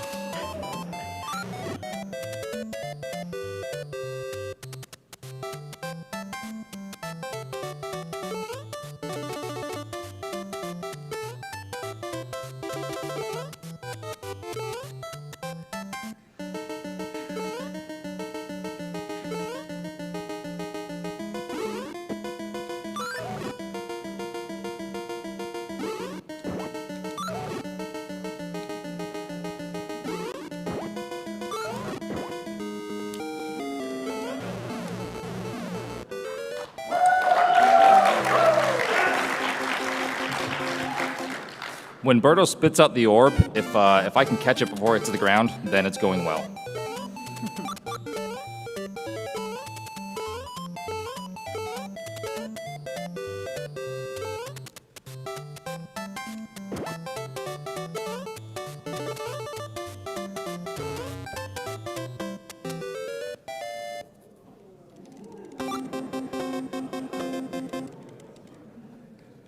I know.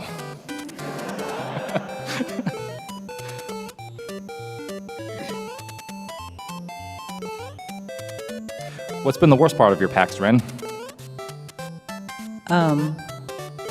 Nothing. You know what the worst part was for me? Sitting here with me. No more food trucks on D. Right? I paid $23 for 5 pieces of chicken. Actually, you know what? That is the worst part for me. I paid like $25 for lettuce. That's my food's food.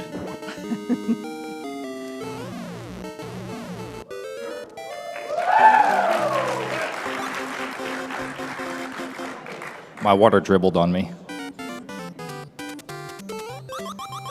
My leg is wet.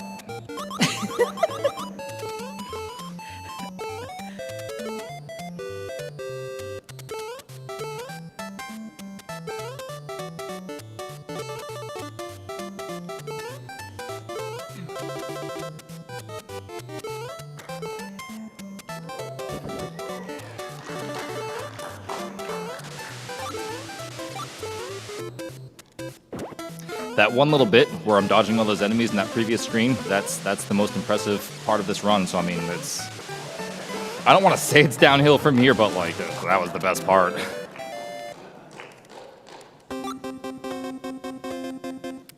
You sit tight. I'm gonna go take a picture of you.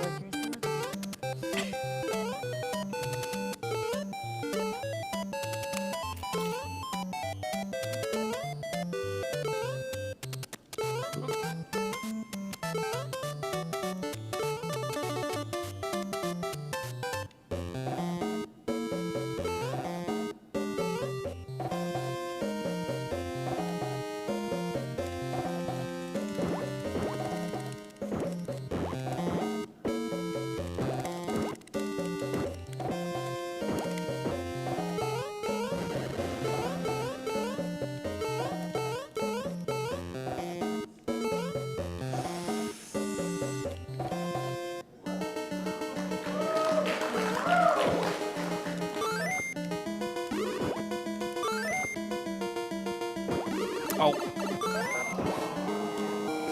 Little known trick, sometimes speedrunners take damage on purpose to save time, and that's what that was.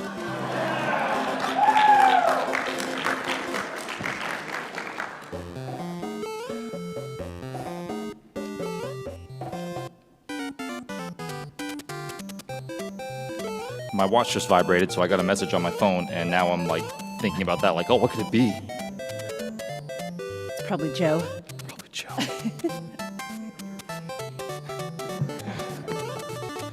Right?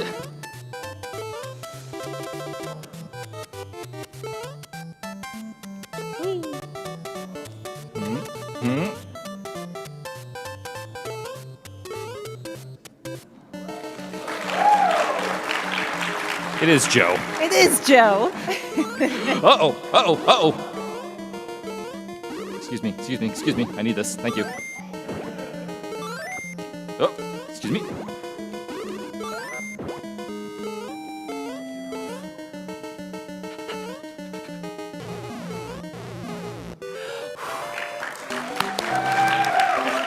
I was going to tell this anecdote about how that used to be the hardest level in the game, and then I almost flubbed it.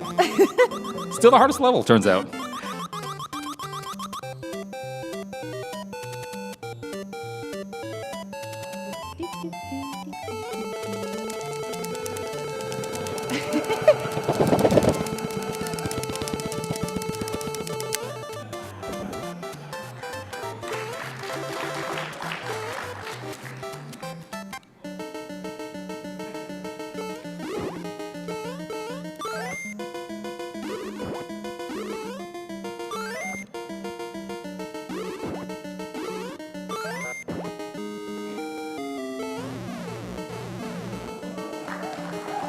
Oh no, we're not done yet.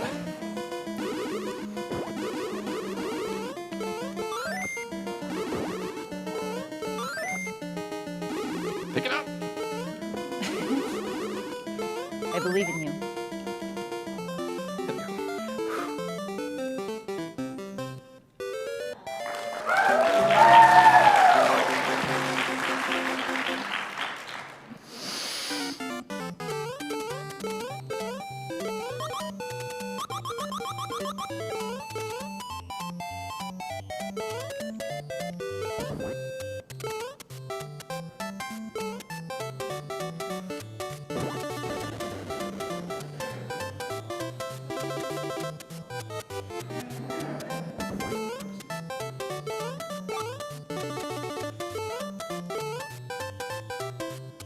Oh no. Hang on. Mulligan. Go up.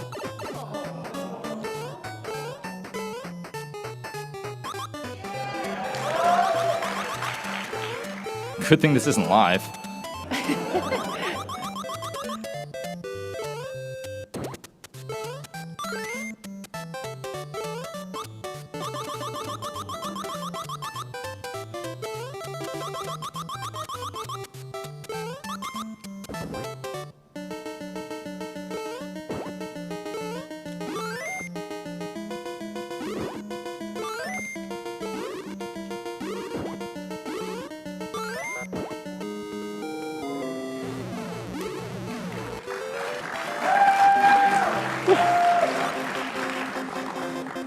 Oh, hey, the last level. This is a short game.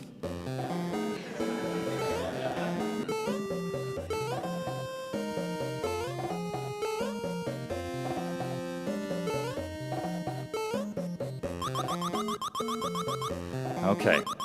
I have to climb up the next chain. I have to walk into the wall, and there's 2 frames of time where it thinks it's a floor, so I can jump off it and up here where I'm not supposed to be. And doing this causes the Birdo to glitch and just drop his key without having to fight him. Not that Birdo. That one.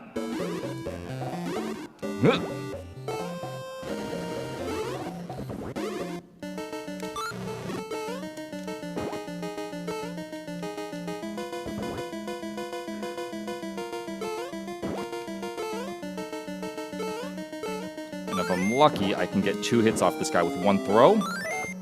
Nope. I'm not lucky tonight.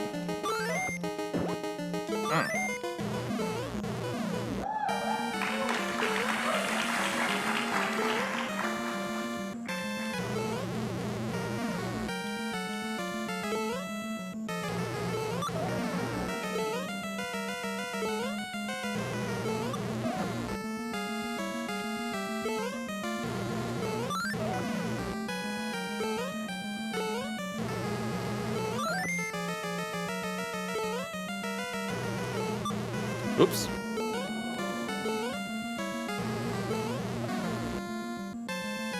I lost count. Was that 5? 6. Time stops when I enter the last door and lose control of my character.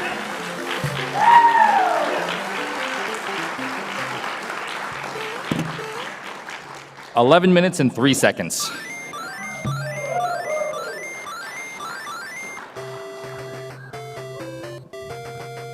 So that was Super Mario Brothers 2, abridged.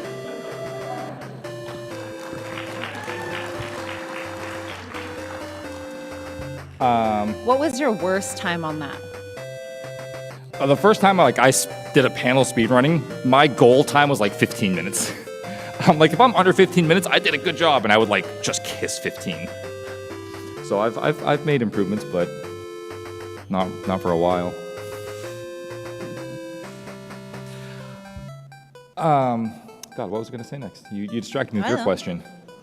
I asked you a question and then everything went out the window. Yeah, I know. My goodness, 43 minutes. Mario 3's not gonna take that long.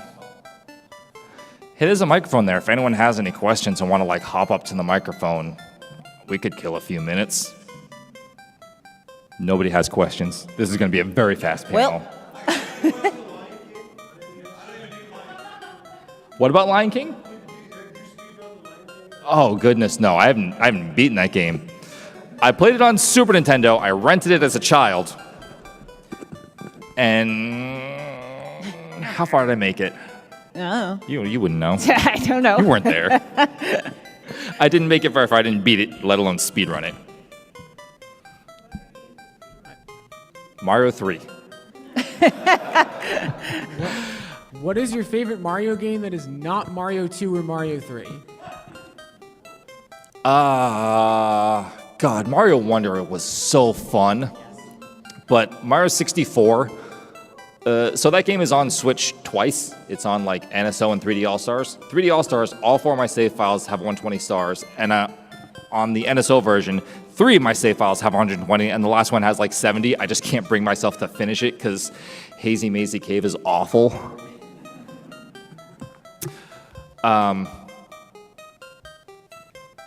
What was it that you had asked? Right. I wouldn't say I speedrun them, but like I play Contra and DuckTales. Similar to this, just like fast. I don't know, I hate calling myself a speedrunner because I don't feel like I take it seriously enough, and I don't want to like discredit or undermine actual speedrunners who have like legitimate talent at, you know, exploiting the game and things like that, whereas I'm just like,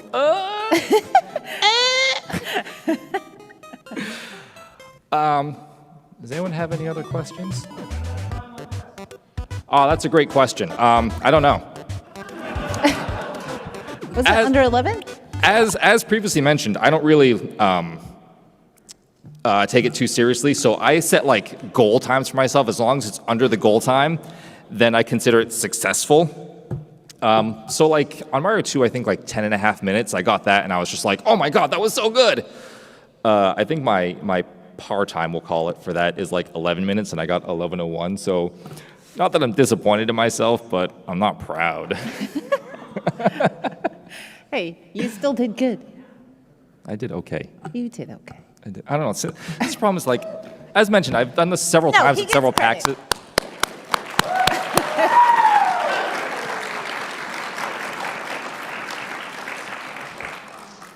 Does anyone remember the 2016 election when the Bush brother was like, "Please clap"?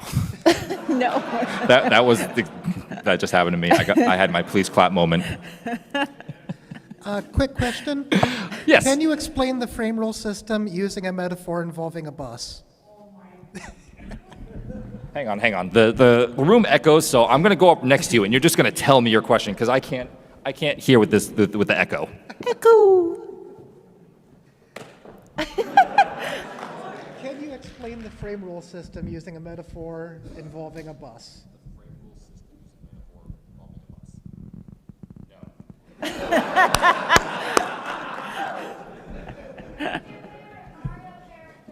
Favorite Mario character? Call it Oh, I know summoning this salt. one. Luigi. Because nobody likes him. I like him. I grew up liking Luigi. So More than Mario. Most people in this room don't know me. So just like me, like being so harsh on myself, people are gonna think like, wow, this guy hates himself, which is not untrue. I shouldn't say that. No. It's just self-deprecating jokes are so easy. They really are. Because I'm such a no. What's up? Shortest speedrun is, I think I can do DuckTales. I don't know why I'm looking at you when I say this. You wouldn't know. You don't even know what DuckTales. You've never played DuckTales. I don't even know who they are. No, I'm just kidding. I think DuckTales is probably the fastest game at like a little under 10 minutes, and Contra is probably roughly the same time. Once upon a time, I was like, oh, I'm going to get ambitious, and I'm going to learn how to speedrun Mario 1. That way I can do this panel as the Mario trilogy. Mario 1 sucks. The game, I get it's an important game, and it's a great game. It is, it really is, but it did not age well.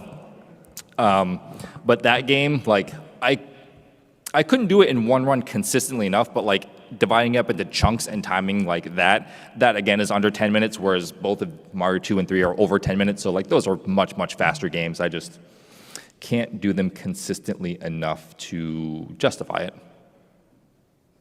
Okay. I don't know why the question. Like the audience is here. I can't stop looking at you just because it's my comfort. my Like eyes. These people are scary. Your comfort. Does anyone have any questions? Any other questions before we get started on the last game? I got a guy over there. Oh, guy over there.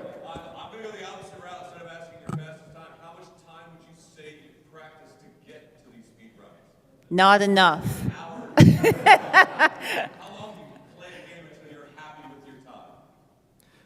Like I said, I have my par time, so as long as I'm below the par time, then I'm happy with the run.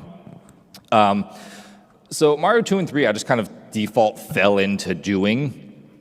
I never stopped playing these games like growing up, so every couple of months I would just play them. And at Christmas time at my house, we had a rule where I couldn't wake the family up to open presents until after 6 a.m. And I would wake up at like 3 because I'm a kid and I want to open presents. So I would play games like this knowing how long it takes me to beat it.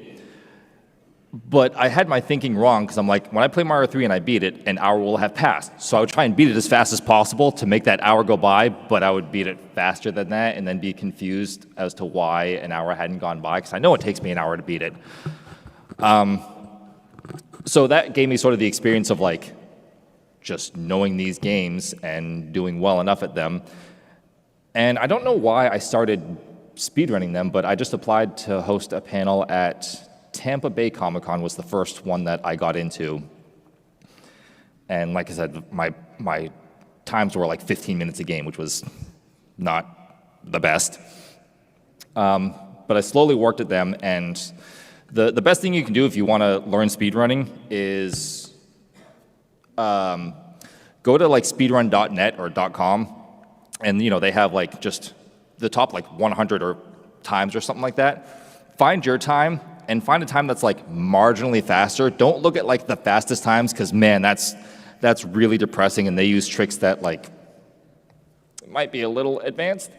So you want to slowly chip away time and not think that you're going to go from like 20 minutes down to 8 minutes in a matter of watching videos and learning how to do it. It's a slow process.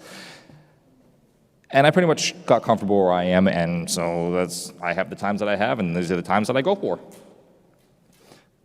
Any other questions? You were using Brunette Peach in that speedrun. Would you use any of the other characters? Do you have like best times with the other characters? Oh, absolutely. If I took this seriously and wanted to like get the best possible time, you would alternate between Toad and Luigi based on the level. Because Toad is the fastest, but Luigi has that floaty jump, and he's also very fast. Princess Peach kind of nerfs the game. So that's why I play as her, because it's like, she's got a hovering jump, not a floaty jump like Luigi has, a hover, which is just, I don't want to say it makes the game easier, because that kind of makes me look bad, but it makes the game so much easier. Oh my gosh. Anyone else? All right, cool. I don't know why I keep asking you, like, are you ready? Are you ready for the next game? I am, but you should drink some water. Why do I sound raspy? No, just hydration is good for you. Woohoo!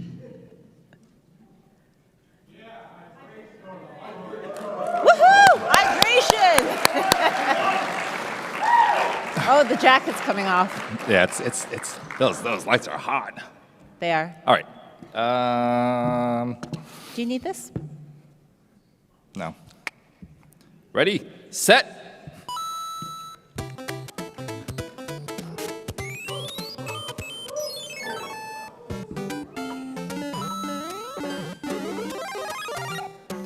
So, I mean, to speedrun this game and to do it, quickly, you have to get the 2 warp whistles that are in the first world. Fair enough. The first time I did this panel at PAX South, they streamed it, and I forgot to get both whistles, so I only got one and used it immediately. So I had to reset the game, and that was a really not great moment.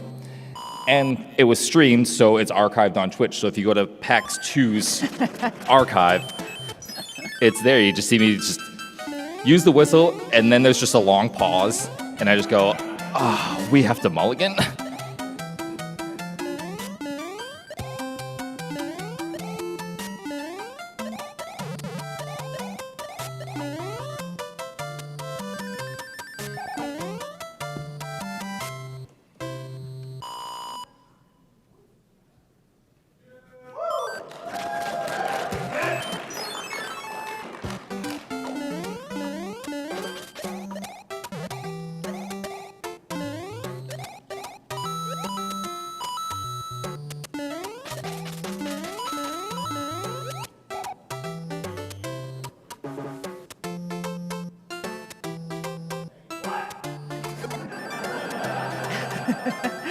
The white blocks do what?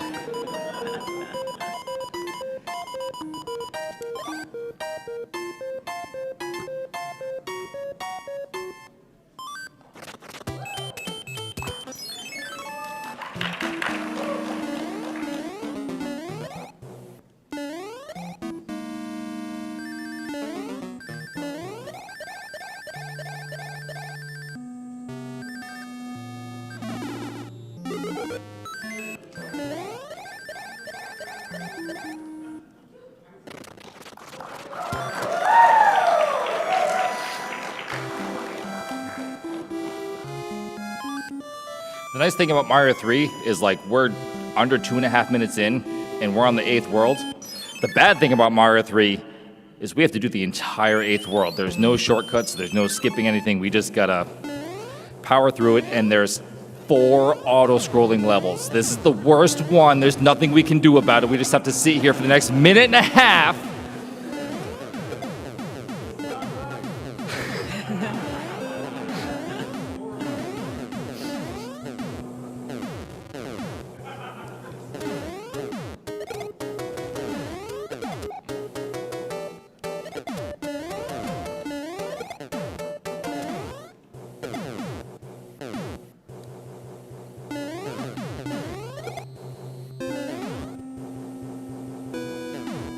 So Zach, So Ren, when did you decide you wanted to do speedruns? when I found out I could get free passes to conventions for doing it.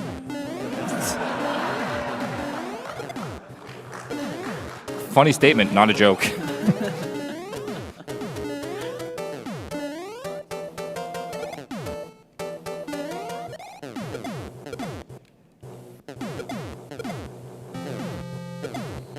So Ren, Yes, Zach. when did you decide you wanted to be on stage for a speed run? Now. When I invited you. When I got to come along.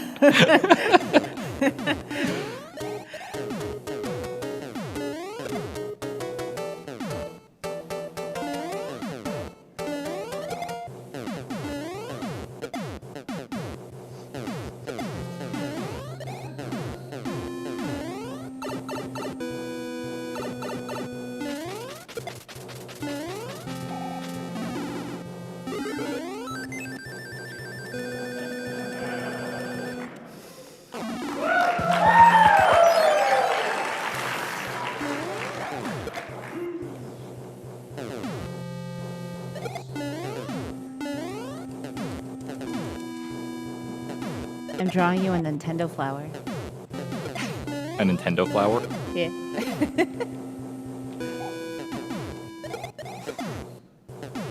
That is the most Nintendo flower I've ever seen.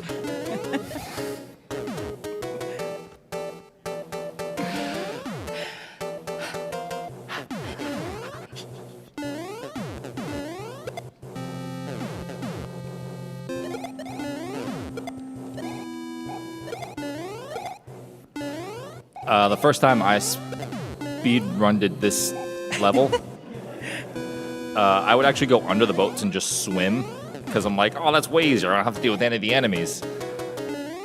But like this third boat, I'd have to wait for it to get like all the way across the screen before I could jump out of the water, and that was just adding to my time. So I need to actually learn this level, and it turns out it's not that hard. Joe just asked me what is a Nintendo flower. It's that thing that makes Mario fire the pew-pews. Oh shoot, hang on. Right, I'm playing a game. I need to focus on this. Yeah, focus on that.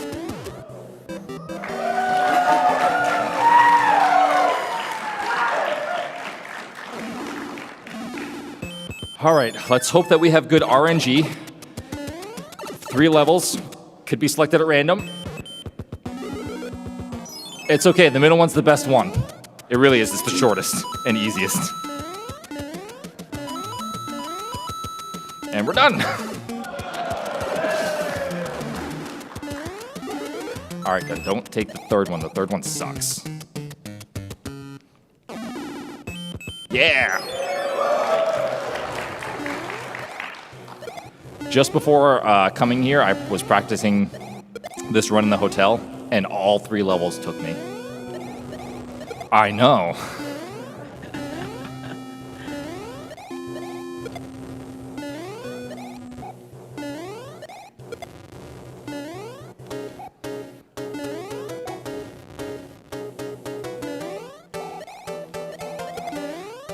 Going back even further, when I would just play this game, quote unquote, for fun. Now it's business. But when I would play this game for fun, this level intimidated me because of its tight platforming, and it moves faster than all the other auto-scrolling levels. So I would beat the first world to get the Infinite Flight P-Wing, and I would just skip this level because it was too difficult for my young 25-year-old brain.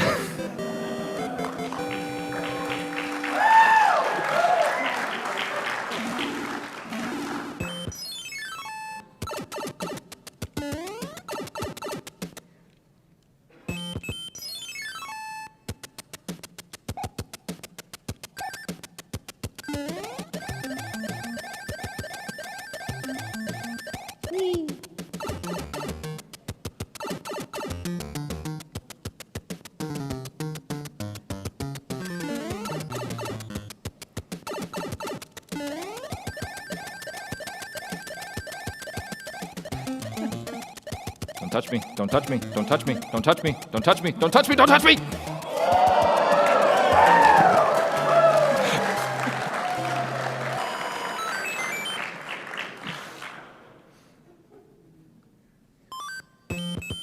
Hey, Red. I'm having a really nice time I with was everybody. gonna say that. Oh, but you didn't. I did. I didn't. Joe's been texting me. Try not to laugh. Joe, the secret third cast member.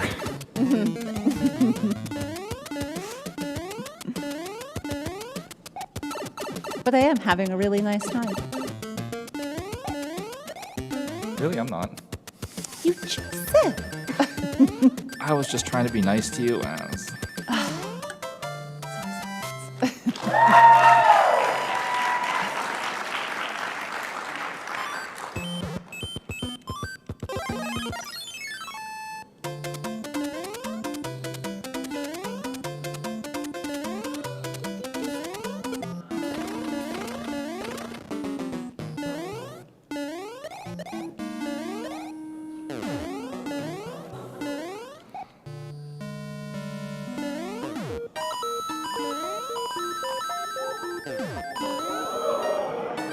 Oh, nope, nope. My D-pad's broken. Oh no.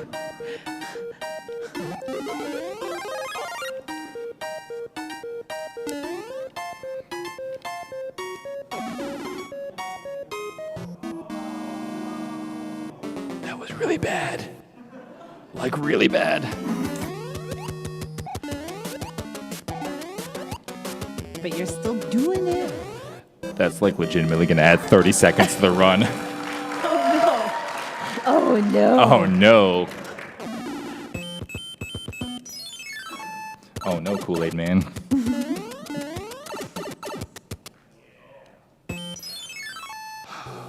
Last auto-scrolling tank level. Yeah.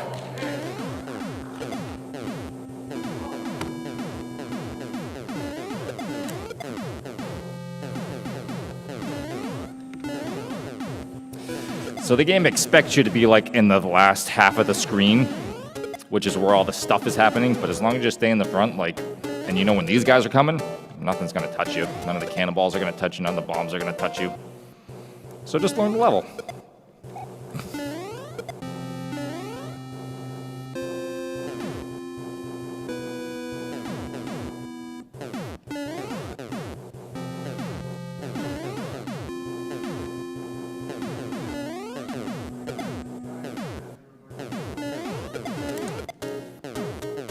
Actually died? Not a whole lot. I very commonly get hit, I'll make mistakes, but to like full on die, that's few and far between. It does happen, don't get me wrong, but it's not common.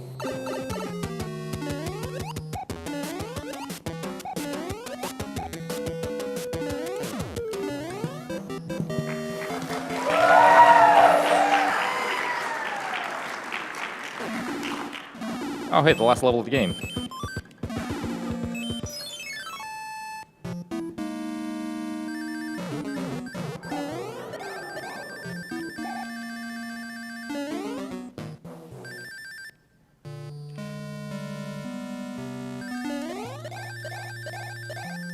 Don't touch me, don't touch me!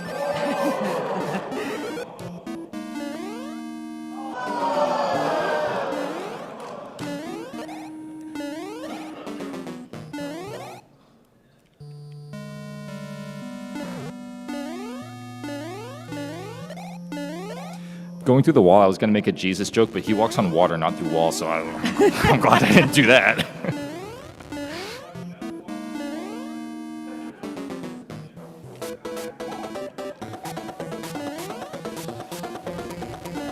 See, now if I had the firepower still, I would just spit on him, and he would die in like 10 seconds.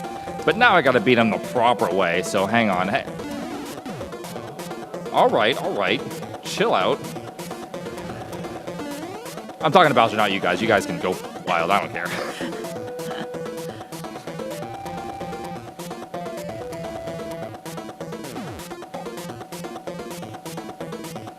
Oh, he's gonna get me.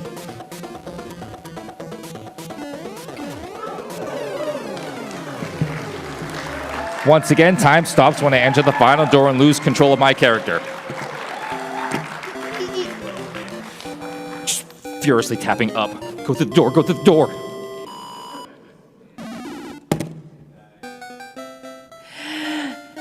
minutes and 20 seconds. Say it a little louder.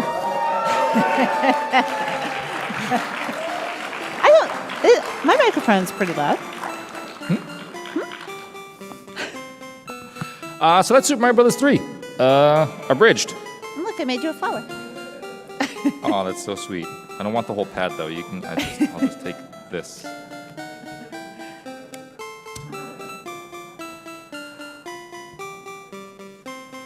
Bum bum bum bum bum bum bum. Oh, I'm sure the mic guys hate that I just banged on the table. I'm so sorry.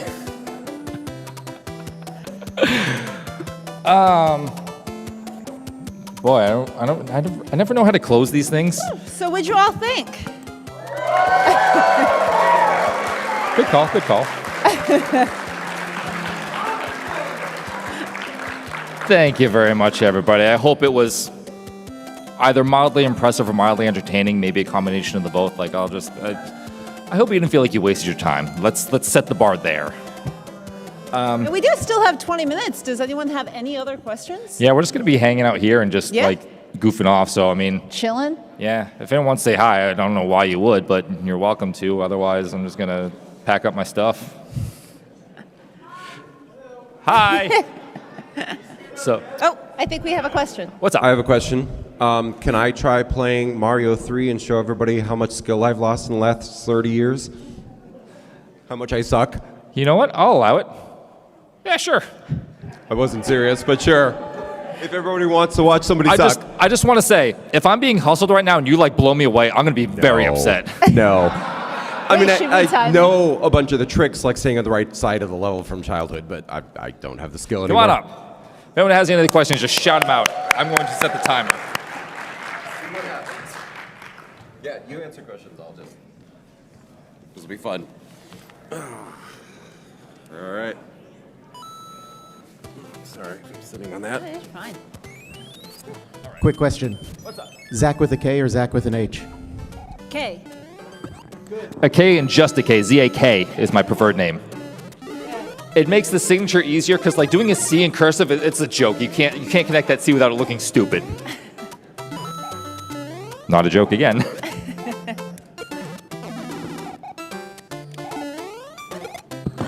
What's your name? Slip. Slip. Yes. Okay. I couldn't tell if he said slip or slurp. Slip. S-L-I. Slip. Yes. Thank you for this, by the way. Oh, no problem. Is Not bad. It's not that I really want your last name to be Slide, good. It'd be funny. and his middle name to be something that starts with an N, so he's Slip and Slide. I don't know why I'm ignoring the audience completely. I just turned my back to the audience. Nope. Whoop. Oh. I shut off my mic. I'm good. Oh my goodness.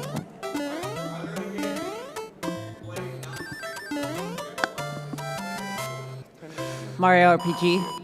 Mario RPG, the remake, I've been playing the heck out of it. I'm currently doing a run where I'm trying to just max out the levels as early as possible.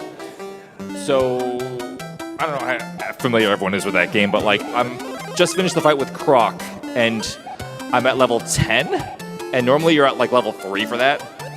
That, Resident Evil 4, love Resident Evil 4.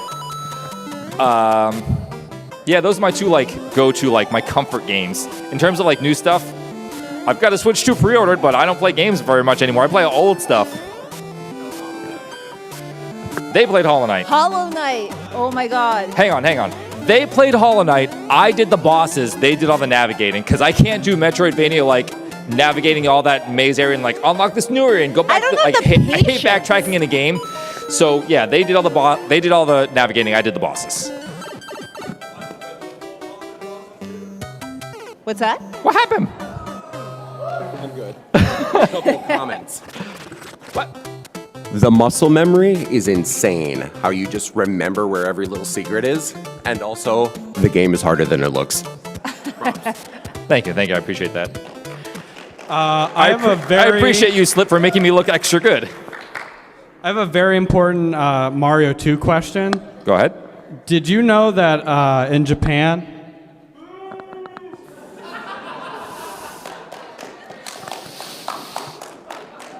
The funny thing is, Ren doesn't get that joke. No, I don't. I understand it, but Ren doesn't understand it. I am lost.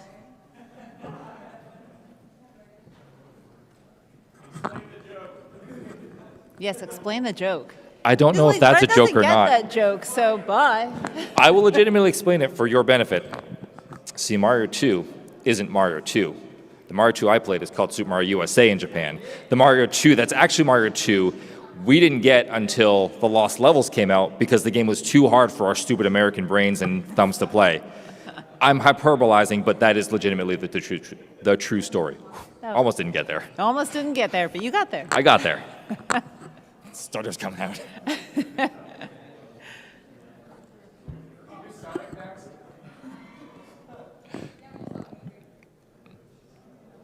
No. This is a Nintendo. This is not Sega. How dare you? How so very dare you? What's up? I think you were about to ask a question and got kind of sidetracked. Oh, absolutely. Yeah, come on up. With us too. Us too? Us too. Oh. You at the mic? Did you have a question? Yeah. Fire away. Can I play you in rock, paper, scissors? Yes, let me get this photo and then we can play rock, paper, scissors. Best 2 out of 3? Yeah. All right. We gotta get variance out of the way, you know, better players should win. Get that backdrop in the background. Right in the middle. Yeah.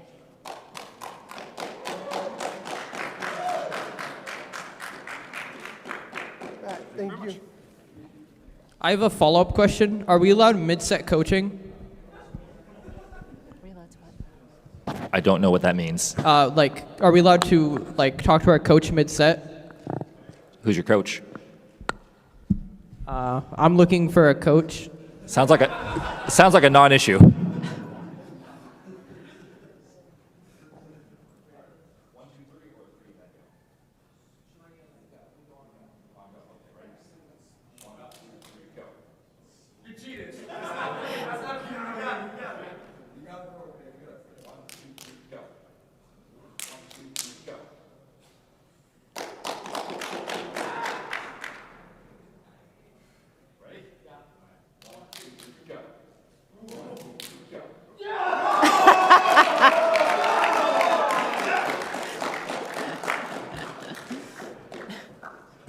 It's my fault for saying 2 out of 3. If I just said 1 and done, I would have got it. You would have won? Yep. Yeah, we still have this room for 13 minutes, so like. I legitimately have nothing else. So I mean, like, if anyone wants to talk or like just shout random stuff out, like, hey, go, just, I'll lead your show. We're still streaming. Keep. Who has a DS? It's 2025. Whoa, hey, emulation is questionable. Oh, no, don't get me wrong. You couldn't see the game selection, but like, this is a hacked thing. It has a bunch of games. Like, don't get me wrong. I love emulation, but like, not in a public setting. We're at PAX. The Pokemon company's here. They're like this with Nintendo. That's right.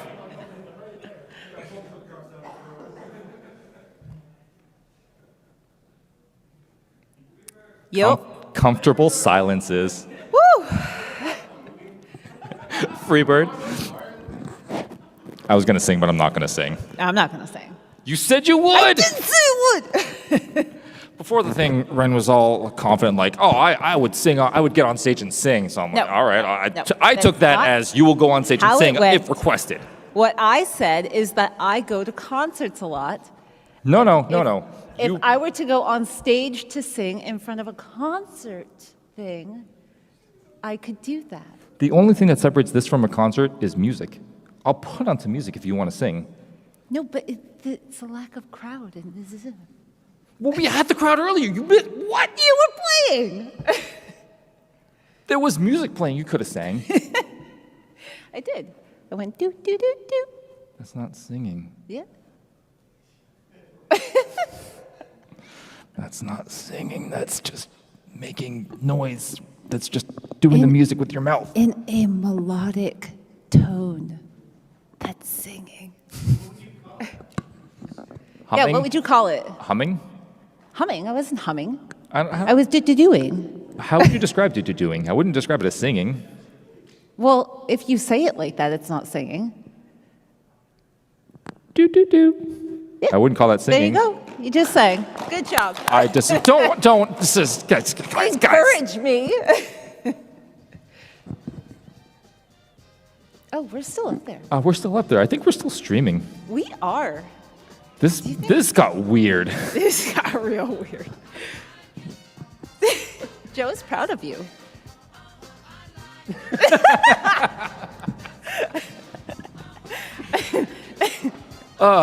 Anyways, I think I'm gonna stop for real. So I don't know who controls the stream, but if you guys want to cut the stream, I'll allow it. I'll allow it. Thanks, mostly empty room. Appreciate the ones who stayed till the end. That was a choice. Anyone who has stayed till the end, come up here and we'll do a group shot. Yeah. We have your thing. We're doing this now. Yeah. Why not? Why not? Why not? You have your little DDDD thing? Yeah, where am I going to put my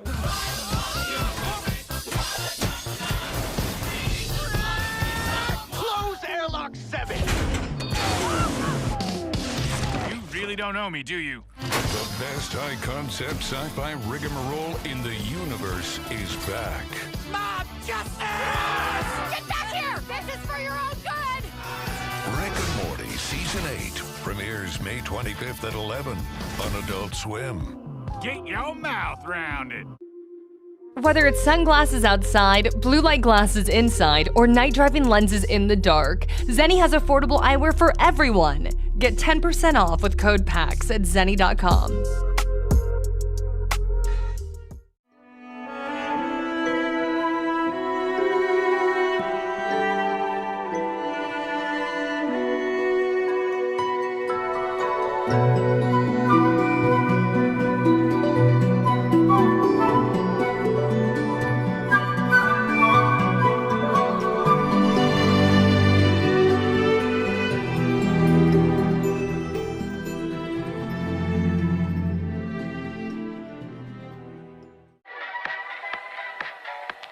Hi, I'm your girlfriend. I can't wait for our journey ahead. I will always be by your side. You can't leave. You're mine, and I won't let you go.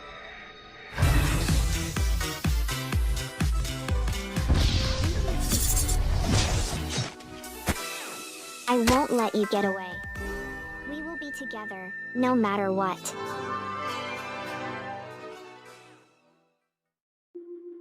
Whether it's sunglasses outside, blue light glasses inside, or night driving lenses in the dark, Zenni has affordable eyewear for everyone. Get 10% off with code PAX at zenni.com.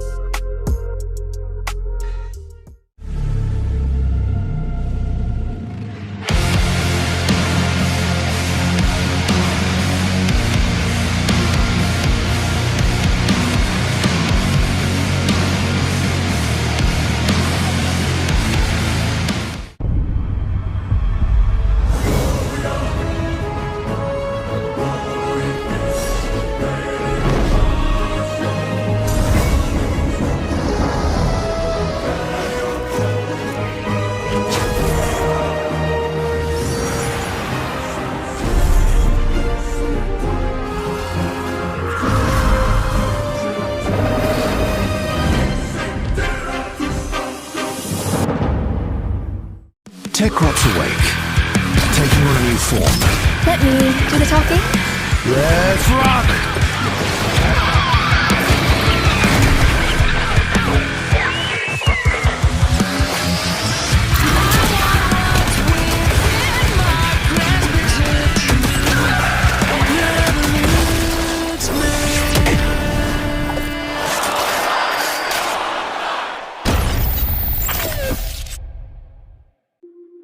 Whether it's sunglasses outside, blue light glasses inside, or night driving lenses in the dark, Zenni has affordable eyewear for everyone. Get 10% off with code PAX at zenni.com.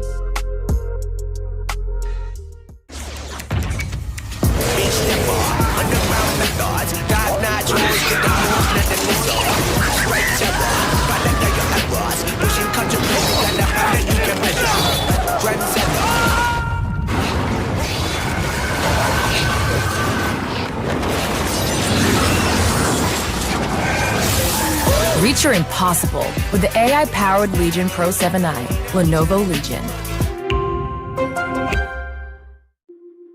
Whether it's sunglasses outside, blue light glasses inside, or night driving lenses in the dark, Zenni has affordable eyewear for everyone. Get 10% off with code PAX at zenni.com.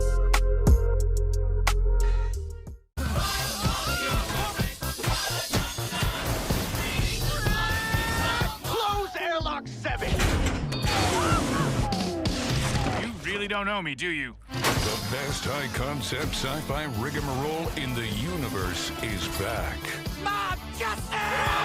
Get back here! This is for your own good! Rick and Morty Season 8 premieres May 25th at 11 on Adult Swim. Get your mouth round it.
Whether it's sunglasses outside, blue light glasses inside, or night driving lenses in the dark, Zenni has affordable eyewear for everyone. Get 10% off with code PAX at zenni.com.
don't know me, do you? The best high-concept sci-fi rigmarole in the universe is back.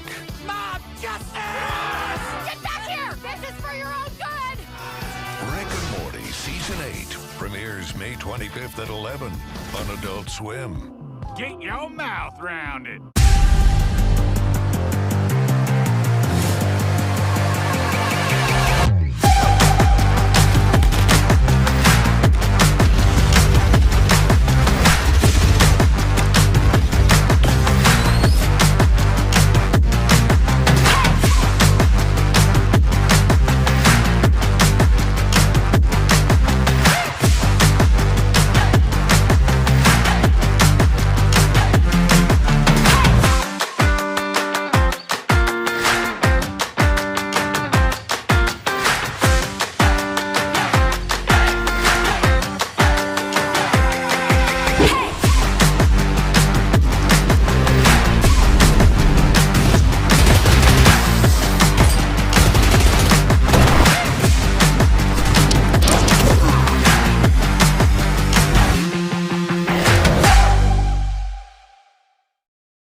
Whether it's sunglasses outside, blue light glasses inside, or night driving lenses in the dark, Zenni has affordable eyewear for everyone. Get 10% off with code PAX at zenni.com.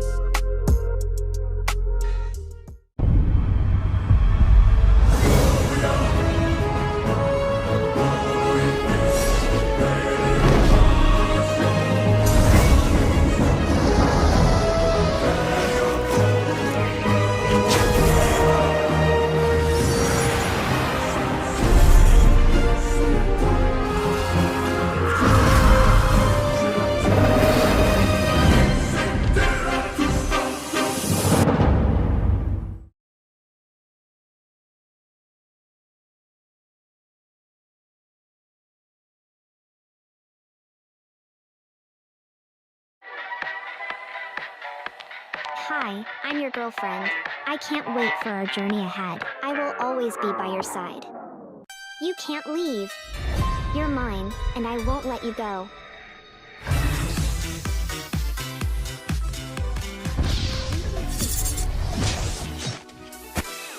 I won't let you get away. We will be together, no matter what.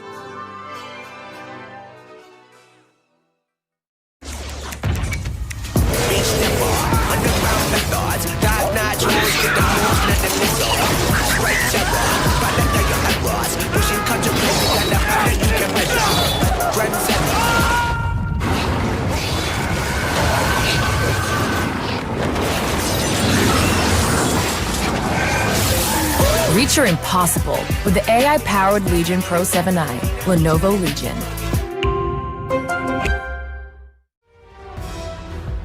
Here we go.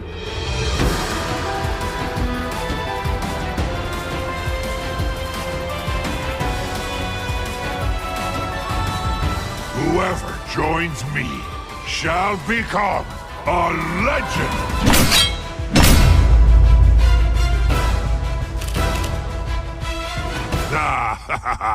This should be fun!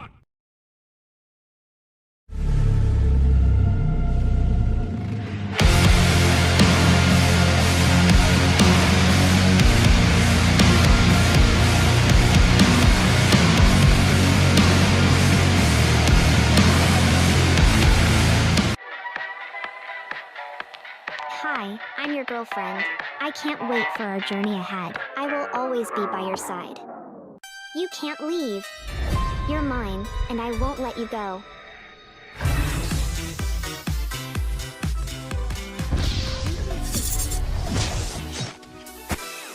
I won't let you get away. We will be together, no matter what.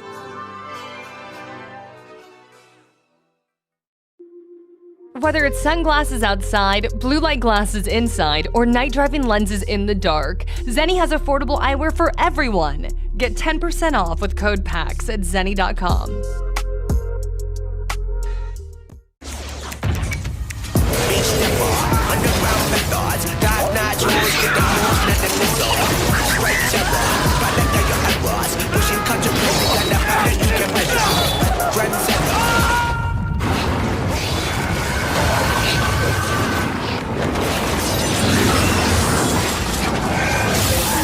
Reach your impossible with the AI-powered Legion Pro 7i, Lenovo Legion.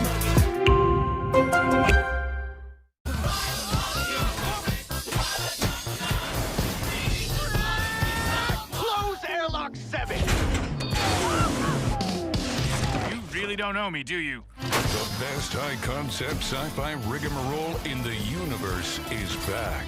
Mob justice! Get back here! This is for your own good! Rick and Morty Season 8 premieres May 25th at 11 on Adult Swim. Get your mouth round it. Whether it's sunglasses outside, blue light glasses inside, or night driving lenses in the dark, Zenni has affordable eyewear for everyone. Get 10% off with code PAX at zenni.com.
Whether it's sunglasses outside, blue light glasses inside, or night driving lenses in the dark, Zenni has affordable eyewear for everyone. Get 10% off with code PAX at zenni.com.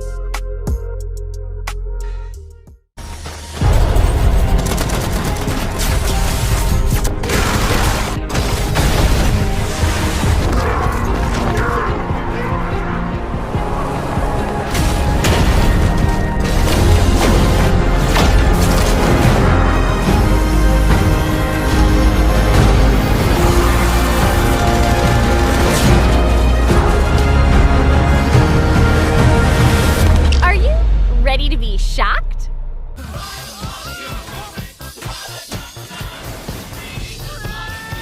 Close airlock 7!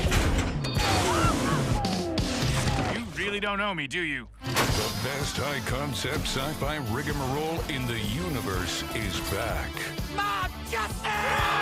Get back here! This is for your own good! Rick and Morty Season 8 premieres May 25th at 11 on Adult Swim. Get your mouth round it. Whether it's sunglasses outside, blue light glasses inside, or night driving lenses in the dark, Zenni has affordable eyewear for everyone. Get 10% off with code PAX at zenni.com.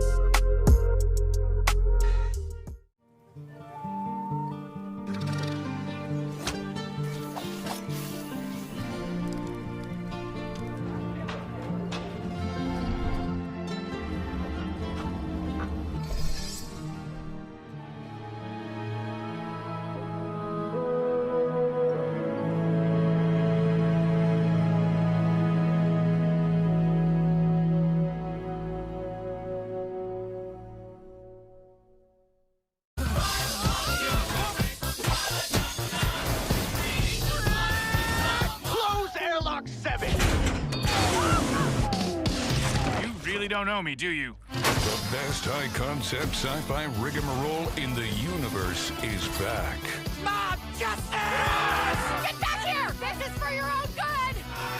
Rick and Morty Season 8 premieres May 25th at 11 on Adult Swim. Get your mouth round it.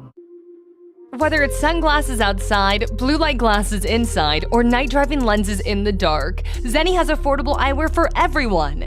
Get 10% off with code PAX at zenni.com.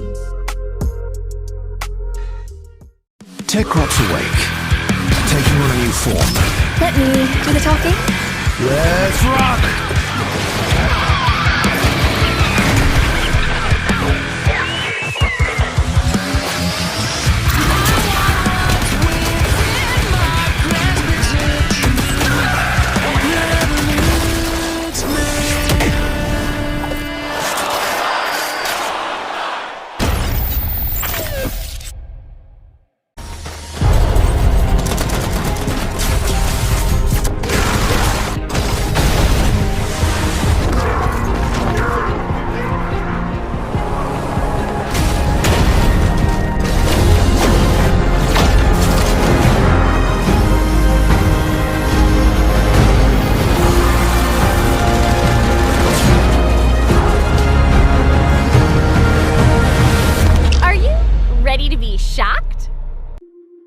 Whether it's sunglasses outside, blue light glasses inside, or night driving lenses in the dark, Zenni has affordable eyewear for everyone. Get 10% off with code PAX at zenni.com.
don't know me, do you? The best high-concept sci-fi rigmarole in the universe is back.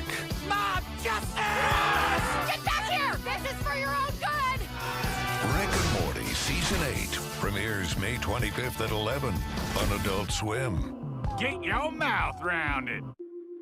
Whether it's sunglasses outside, blue light glasses inside, or night driving lenses in the dark, Zenni has affordable eyewear for everyone. Get 10% off with code PAX at zenni.com.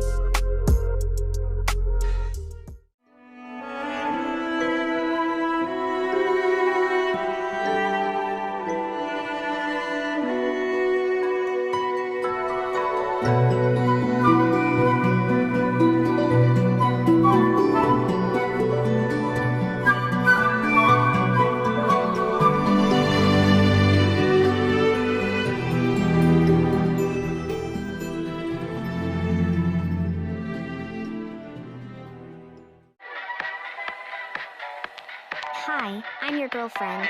I can't wait for our journey ahead. I will always be by your side. You can't leave. You're mine, and I won't let you go.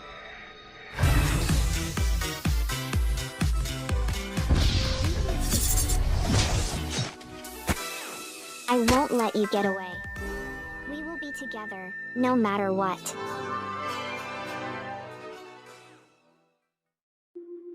Whether it's sunglasses outside, blue light glasses inside, or night driving lenses in the dark, Zenni has affordable eyewear for everyone. Get 10% off with code PAX at zenni.com.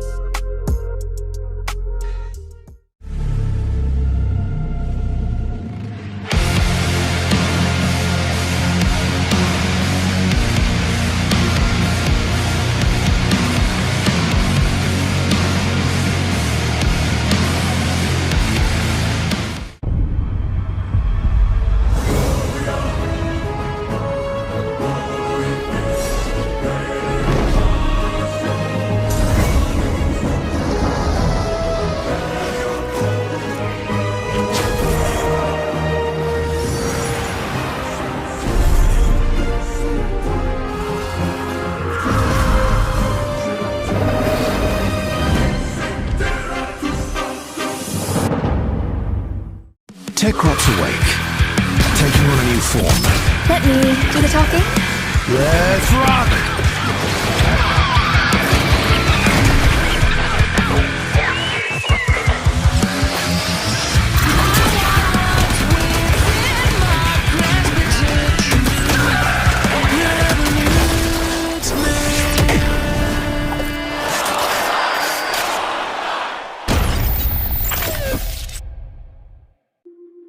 Whether it's sunglasses outside, blue light glasses inside, or night driving lenses in the dark, Zenni has affordable eyewear for everyone. Get 10% off with code PAX at zenni.com.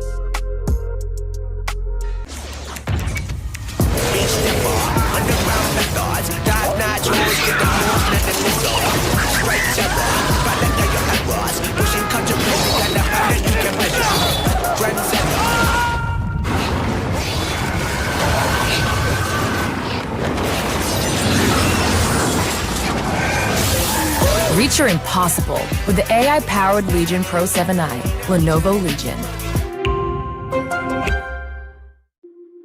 Whether it's sunglasses outside, blue light glasses inside, or night driving lenses in the dark, Zenni has affordable eyewear for everyone. Get 10% off with code PAX at zenni.com.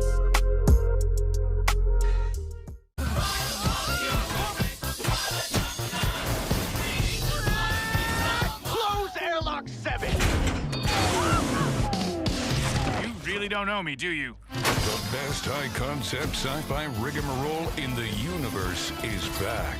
Mob justice! Get back here! This is for your own good! Rick and Morty Season 8 premieres May 25th at 11 on Adult Swim. Get your mouth round it.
Whether it's sunglasses outside, blue light glasses inside, or night driving lenses in the dark, Zenni has affordable eyewear for everyone. Get 10% off with code PAX at zenni.com.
You guys ready?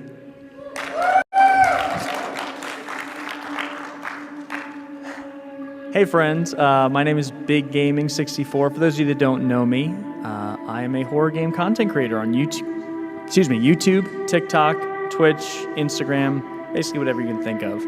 Today, we are playing a very special horror game. And actually, you guys are gonna have to help me. So here's how it works. We're playing as a character named Rebecca. And we work the overnight shift in a mortuary. You guys are gonna see 3 different bodies. One of them is possessed by a demon. So we have to figure out during the process of embalming these bodies, not only which one of the bodies is the one we need to burn, the one possessed by the demon, we have to figure out what the name of the demon is. And we'll get into that. But one thing I can tell you is I am leaving it up to you all to decide which of the bodies to burn. So here's what you're going to need to do during the gameplay. Pay very close attention to certain scary things, strange movements, bumps in the night that you hear during the embalming process, and pay attention to which of the bodies it's happening to. Because normally the demon is possessing the dead body of the one that all the crazy stuff is happening with. But we'll get into it. I've also turned the haunt meter up high. I don't know what that's going to do. It's been a while since I played the game. We're going to find out. They've also updated the game quite a bit, apparently. So, great. Here we go.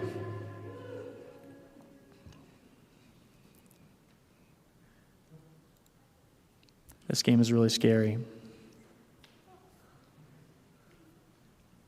Also, if you're squeamish, you're going to see some, semi-realistic... oh, actually, that is wrong. I should have hit new shift. My bad. So yeah, we start in her apartment, and...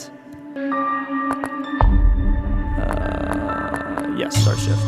Okay, here we go. Take two.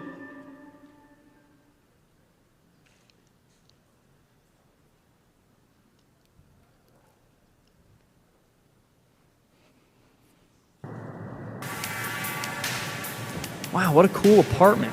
We got a great couch. I bet we got this from IKEA. IKEA couch.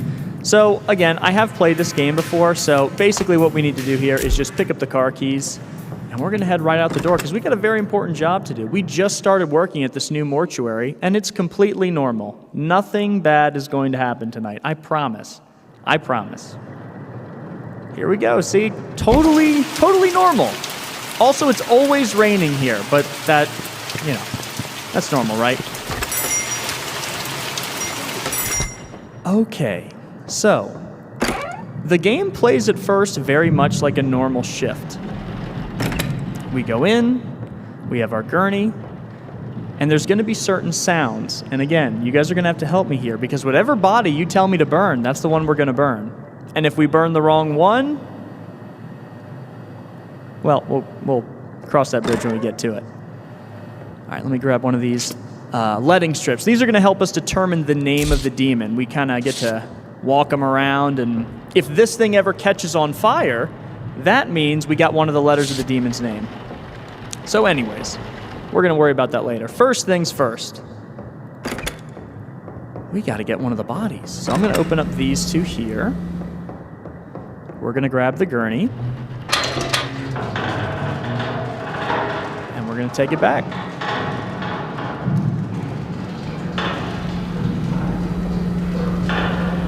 One of the things is that the demon knows we're here, and it knows what we're doing. So as we progress, it's going to get more and more angry. All right, let's load him up first. Here we go. And I imagine working in a mortuary like this is a pretty lonely job. When I first streamed this game, I actually had someone tell me, like, hey, this is what I do for a living, is exactly what they're doing in this game, except, well, none of the demons and stuff, at least I hope. Okay, so now that he's there, we're going to grab our clipboard, keep track of things, which is very important. We got our record system there. Good, and now that we got the clipboard, you're going to die.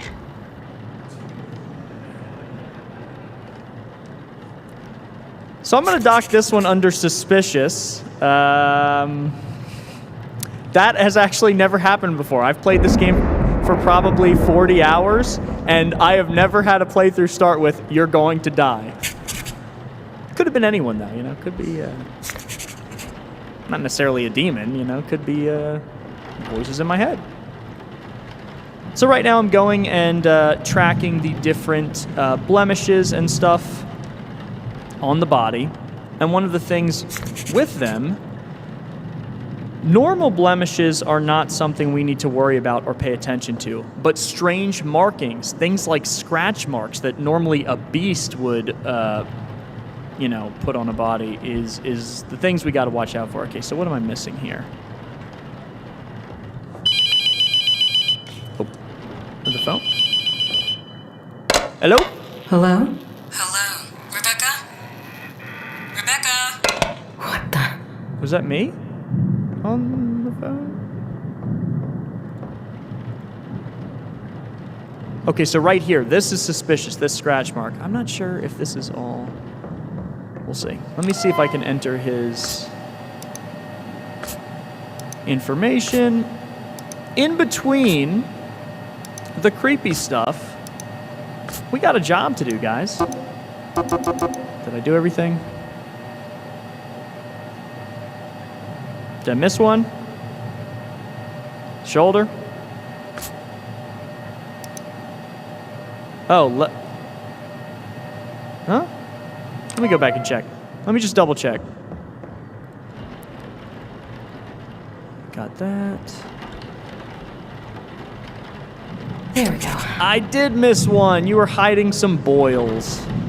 Wonderful. He's got a rash. There we go. Okay, so far so good. The only bad thing that's happened so far is the demon told us we were gonna die. Not that bad. Just a case of the Mondays. So I'm gonna grab that. This is what we use to actually figure out the demon's name. We'll get into that later. Real quick, let me just do a little check around. I want to make sure there's not something going on.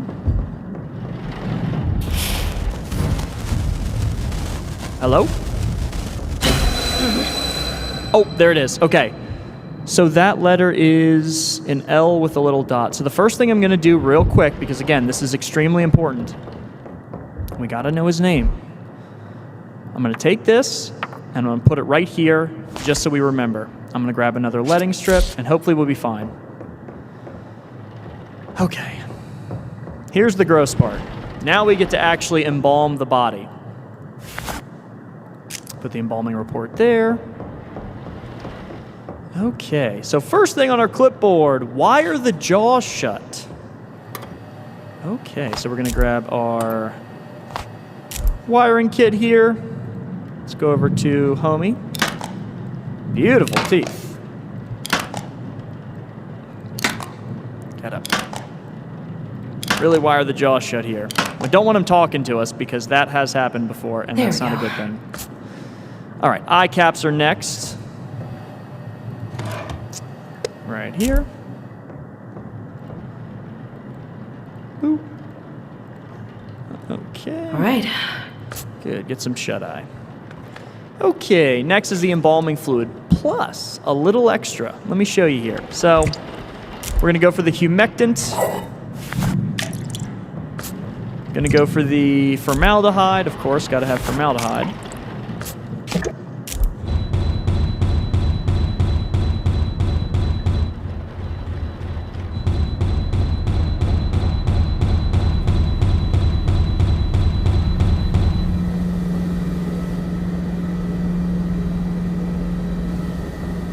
Hello? So now I'm suspicious of this guy, too, because they both are kind of displaying red flags here. So, okay, back to the job. We got to focus. We have a job to do. First and foremost, that's more important than anything else, right? Okay, where's the... I don't know how to pronounce this. The G one. I'm going to put that here. And then this is the secret ingredient, the Krusty Krab secret formula, the baleful reagent. The owner of this mortuary has found out that if you take a possessed body and drain it of its blood, you can make a reagent.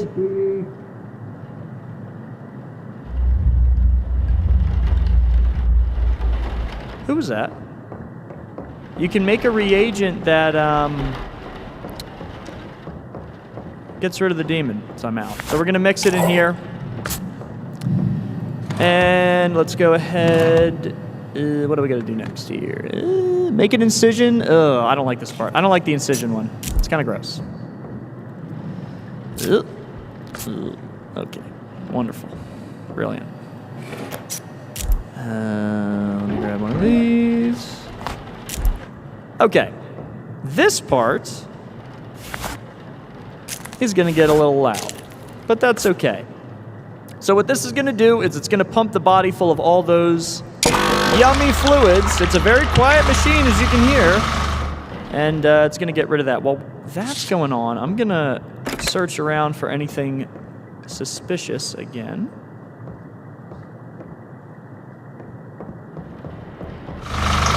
gotta run its course. Get it cleaned out. And then we're gonna go for this guy next, because again, I'm already real suspicious of him. And there we go, all done. So no second letter to worry about. We're gonna go ahead and remove. Ugh. Okay, wonderful. Fill an empty IV reservoir bag with cavity fluid. Okay. Let's go ahead and do that. Where's the... Now, did I misplace my reservoir? Oh, no, here they are. Okay. I turned off randomized items because if they were on, we would be here all night. Fill that up. And we're going to... This part is also gross.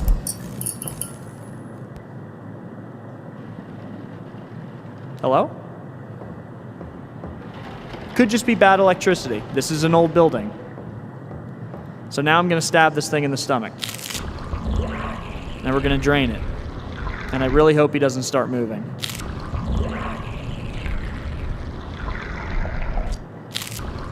I think we're okay. Yeah, this is not fun. Hey, imagine if you were the guy on the table. And one more time. Okay. There we go. Good as new. So next, we're almost done with the first body. Mix the cleaner in the bathroom. Do not do this at home. Do not mix cleaners in your bathroom. We're professional mortuariers. All right, come out here. And then we're going to clean our pump.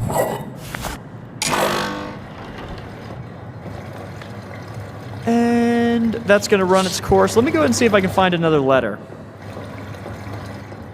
Because the name is very important. You guys do not want to see what happens if we burn the wrong body. Or maybe you do. I don't know. Depends on why you're here. Okay, shut off. And the most important part of any embalming process.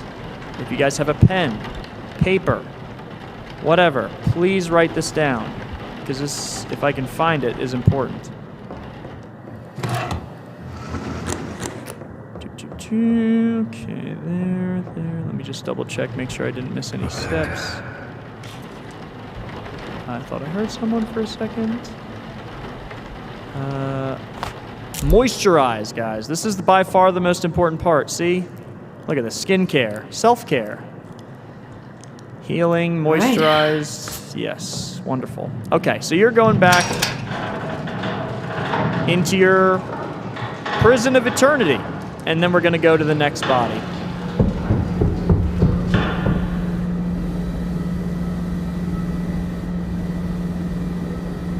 Okay. All right. Put this guy back. Thank you, sir. I hope you enjoyed your stay.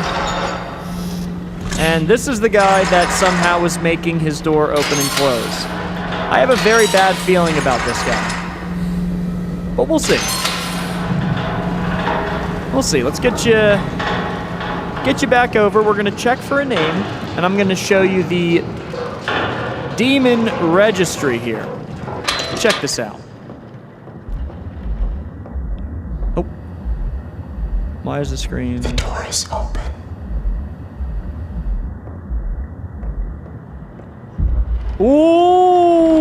Okay. Nope.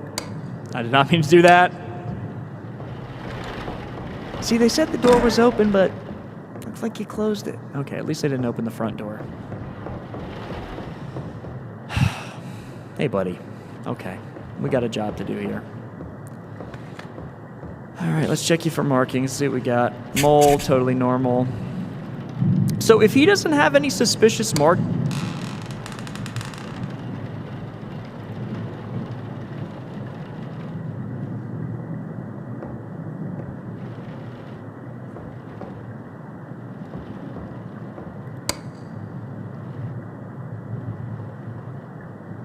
So if he doesn't have any suspicious markings on him, I'm going to be a lot less concerned about him being the demon. I don't like how he turns the lights off, and I don't like how it looks like he's smiling at me.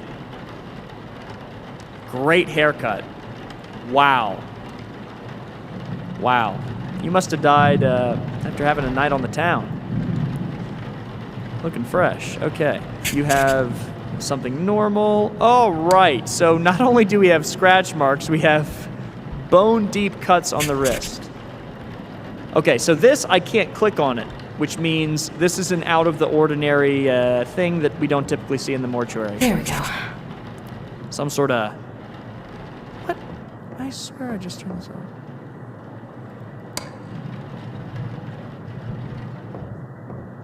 Look. No one that doesn't pay bills in this establishment needs to be flicking the lights. I'm about sick and tired of it. Okay, let's do this first, and then I'm gonna get into the demon. Yeah, 26, man, that's young. The demon thingy with all the data that's gonna help us. That's the official term for it anyway. All right. God, we need a new printer.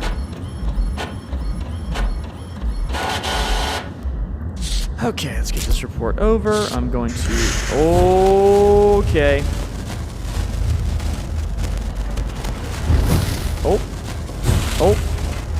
Hello? Nope. Ah, there we go. Okay, like a sharp thingy-mabob? I don't know what that is. I thought I heard something. Okay. This thing. Was that the front door?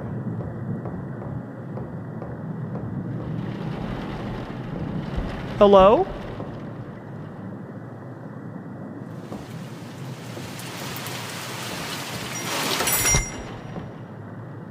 They did update the game, didn't they? Okay.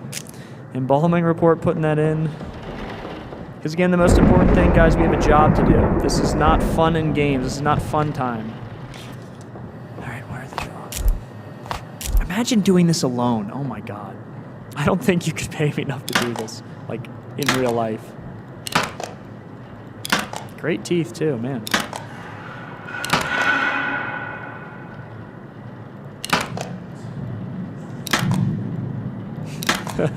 Hello? Okay, let's get you closed up here, buddy. There we go. You got a nice set of chompers. Okay.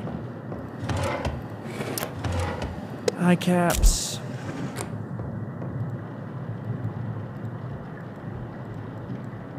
Good night. All right, embalming fluid. Let's try to run through this because there is also a time limit. The time limit is not...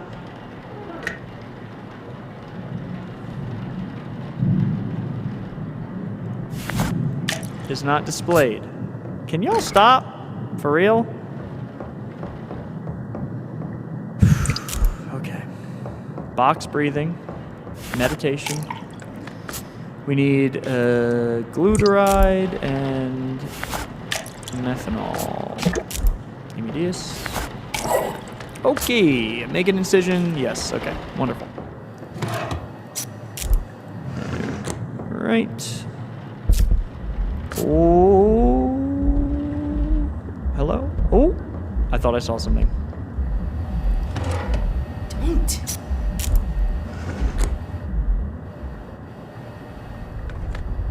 All right, forceps and tubing.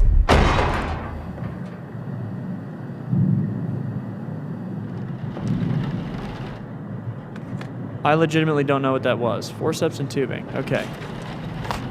Yeah, they really did update the game. Ew, there's a what is that? What is that? I thought that was a moth. What is that? Okay, I'm getting nervous. I'm gonna call my mom. I'll do it. She's normally asleep at this time. Forceps, tubing. Okay, let's see if we can find another letter while we do this. Oh, I didn't grab one. Okay. I don't know what that was. Was that like some sort of a device of some kind? Okay, let's see.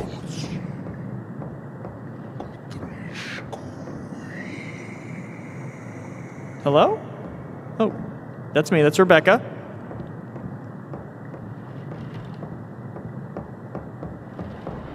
Beautiful office. Right. Cool. Don't want to worry about that right now. So let's go ahead and get the IV bag. Oh my gosh, starting to get nervous now. Okay. Remember, if we get it wrong, y'all's fault, not my fault.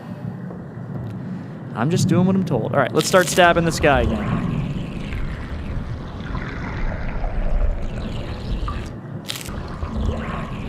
This part's kind of gross, I know.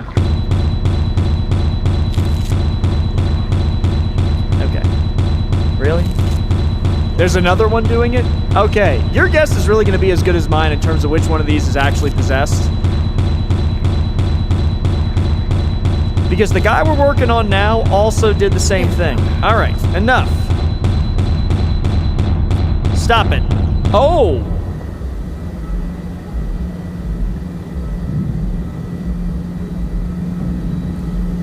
Ooh! Okay, all right. Yes, fun. We're having fun with the video game. Okay. And he turned the... Oh, come on, man. At least leave the lights on. Come on. All right, I got it. All right, here we go. Okay. That is a normal part of your shift. Okay. Mix the cleaners in the bathroom. Again, do not do this. I don't know who that was, by the way. I've never seen that man before in my life. Another one of the flow cleans. Good. Okay, no one, maybe that's the guy that opened the front door at the start. Maybe it's not a demon, maybe it's a man. That is here at 1 a.m. And grab our moisturizer. Moisturizer.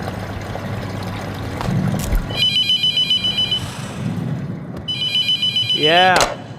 Hello? Hello? Why are you still doing that? Huh? I'm going to kill you, Rebecca. Oh. Great. So it has my voice, and it wants to kill me. All right. We still have 2 more letters of the name to find. Is this done? Yes. Rub-a-dub-dub. Get you clean. All right. Good to go.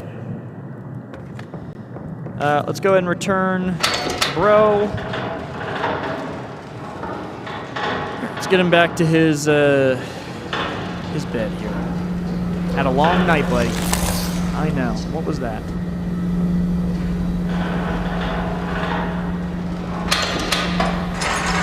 All right, and last but certainly not least, whoever you are, it is too dark to read the names.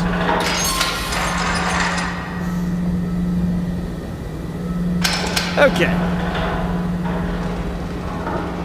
So you haven't done anything that would make me suspect that you're possessed. So this might be an easy one.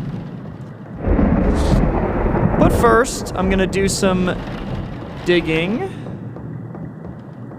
for another letter. Yes. Aha! Okay. Right, that is a squiggle. And that leaves only this one. Only one more symbol to go. So we're making real good time here. I hope we are. Oh, maybe not. That when the screen does that, that normally means we're running out of time. Scratch marks. Keep that in mind. Something right there on the back. Oh, don't look at me like that. I'm just doing my job. And then there's one on the chest here that I missed. Okay, so she has a lot of markings. I don't know if that is typically something that would tip us off. There we go. Okay. I didn't see any, like, demon markings. I think. Entry 3. Alexa, also 30, wow. Right arm, right leg,